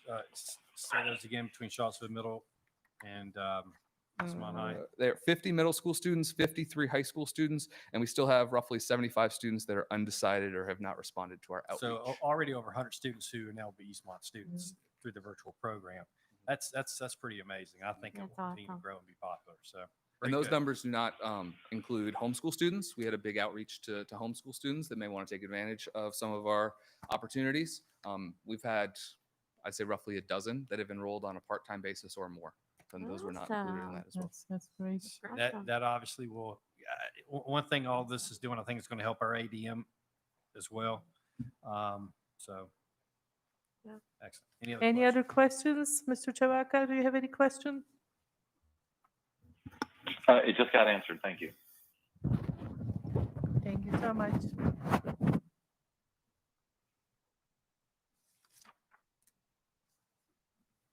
Welcome back, Mr. Nutt. It's good to be back. And by the way, thank 5 of you for your favorite color being blue. I like it too. So as far as staff supports goes, as you have previously heard today, we have developed phases and levels for our reopening that will help guide us as we continue to navigate our path back to normal school. In these phases and levels, our employees will work remotely if their job duties permit. In phase 1, level 1, in phase 1, level 1. In phase 1, level 2 and 3, all employees will work in their work location, but may bring their own children to their classroom. In all other phases and levels, our employees will work in their work locations, follow mitigation practices, and their own children will attend their child's school. So that way we're providing that childcare or opportunity to take care of their kids for the employees. Throughout the early stages of this pandemic and continuing into the future, the HR department has and will continue to respond to employee concerns promptly and be as flexible as possible. Flexibility is the key word. We will also frequently remind our employees about the need for them to be taking care of themselves. We have a great program, the Employee Assistance Program. Should an employee need professional assistance, that is a benefit that they have, the ability to talk to someone professionally free of charge. So we will continue to remind our employees of this. We do expect our employees to work in their work locations on their assigned days. As always, an employee can use their accumulated sick leave, personal leave, wellness leave, and if they're in a 12-month employee, annual leave, following the provisions that are outlined in Policy 5-7.5. If any of our employees have qualifying needs, they can also apply for family medical leave, or FMLA. This act provides certain employees with up to 12 weeks of unpaid leave, job-protected leave per year. Qualifying needs include for the birth and care of their newborn child of an employee, for placement with the employee of a child for adoption or foster care, to care for an immediate family member, that's a spouse, child, or parent with a serious health condition, or to take medical leave when the employee is unable to work because of a serious health condition. An employee can also take intermittent family medical leave, which means they're not using the 12 weeks or any time consecutively, but at different periods of time throughout the year. They are limited to 12 weeks of family medical leave per year. The Families First Coronavirus Recovery Act expands the reasons for which an employee can take FMLA and also be paid. For the following reasons, an employee is entitled to their regular rate of pay for up to the number of hours their work schedule provides for a 2-week period. If they're subject to a federal, state, or local quarantine or isolation order related to COVID-19, if they have been advised by a healthcare provider to self-quarantine related to COVID-19, if they are experiencing COVID-19 symptoms and are seeking a medical diagnosis. Under FERCA, an employee is entitled to 2/3 of their regular rate of pay for up to the number of hours their work schedule provides for a 2-week period for these reasons: is caring for an individual who is subject to a federal, state, or local quarantine or isolation order, or an individual who has been advised by a healthcare provider to self-quarantine related to COVID-19, is experiencing any other substantially similar condition specified by the Secretary of Health and Human Services in consultation with the Secretaries of Labor and Treasury. To date, those agencies have not given us any guidance, so that really doesn't apply at this time.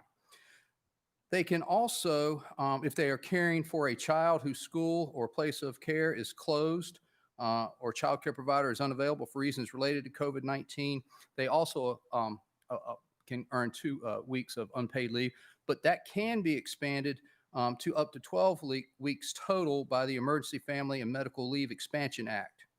That would be for 2/3 of an employee's regular rate of pay. This applies to an employee who has worked for us for at least the last 30 days and is not able to work or telework due to the need to care for a minor child because the child's school or provider of health care is closed or unavailable because of COVID-19.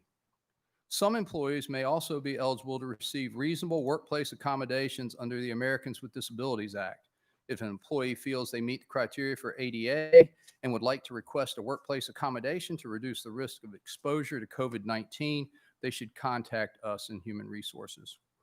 In the event that an employee uses all available leave to them under FMLA and FERCA, they will be provided the opportunity to apply for extended leave as applicable under School Board Policy 5-7.5.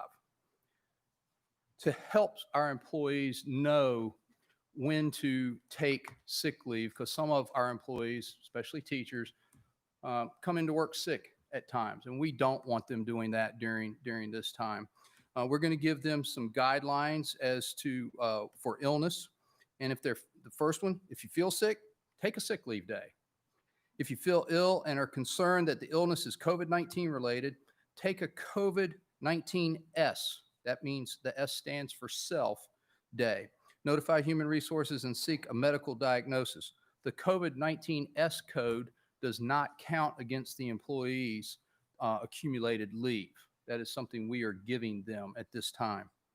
If you feel the need to self-isolate out of an abundance of caution but have no symptoms, and this is due to traveling or possible exposure, you take a COVID-19S day while quarantining. Notify HR and seek a medical diagnosis. Since the employee is not experiencing any symptoms, they will teach remotely from home with supervision assistance from their substitute. If the employee begins to have symptoms, they will just need to prepare lessons for a substitute and attend to their illness. If at any time an employee feels ill or their illness is diagnosed as COVID-19, any employee-related leave that they have taken will convert to a COVID-19D. D stands for diagnosed, and you will not be charged with any. They will not be charged with any of their leave. That's a benefit that, in talking with other HR directors around us, they're not doing. I think we're the only division locally that is helping employees. I with know that. Pulaski's not doing that. As usual, our substitutes will use the frontline substitute management system to accept and decline jobs. If a substitute has any COVID-19 symptoms, they will decline any jobs they have and notify the Assistant Director of Human Resources. We will provide substitutes with training aligned with the health and safety and instructional plan approved by the board. We are also working to identify other areas where substitutes may need additional training due to COVID-19. We did develop guidelines for our employees who traveled over the summer. Travel is not limited to the summer, and so these guidelines will continue to apply during the school year because we know people will take weekend trips. The important point here is that these guidelines are about an employee's behavior while traveling and not necessarily about where they go. Certainly there are hot spots all over the country, but the reality is that any of us can go to our local grocery store and come in contact with a COVID-19 positive person. So if an employee can answer yes to these questions, they can return to work and monitor themselves for symptoms. Did you wash your hands regularly? Did you use physical distancing? That is 6 foot separation from those outside of your household. Did you wear a face covering when physical distancing was not possible? Did you avoid large crowds? Did you refrain from contact with any known COVID-19 cases? If an employee answers yes to those, they come to work and monitor for symptoms. If they answer no to any of those questions, then they work from home for 5 days following their last travel and arrange for a COVID-19 test, and they need to notify us, and we will work with them to help them with that. We do anticipate some employee shortages this year. The areas that we're in most concerned about are substitute teachers, custodians, bus drivers, and school nutrition employees. And we're in the process of an all-out media advertising campaign. We're going to put signs up on the bus like we have done before. We're going to put signs up at schools all around. We're going to advertise, work with Brenda to get it out on social media, and just do our very best to get as many of these positions filled as possible. If or when we do confront an employee shortage that affects the safety of our students in schools, the superintendent will inform the board and seek consensus on the potential need to reduce the number of in-person classes and maybe changes from one phase and level to another phase and level. Do you have any questions for me? Questions for Mr. Nutt, board members? So with all the shortages that you just, I'm sorry. no, with all the shortages that you just outlined, do you have a number for each one of those groups? Right now, the only number that I have at this time that I feel confident with is the custodians. We are about 6 custodians short right now of regular custodians, and we're still working to hire the temporary custodians, which would be 19, one for each building. We have some out-of-the-box ideas for that.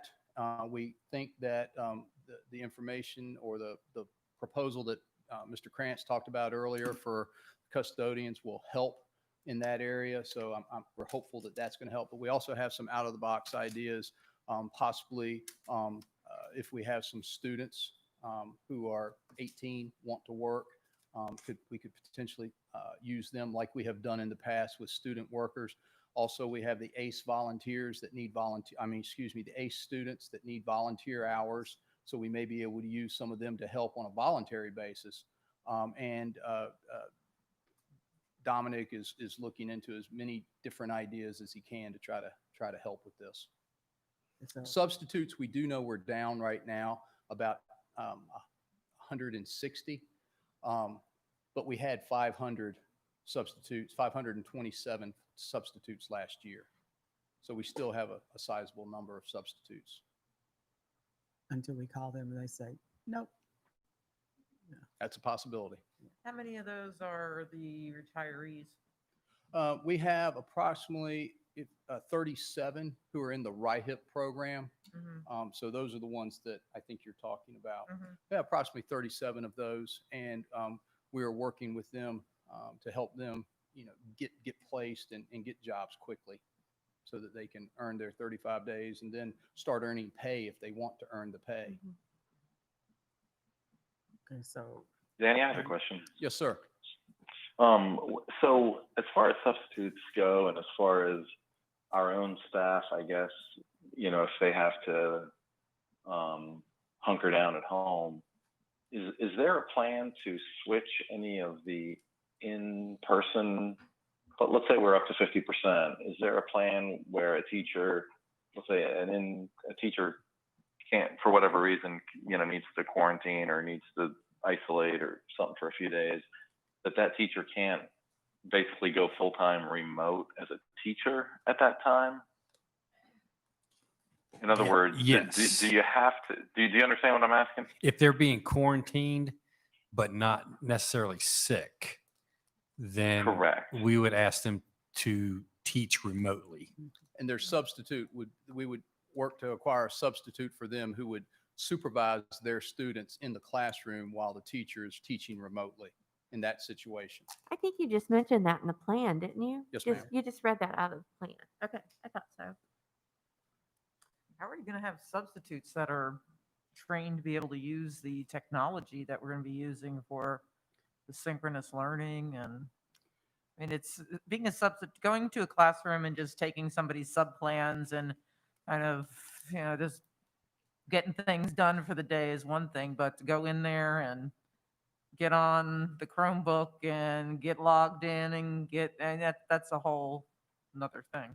Many of our substitutes have been using our Google Classroom, and I feel like, yes, it is going to be a challenge, but I feel like they'll be able to adapt, and we're going to do everything we can to work with technology to provide them training prior to going in. Well, that's what I was going to say. I was Yeah. wondering if we had any plan to get them trained also. That's Okay. one of the things we're working to identify now so that we can put that in place before they go in. Yeah, because that would be a tough spot to put somebody in.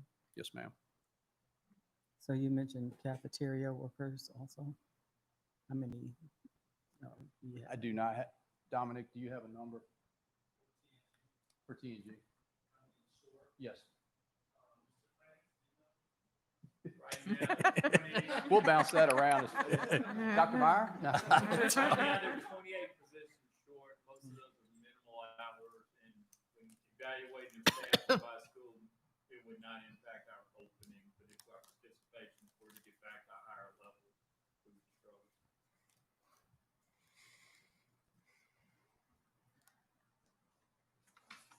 Any other questions? Any other questions, board members? Thank you, Mr. Thank you. All right, now speaking of RIHIP, and I think and Dr. Graham is up. She's helping us out. I think this counts for two of her 35 days tonight. So that's right. So Dr. Graham, who has been a tremendous asset for us to actually put together our childcare program, which is going to be huge for our families. So Dr. Graham. All right. So I was asked to help coordinate the child care services, as Dr. Meyer just said, and appreciate that the board realized that child care would be a real need for many families. I'm not sure every school system is having someone help coordinate that. So as that, my goal was to identify providers, to encourage growth, to make information available. And as noted earlier, the goal was to coordinate childcare being provided at phase 2, level 1, since you can't bring children back until the general population is in the building. So you don't have a need for childcare before phase 2, level 1. Some accommodations to the board for even thinking about how we might coordinate this as a division. The first step, as I said, was the identification of providers. MCPS currently has 5 schools that run before and after school enrichment programs, and those have just been before and after school. Those programs are self-sustaining, they're fee-based, and they've proven to be valuable for our students and a great service for the families. They're located at Price's Fork, Beeks, Harding, Gilbert Lincoln, and Bellevue. Another provider is the Boys and Girls Club, which is at Eastern Montgomery Elementary School. That program has been grant-based and it has been free. And then we have several private providers, and I'm going to quickly list those. We have Adventure Club, which has their own site, and they've paid facility fees across or over the years at several schools to use our school sites. Children's Academic World, Children's Nest, Little Lambs, Honey Tree, Pathways, and Rainbow Riders are all our private providers. We also have 2 activity-based programs that are developing programs to match our scheduling needs for this new schedule.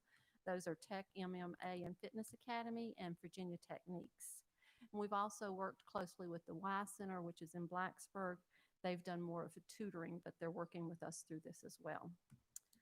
What I did was I called each private provider, and I'm very pleased to say that overall the programs have been extremely supportive. Almost every single one of them indicated that they were going to increase capacity based on the new schedules. They also indicated their challenges are the same as ours: space, transportation, and staffing. The Boys and Girls Club, in my conversation with them, has applied for an amended grant and possibility that one program may be free even if they go into the daytime care, which is their plan. So they don't have that in the grant yet, and we're hoping the grant will come through and it will be free for students.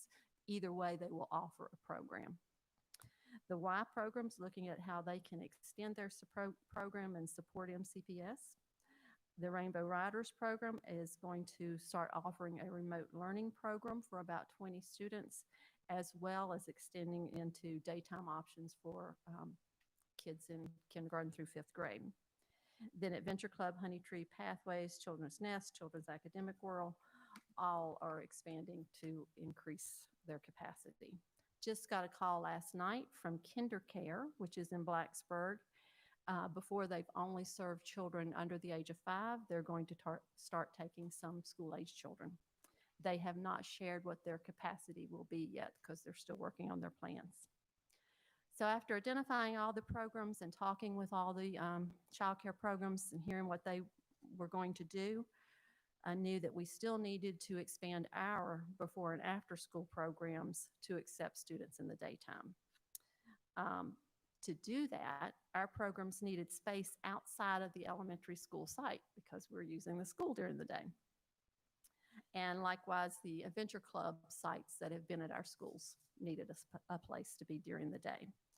So I have listed those locations for you. I just confirmed today that Gilbert Lincoln site will be at the Y Center. I haven't seen that center yet, but we'll be seeing that later next week. In addition, as I mentioned, they plan to offer some programs for tutoring probably at the secondary level. We owe a huge thanks to Blacksburg United Methodist. They are going to serve Harding Avenue and let us use their facility. We're still working on the agreement with them.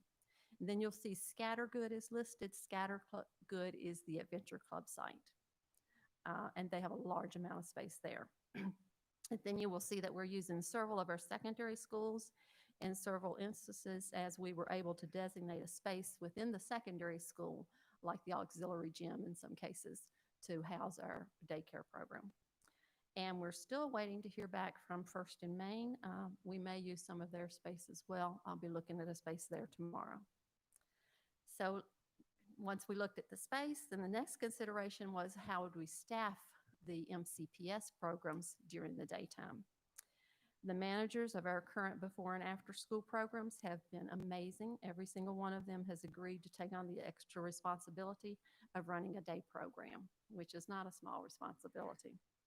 So I've had Zoom meetings with them and with Adventure Club and the Boys and Girls Club to talk about what that will look like. In staffing the programs also for our MCPS programs, we've reassigned the lunch and the recess aides to help with childcare. We're still in the process of hiring many of those, which is proven again to be a challenge. Then what I did was I took the survey data that you have and the capacities that each program said they could take. I used the Wednesday data because every single parent filled this out, and Wednesday was a clear data point because there's no school on Wednesday. The non-Wednesday days, people didn't know if they were going to be an AM schedule or a PM schedule, so I think there may have been some confusion, so don't know how good that data is. But looking at just the Wednesday data from the surveys, it looks like we do have enough capacity. And of course, I mentioned Childcare is going to start offering some slots too. When I looked at the non-Wednesday data, we may be short about 30 slots in both Christiansburg and Blacksburg. But overall, that's not too bad. Obviously, we want enough slots for every child. So based on the survey data, it does look like we'll have enough spaces, definitely for Wednesday, and maybe a little short on the other days. What we don't know is how many parents will use relatives, neighbors, that kind of thing. It still said they needed daycare, nor do we know how many did not complete it that might need daycare. So it's survey data. Other considerations were the fees and registrations. We wanted to keep those low, but remember our programs are self-sustaining, so we want to be able to pay our staff. So everybody tried to keep it under $4. Most are running around $3.50 per hour. Transportation, as Mr. Krantz explained, for those programs that are in our schools, the midday part is where we're going to do transportation for those that are in zone. Meals will depend upon exactly what the nutrition department does, but we'll participate in the meals as well. Safety protocols, the private providers will use their protocols, as their protocols for their child care centers are pretty directed, and they've been operating anyway. So they'll continue with their protocols as are required in private programs. Then for our programs, we're going to follow what we do for the school system. So we'll follow the same protocols that you eventually agree upon. And technology, been working with Mr. Wickham. He's looking at the sites to make sure that our students hopefully can have enough internet capacity that part of the time that they're at daycare, they can also be on their devices to do some homework or whatever. And then communication, sites are providing care as, oh, I've listed all the sites that are providing care are listed in the frequently asked questions, as well as schools will let parents know as well where they might look. And then I also wanted to say a thanks to the ACE program. We did have students sign up that they wanted to do their community service with the childcare. So depending upon all your decisions, that's we have about 24 students that would love to do their community service in helping the childcare programs. So I want to thank you all. Thank all of you. Join me in the hope that we see the end of the pandemic this year so students can return to school full time and the daytime programs won't be needed. But in the meantime, it's very evident that the community is trying to support the needs of families through offering childcare services. Any questions that I can answer? Dr. Graham, let me add one point I think is very important for everyone to understand. There's no child care in phase 1 levels 1 through 4. It's not until phase 2 level 1 that we offer child care, because it is that is the first time we allow the general population of elementary schools students to come back in at 25%. I cannot, we don't think we can justify having child care for the general population when we're not allowing them to come into the schools. Right. And so it is not until that, and that's the phase 2 level 1 when 25% of the pre-K through 3 will come in. Okay. All right. Any questions to Dr. Graham? And so my board docs went away again. The remote learning, what does that mean? That's what Ms. Wickham was talking about. So at Rainbow Riders, they're going to assign, I think, 2 teachers to basically a classroom where children can participate electronically rather than. And you did say something about cost, but I was trying to get my. Said all of our daycare programs try to keep the cost low. It runs about $3.50 an hour. Didn't make every daycare program keep the exact same cost because they've been operating at slightly different cost, and we didn't want, once this is over, for them to have to go back and change that. But they're all under $4, mostly running around $3.50 an hour. Some offer what's called a flex plan. Some do it by the weeks, but they're all about the same.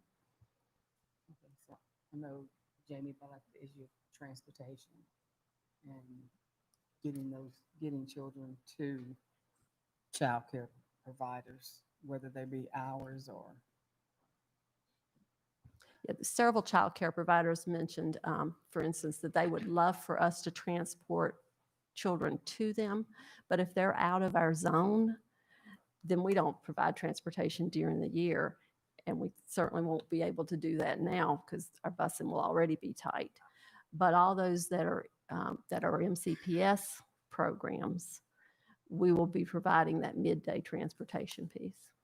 So how many MCPS openings or slots do we have? Do you know the number? If you look at this little chart, it breaks it down by the number of slots that we'll have available at each one. Now, once they sign up, we'll be able to actually say that's how many children are in that zone. And then I have another chart, I didn't put it in here, of how many slots each site will have. Bellevue has 35 that they're planning on serving. Beeks, I think, is 50. So each of our sites is broken down a little more. That's a lot of work, a lot of conversation. So appreciate that, because this is a huge piece of how our families are going to be able to or not send their kids to school, just half days especially. And it's also, as many families have mentioned, it's financially something they weren't expecting to have to do. So it's a challenge for families that we recognize. So this is one small way of helping.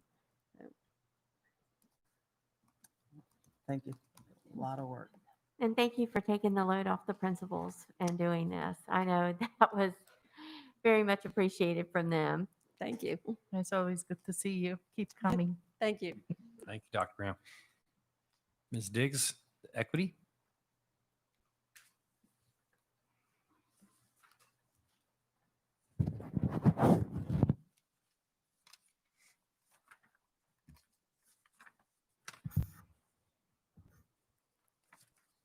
It is still good evening. So I'm going to take you back just for a minute and think about those instructional plans that have been presented to you tonight. And you will notice that they were all designed to assess and meet the needs of our student, and that was purposeful. They also paid special attention in giving and meeting the needs of our students through their learning, social, emotional, and safety needs, so that we were intentional about including our vulnerable and special populations. So while we were intentional on addressing the needs of our students, we also recognized that our plans are not perfect and that we will need to continue using an equity lens to assess their needs. The Virginia Department of Education provided an equity audit as part of the Return to School Planning resources. The audit is a decision guide that helps us facilitate how we are going to center equity through reflection, strengthening relationships, mitigation, and offering supports to our students and staff. The audit is divided into 8 categories, and those categories include how we're going to develop our plans, cultural competency, meeting student needs, student and family engagement, communications and community engagement, as well as instruction and resource allocation. Our instructional teams use the audit to inform their decisions to make sure we are meeting the needs of all learners, especially those disproportionately impacted by school closures or learning loss. In addition, our division equity team stakeholders met to review the considerations that were provided in this document. And the document was attached to this page. So upon approval of this plan, once this our whole plan has been approved by the school board, the equity audit would then be completed. And any recommendations from the audit will be given to the school board for consideration so that the plan can be amended as needed. Do you all have any questions regarding the audit? Any questions to Ms. Diggs? So for me, equity has been something that I just don't believe can happen with remote learning. There's going to be a lot of children that fall through the cracks through this whole process. I think everybody recognizes that, and public education across the country is going to take several years, unfortunately, to catch things up. Just going to have a lot of work to do with this audit once we get. It will be, no doubt. We've had a lot of discussions about it already. It's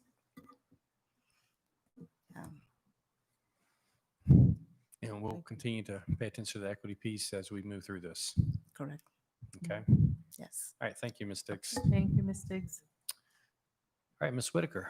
It's been about 10 hours since we had you here. So, Well, yes. good morning. I believe I was here at, good evening, at 1 o'clock this afternoon, right about the same time. I just want to warn us that in 15 minutes, we have to decide to Extend the meeting. extend the meeting. Can't we just decide now? We have to wait till 11:30. 11:30. We can't decide now. We can decide right now, Ms. or Drake. we have to wait for 11:30. No, no. Can they vote to extend before 11:30? Or we have to do that 11:30. You can vote now. My request is that if you do move to extend, that we take a break. We are hitting the maximum amount of time we can live stream. And so we have to stop the live stream and restart it. It's going to take us 5 to 10 minutes to do that. So if you do move forward to extend, we'll need to adjust in the back as well and stop that live stream and restart it, just as an FYI. So we will be able to continue the live stream. We just have to start it. We have to stop Start it. We have stop. to start a new video. Yeah. What, Mhm. you want to vote now to do that and then take a 5-minute break? Just a 5 quick, to 10. quick. But yeah, they can absolutely vote whenever. Yeah, after 11:30, I'm just not, I don't want to be making these decisions that late. I mean, we've been here 10 hours. I think these decisions have to get made tonight. I do not think we can wait. I think only 14 and 15 have to get made tonight. The others can. 10 more questions. I don't think the rest of the agenda needs to be done tonight. No. Yeah. Well, actually, yes, some of it does. Yeah, it Some of does. them That's, does. yeah, Right. that's, it really does. And I so- don't think we can, there are people who sat for 10 hours listening to this live stream, waiting to hear these next few answers. Yeah, I agree. Okay, Yes. so, You cannot, we have to do that. so we need to I agree. identify what we need to do this evening and move to those items. And we need to figure out when we come back and finish the rest of it. We have to at least 14 finish and up the 15. plan and, And then the other business on the agenda. The paying the bills, the consent, the grant. 14 and 15, obviously we have to do the other calendar decisions that can be made in at the August 4th meeting, if you'd like. Yes. I'm fine with that. Because I think they're all adjustments that are after school starts, whenever that is. but without those, can we approve the plan? Um, Overall plan, I mean. yes, Okay, Mhm. yes, I just we wanna can make make those sure. adjustments later in the school calendar. Yeah. okay. So the next Yeah. two questions, but then on the actual agenda itself, we looked at what had to be done tonight. And trust me, we took everything off that we could Yeah. before tonight because of timing of some things that have to get done with some grants. So why don't we take a break to stop the video? Before that, we vote to extend the meeting until we finish 14, 15 and the rest of the business. And then questions Yeah. after that. I'm fine with it. Right. And Sounds then good. two, with the closed portion of the personnel agenda, Mhm. it's just a personnel report. Right. If no one has questions, we do not have to go into closed session. Is that correct? We don't, it's up to you guys. We don't have to go to closed session with the personnel Okay. report. There's nothing, Yeah, special to Yeah. report at that point. so we can just approve the personnel report before. If you all want to take a look at it, next Yeah. couple of minutes, see if you have any questions that need to be dealt with in closed session. We do not, if you do, that's fine. But if not, we do not have to go into closed session for the personnel report. So I make a motion that we extend with the criteria I just mentioned. Can I have that criteria repeated, please? Sure, to answer 14 and 15, to get through those two questions with the rest of Ms. Whitaker's presentation. And then the remaining business. on All right. the agenda. We can do, let's see. Yeah, no, we're good with 18. Yes, 18 was dealing with Labor Day. We can still do that August 4th. Yeah. So yeah, 14, Right. 15, and then What? What did you say there? I said, Mr. Pauly was asking about number 8, discussion point 18 regarding Labor Day on the calendar, but that's something that can still be done August 4th. We still have it. Yeah, it's a month. Yeah. It's a month ahead of it. Yeah. So that is, So we're going to answer. We're asking the board. One thing we have to do tonight is discussion points 14 and 15. The rest of it can remain and be answered on August 4th. Right.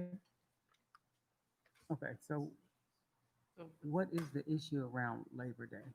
It's just one of the calendar questions. The rest of the Yeah. questions after 15 are calendar questions. They're all Right. calendar And questions. adjustments to the calendar based on what you decide as a board to do in terms of opening school, not opening school, what's the Right. first day, what's not the first day, that kind of thing. Right. So we Yeah. can do those August 4.